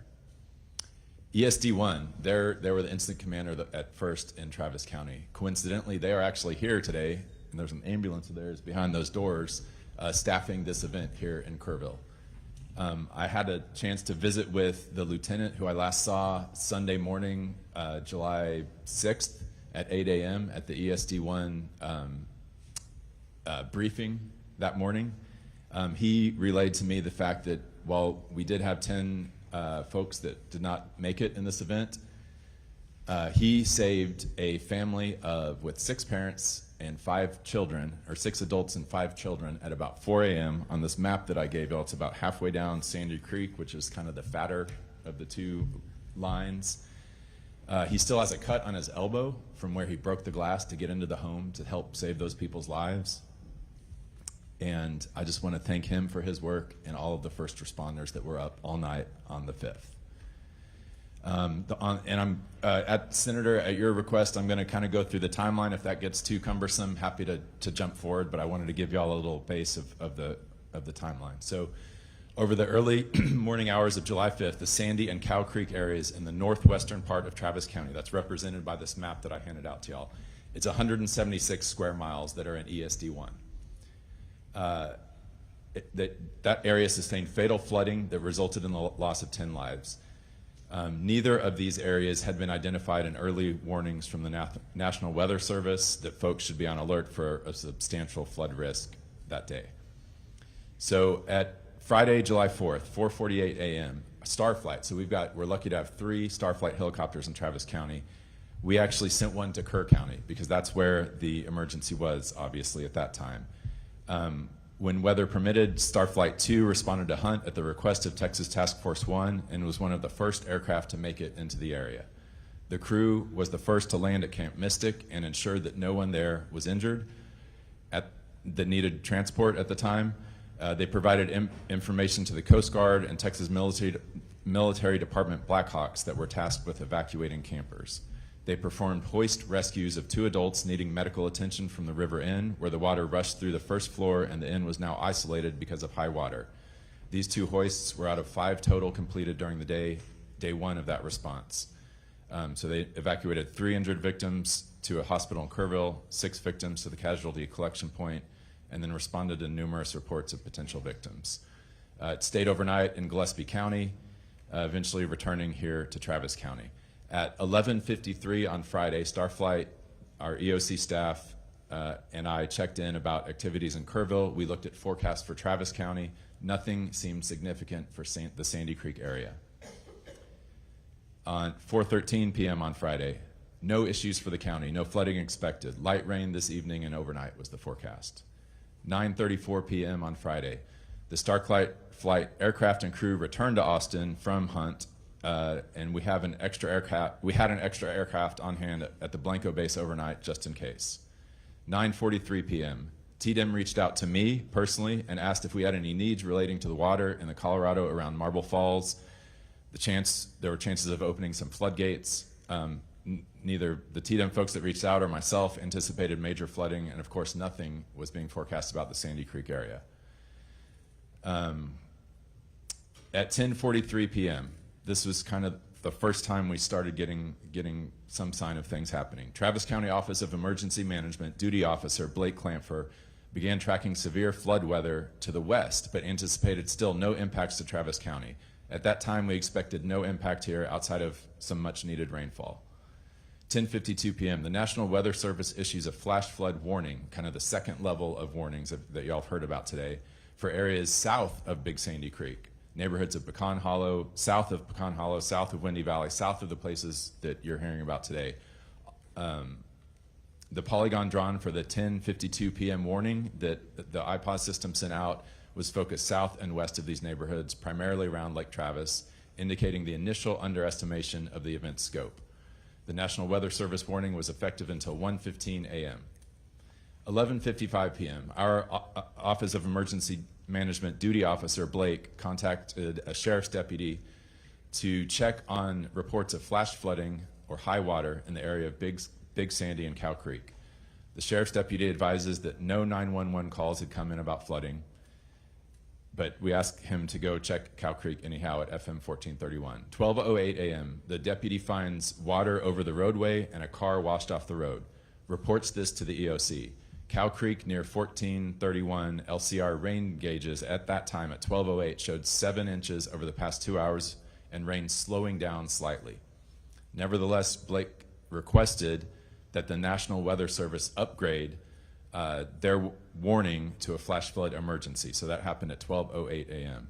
And this, again, the iPod system alerts all cell phones that are in the area, whether or not you've signed up for those alerts.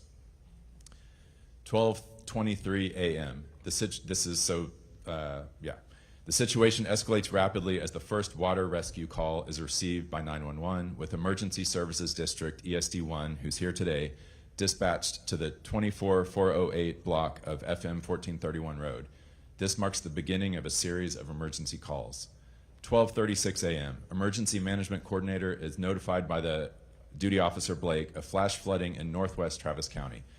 The Sheriff's Department reports a car washed off the road, possibly near Cow Creek. Turned out to be a family of 6 that was rescued. 12:41 a.m. Northwest National Weather Service escalates to a flash flood emergency at our request. That alert goes out. It says it's effective till 5 a.m. This alert's polygon does include Big Sandy, Windy Valley, Juniper Trail neighborhoods, the areas that we're talking about here today. 1:03 a.m. they issue the National Weather Service issues a second flash flood warning effective till 3 a.m. Notably, it ticked back to a warning. I'm not sure why that happened, but that's what went out. Covered the Big Sandy, Windy Valley, Juniper Trail areas. 1:07 a.m. we had a sheriff's deputy that was washed off the road. So he, on his the camera that you can see as he was driving, he was coming down Nameless Road. You can see the double yellow lines as he's approaching what is a low water area. It's not even a crossing over a creek. It's a low water area at that time. He's going 25 miles an hour. Then you see the water over. He was fine. He got out just fine, but his car was destroyed and washed away. We lost a second vehicle as well a little bit later. 1 a.m., Big Sandy Creek rose from 6 feet at 1 a.m. to 21 feet by 4 a.m. 1:30 a.m.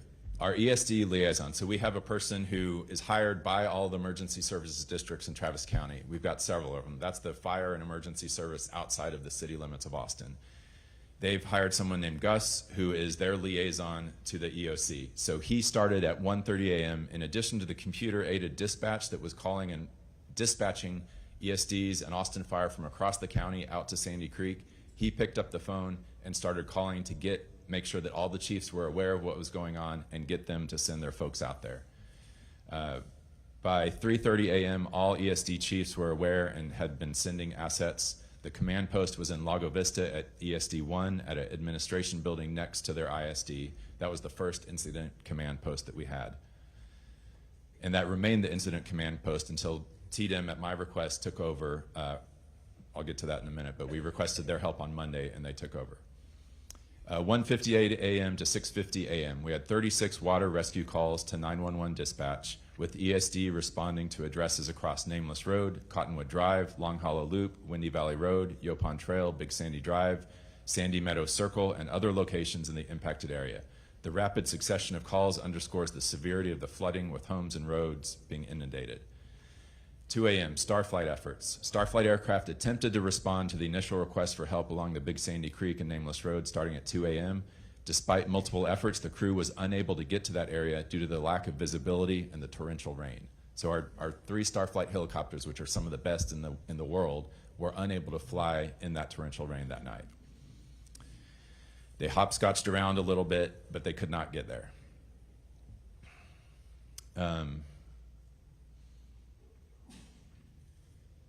Let's see.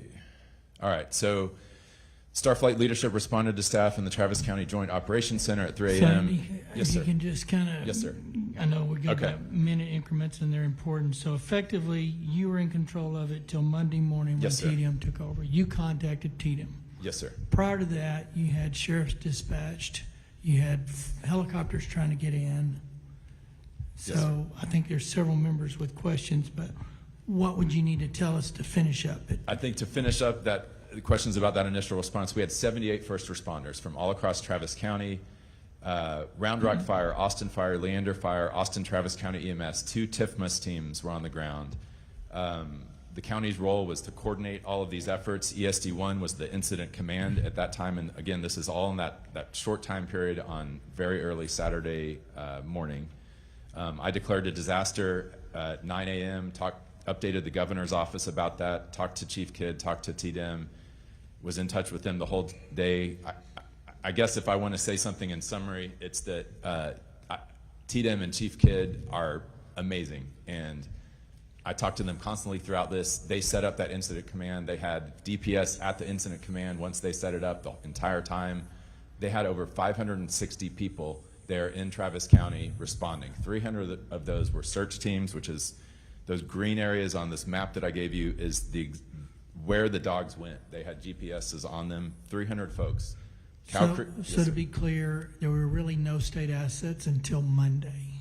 That is not, no, sir. We got our first state assets Saturday afternoon. TDM sent 2 teams. One was from Llano to help search along the creek. Okay, and we were told earlier they were cadaver dogs from New York, not Texas, which they were also involved in Kerr. I have a hunch cadaver dogs are really rare commodities, and so I don't know if we had access to cadaver dogs to go around, so I don't know what that is.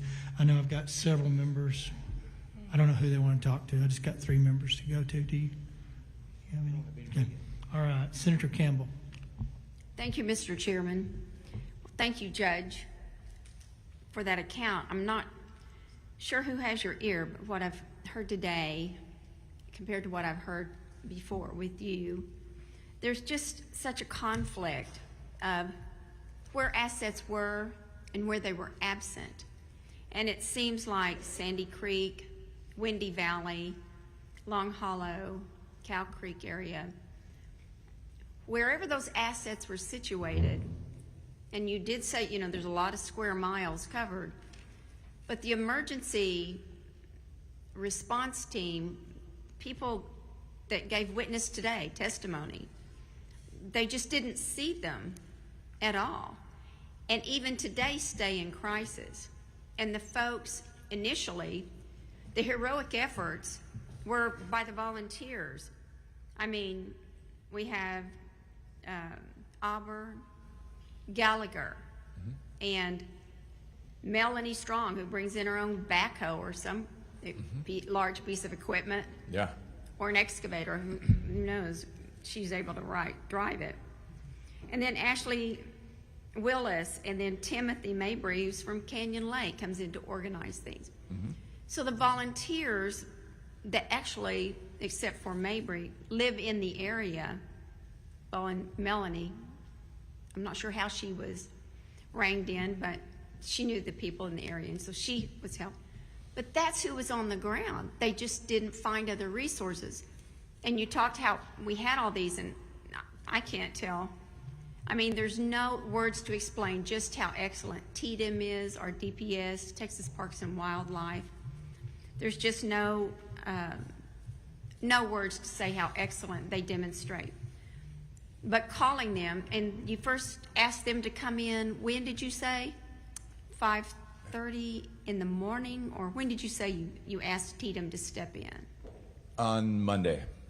Monday. They helped us before that, but to become the incident command structure. So Cade Long, who has worked in Asheville in their recovery, he works for TDM full time.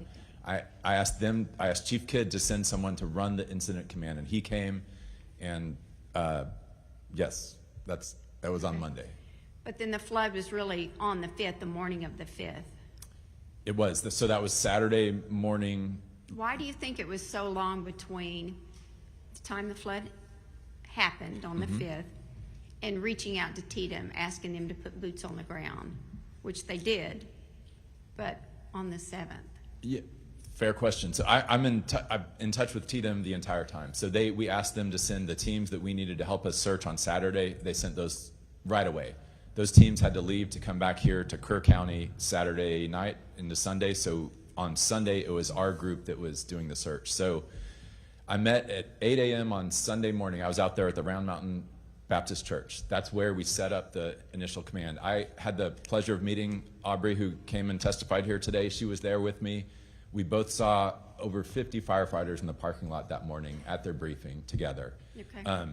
There was, no question that we had every resource possible there from Travis County, from TDM on those first 2 days.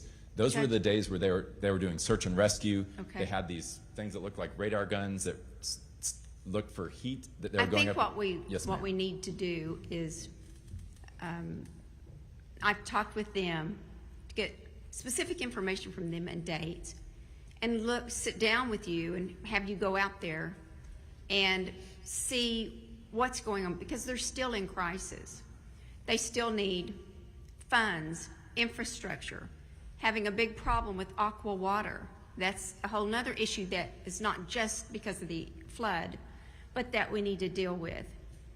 I would like to do that, because I think with the conflict of information, the only way we're going to do better going forward is to make sure we clean up now what's wrong, and make sure we don't revisit, that never happens again. With timing, response, because we've seen the state agencies all work so well together and quickly. I do want to ask just some questions that I got from the group. Sure. Some I think you may not have an answer for. We'll get the information regarding funding, but will you investigate claims that the 911 calls that Sandy Creek sent out after the flood were unanswered? Will you look into that, please? Yes, ma'am. That's a concern. If any time anyone has a 911 call that goes unanswered, please. So if you'd investigate that, and yes, we'll write that down. And did you notice that, or did you receive notice that troopers, and we can write it down for you too, but you can make those notes. I appreciate that. Did you receive notice that troopers from other regions were available? And if so, why didn't we access those troopers? I can answer that one right now. We Go had ahead, a please. DPS trooper, a lieutenant in the headquarters the entire time. Oh, just at the headquarters. At the incident command headquarters And- with Cade Long the entire and- time. He was aware of everything that we were doing. Okay, and again, the incident command headquarters was stationed. It hopped around at first. It was at the ESD1 at first, and then it went to the church, the Round Mountain Baptist South, right, Church, the and then it Baptist got a church. more permanent location thanks to Leander ISD at Heisel school? Middle School. Yes, ma'am. Okay. The next three are related to funding that will, and they're just questions I can't answer, but my office will get with you. Will flood relief funds require all the listed documents? Because just as Chairman Perry was saying, documents are lost, passports, driver's license.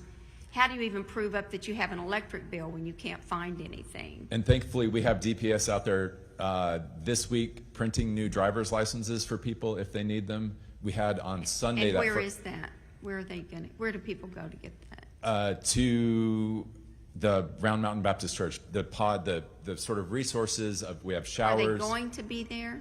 That's the place you've got Yes. the laundromat, showers. Is that right? Yes, laundromat, laundry, showers, cooling tent, resources. HEB has been amazing And throughout that's this. on somebody paved a parking lot to put these on? Yes. Or Yep, I okay. believe it was Pflugerville Road and Bridge that came and paved that parking lot Okay. early on.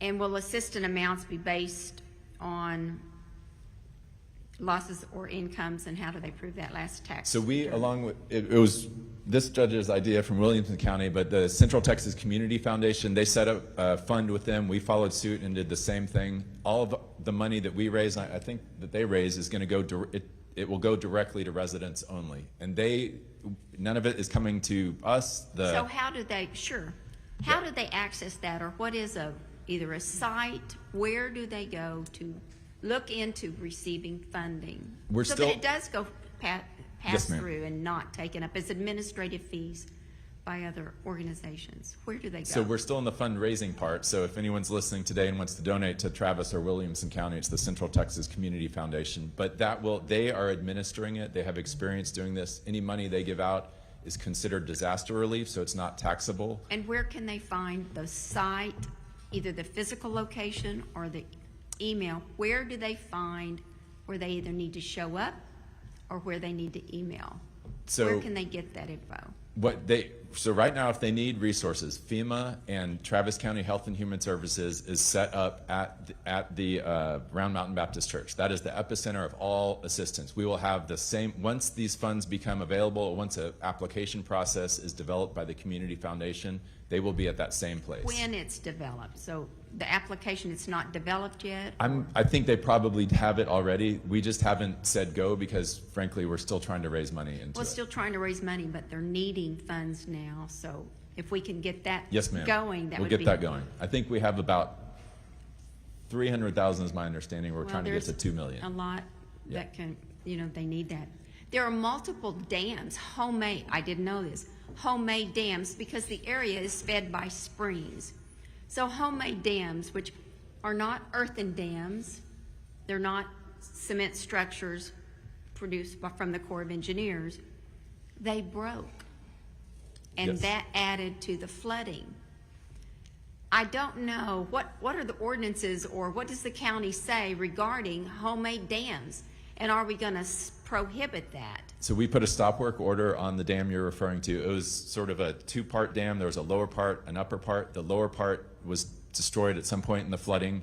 My understanding is they were rebuilding it. We put a stop work order on that. So that's on personal property, Yes, private ma'am. property, Yes, but it still affects people downhill. it could. 4 of them, just how many? But the point is, Travis County's gonna look into every one of those homemade dams to stop, because they can't just, Yes, ma'am. And I'm in touch with Melanie on this. We texted earlier today Melanie. about that. So, yes, Okay, yes. that Yeah. Melanie, okay? And trying to have a better flood detection system. I think we've heard that out of that's a main theme going on through. Yes, ma'am. So I'd like us to meet and go over, compare the timelines, see what resources we can get to them now. They are still in crisis. Yes, ma'am. And there's still not enough communication. So if we can do that, it's a lot to unpack here, but thank you very much. Could I give you one anecdote about that dam? Yes.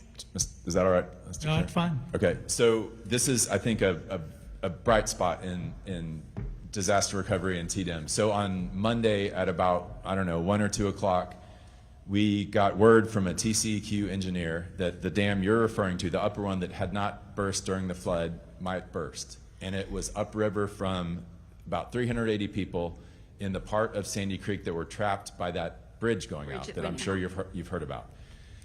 So I talked to the sheriff immediately. We were about to start evacuating those 385 people. I called Cade, who's my contact at TDEM. I said, can you talk in 5 minutes? And he said, yes. And so he patched us through to the State Operations Center, headquarters. We got our county engineer, we had the sheriff, me, and we told them what was happening.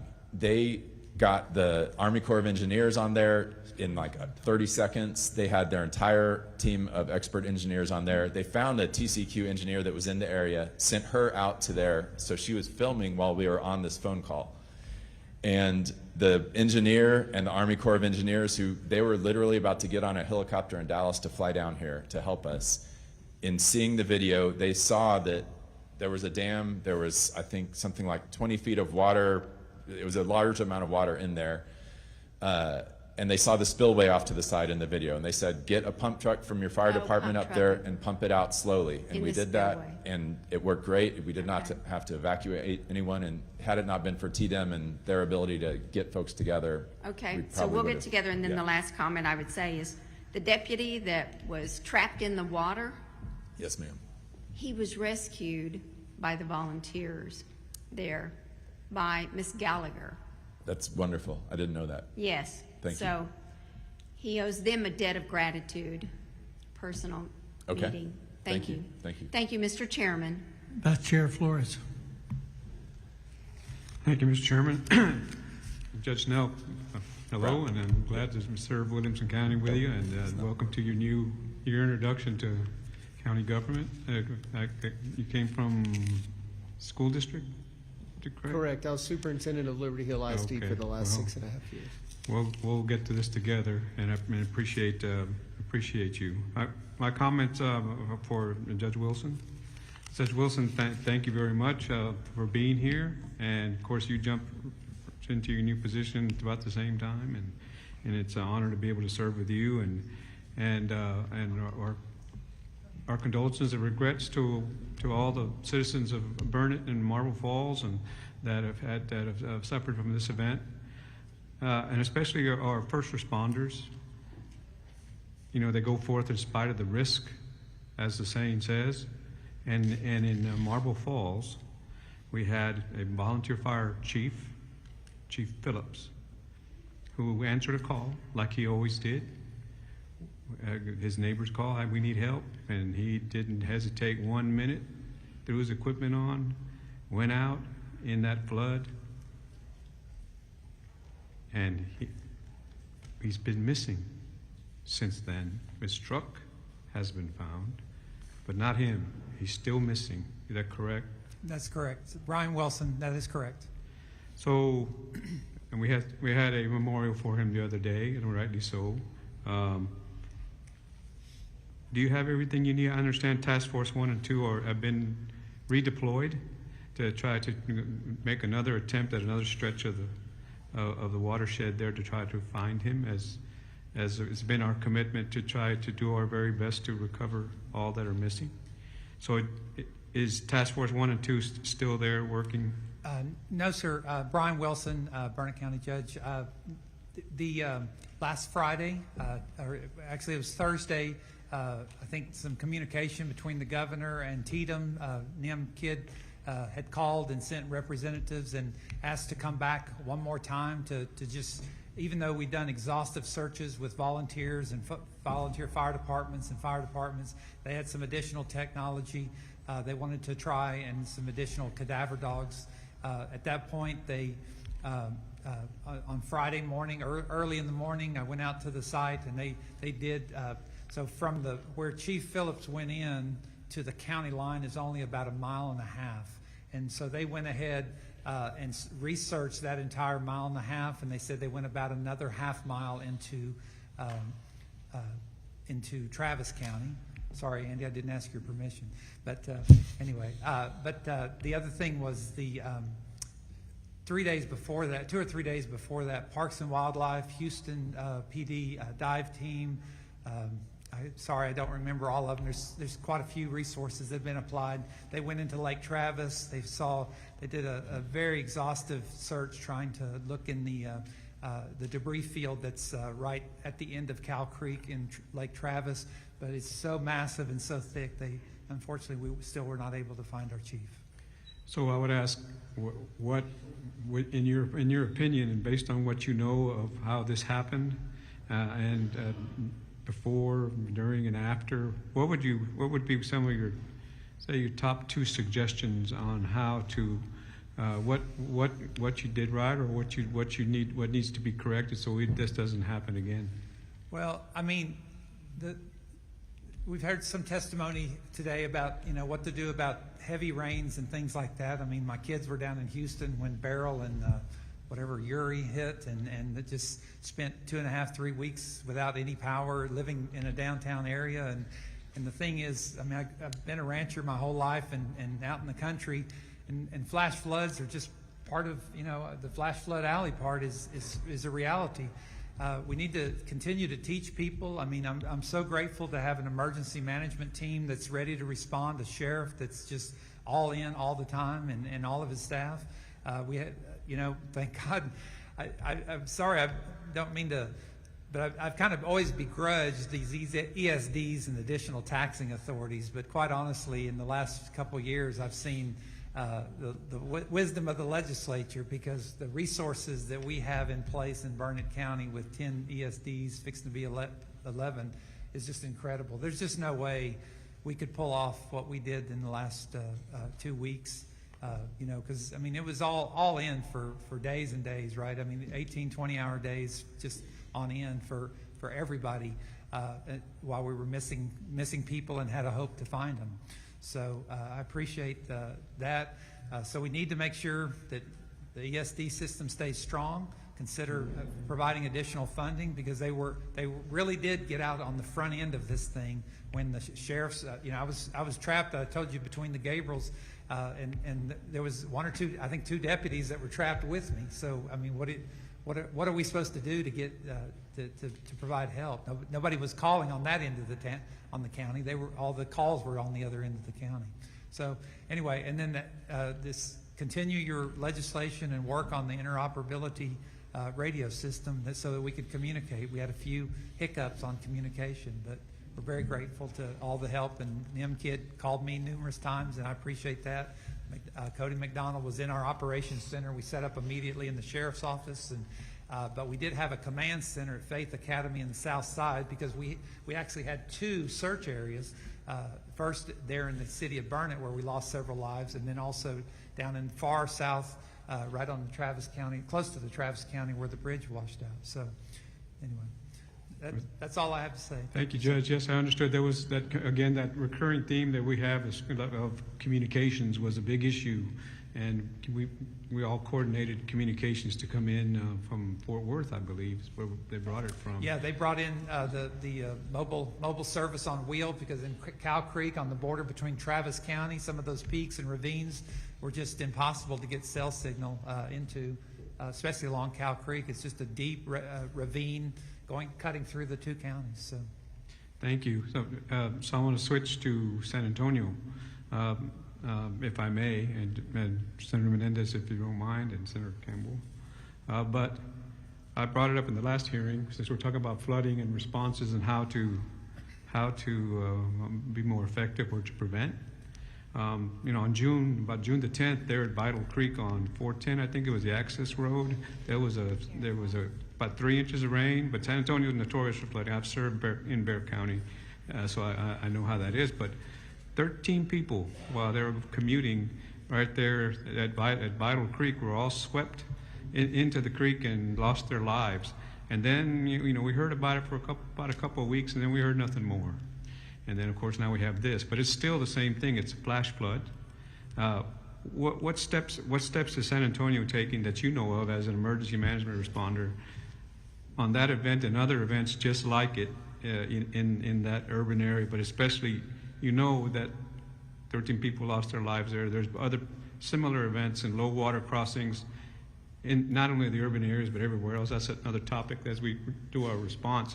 But can you tell us what after action that you did or that you know of that would prevent people from on their morning commute with a 3-inch rain getting killed on 410 at Vital Creek and other places similarly situated? Yes, sir. Valerie Frosto, San Antonio. We have taken measures since then and had an after-action report or after-action meeting, and there were issues that were identified, but we are finalizing that report, so I have not had the opportunity to see those items. I do know that we have hired a third party to review or to assess the infrastructure damage, and because the area that the vehicles were washed off of, it was a frontage road of 410, that is not one of the areas known to flood. We did not consider that flood-prone area because historically that creek has risen, but not to that level. And I believe that it was because of the 6+ inches of rain in a very, very concentrated area that actual incident occurred. But until we get the final report from the third party, for now we're just holding off and letting them assess the damage, and also provide us with their findings as well.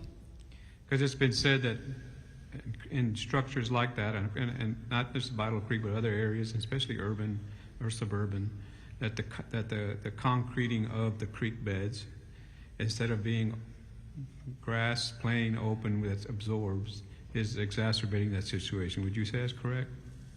Yes, sir, I do believe so. Thank you. That's all the questions I have. Senator Betancourt.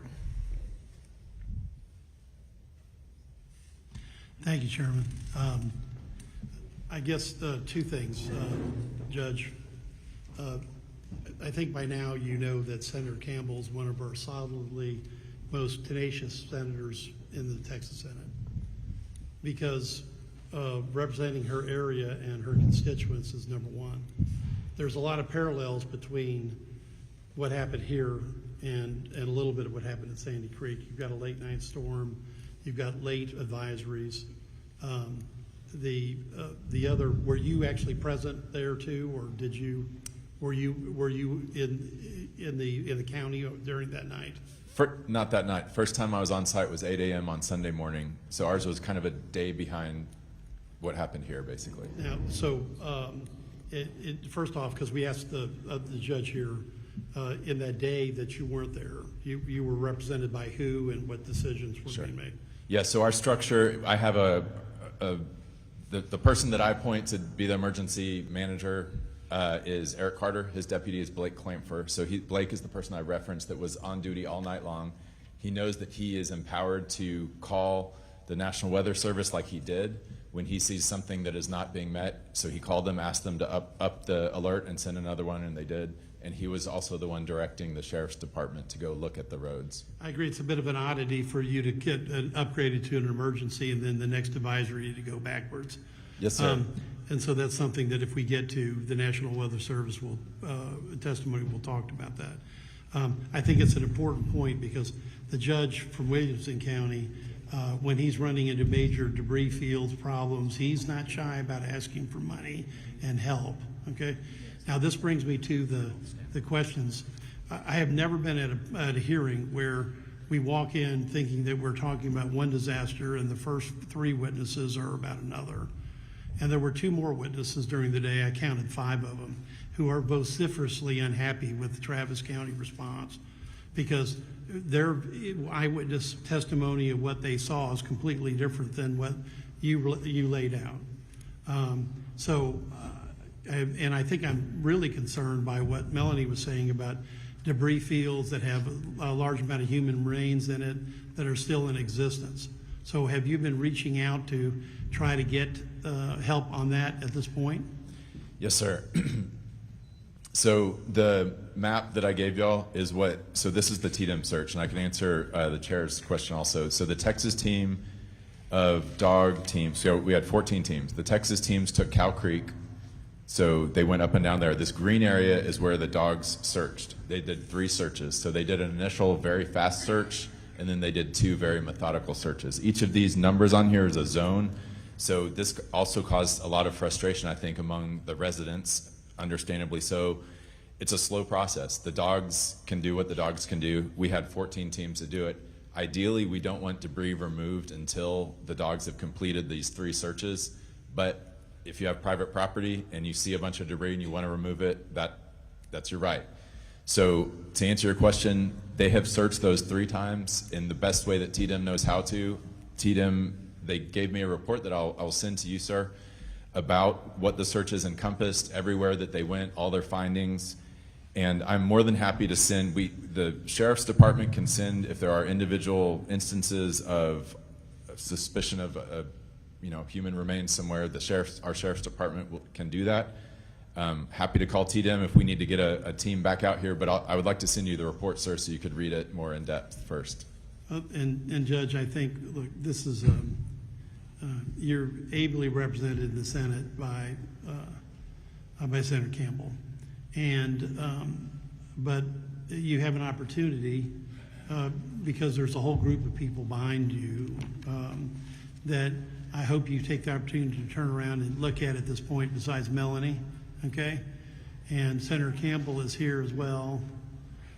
So I would hope you would avail the opportunity to have a discussion, because I've not seen such a disconnect between the first few, eyewitness testimony in a disaster, and then have the elected official come in later. And these are just 2 non-intersecting tracks at this point.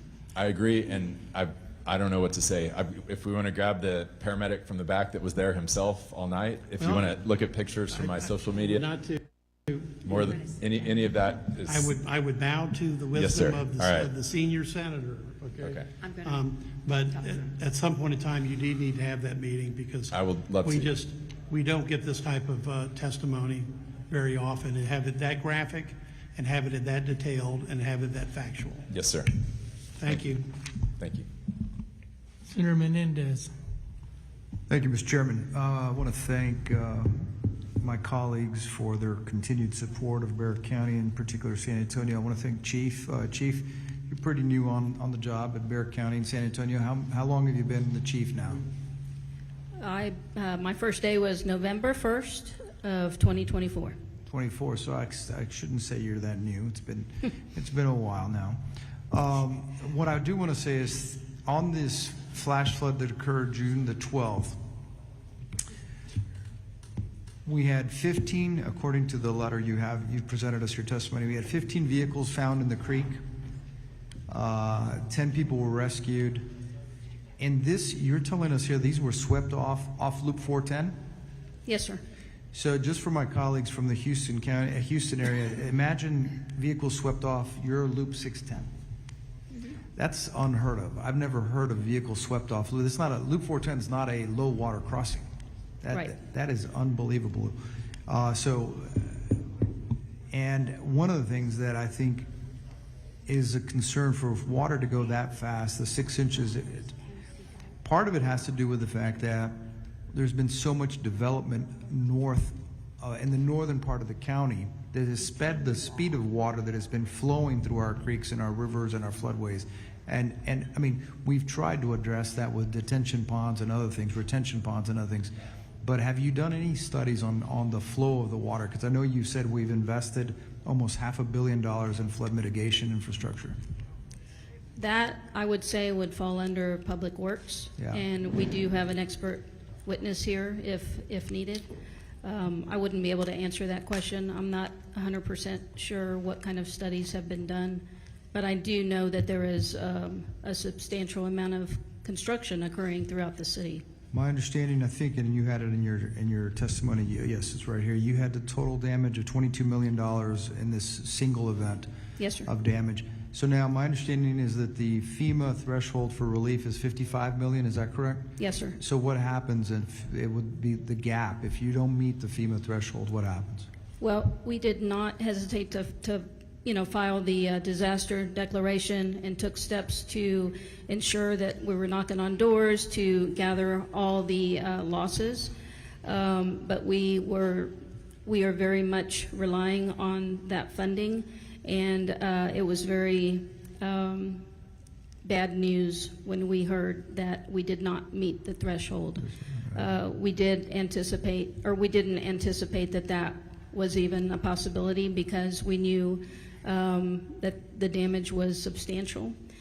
So at this point in time, I don't believe that we've identified the funding, which is why that is, one of the top items on my list. Very good, thank you very much. And so, Yes, sir. Thank you, Chief. And Judge Snell, new on the job. How long ago were you a school superintendent at Liberty Hill? So I finished on August 20th and started on, or April 20th and started on the 21st. I was a superintendent total 11 years, school administrator for 28 years. Very good. Oh, thank you for your service to the children of our state. Thank you, Mr. Chairman. Ms. Johnson. Thank you, Chairman. We have gotten an opportunity to hear a lot about what has happened in Kerr County and Kerrville, and there's been so much reporting around it. But the same question applies to everybody here, because each of you in that same period of time, days before or after, or weeks before, have experienced loss of life, and in some cases significant loss of life, because of the flash floods. So I'm asking the same question, hindsight being 2020, and some of you have more gauges, monitors, but for each of you, if you don't mind, and I know we've heard your story of the one individual that was concerned with the residential camp, and that may be the answer there. But if each of you could identify, is there something that needs to happen differently to be able to give folks the warning of either low crossing waterway, closing off roads quicker, better information? And the one caveat to that, all of you have expressed and all of us have experienced, weather prediction is not perfect. We're going to have a panel to talk about that in a minute. So I'm not talking about the failed predictions. I'm talking about what do we need to do better to see the reality in real time and get warnings to folks. Brian Wilson, Burnett County Judge. I think when you look, Judge Foley talked a little bit earlier about Hydromet at the LCRA. I mean, it's an incredible system, the Lower Colorado River. So I happen to live in the San Gabriel River Valley now, but most of my life I've been in Bastrop and except when I was at Tech in Level Land, the few years I lived out there, where we had 19 inches of rain in one day when I was running an apple orchard out there, and I mean, just 3 feet of water stood up on its rear, and then had nowhere to go for about a day and a half. I lost the entire crop that year. And so the thing is, it's going to flood wherever you are. Whoever would have thought that 19 inches of rain would hit Level Land, Texas, of all places? But Hydromet has set up a system where, like Judge Foley described, it's got gauges, it's got rain gauges, it's got river gauges, it's got creek gauges. Having river authorities to be required or have something like that and invest whatever money that they get from the state or ad valorem taxes. I didn't know that river authorities had ad valorem until today's meeting. So, but those kind of resources are invaluable, because that measures the water that's falling in from the sky at a time when you really need to know that ahead of time. And I've always relied on Hydromet whenever I need to know something about how much rain should I be expecting or whatever. Is just look at the rain gauge upriver. When I lived in Bastrop, we could always tell what was going to happen next. Thank you. And in your circumstance, were these deaths transportation, that people are driving and get swept, Most of them. There was one man that was in the RV. There was an RV park down there by Faith Academy in the south part of the county, just off of Hamilton Creek, and that creek flooded, and that gentleman died in his RV. Most of the other ones were related to low water crossings. And one of the things that we talked about last couple weeks ago or a week ago in Austin was the responsibility for folks that need to block off roadways when appropriate. Were these circumstances in places where you would normally go out and block and it was just too fast, or was there no information, or were it new locations like we've heard about in Bexar County? Well, for one thing, I mean, even in we're certainly large, 50,000 people. We're a larger county than the first group but again, we don't have that many deputies in across the massive area that this hit at the same time. The sheriff tries to use zones, to keep people in zones, South County, North County, but even those, it's huge. I mean, Burnett is bigger than most other counties. If you look at a map, you recognize. I think I remember Webb County's like 6th largest, and I would dare say Burnett's still somewhere in the top 10 or 12, just in its the way it's from north to south. It's humongous. So there's just no way we could have covered even the three. To get out of my house, I could either go north or south, but there was 3 points of the San Gabriel, plus hundreds of water crossings just in my precinct. Precinct 2 is the whole northeastern quadrant, and there's just no way a deputy would have been able to get to all the low water crossings in my precinct, let alone across the whole county.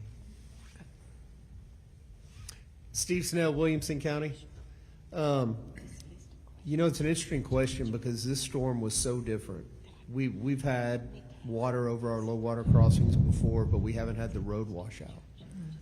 So the speed of the river and the debris in the river were wreaking havoc on roads as well. So that was part of the problem. I think it's a multifaceted approach. I don't think we just throw everything at it. I think we need to be strategic and purposeful in what we do. But I think one thing that can happen, regardless of the weather prediction, is now we know how much rain is possible and what it does.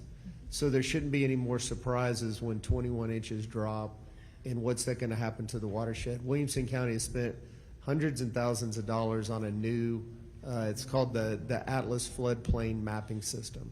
And it was pretty darn accurate to that 100-year floodplain. But I think all the gauges we have across the state, if they could be hooked up to an alert system that maybe you could subscribe to, what rivers are close to you, that you could subscribe to that.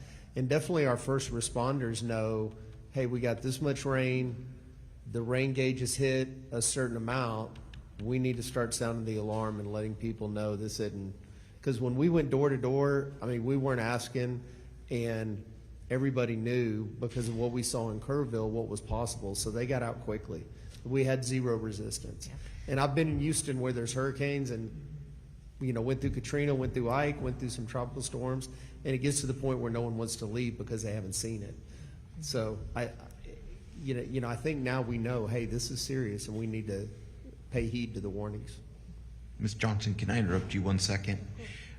Just for housekeeping, those of you that intend on testifying, I hope you filled out a witness affirmation form. We will be closing witness affirmation or the witness portal in 10 minutes. So if you want to testify and you have not filled out a witness affirmation form, please do so in the next 10 minutes. Sorry, Representative Johnson, please proceed. Thank you, Chairman. Thank you. Valerie Frosto, San Antonio. I truly believe that we could not have done anything differently or better during the response. And it's not the response. Yes. Just to be very clear. Oh, no. I think for all of us, for the first responders, for the folks that have been out, that have been responding, the loss of life and the concern that we have, we appreciate very much law enforcement volunteers, everybody stepped up. My question is really geared more towards now that we have the ability to look back and we have the select committee to be able to say, because you all are describing, we've heard from countless counties and everybody has almost said the same thing. Never thought it could happen, never expected it, got my whole year's amount of rain in one night. or a road 410 that has never flooded on a frontage road and never had the possibility to wipe cars off the freeway, we're now experiencing this extremism. And so knowing that this is no longer extreme, it just is, looking back, what, if anything, did you need, not for response, for prevention and for warning? Yes, ma'am. The reason I started with that is because we've come to anticipate that. Anytime that there's rain, any significant, I mean, when I'm talking significant, I'm talking even 1 to 2 inches could cause flash flooding in the San Antonio area. That's why I started off with the response. But overall, I really believe that it's a multi-prong approach because we have sensors that are over roadways, low water crossings. And those sensors, when they detect that water has crossed over the road, enable us to know which roads to close off. Public Works, they're very proactive and they pre-position barricades, and they have multiple teams that are throughout the city ready to deploy barricades. Once those sensors communicate to a central location, which is monitored 24/7 in order to get the barricades in place. So I believe that if we were to have automatic arms, barricades with flashing lights, signage, lighting, and a more robust system that has better sensors, I believe that that could make a difference, because at least that would automate the gate operation and close off the roadway. In the June 12th incident, I don't believe that that would have made a difference, and that's why I think that it is a multi-prong approach, because I believe that we have to invest money in our roadways, in our drainage systems, culverts, retention ponds, that sort of thing, because there's not a one solution for all the problems that we have in San Antonio. And so did you say that on this 410 section, were there no monitors out there because it had never happened before? Yes, ma'am. It is not considered a low water crossing in that location that they were swept off the roadway. Okay.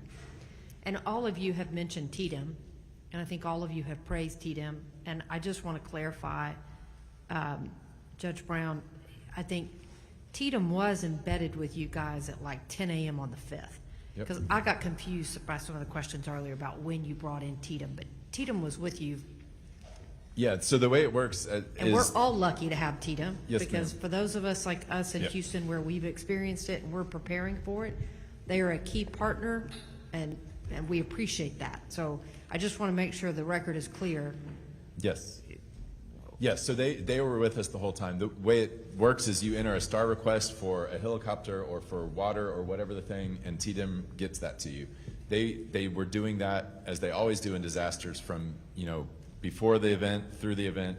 What happened on Monday was I actually asked them to send an incident commander, which is unusual. This is, I believe, the first time they have done that for a county, because we saw the scope of how big this was, frankly, for Travis County. So they sent in Cade Long, who was our incident commander. That's the thing that we requested and that happened on Monday. But before that, yes, they were still there. They were providing the same kind of help that they were to Williamson and anyone else. That was on top of the cooperation that they had been Yes. giving for Yes, at least ma'am. 48 hours. Yes. In coordination with it. What about same thing? Because we heard from LCRA last week when we were in Austin. Yeah. And they talked about the impressive systems that they have out. Again, this is an extraordinary event, a significant loss of life in Travis County. Looking back, what lessons have we learned, or can we do differently? What needs to be put in place as coordination between all of our state, local, federal, anything? What have we learned? Great question. So I think there's a few things. One is there was a guy named Paul Ura who worked for the National Weather Service until about, 3 or 4 months ago. He was the liaison between the National Weather Service and San Antonio, or Bexar County and Travis County. He left. He took, early retirement, something with, all that was going on in DC. They did not replace him. But he was the person who would say, hey, Travis County, I know you get, flash flood alerts, thunderstorm alerts all the time, but this is a big one. You need to pay attention to it. He was the human being in there that is no longer there. So I would say the number one would be to replace Paul Ura. The other ones that I think we could do better, clearly to your point, Senator, we need to communicate better with the affected neighborhood. We could do a lot better on that. It is a big area, 176 square miles. There was hundreds, 500 first responders and Texas military and others out there doing all sorts of things. But what they said is true for them. They did not see enough of it. They did not see those folks. They did not hear from me saying, hey, this is what we're doing. So we need to do a better job communicating with folks what the plan is and as it gets executed. Once I got contact with Melanie, I think things improved a lot. There was a debris pile that she heard of that some folks that were having a memorial service needed removed. Before we had that line of communication, it wasn't going anywhere, but we addressed it and were able to go on private property because she secured a release to private property and got it removed. So I think better communication with the affected residents would be a big improvement.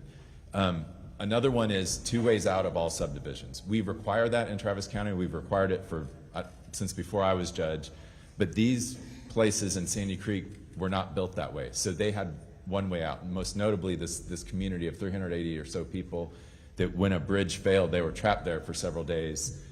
I mean, they could walk across. We got them food and water, basic necessities, but they couldn't go to work as they wanted. They could walk across and take a shuttle. It was not a good situation. If there had been a second entrance in that subdivision back whenever they built it, that would have helped. So I would think having that as building code across the state is something, I don't know if it is or not, but that would be great. Those are the top things that come to mind right now. Thank you. Thank you, Chairman. Thank you. Thank you, Mr. Chairman. Just the last thing, Judge Brown.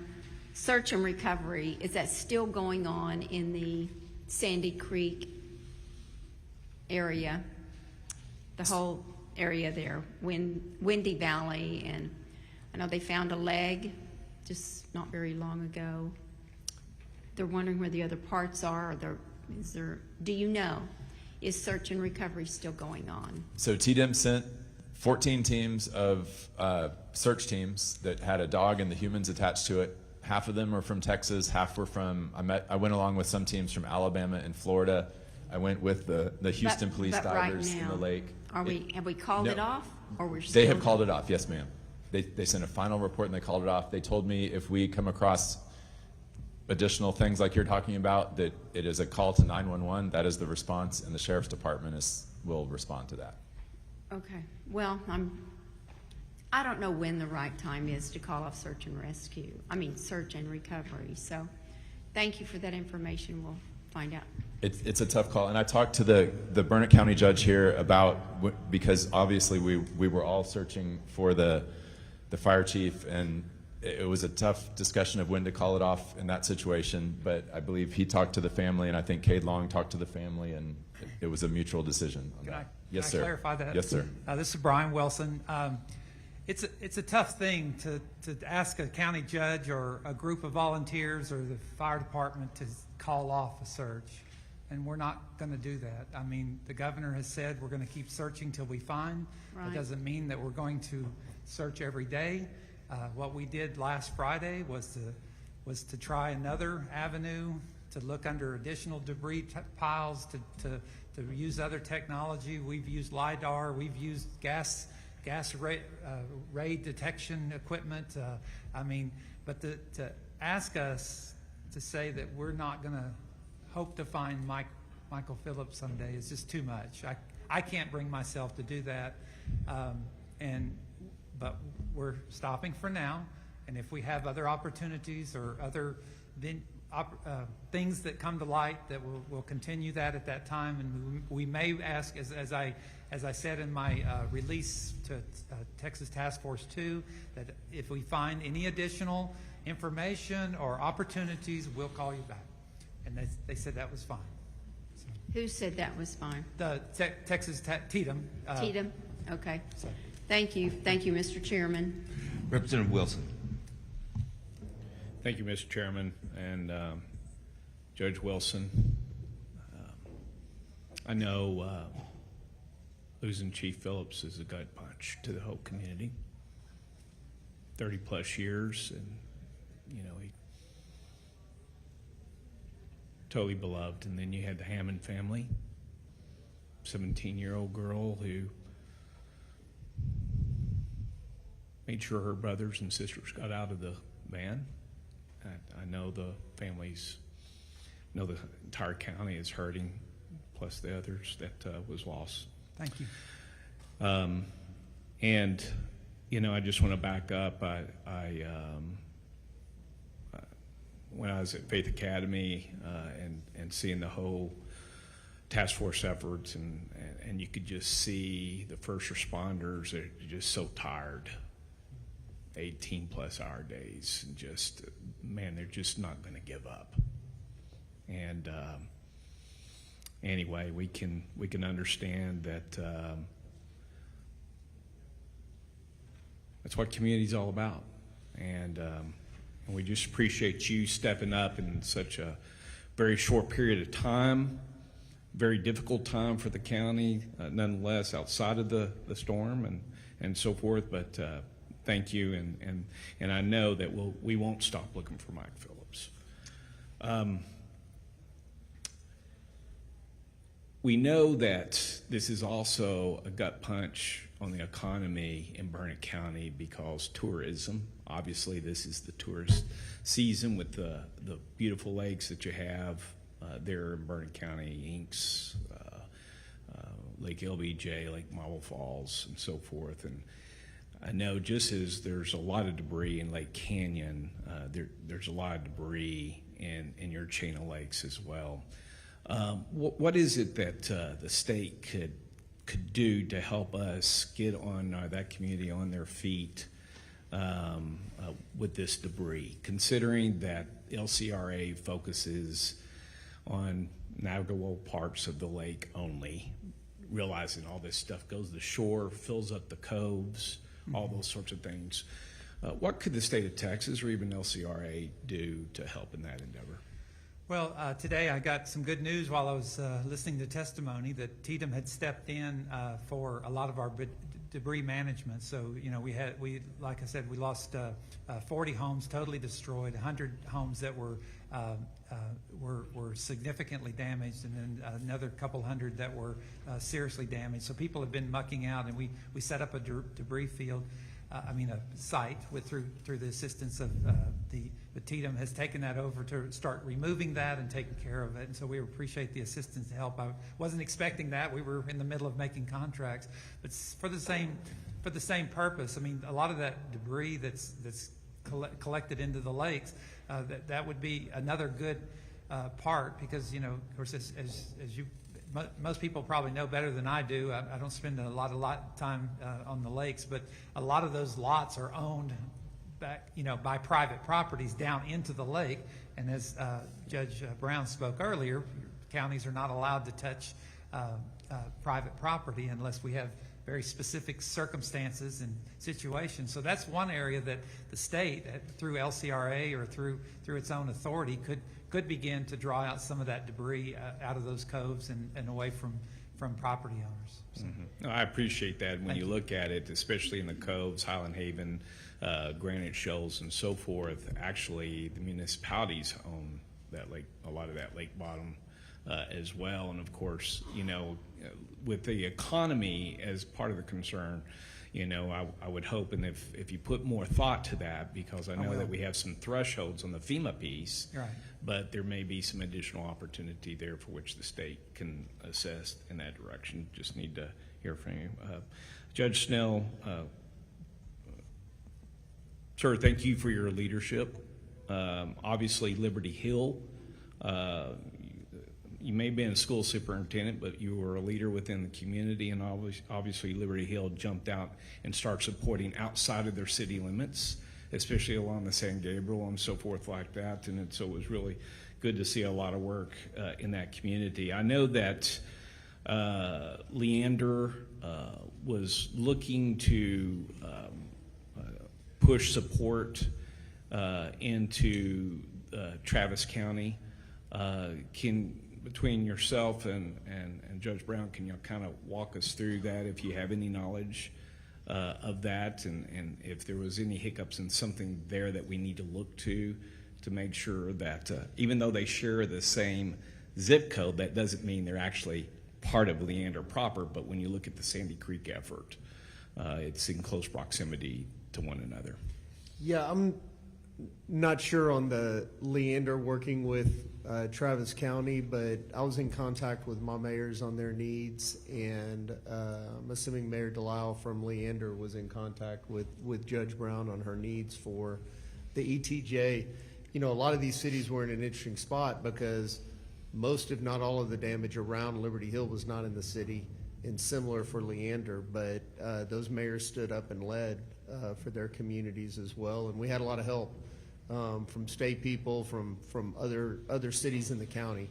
So I was calling Judge Brown either every other day or every 3 days, and Judge Williams too, or Wilson too, to get if they needed any help whatsoever. So we were in communication throughout. Especially when it came to establishing a fund and so forth, like, or a place where people could actually send contributions. So there's a lot of the county community to county foundation, discussion. and it was actually just people in Williamson County. It wasn't my idea. We just gave them the vehicle of using the Wilco Cares to donate. They've raised over $800,000 right now, and the goal is to raise $1 million and keep going. Travis County started about a week later, so we got Travis County Cares, and we've got Burnett County as part of it too. So it's a great organization, looking out for the whole community, not just for this disaster, but for every aspect. No, appreciate it. Would you like to comment on the Leander?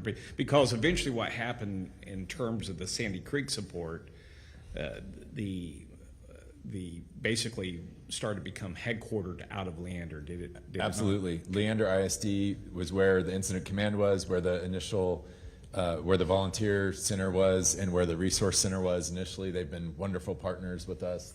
Judge Snell and I have talked several times, as he said. And our radios, I know there's been some discussion about this, but as of something like 2008 or something, our radios are all interoperable. So our first responders from Travis County and Williamson County can talk easily. I double checked that with ESD1. They've got the Wilco frequency on their radios down here today. So yes, great partnership here between Williamson and Travis County. That's good. So when, and thank you, Judge Snells, thank you, Judge Brown, on that question. It handed us this, and it shows us basically the terrain. And oh, by the way, when you're talking edge balcons, in the balcons, and you're talking about, especially in the Crow Creek area, in the area of the Sandy Creek, extremely difficult terrain. And so you mentioned that TDM was co-located. Was that at the EOC or at the incident command? When it was the incident command. So they, we asked them on Monday, I think on Tuesday they were there setting that up, and it ended up being at the Leander ISD Middle School. Okay, and that was ESD1 initially, was Yes, the sir. incident command before Yes, you sir. requested TDM, just to make sure I got that straight. Yes, sir. How many ESDs does Travis County have? Man, you're going to ask that. 13 or so. Okay, well, no, I Yeah. appreciate it. It's large. Yeah. And out of how many ESDs was basically directed to go and support the ESD? Because it was ESD1 that was impacted, correct? Yes, sir. It was every single one of them, is my understanding, that they came. So they had a part and piece because they also have to make sure that they protect against fires and so forth like that, or other emergencies across the county. yes, sir. And I But think every that's, one of them was engaged. it's a big reason why we asked TDM to come in Monday, because that exact reason, that these firefighters obviously dropped everything, came to the aid in Northwest Travis County that night and into that morning, but they have to answer 911 calls for the rest of the community, and so that's a big reason why we're so And it was thankful. pretty overwhelming, and that's why we got TDM in Yes, there. sir. And TDM basically took over the 7th or 8th of July. So 5th, 6th, 7th. We asked them the 7th. They took over. They the 8th. took over on the Yes, 8th sir. of July. So, you know, and I can only imagine that the terrain that you're describing here, with this number of search teams and so forth going, a lot of cadaver dogs. Yes, sir. Plus, you have the issues going on in Kerr County as well as the other counties for which was impacted that testified earlier today. The state had a lot going on as it was supporting the local leaders, and NIMKID will be the first say it needs to be led by the locals. Yes, sir. And I can appreciate that, especially since y'all know the terrain and so forth. What I would ask for time's sake, Yes, sir. I would like to just build upon what Senator Campbell requested in terms between Travis County and rebuild that timeline. Okay.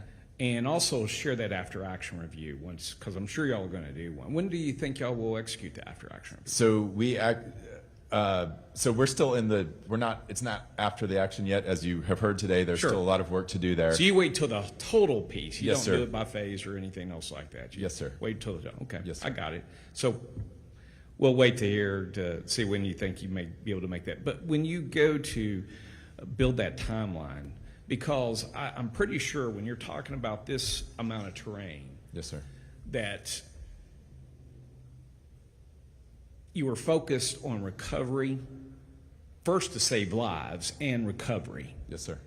And that goes for several days. And so I imagine, obviously when you look at this complexity of terrain, you may not see a lot out there. Yes, sir.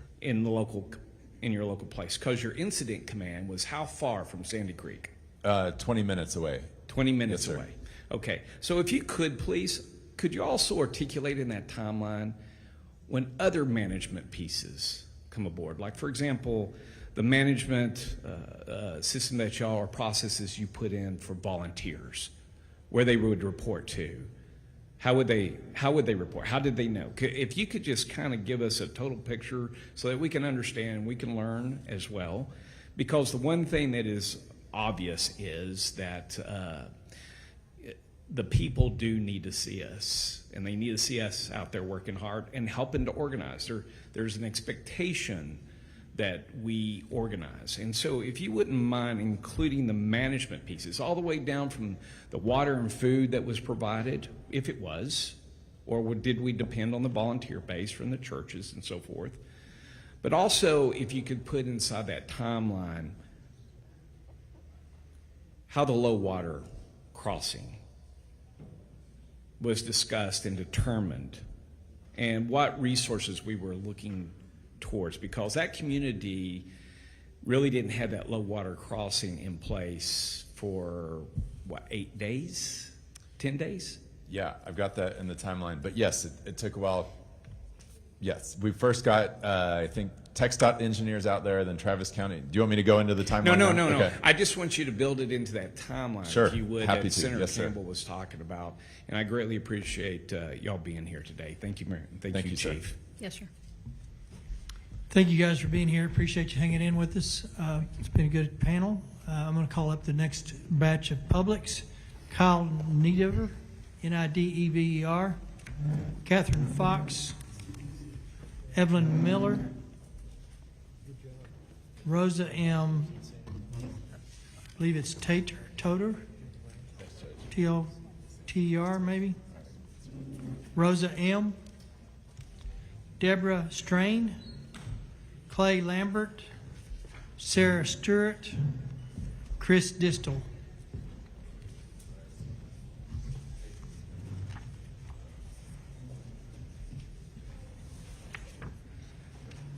Kylie DeDever, Catherine Fox.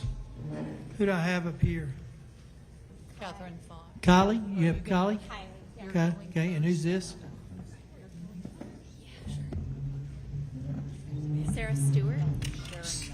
Sarah Stewart. Sarah Stewart.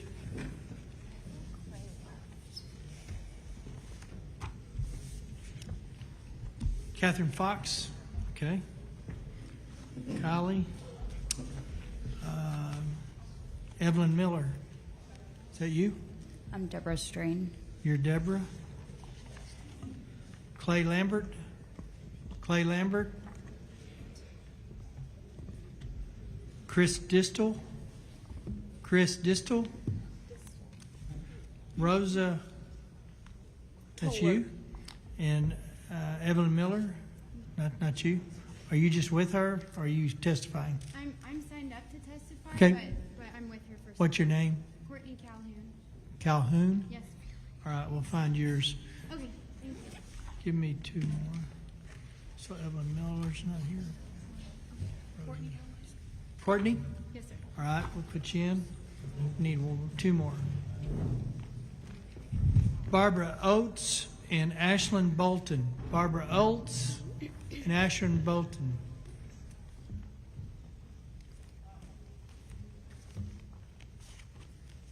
Lawrence Walker, Rebecca Fowler. Lawrence Walker, Rebecca Fowler. Wait a minute. Are you Rebecca? Okay.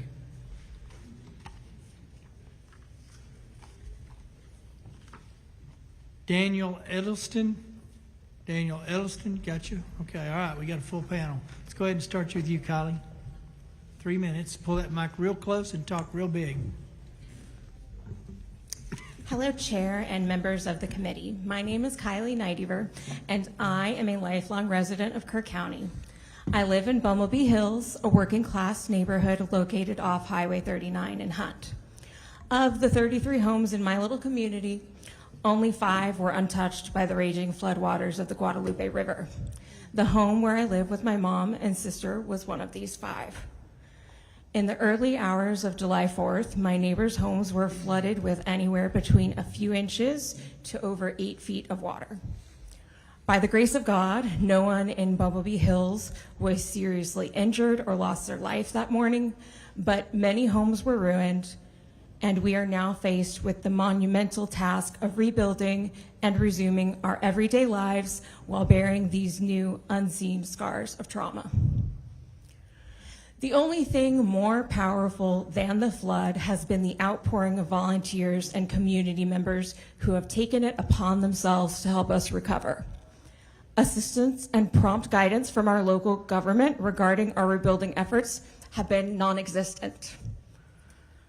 I have met no local county officials in Hunt or in my neighborhood, nor have I encountered anyone from the state. Those of us impacted by this catastrophe are not asking for handouts. We're asking for a functioning government. Kerr County simply does not possess the infrastructure to handle this recovery on our own. The solution the county has proposed for dealing with the flood debris is incineration, a giant fire that will burn for months, doing nothing more than polluting our air. Isn't there a better way to handle this that won't result in breathing problems for a community that is already broken and hurting?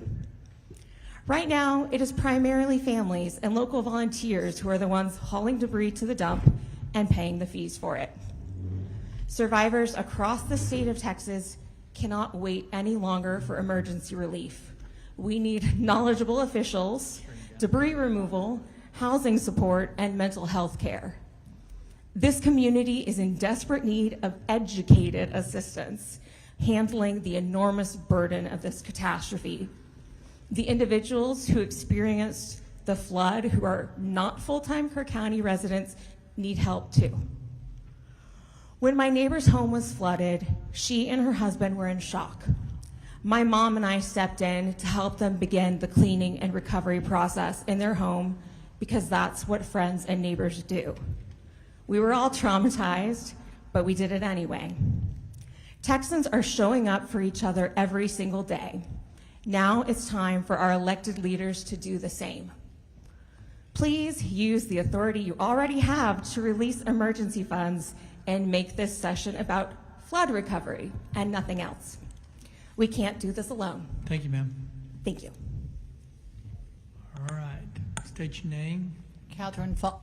Pull that over there real close.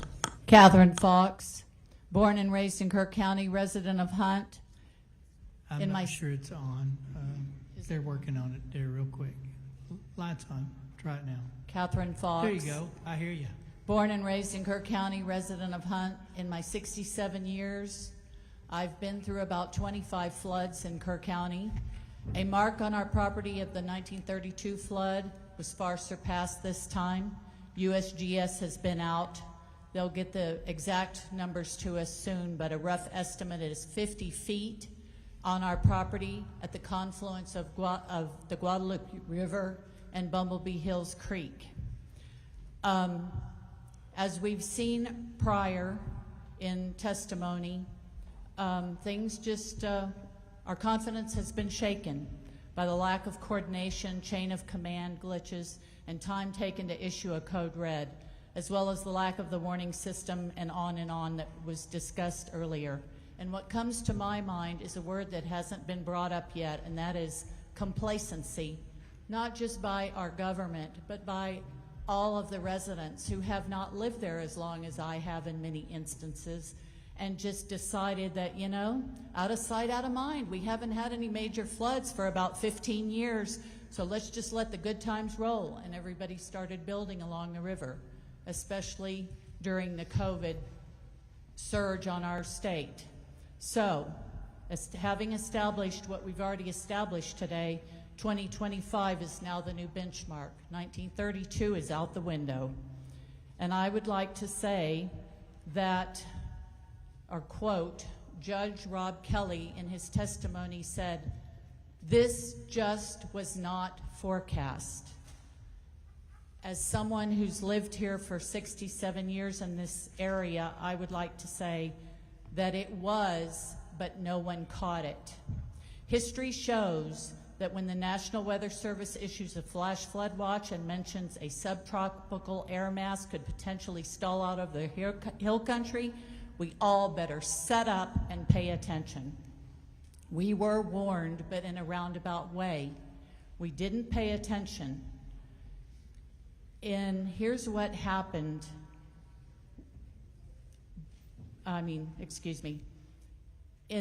Here's what we should be doing. Bring whatever you can to higher ground, including vehicles and boats, just like preparing for a hurricane. Stay vigilant. When it starts raining buckets and it doesn't stop for many hours, you form your own family watch, especially at night.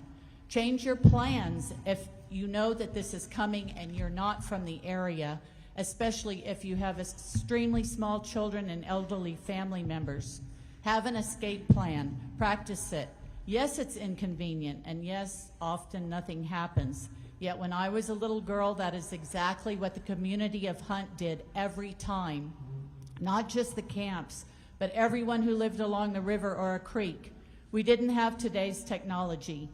And as it has been alluded to earlier, and even one person on your committee stated, no warning system is fail-proof. We braced for impact without technology just in case, and we managed many times to save lives and property. Finally, stricter building code and enforcement. Currently, FEMA only maps main river channels, and as we have had people mention earlier, creeks need flood gauges that go into the Guadalupe River. And in FEMA's plan, Ms. Fox, kind of finish up. creeks are not factored in. If someone wants to build a house or a development by the confluence of a creek and a river, they're allowed to. Mother Nature humbled us. She reminded us that she is a force to be reckoned with. We must improve our flood plans to honor those who were lost and save lives in the future. Good suggestions. Go ahead, ma'am. I'm Sarah Stewart from Kerrville, Texas. Sometimes to move forward, it's important for us to look back. So I thank you for providing this opportunity, especially my rep, West Verdell. So they don't build them like they used to. We've all said it. Maybe it's time we built them like they used to. I grew up in Tornado Alley, and we had civil defense sirens. Everyone knew that sound because they tested them monthly. They drilled once a year, all the way back to my great-grandparents' day. It was ingrained in us, and there was no cell phone required. If we want to prepare for a 500 years flood, then we need solutions that are going to be around for our children's children. Another old idea that didn't get much attention today is a water reservoir. State support from you guys for a water reservoir here would be priceless. It would provide flood safety, provide a water supply, and even possibly hydropower. That is a triple blessing for our county that would last for generations to come. These are tried and true solutions that will be here for our children's children. Let's work together and build them like we used to. Thank you. Go ahead, ma'am. Thank you, Chair and members. Is this on? No? Okay, well, yes.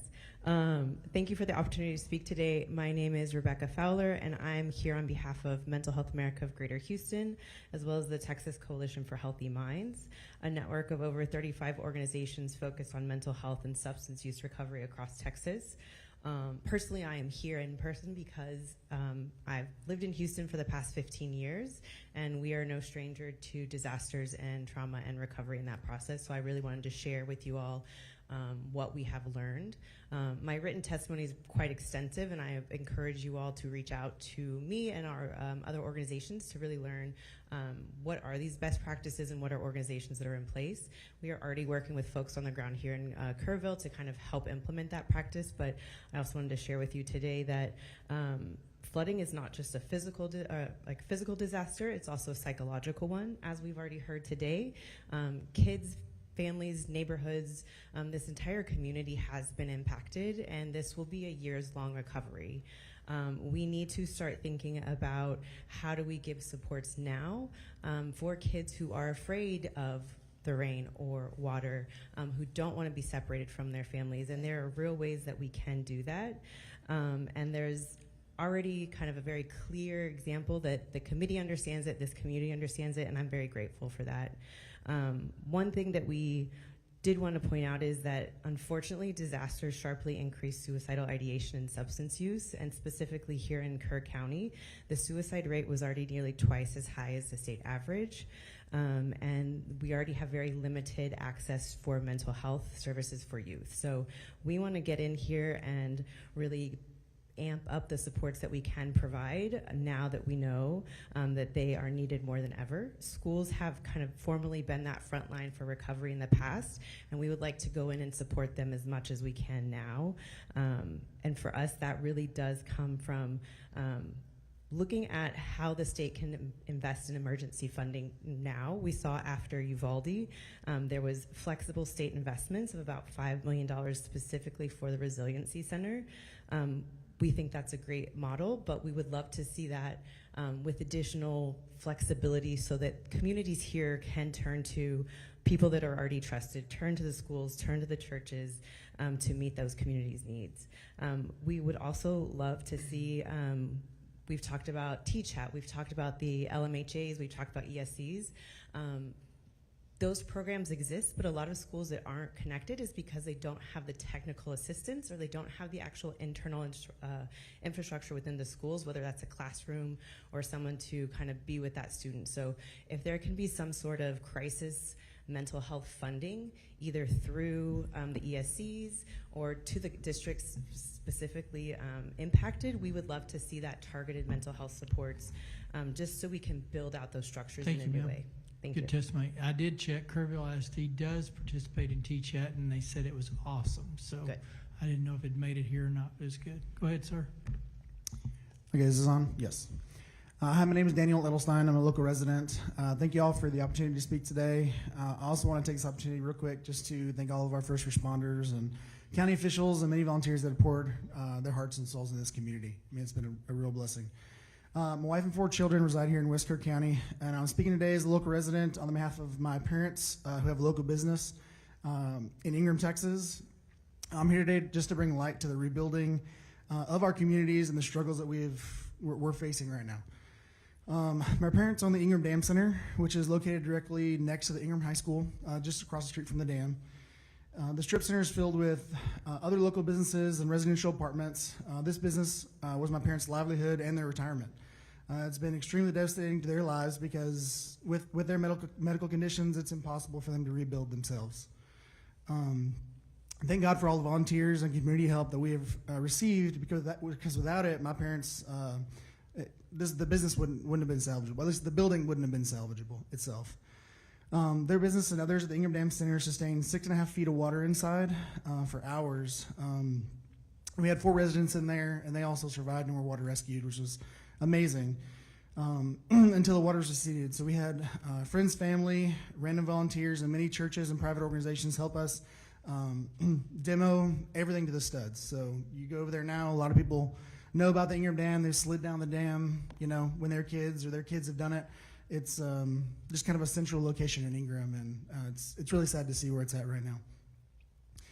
Things that I've learned a lot about, you know, because I've never been in a disaster like this or anything close to it, that a lot of people don't know and I didn't know, is that once you take funds from FEMA, which they don't help businesses, but even individuals out there, once you take the funds from FEMA, in a catastrophic event, even like this, even if you're not in floodplain, they're going to require you to have flood insurance.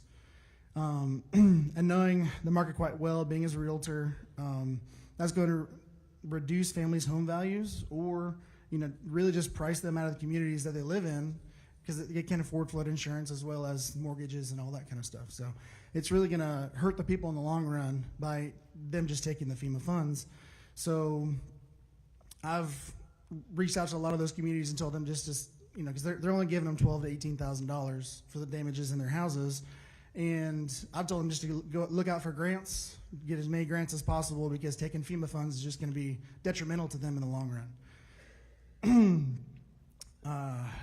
There's been very, very little relief for small businesses that are supposed to be the pillar of this community. FEMA doesn't offer recovery assistance for small businesses, even if we had residential units inside.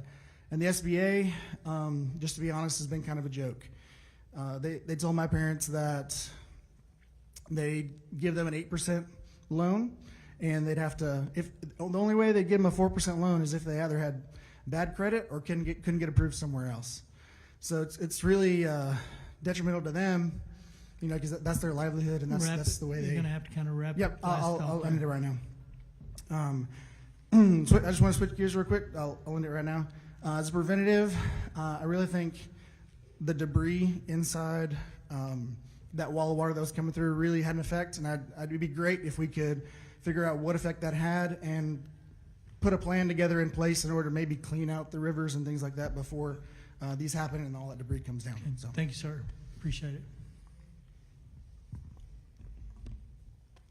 My name is Debbie Strain. I am from San Antonio and was involved in the Sandy Creek relief efforts from pretty close to the beginning. I just wanted to say thank you for the opportunity to speak before all of you today. I come before you not only as a Texan and constituent of Senator Menendez, but as someone who witnessed firsthand the heartbreaking failures in Sandy Creek after the July 5th flood. I'm a volunteer, and like many others, friends, neighbors, and strangers from across the state, we showed up because help was needed. By the time government entities were seen on the scene, we had already recovered bodies, coordinated supply chains, brought in heavy equipment, served hot meals, provided medical care, and tried, often unsuccessfully, to get help across a broken bridge. Volunteers were threatened with arrest for attempting to deliver supplies to areas that needed them. On July 14th, TDEM and others opened a volunteer resource center, which I know was discussed at the previous hearing. But by then, much of the critical early response had already been led by the everyday people on the ground. Communication from TDEM and Travis County OEM was inconsistent, unclear, and often contradictory. Policies changed multiple times a day. Volunteers didn't know if they could take their tools from the VRC on the bus to the sites. It changed 4 times in one day, the policy on that. The confusion delayed help and discouraged volunteers from coming out to provide the assistance that was so desperately needed in the area. TDEM arrived in the Sandy Creek area on July 10th, was the first time I can recall hearing that they were there. They left by July 25th. Is that enough time to manage a disaster? Is it even enough to start? Through it all, help did not come from official channels. It came from volunteers, contractors, nurses, teachers, business owners, off-duty responders, parents. Regular working class Texans and grassroots organizations stepped in when the system failed. Research consistently shows that the disaster response efforts are often hindered by fears of disorder or lack of control. However, it is frequently the unaffiliated volunteers, those who are undeterred by obstacles and driven purely by the urgency of need, who deliver the most timely and effective aid on the ground. Sandy Creek deserved better. They still do. And we're asking you to ensure that no other community is left to navigate a disaster alone. We need action. Specifically, mandate minimum staffing and rapid activation timelines for county emergency operations centers during declared disasters, so that no gaps like the ones we saw from July 5th to July 10th happen again. Codify communication protocols that require clear, centralized, and accessible public updates during disaster response, especially because so many of these areas do not have good cell phone coverage. Thank you very much for your testimony. Please proceed. State your name, please. Do you want me to go first? Oh, We're swapping. okay. I am speaking on behalf of a couple of Ma'am. Sorry. Yes? Okay, yeah. Under House rules, you Oh. can only testify on behalf of what you put on your witness affirmation form, and we have you as testifying just on behalf of yourself. Okay. Is that okay? Mm-hmm. Please proceed. Just state your name, and you got 3 minutes. Yes, sir. Okay. Or 2 minutes. My name is Courtney Kate Calhoun. I was born and raised in Hunt, Texas. I was born at the Sid Peterson Hospital in Kerrville, Texas, and I simultaneously grew up in Hunt and Kerrville. Weeks prior to the flood, I was privately living with my God family in Bumblebee Hills. I did not announce this to the public. I came back kind of in private. They lost mostly everything in their home, and I lost most of my personal items that were there. On 8 p.m. of the 3rd, I decided to leave town to go to Travis County for the 4th of July. I awoke late in the morning to the news of what had happened to my hometown, immediately took action, started purchasing materials, loaded up a truck, drove down with the anticipation to drive down to Kerrville. The second I stepped foot in my truck, I received flood flash warnings for Travis County.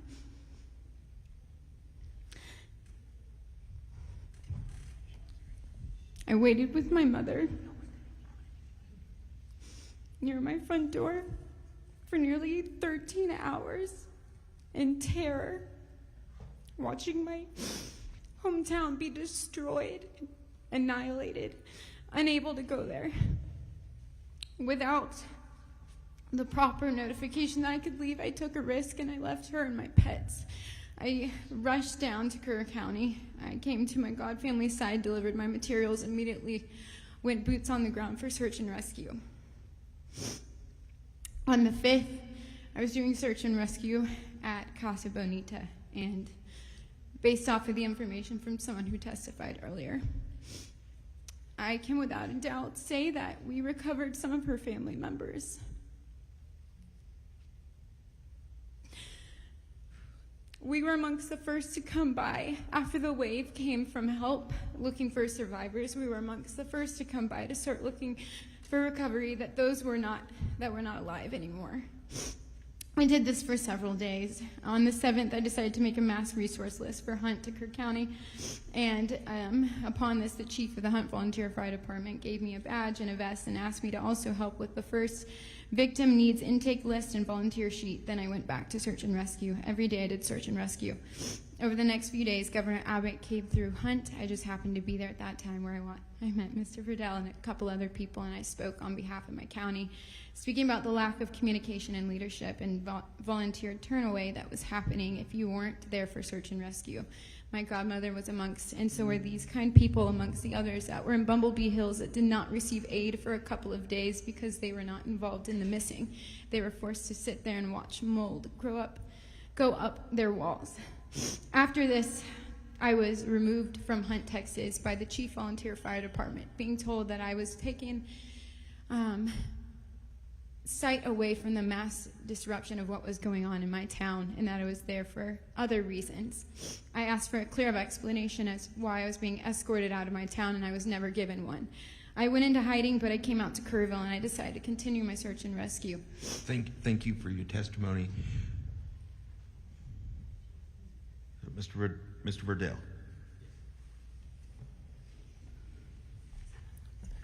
Thank you. Two things. One is. Oh, hang on 1 second, Mr. Verdell. Rosa? Yes, sir. Are you going to are you testifying now? Okay, you just wanted her to go first. Yes, sir. That's why I skipped over you. I thought you had decided not to. No, sir. Please state your name for the record, and you have 3 minutes. Yes, sir. My name is Rosa Toller. I live in Bumblebee Hills. This is our neighborhood. I've been here 26 years. I've never seen anything like this in my life. In Bumblebee Hills, we all survived. There's always sunshine after the rain. Sitting alone from Michigan, you're not alone. But we were. But we weren't, because we are Hill Country strong and we're the heart of the Texas Hill Country. And we had our neighbors, all of us, together. At 2 a.m., I've heard the first transformer go out. Poof. I told my husband, did you hear that? He said, yes, our power's still on. K-Pub will come. Our lights are on. 3:15. Our warning was screaming down the road. That was our warning. Our screaming neighbors yelling for help. So I ran up and got out of bed and went to the door and started out the door with a flashlight. It was dark and pouring. My husband opened the door and the river raged and ran through the front and the back door and took all of our belongings with it. I lost my son 10 years ago, so I have to have complex trauma PTSD already. And now it's a million trifold, along with all my other neighbors, so now we all have it. We are now facing monumental of rebuilding Bumblebee Hills, and now we have been told this afternoon, while I'm still working logistics as being here, I was able to. I am representing us alive. We're alive, the survivors. Where's our help? Where's our excavators as I stood on the highway for 5 hours to track down our semi to come through the gates just to let them know that I had 17 skid steers lined up in the front waiting to unload the debris. I have the black mold disease, bacteria, and infection of follicular in my body. I am the only one. How is that possible that I am the only one? I was in the hospital at 11:24 p.m. on July 4th, that same day, for injuries that I sustained. The next morning, when the final light shone what had come through to our neighborhood, this is what's coming now, today. Bumblebee Hills, FEMA Home Foundations are now saying that they have to raise our foundations higher. FEMA trash cleanup is coming when? When are we gonna see this FEMA help come in to remove the debris? I've got logistics on the ground. The toss-up dumpsters are there and waiting for the skid steers and the excavators that FEMA has parked in Ingram. These are the taxpayers' dollars and we need help. Thank you for your testimony. Before we get to questions, as a matter of housekeeping, just for the way the house rules work, Sarah Stewart, are you Sarah? On your form, I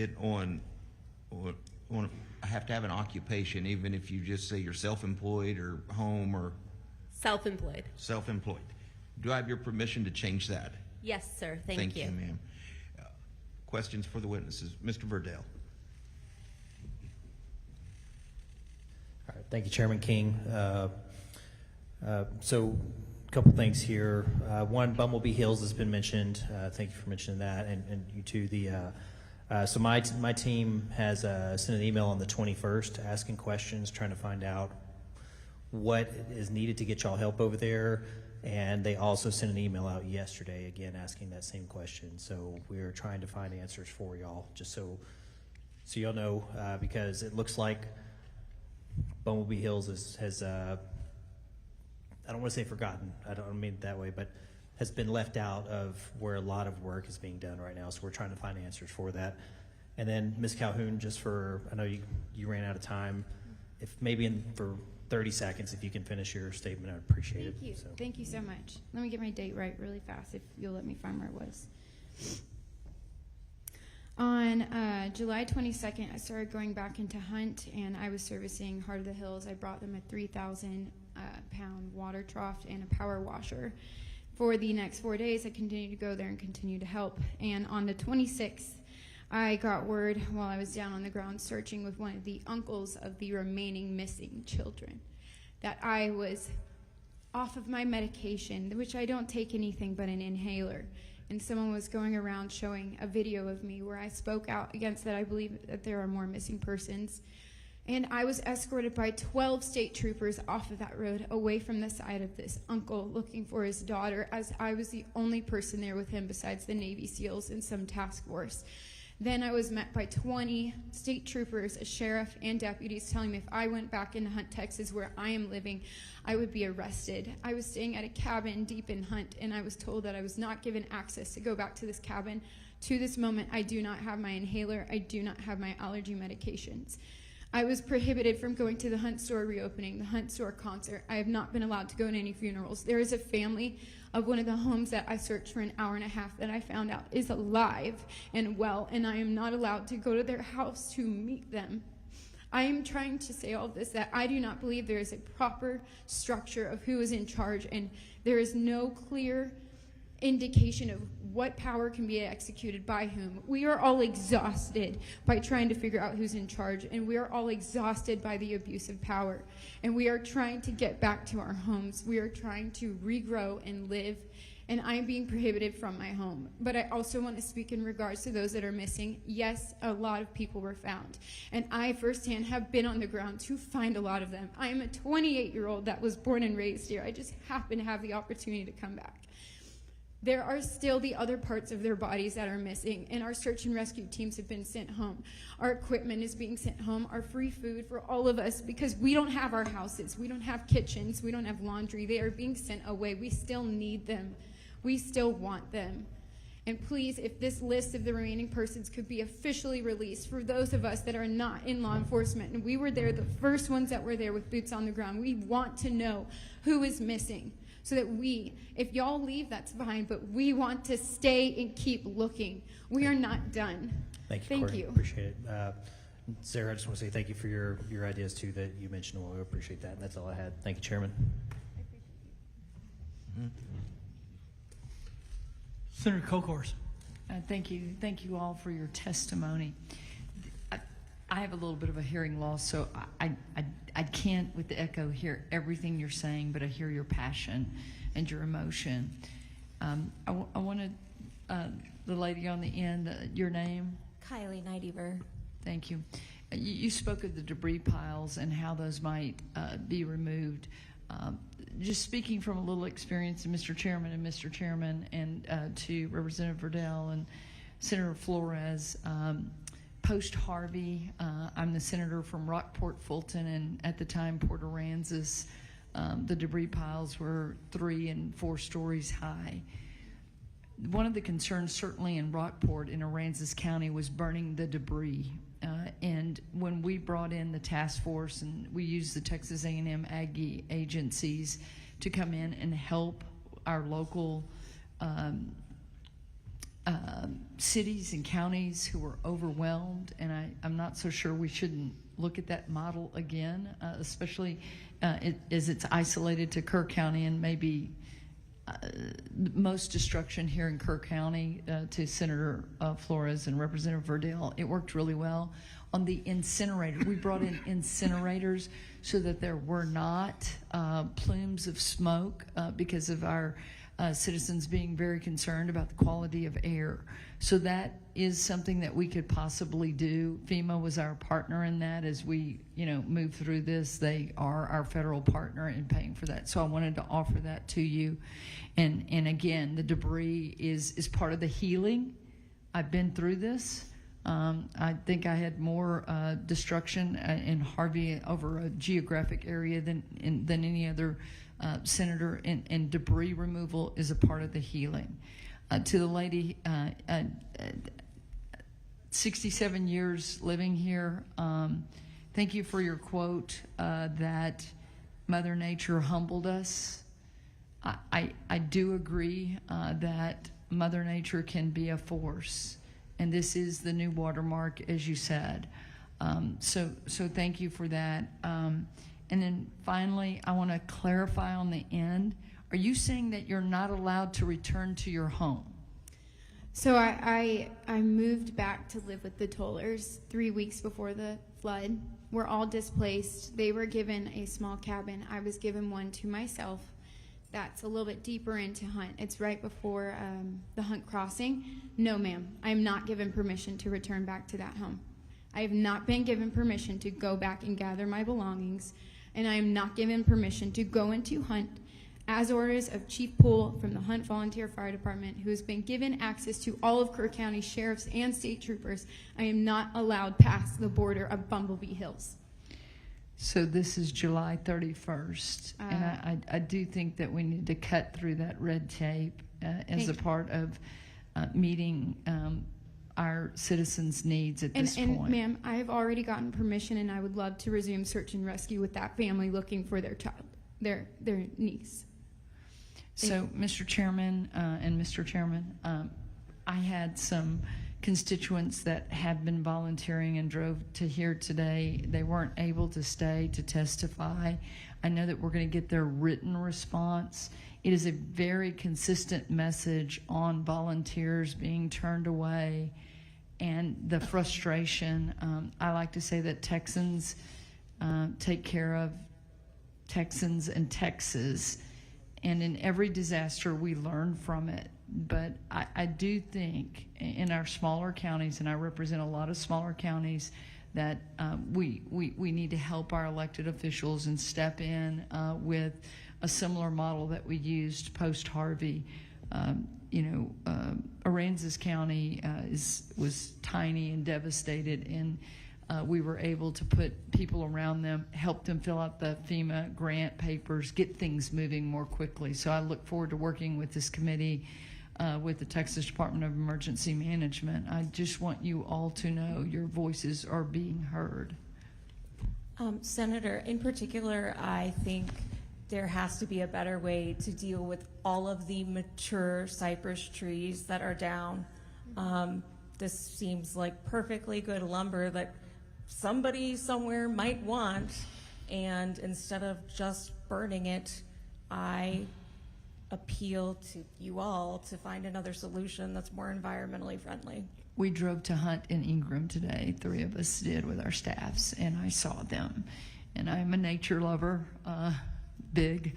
That's what I love to do most, is to be in nature. And that is one of the things I said to my husband today, is the cypress trees that are, some of them hundreds of years old. It was the hardest thing after Harvey to see those trees chipped up and burned. And so we'll try to help you with that. It is a fact at one point that you have to remove the debris, and it is tough. But there could be potentially, especially with those very large cypress that are very special, given to us by our Lord and Creator, that we could do something with it. We hear you. I also have concerns about the riparian barrier, and can these cypress trees be used to help us prevent worse flooding in the future? So before it all just gets turned to ashes, I think we should all pause and think about what we're doing to the environment and how we can help things in the future to maybe make this a little less worse, potentially. So. Yes, ma'am. It's been in one of our local newspapers. I don't remember which one, but the incinerators are going to be used. That was in the paper. And as far as volunteers being turned away, it's my understanding, I've had a lot of volunteers on our private property, and they said that they had no problem as long as they registered at the Tivy High School in Kerrville before coming out to our area. You must register or you will be turned away.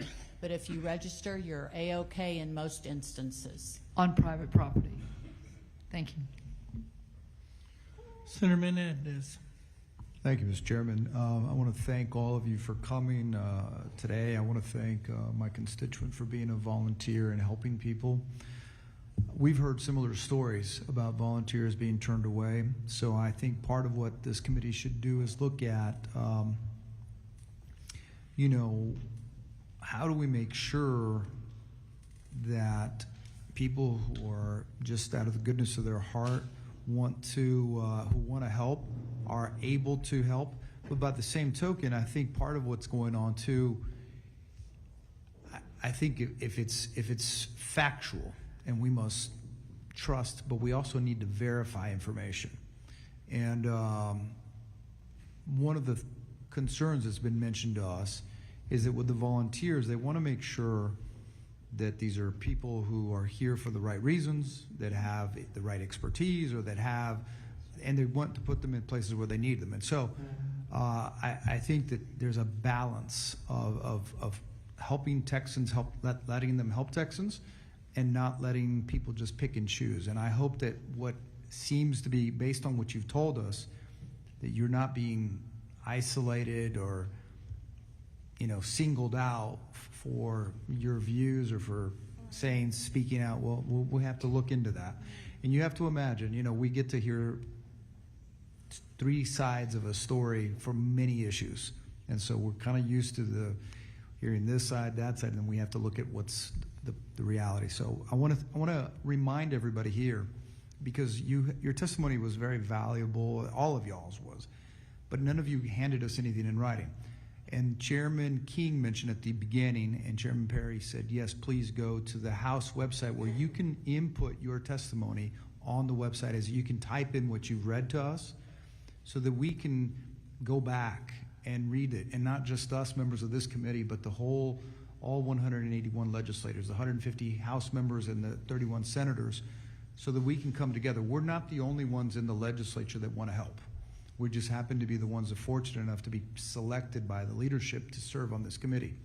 So we want to help, but we also need to hear more about what's going on with the businesses and what can we do to help them.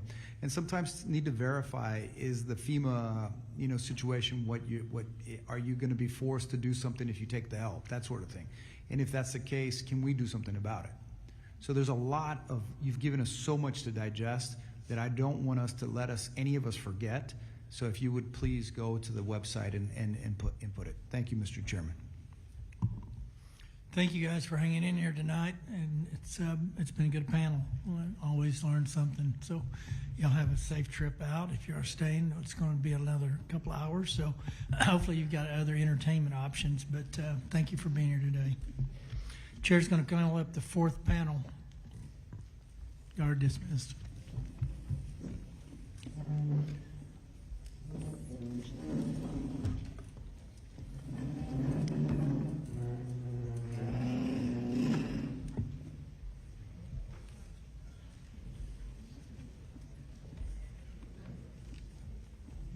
John Honore, Carla Guthrie, John Nielsen Gammon, John Schrader, Phil Bedient, Nick Fang, David Maidment.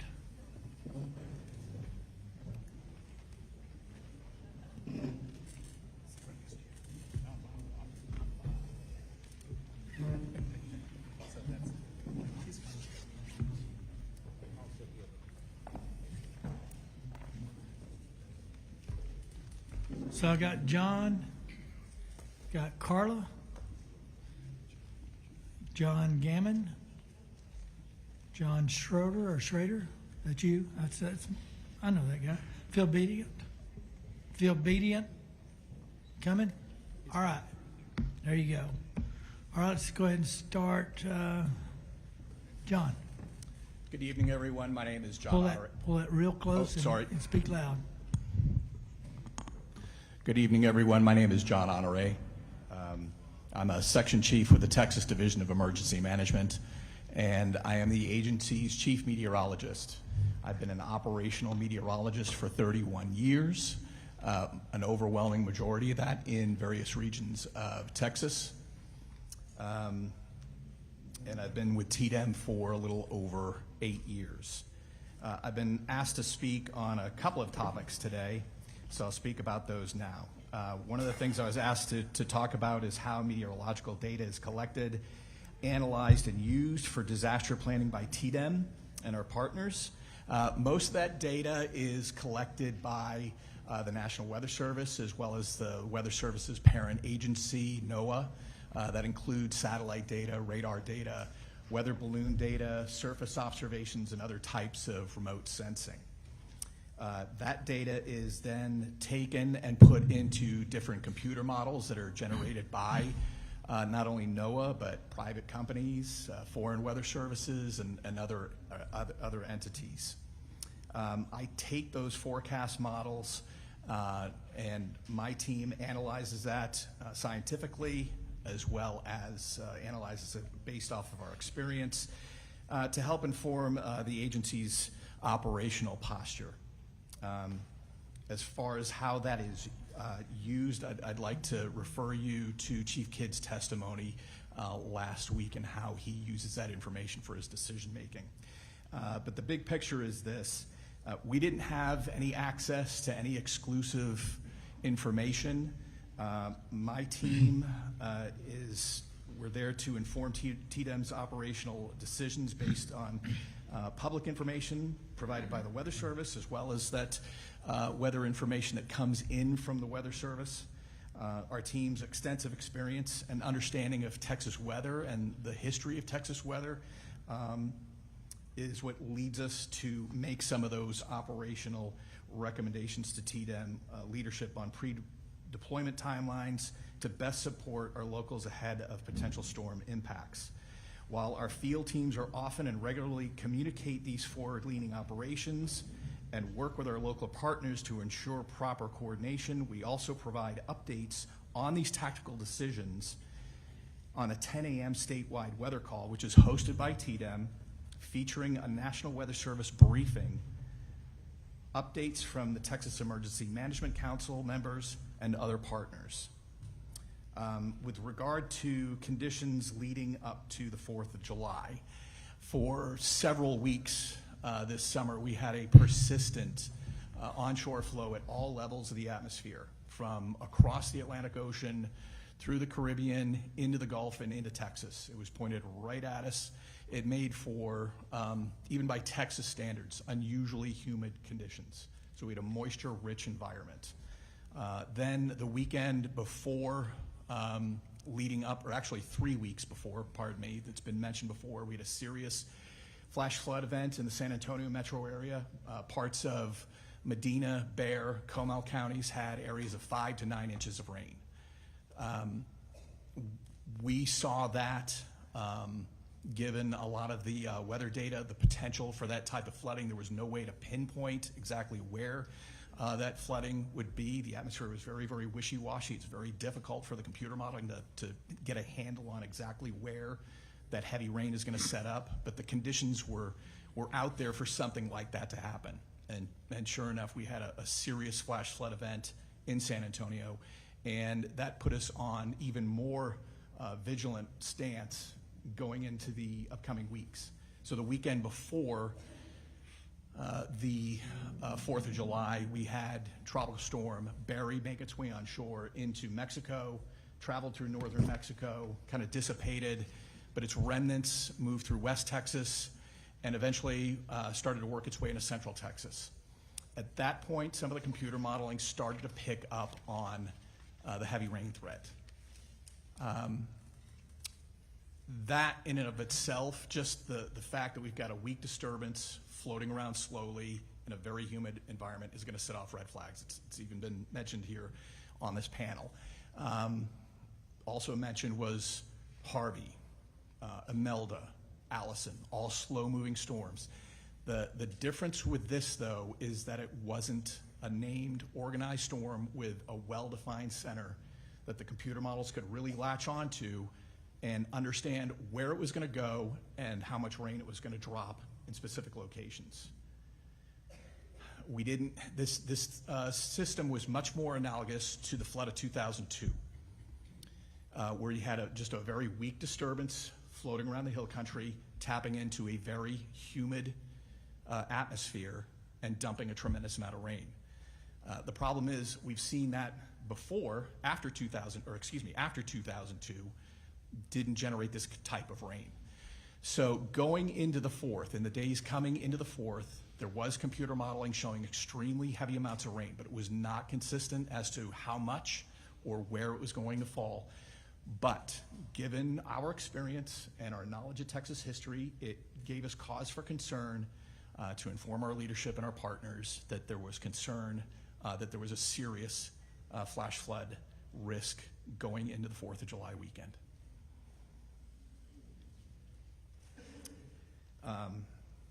So that's basically what the setup was going into that storm that occurred over the 4th of July weekend. And I just wanted to say we remained committed to working with our local partners and stakeholders to ensure communities have the resources they need before, during, and after a disaster. And I thank you for your time. So I'm going to violate my rule because I can, our rule. Real quick, really what I wanted to hone in on, because there was a lot of confusion last week, and rightfully so, we're not weather people, as to who's got data, who uses data, what they use the data, and where does the data come from. So specifically, and I'm going to share from my understanding, correct me if I'm wrong, and I've got another 6 opportunities are here to correct me for sure. NOAA is the keeper of all inputs that generates the models that you take and every meteorologist around the country takes. An overwhelming majority of it. And yes. so NOAA is getting feeds from gauges, USGS gauges, we've talked about those ad nauseum, local sources, private sector sources, mesonettes. Texas has large mesonet networks, both at Texas Water Development Board, and then private sector, and even I think I heard a different one today. LCRA may have their own. Correct. So all of that is pushing data up as inputs, no modeling, just they push that raw input. They put it in their system and they generate what they believe is a forecast, and that's what your 10 o'clock calls are based on. That's what your internal conversations are centered around. Is that basically the correct understanding? Sir, I'm not fully up to speed on everything that the Weather Service puts together to come up with their forecast, so I wouldn't want to, it would be irresponsible for me to definitively say, yeah, that's what. Sure, but in general, we have more data gatherers than we have more predictors. We leave the predictions up from kind of coming out of NOAA down to National Weather Service, and then the local guys kind of get to add their flavor to it, I guess. Is that kind of a general statement? You're saying that when you say the local guys, there's local input once it gets kind of out of. So you're referring to the Weather Service, right? Again, I That's don't think fine. I'd be very responsible for me to comment. We'll go to the next the panel. We'll try to get through them, members. I just wanted to set effectively what we needed to know is who's sending data, who's using the data, what it's for, and then we get into the whole modeling conversation in this panel too, which is kind of where all the magic happens. You know, all this stuff comes together and people put it together and come up with what they think is right. So let's move on down it. I just want to kind of set that stage because we're going to hear, if you're going to say the same thing that we just agreed to, you can skip that part of your 10 minutes. All right? Thank you.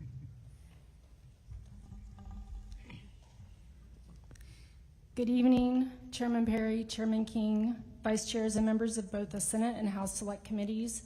My name is Carla Guthrie, Surface Water Division Director for the Texas Water Development Board. Thank you for the opportunity to describe our Tex Mesonet statewide weather network that we're working to build for Texas, and to answer any questions that you may have. Although floods are a part of the Texas landscape, the events that occurred this past month are particularly tragic, and I offer my heartfelt condolences to everyone who is affected. Today I will provide a general overview of the Mesonet system operated by the Texas Water Development Board, a description of its utility for natural disaster-related planning and response, and recommendations for improving Tex Mesonet for this purpose. I will address each of these topics and welcome questions to fill in the gaps. You've also have a presentation in front of you that will be helpful for understanding what I'll present. So next slide, please. The Tex Mesonet is a statewide hydrometeorological observation network that's operated by the Texas Water Development Board. It is designed to collect and distribute high-quality, near real-time atmospheric and soil moisture data across Texas. The network supports water resources management, drought and flood monitoring, emergency response, agriculture, scientific research, and more. Specific to natural disasters, the initial stations in the network were installed to provide better data for warning and forecasting of flood events following the Memorial Day Wimberley flood. However, station data also is informative for droughts, heat waves, tornadoes, fire, wind, winter storms, and tropical systems and hurricanes. In 2023, the 88th Texas Legislature authorized the TWDB to serve as the statewide resource for hydrometeorological data as described in Texas Water Code 16.026. However, the first Tex Mesonet stations began reporting in 2016.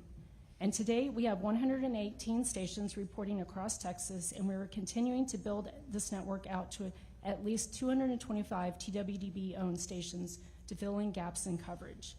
The map on your slide shows TWDB-owned stations in orange, and the gray triangles show all other locations where we have partner networks that have similar weather station information. The counties shaded in gray reflect those most impacted by the recent floods. Next slide, please. Each Tex Mesonet station collects a suite of parameters, including temperature, precipitation, and soil moisture. The data we provide is available for use as needed by others, both during disaster and in clear weather periods. In a few slides, I'll go over how we make the data publicly accessible. But I also wanted to show on this slide the Mesonet coverage in Kerr and surrounding counties. There are 2 stations within Kerr County, a station at the Kerr Wildlife Management Area and another at the Kerrville Municipal Airport. However, there are other stations just outside of the county that also provide coverage. And so if you look at the slide, you can see a series of orange circles and gray circles. Those circles represent the coverage around a station. And so those circles represent the coverage around a station. And so we are we're building out the network so that there is at least a 20-mile buffer or between stations. So around each station there's a 10-mile radius. So when you look at that, you can see that there's fairly good coverage for Mesonet stations in Kerr County. This also is not showing the GBRA rain gauge stations, which also provide coverage.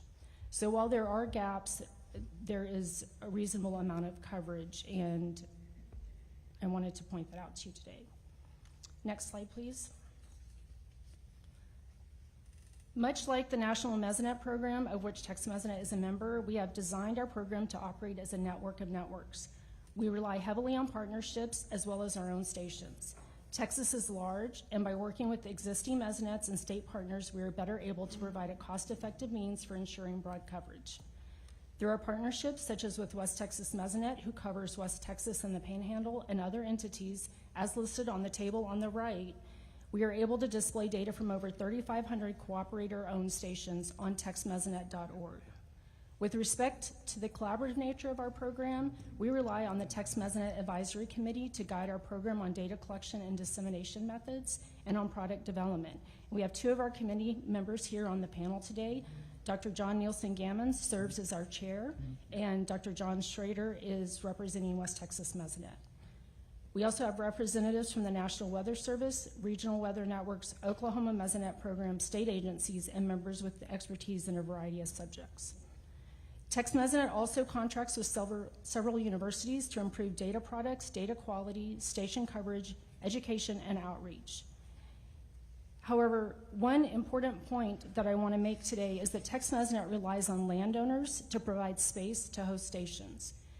We have agreements with Texas Parks and Wildlife Department, other state and local entities, as well as with private landowners. And this is one of our greatest limitations to expanding the number of stations in areas that lack coverage. We need to find landowner hosts who are willing to provide the space and access for a station, and we welcome those who have the space and are willing to partner with us to help us continue to expand the network. Next slide, please. TWDB stations collect and report out all measurements every 5 minutes. However, many stations in our partner network collect and report at different frequencies.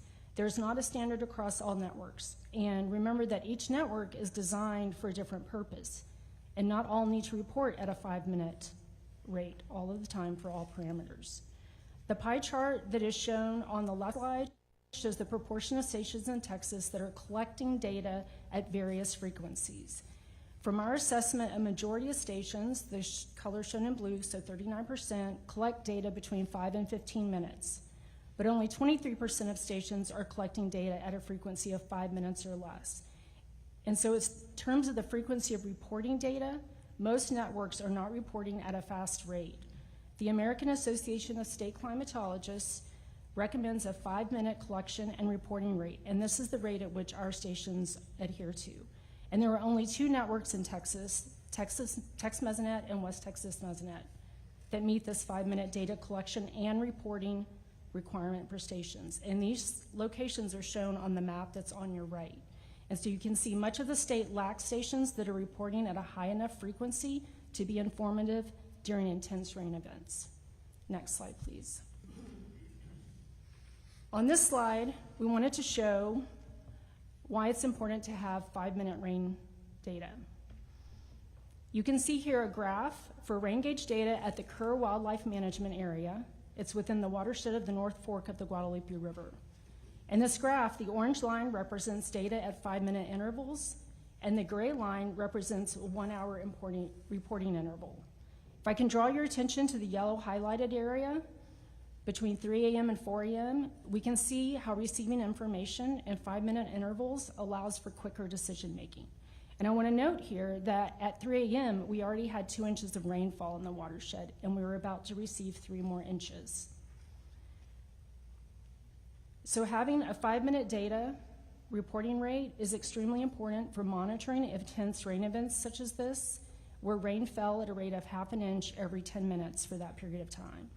And so we would encourage a 5-minute rate of reporting for all partner networks if the National Weather Service and emergency responders agree that it would be meaningfully helpful during such events. Next slide, please. I want to close by describing the 2 ways in which we access our data is accessible. First, TWDB station data is delivered from our stations to our cloud server via AT&T's FirstNet communication platform, and then it goes to our online web viewer at texmesonet.org. The viewer is the most common way to interact with the data. It contains TWDB station data, which is pulled from our cloud server. It also contains active radar precipitation visuals and data from over 3,500 stations within and surrounding Texas. For the viewer, we also pull data from non-TWDB stations. So we pull that from Synoptic and from West Texas Mesonet. The main landing page is available in Spanish and English, and additional pages provide precipitation and temperature maps and allow for limited data downloads. During the July 2025 flood event, Tex Mesonet stations were reporting near real-time data, and the viewer remained operational throughout the event.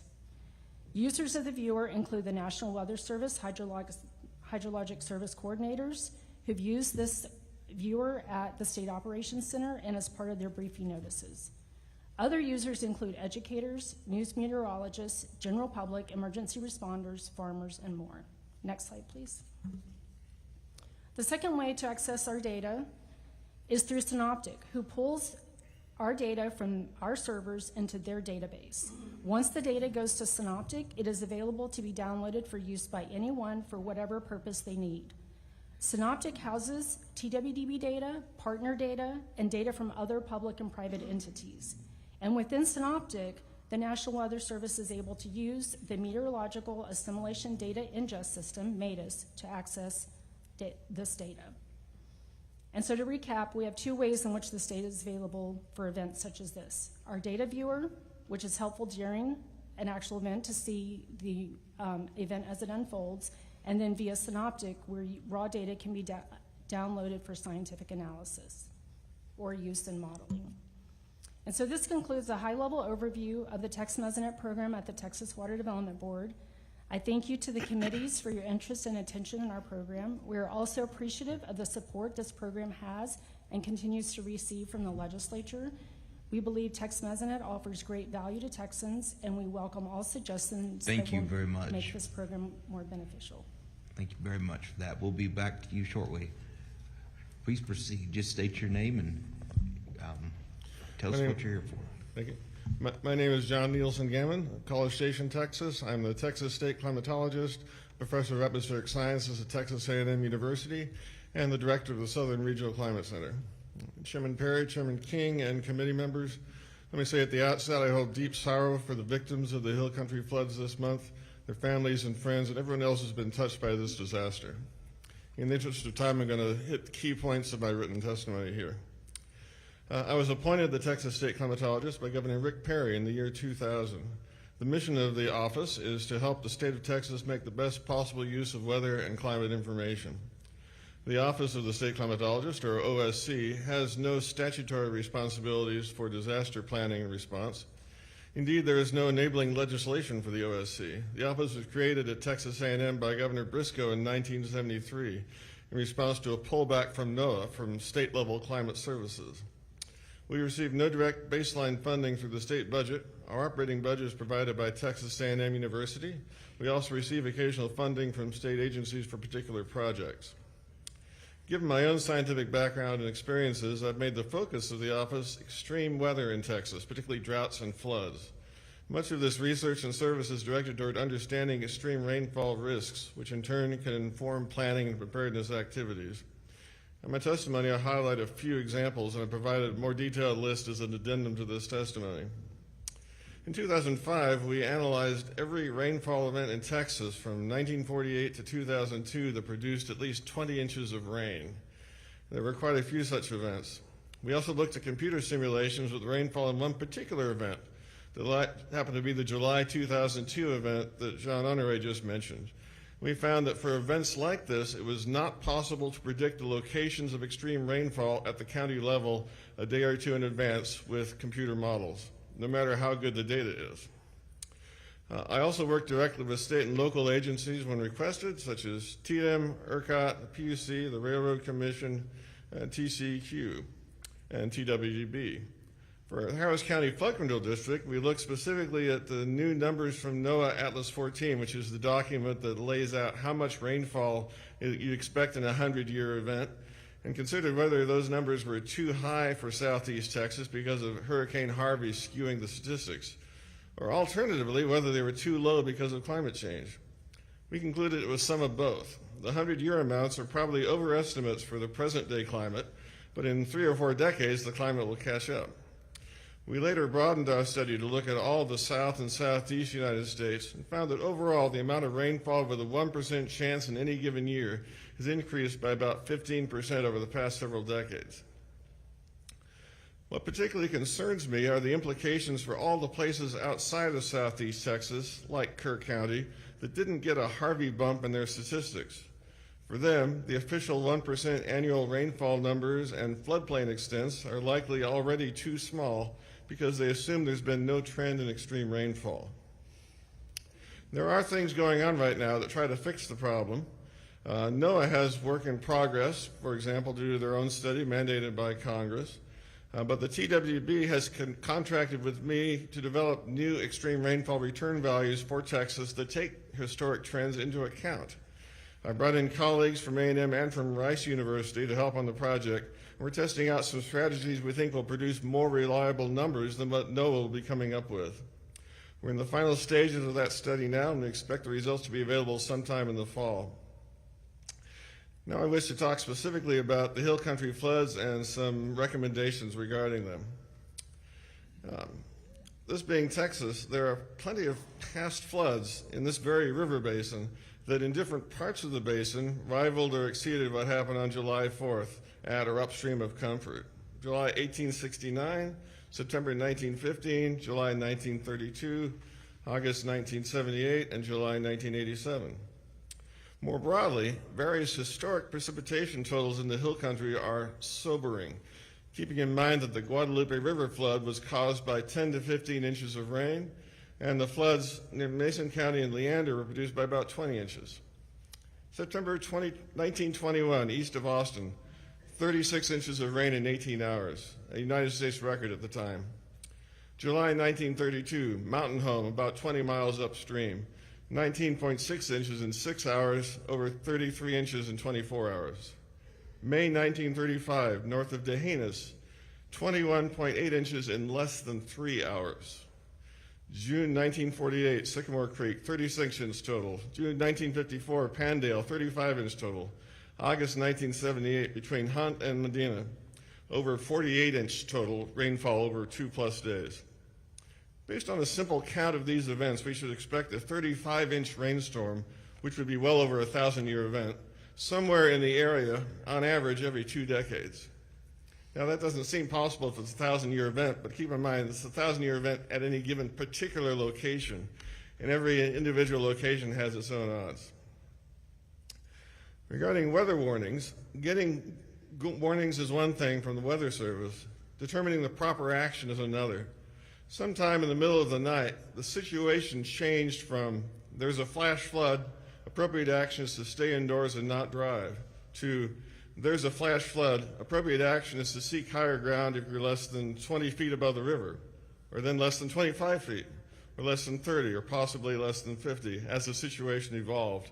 And the weather warnings did not keep pace with that threat and with the change in action necessary.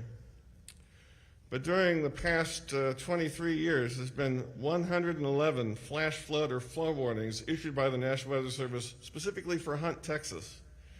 It's critical that any future warning system clearly identify the appropriate action to take, and that action needs to have a reasonable probability of actually being necessary under the circumstances, or people will again start ignoring the warnings.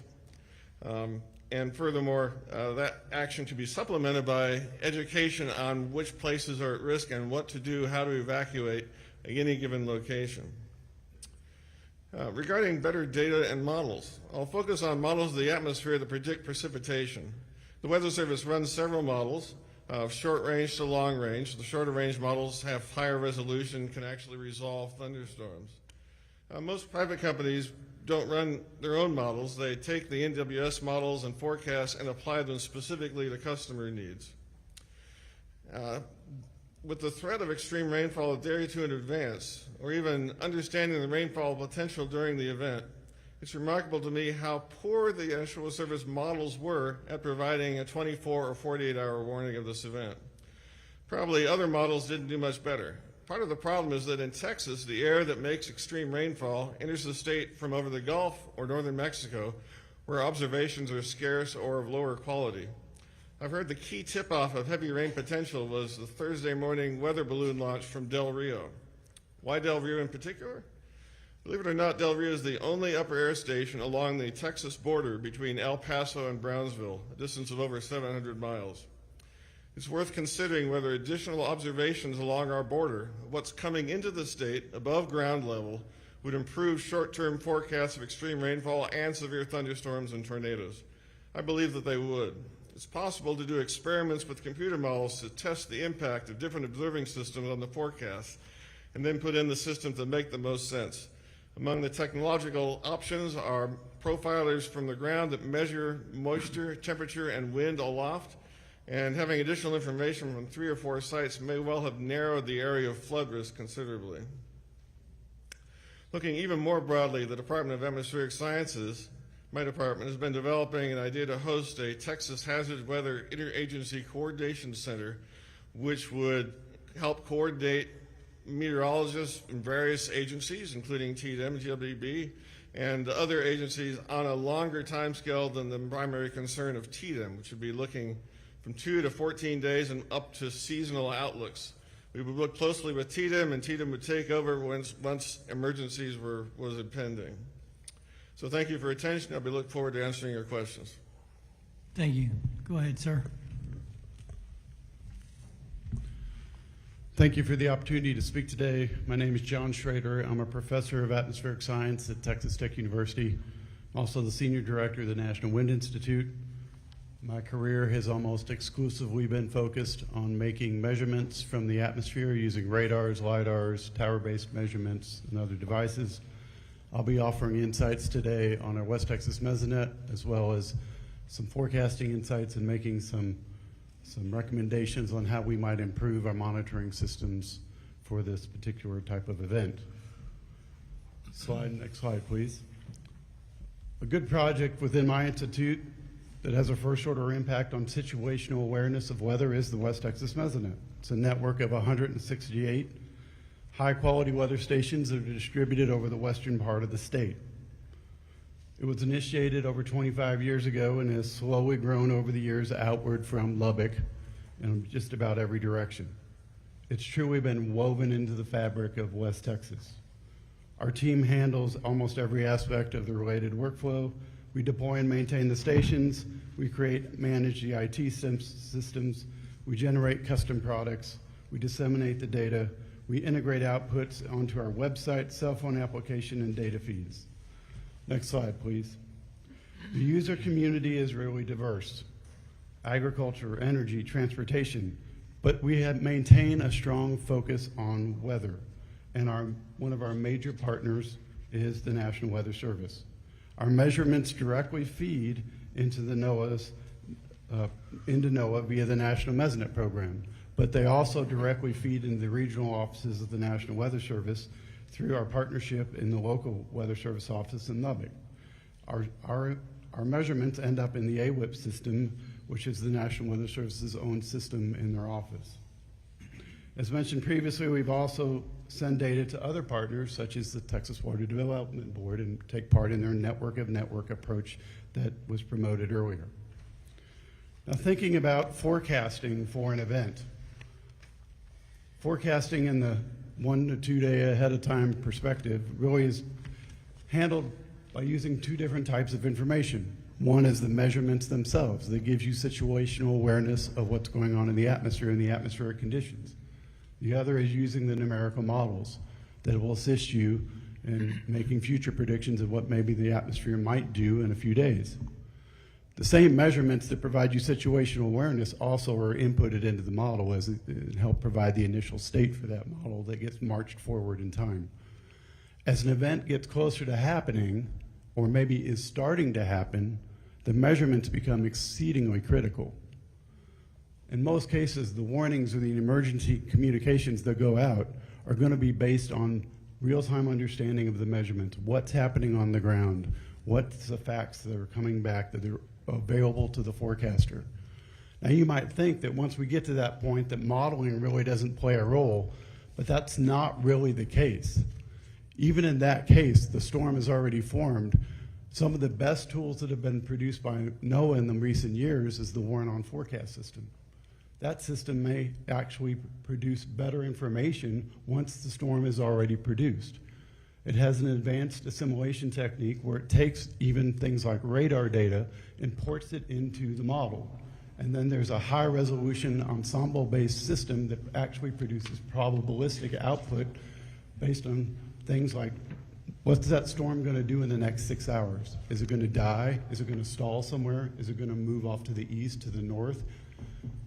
These sorts of things can yield probabilistic output that has real value, sort of like, hey, there's a 50% chance that the western part of this county is going to get 7 inches of rain in the next 6 hours. That's very actionable intel for a forecaster. It's exceedingly valuable. So even at that late time frame, numerical models can provide input. So in looking towards making recommendations, a sort of a comprehensive recommendation is probably what we would lean on. Let's go to slide 5. Yeah, thank you.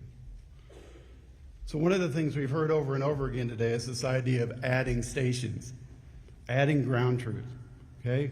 Filling gaps in existing networks, whether that be rain gauge gaps or high quality mesonet stations. The map that's shown there is from the region and includes the West Texas Mesonet stations and the high quality Texas Water Development Board stations. And there are still gaps, even in the hill country, that could be filled. And we've heard numerous times today the idea of filling rain gauge gaps and maybe strategically placing rain gauges in certain places upstream where creeks and streams are especially vulnerable. Next slide. But we would also recommend that you consider adding additional technology. Radar can be added to help map the rainfall. In particular, adding high-resolution radar at locations closer to the headwaters region and using low-level scanning techniques can really enhance our ability to pinpoint rainfall and occurrence, not only the location and intensity. Radar provides a spatially continuous coverage. That's advantageous.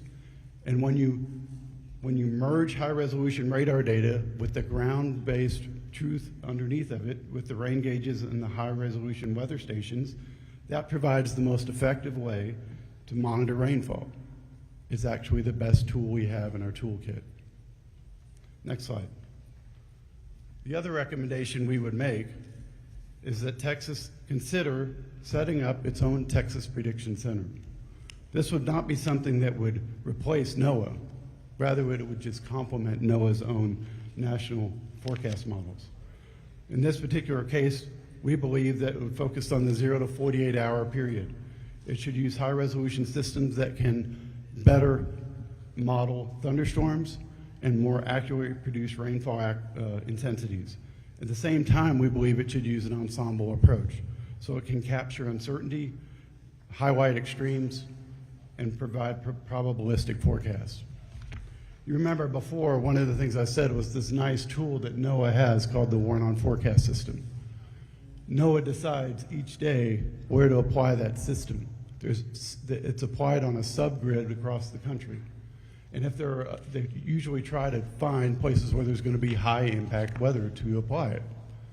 Well, if there happens to be a tornado outbreak focused for Iowa and a flooding event focused for Texas, there's a pretty decent chance that we would lose that fight. And I think one of the things that we should do is set up a Texas system and bring that Warn on Forecast system architecture over to that system so that we're never left out. We always have our forecasters have access to that level of information because it is really valuable from their perspective. So I've been talking a lot about forecasting in these systems and what they could provide. Obviously, the output can impact much more than just a forecaster. That output can impact weather warning systems. That output can impact how agencies prepare to respond to an event. That output can be handed downstream to someone who's going to model the hydrology. If we can provide a probabilistic output of the weather output and hand it to a hydrologist, they can provide probabilistic output for the stream. And so you can build upon these ideas downstream and build a better system. The fundamental idea here is we want to arm our forecasts and our decision makers with the best possible information we can, with the best possible tools to do their job. And we believe following through on recommendations like this would take a giant step forward to do that. Thank you. Next. Yes, thank you. First of all, I greatly appreciate the invite from the chairs and the committee members here. I'm Phil Bedient at Rice University. I run the SPEED Center, Severe Storm Prediction, Education, Evacuation from Disaster Center. It's been in place all the way back to for about the past 15 years. In the aftermath of this devastating storm in 2025, it's clear that the need for reliable real-time flood warning systems has never been more urgent. The meteorologists up and down the table here that have just presented have set me up very nicely because, again, at the end of the day, the rain hits the ground and that's where the issue is with the runoff and the floods that ensue. So it's never been more urgent. While rural and urban areas experience flooding in different ways, both face life-threatening risks without timely information. For decades at Rice, SPEED has led efforts in flood modeling and disaster preparedness. The state-of-the-art model flood information and response system called FIRST provides accurate real-time forecasts to protect and critical infrastructure and communities in the Houston area in 4 major watersheds within the downtown Houston area and outer reaches as well. The system's capabilities are applicable to both urban centers and rural regions nationwide where flash floods occur. The floods happen fast, and as extreme weather events are becoming more common due to all sorts of changes, we're seeing these happen more frequently, especially in the last 15, 20 years. In Houston alone, we've just been hammered over there, but nothing as devastating as what hit here in the Hill Country.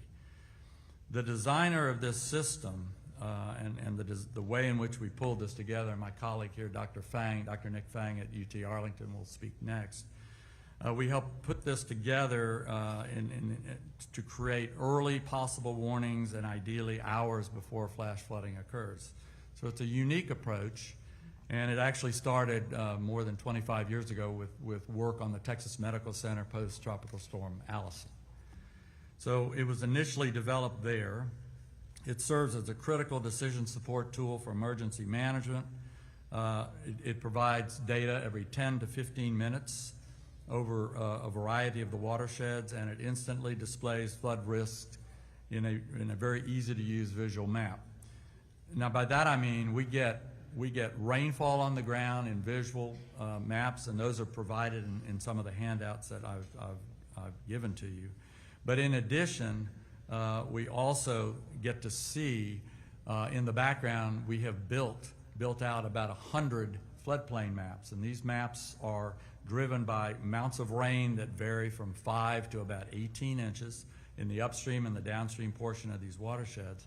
And that combination of rainfalls then provides 100 floodplain maps. As the radar falls each 15 minutes, those floodplain maps are selected and shown, and basically you're seeing that rain passing through the watershed, and so it has a timing sequence associated with it. So FIRST was created to serve essential facilities, critical facilities, hospitals, nursing homes, fire stations, communities. It could be camps, it could be whatever that are vulnerable to flooding. During major storm events, every minute counts. Our system helps city and county officials and emergency responders in Houston determine where and when to issue warnings, close roads, or evacuate neighborhoods. If any region records in Houston for over about 5 inches of rain, the system pulls from an extensive floodplain map library, which was invented by Dr. Fang back for his PhD work years ago, to simulate and display expected inundation zones. And this system has been built and tested for a number of years, and it's worked extremely well for us. These maps allow precision flood forecasts based on both upstream and downstream rainfall levels. We're not just looking at rainfall, we're looking at how the rain moves through the watershed. And of course, we're using very accurate radar-based rainfall that's been adjusted by actual rain gauges. And this occurs every 10 to 15 minutes throughout the watershed. It interacts with infrastructure and how it puts people at risk. And that's what makes FIRST so powerful. It combines real-time radar with detailed flood modeling to tell us what's happening and what's likely to happen next. The July 2025 Hill Country flood is a sobering reminder of what's at stake. We took a careful look at the radar data for that, and Dr. Fang will report on that. We got about 10 inches of rain across the upper Guadalupe River Basin within just a few hours. The landscape, known for its steep hills and of course rocky terrain, transformed into a powerful raging torrent with the river surging over 30 feet. This is one of the worst floods we've ever seen in this area, and it moved at staggering velocities with a staggering and devastating loss of life. It's heartbreaking to see that. Events like this reinforce why real-time flood warning systems based upon radar and advanced technology are not just in big cities and rural areas, but they need to be provided. The tools exist, we just need to put them into place. I've also got some handouts that I've provided to you that clearly show some of these maps and what they look like through time. And with that, I will close, and I'll defer to my colleague, Dr. Fang. Go ahead, Dr. Fang. All right, thank you. Thank you, Phil, and thank you all Chairman Perry and Chairman King and all the committee members, and be very honored to share my knowledge here today. I want to really today, I think all the scientists, researchers, professors here, already shared many good, stuff here too. Frank, if you'll pull that real close and talk real big. Trying to eat it. So what I'm trying to say here is a couple points. Any flood warning system is not about the system itself. It needs a couple things. One is the infrastructure, which is all the model and the system itself, computer infrastructure. And second one here is human being, because you cannot really solely depend on, the system itself and to make a decision, there too. So that really leaves in a couple, really the questions right here is the system not only need upfront funding, but also we need to have a recurring funding to support the system and even putting the operation maintenance costs there as well. And plus additional funding for future research and development there. So those are the things I think over the years I really realized to have a successful system is not only about building system itself. Obviously we're researchers and we're also educators as well. So many different things when we're doing it, we wanted to provide a very solid public education. Flood science is a very complex topic these days. And Texas is big, and we have very sophisticated terrain in Texas and different climatic zones.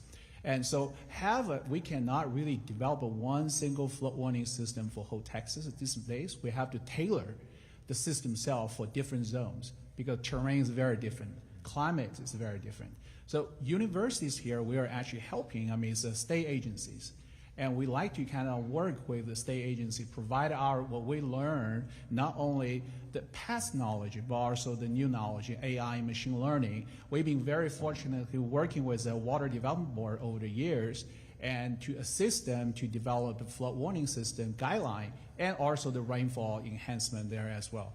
So really the point right here, I want to urge the state to really consider about the flood warning system is not one-time investment. It's a recurring investment and continues. And second one here is a flood is a very infrequent natural phenomenon. It's very easy to lose people's focus if the weather getting dry. And we still need to continue invest this area as well. So I'm just going to, for the interest of time, stop right here.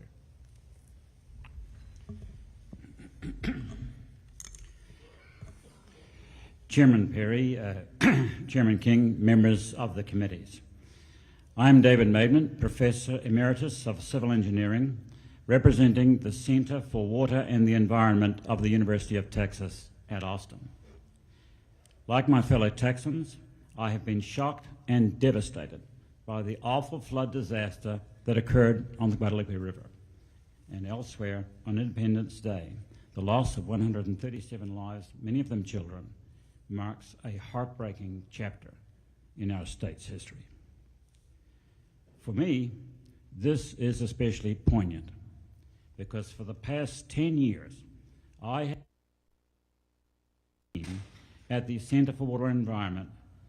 Our team is working with the state agencies, the National Weather Service, and the U.S. Geological Survey to enhance real-time flood information. We focus on assessing what happens to the water once it hits the ground, flows through the rivers and streams, and creates flood impacts. We do not work on weather or precipitation forecasting. During these years, we have worked closely with Chief Kidd and TDAM. I served in the State Operations Center throughout Hurricane Harvey, helping to provide improved flood information. Since 2017, our research has been sponsored by TxDOT. This is the largest single research project in the history of that agency.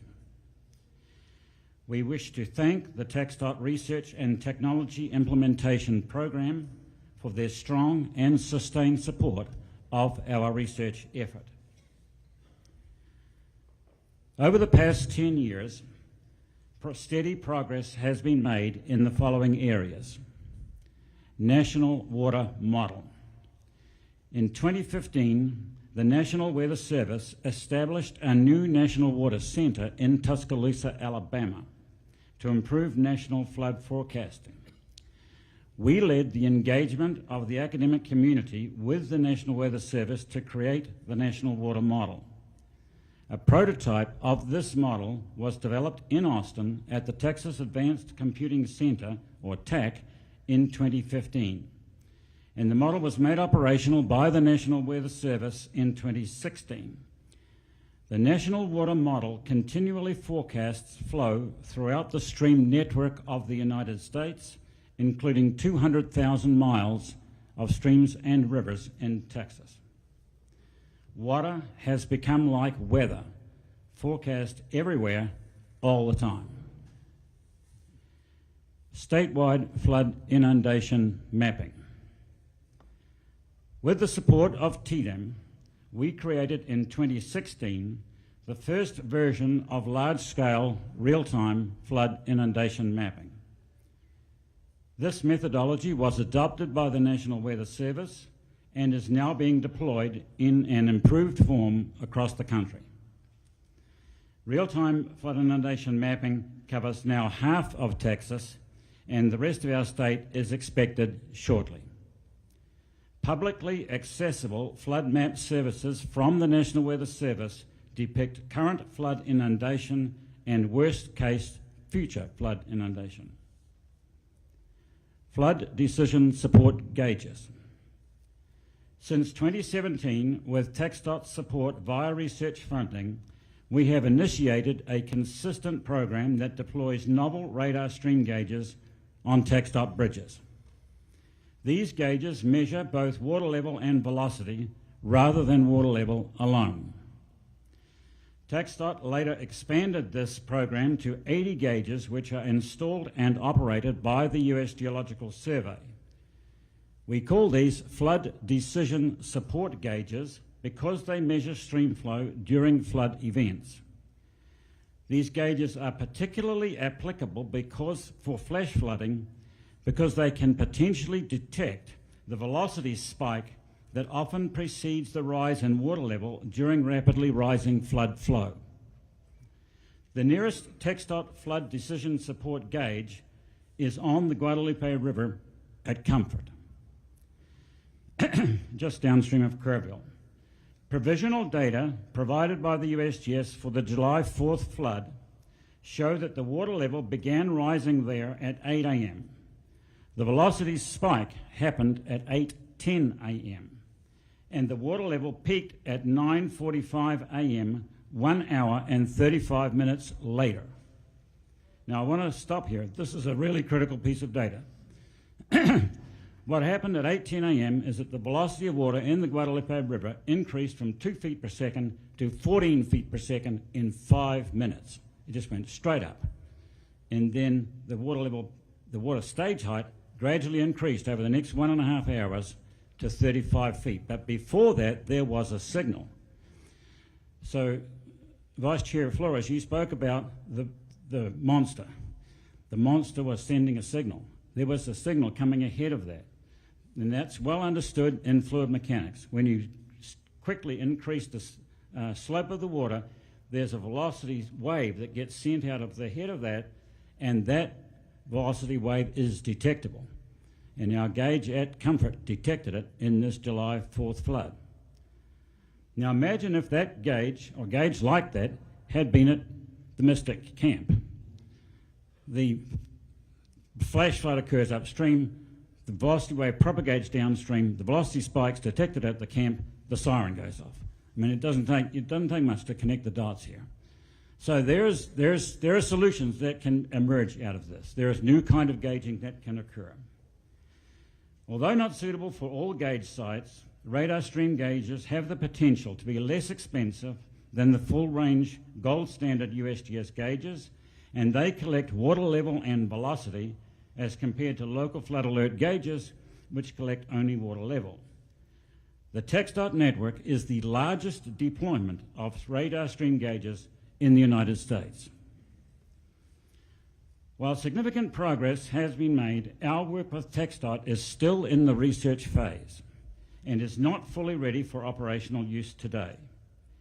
Integrating components into a seamless, unified system remains a challenge. To improve resiliency for future flood events, I recommend the following. Statewide flood decision support gauges. Texas has 25,000 bridges over water, more than any other state. We can use this as a foundation for a statewide coverage of flood decision support gauges by equipping more bridges with radar streamflow sensors. Texas Flood Hub. Data from all the real-time precipitation, streamflow, and water level gauge networks operating in Texas should be ingested into a single system that is publicly accessible. Improved flood inundation mapping. Over the past 5 years, Texas has developed base-level engineering models for statewide flood planning. In parallel, we have developed the methods to translate the output of these models into real-time flood inundation maps. The application of these translation methods should be accelerated. Training Center. A technological transformation in which real-time flood map services from the National Weather Services have become publicly accessible for everyone has occurred. The existence of these services is not well known and they are underutilized. A training centre is needed for public officials and first responders to learn how to get direct access to flood map services during flood emergencies. Thank you for the opportunity to make this statement. I will be pleased to answer any questions you may have.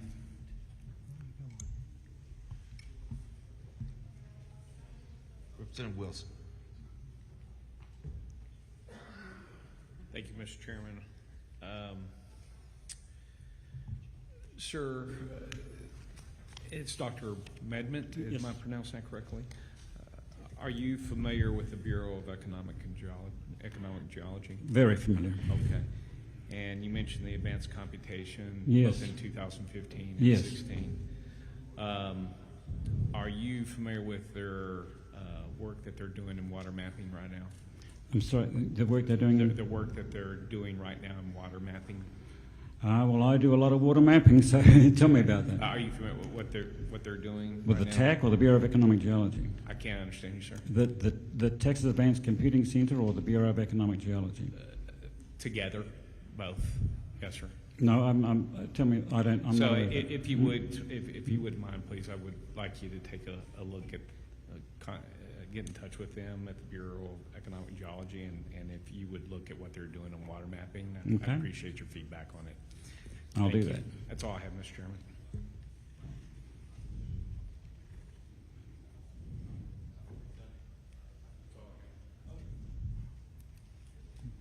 Go course. Thank you very much. Thank you for this esteemed panel. Very quickly, I believe it's Dr. Nielsen Gammon. On page 5 of your testimony, I'm going to go to the second to the last paragraph. I'm not going to read it, but one of your testimony starting there talks about it's remarkable to me how poor the National Weather Service models were at providing 24-hour or 48 warnings of this event.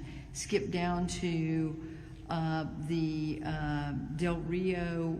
Believe it or not, Del Rio is the only upper air station along the Texas border between El Paso and Brownsville, a distance of 706 miles. As I would say, crow flies, you chose vulture. So herein lies the question. Who's in charge of these upper air stations, and why is there not one in between? The National Weather Service is in charge of that. Can you lean forward? Oh, John Nielsen Gammon. The National Weather Service is in charge of the upper air stations. Presently, they are, after a reorganization of the Weather Service in the 90s, they were co-located with local offices of the National Weather Service. And those are the only 2 local offices. Well, the 3 listed are the only local offices along the border, so that's the reason there isn't anything in between. Maybe we can remedy that. I'm going to go to now, I'm not sure who provided this. Was this? That's the Speed Center. If you would state your name for the record. I'm sorry, Phil Bedient. I'm noticing on your map, I think these are the forecast gauges with the red dot. Is that correct? Yes, I'm going to let Dr. Fang answer that because he created that. Okay, Dr. Fang. Are those the present gauges or those which y'all are proposing? Okay, closer. Those are existing gauges, and weather USGS and weather, but basically NOAA Weather Service, they provide those flood warnings. I mean, at those red dots as on these particular maps. Obviously, nothing along the South Fork where Camp Mystic is. Currently, no, okay. But it's on the downstream of the confluence right there. That first one you see. Okay, and then as I skip to Texas Tech and your recommendations. So if I look at all of y'all's recommendations, and Dr. Maidment, your accent's a little different than mine, and this room's really hard to hear. And so if you could provide, if you don't mind, what you said in writing to us, that would be great to have as a reference. These recommendations, if we did this, Texas would pay for it. The National Weather Service and another station along 706 miles.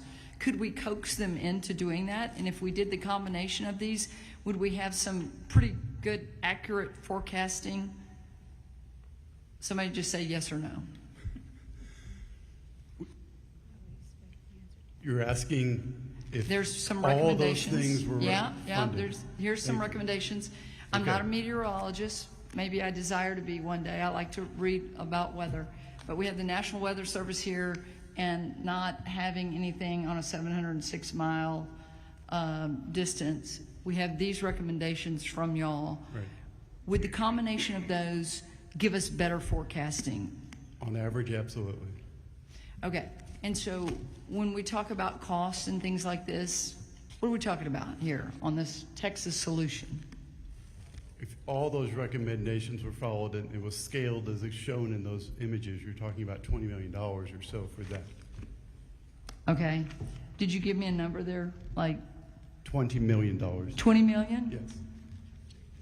That is not very much money. And and what I would recommend to Chairman, if you're carrying this bill or whatever, sometimes we form committees and we take a long time. I don't care if we form a committee or not, but Texas is wealthy enough to spend $20 million to have better mapping.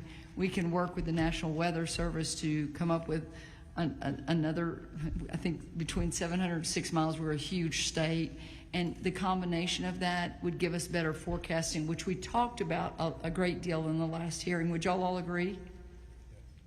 And we can do this and we can coordinate it. And then after we have that really good information, it's who gets and disseminates that information. Because what I have learned in looking at all these timelines, and I say this for all the parents who have lost children, at 1:14, the warning goes out. Really, they had minutes if you're on the South Fork, because the gentleman that testified here, who was a mile below Mystic, said he woke up at 2:40. I'm not going back in my notes, but 2:40. By 3:05, he said, we need to leave. And at that point, the water was around his house. He'd never seen that, and they've had that property since 1930s, I believe. And his estimation was at that point it was 41 feet. Guys, the emergency warning didn't go out until after 4 a.m. We weren't even close for those along that portion of the Guadalupe. So I think it's incumbent upon us to look at those timelines, to heed that, and to do better. And like, if flooding happens at 3 inches, which we heard in testimony in Austin, my goodness, how badly did we miss on this? It really is a life and death issue. Yeah, one of the things that was mentioned multiple times up here was this reporting time interval, and the fact that it needs to be, the reporting intervals need to be very quick on these measurements, because the forecasters need the information. In the heat of the moment, they need the information. And when minutes matter, we don't need to be waiting 30 minutes to get a report. We need it every 5 minutes or even less in cases. Agree. And if you travel out to hunt, you realize that this is a 2-lane highway, a very narrow highway. There was no way you could evacuate unless you had started at earlier on July 3rd, way earlier when you're talking about a holiday weekend. So it really was the warning to seek higher ground and seek it now. Do y'all agree? Yes. Yes. Lessons learned, we need to put it into action. Doctor, do you have something to say? Yes, John Nielsen Gavin. I want to mention the observational recommendations we're talking less than $1 million. And the federal government would pay for part of them through the National Mesonet Program, which already helps support the mesonets that we have heard about already. Bingo. Thank you. Representative Martinez. Thank you, Mr. Chairman. And first of all, Dr. Guthrie, thank you. Thank you very much, because this has absolutely answered some questions I had last week. And when I was asking about getting historical data, this actually answered a lot of the questions. I was told that was forecasting, and it's not, because when you accumulate historical data over the years, would this be able, by what you're showing us here today, would that be able to tell locals when they're working on a flood mitigation plan on what the impacts are in those certain areas by the amount of rainfall that has been accumulated on that data? The information would be useful for that purpose. So it would be available, and they could do that. And then another thing that I was looking at, and I kept on kind of trying to find answers for this, and I got on the website, the Interagency Flood Risk Management website, which is actually very helpful. And I looked up Kerrville, and I looked up the Rio Grande Valley, and if there were gauges and additional gauges, because this also shows us forecasting on it as well. And for example, right here it says the streams rising and falling. This is available to the public as well, right? So if they have any type of, if they want to have some warning devices, would this be able to be utilized? Because here it says water level rising above a foot an hour, water level rising above 2 feet an hour. So it's kind of giving you that, and then it's showing you in different areas where the low water crossings are, where not to go. I mean, it's giving you a lot of data. And is this data on that flood decision support toolbox, is this in real time? I am not familiar with the flood decision support toolbox. Okay. Well, it shows Water Development Board on it. I'm sorry, that's our flood division, so I'm just not. Yeah. I'm So, in but this surface is water. right. Go ahead.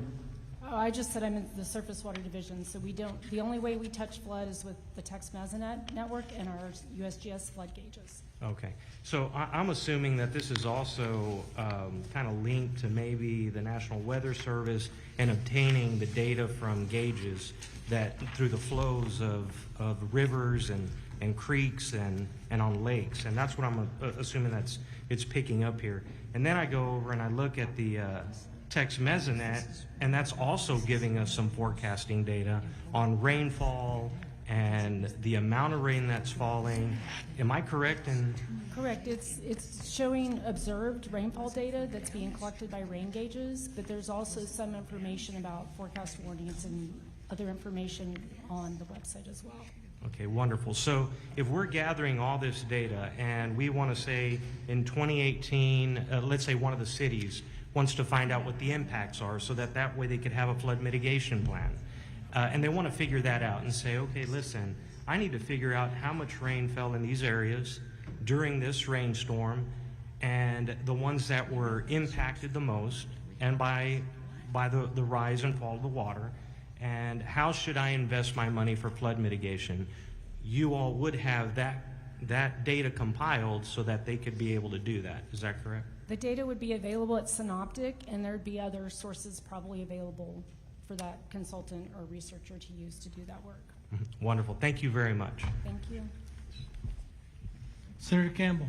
Thank you, Mr. Chairman. Well, there's a lot of knowledge sitting there in 7 people. With all your knowledge, with the models, are they just theoretical? Have they been measured? Did you use any of the knowledge you have or the models that you've talked about or patterns that you've talked about on this storm that we just had? Or is it just something you've got to pay for and have put in place? Any of you? Not a Let me try long to- answer, just Let me try to answer that. So the floodplain map library approach that we've been talking about in Houston, we think directly applicable here in the Guadalupe Valley. What it does is it takes measured 15-minute radar data across the whole watershed Did y'all area. do that this time? Say it again? Did y'all use it this Yeah, time? it comes from the National Weather Service, and it gets ground truth, and it's used. We use it in Houston. What did you do with the information? Would it have helped? Did you share it with anybody? We didn't have it No, you didn't have it. at the time of the flood. We just ran this just recently. After, okay. Yeah. All right. It That's- wasn't operational at the time. We Thank ran it, and it's in the handouts. You'll see the saw amounts that. there. It's very, very detailed, and it's very, very centered in the far upper end, where you see 6 inches of rain in about 3 hours, and so Fine. on. Thank you for that. Sure. Of course, we'd want things to give us advanced warning, not back up, and I suppose the model, if I really looked at it, would do that. Yes, the idea Okay. is that rain would then convert to those floodplain maps, and it would provide that information downstream. Yes. Dynamically, just as it's happening. Yes, as a Okay, function of thank you. time. Yes. Thank you. And then, to any of you, or maybe John, with Tatum, was there any cloud seeding going on? That may sound kind of far out there, but was there any cloud seeding any days before this flood? I don't have any knowledge of the cloud seeding. I know that cloud seeding does go on. Even if it were, that would not have really significantly contributed to the flooding. Okay. Thank you. Yes, sir. John Nielsen Gammon. There was cloud seeding on July 2nd in Karnes County, I understand it. I I'm ran sorry, a can trajectory you- model, and Can you just speak maybe a little slower and louder in the Yeah. mic? There was cloud seeding in Karnes County in July 2nd. I ran a trajectory model, and the air that was seeded would have ended up in Nebraska or South Dakota by the time of the flood. Thank you. Thank you, Mr. Chairman. Mr. Burdell. Thank you, Chairman King. Just a couple quick questions again. Y'all are mentioning like the modeling maps. Are y'all familiar with the North Carolina flood inundation map? Have y'all seen that one? Yes, I'm aware of that. Okay, and do we have anything like that in Texas that an emergency manager or anybody can go to right now to basically see, for those who aren't familiar with the map, you can go to it, you can put in how much rain you expect or the height of the water, and it will map out where the flooding is. It lets emergency management know what roads to shut down, what buildings are touched. It'll actually even calculate the amount of damage that the buildings in the area will receive from that. Do we have anything like that in Texas? Yes, the Flood Decision Support Toolbox that we've been discussing is a similar system. Okay, what's that name again? The Flood Decision Support Toolbox. Flood decision. That does a similar system to the North Carolina. Okay, and do we have access to that now? Yes, we do. Okay, copy that, thank you. And then next question, which is just kind of a Forrest Gump question. So sometimes technology can be, I made sure I wrote this down so I didn't mess it up. Sometimes too much technology can become a hindrance and we begin to rely less on common sense. I know you mentioned that it's hard to take out the human factor that happens. If we look back at data over 20 or 40 years, and we spent billions of dollars on this technology, y'all have dedicated your lives to saving people, which we greatly appreciate. Would you say that we're safer today than even 20 or 40 years ago related to flash floods or anything like that?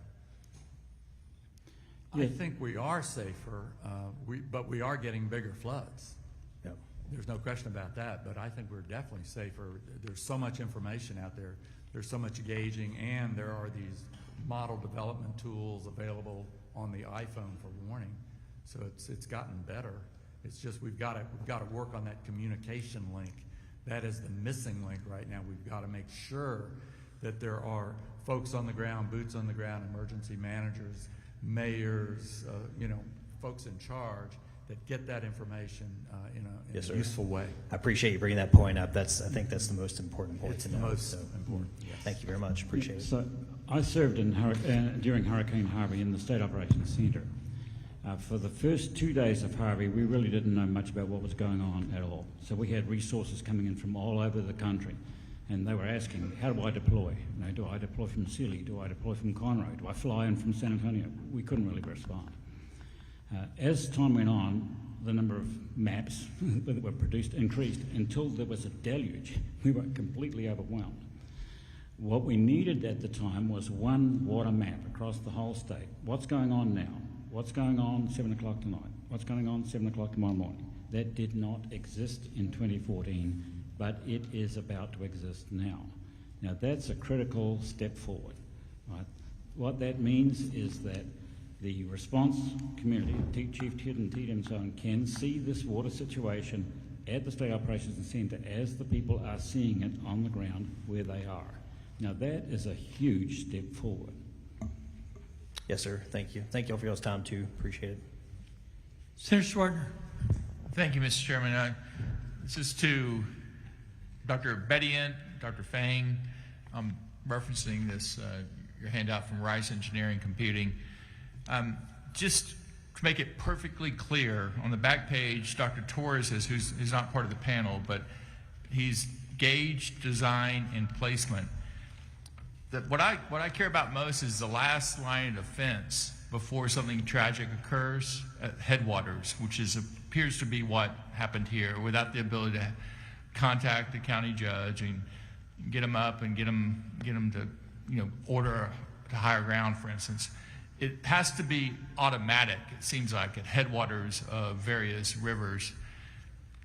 Does the technology exist to measure the rise in a river, either through ultrasound, radar, or just simple buoy gauge, and have it remotely go to a siren that's battery powered, that goes off when a certain level of river rise occurs within a certain amount of time? Can y'all please just say yes or no to that? Yes, that technology exists. You can turn lights on. You could set it up for the alarm to go off. And how much is it? It depends on how many gauges and sirens and things, but I mean, in general, what is kind of it seems like a fairly basic kind of last minute line of defense, something serious is about to occur. What does that cost? Is it installed across the state anywhere? One of our strong recommendations was to add about 20 or 25 gauges into the Guadalupe Basin, and these can be put in easily for in the range of $10,000 to $20,000. Remember, you've got to build these. If you're putting them against low water crossings or against bridges, you've got to build them so they withstand the onslaught of about a 30-foot wave. Right? And again, are they installed in any river basin at the headwaters in the state that you're aware of, that we could look at, or people that we're going to hire look at as a state? And go, oh yeah, they're all over. There are basins that have them all throughout the basin. Yeah, and Dr. Torres does this type of work. Who's not here? And he's the guy that he designs them, I guess, gauges. So he's in the audience. He's right all right. back Well, there. thank you for your engineering. Yes, thank you for your question. Sir, if the network of 80 radar gauges that I was talking about were extended to 800, I believe that would provide a base level of coverage across the state and a densified coverage in the hill country. The capital cost of that would be about $7 million, and there would be ongoing O&M costs. Okay. Representative Moody. Thank you very much. I have a couple questions for Dr. Nielsen Gammon. And I appreciate everybody's testimony. I think it's very helpful. I mean, I think drilling down into the testimony you've offered is going to help create guideposts for us going forward. As we've had the hearings and taken up witnesses, I've heard over and over again, multiple times, we've never seen anything like this. We've never seen anything like this. And I think we're conflating that into the level of, maybe the level of destruction and loss of life in this incident. And I was looking through page 3 and 4 of the written testimony you provided us, where you've listed out events in this area that, in your words, rivaled or exceeded what happened on the 4th. So I just want to kind of crystallize that, because the conditions that can create this type of destruction have been seen. And in fact, your bolded statement at the end of this paragraph is, based on you counting these events, we can expect a 35-inch rainstorm somewhere in the area an average of every 2 decades. Can you help me dig into how these instances, where they occurred, population? I mean, do you have that kind of data too? Because I think we're conflating the level of loss of life and the conditions that could exist. So are these examples you've listed here, are these conditions that, if in a populated area like this, could create the same or similar effect, loss of life and destruction of property? Yes, John Nielsen Gammon, thank you for your question. It depends upon a variety of circumstances. So, for example, in the 1932 flood, cabins that housed campers in the South Fork were destroyed, but there was no loss of life, and the camp managers reported that was because the flood happened during the daytime and they could see what was going on and they could evacuate safely. So this flood was particularly damaging in terms of loss of life because of the time it occurred and the difficulty for people to understand what was going on. Similar rainfall totals were happening anywhere, and we have to be. The next flood's not going to be, hopefully, in this river valley. Is going to be another one nearby somewhere, and we have to be prepared for all of those. Part of the problem is people not having seen something like this before. I've seen some interesting technology looking at storm surges, where you basically can do a three-dimensional picture like Google Maps of the terrain and show how high a flood would be and what it would actually look like. And that has a bigger impact than a flood map does on people's perception of what's possible. No, and I think that's what's important, because I think when we talk about we never see anything like this, right, there was a number of, and I think we had some reports in our first hearing, there were a number of factors that were very unique to this that really exacerbated the damage, the destruction, the devastation. But I think what your data tells us here is, we've been speaking in terms of 100 years, 500 years, 1,000 years. These are conditions that exist more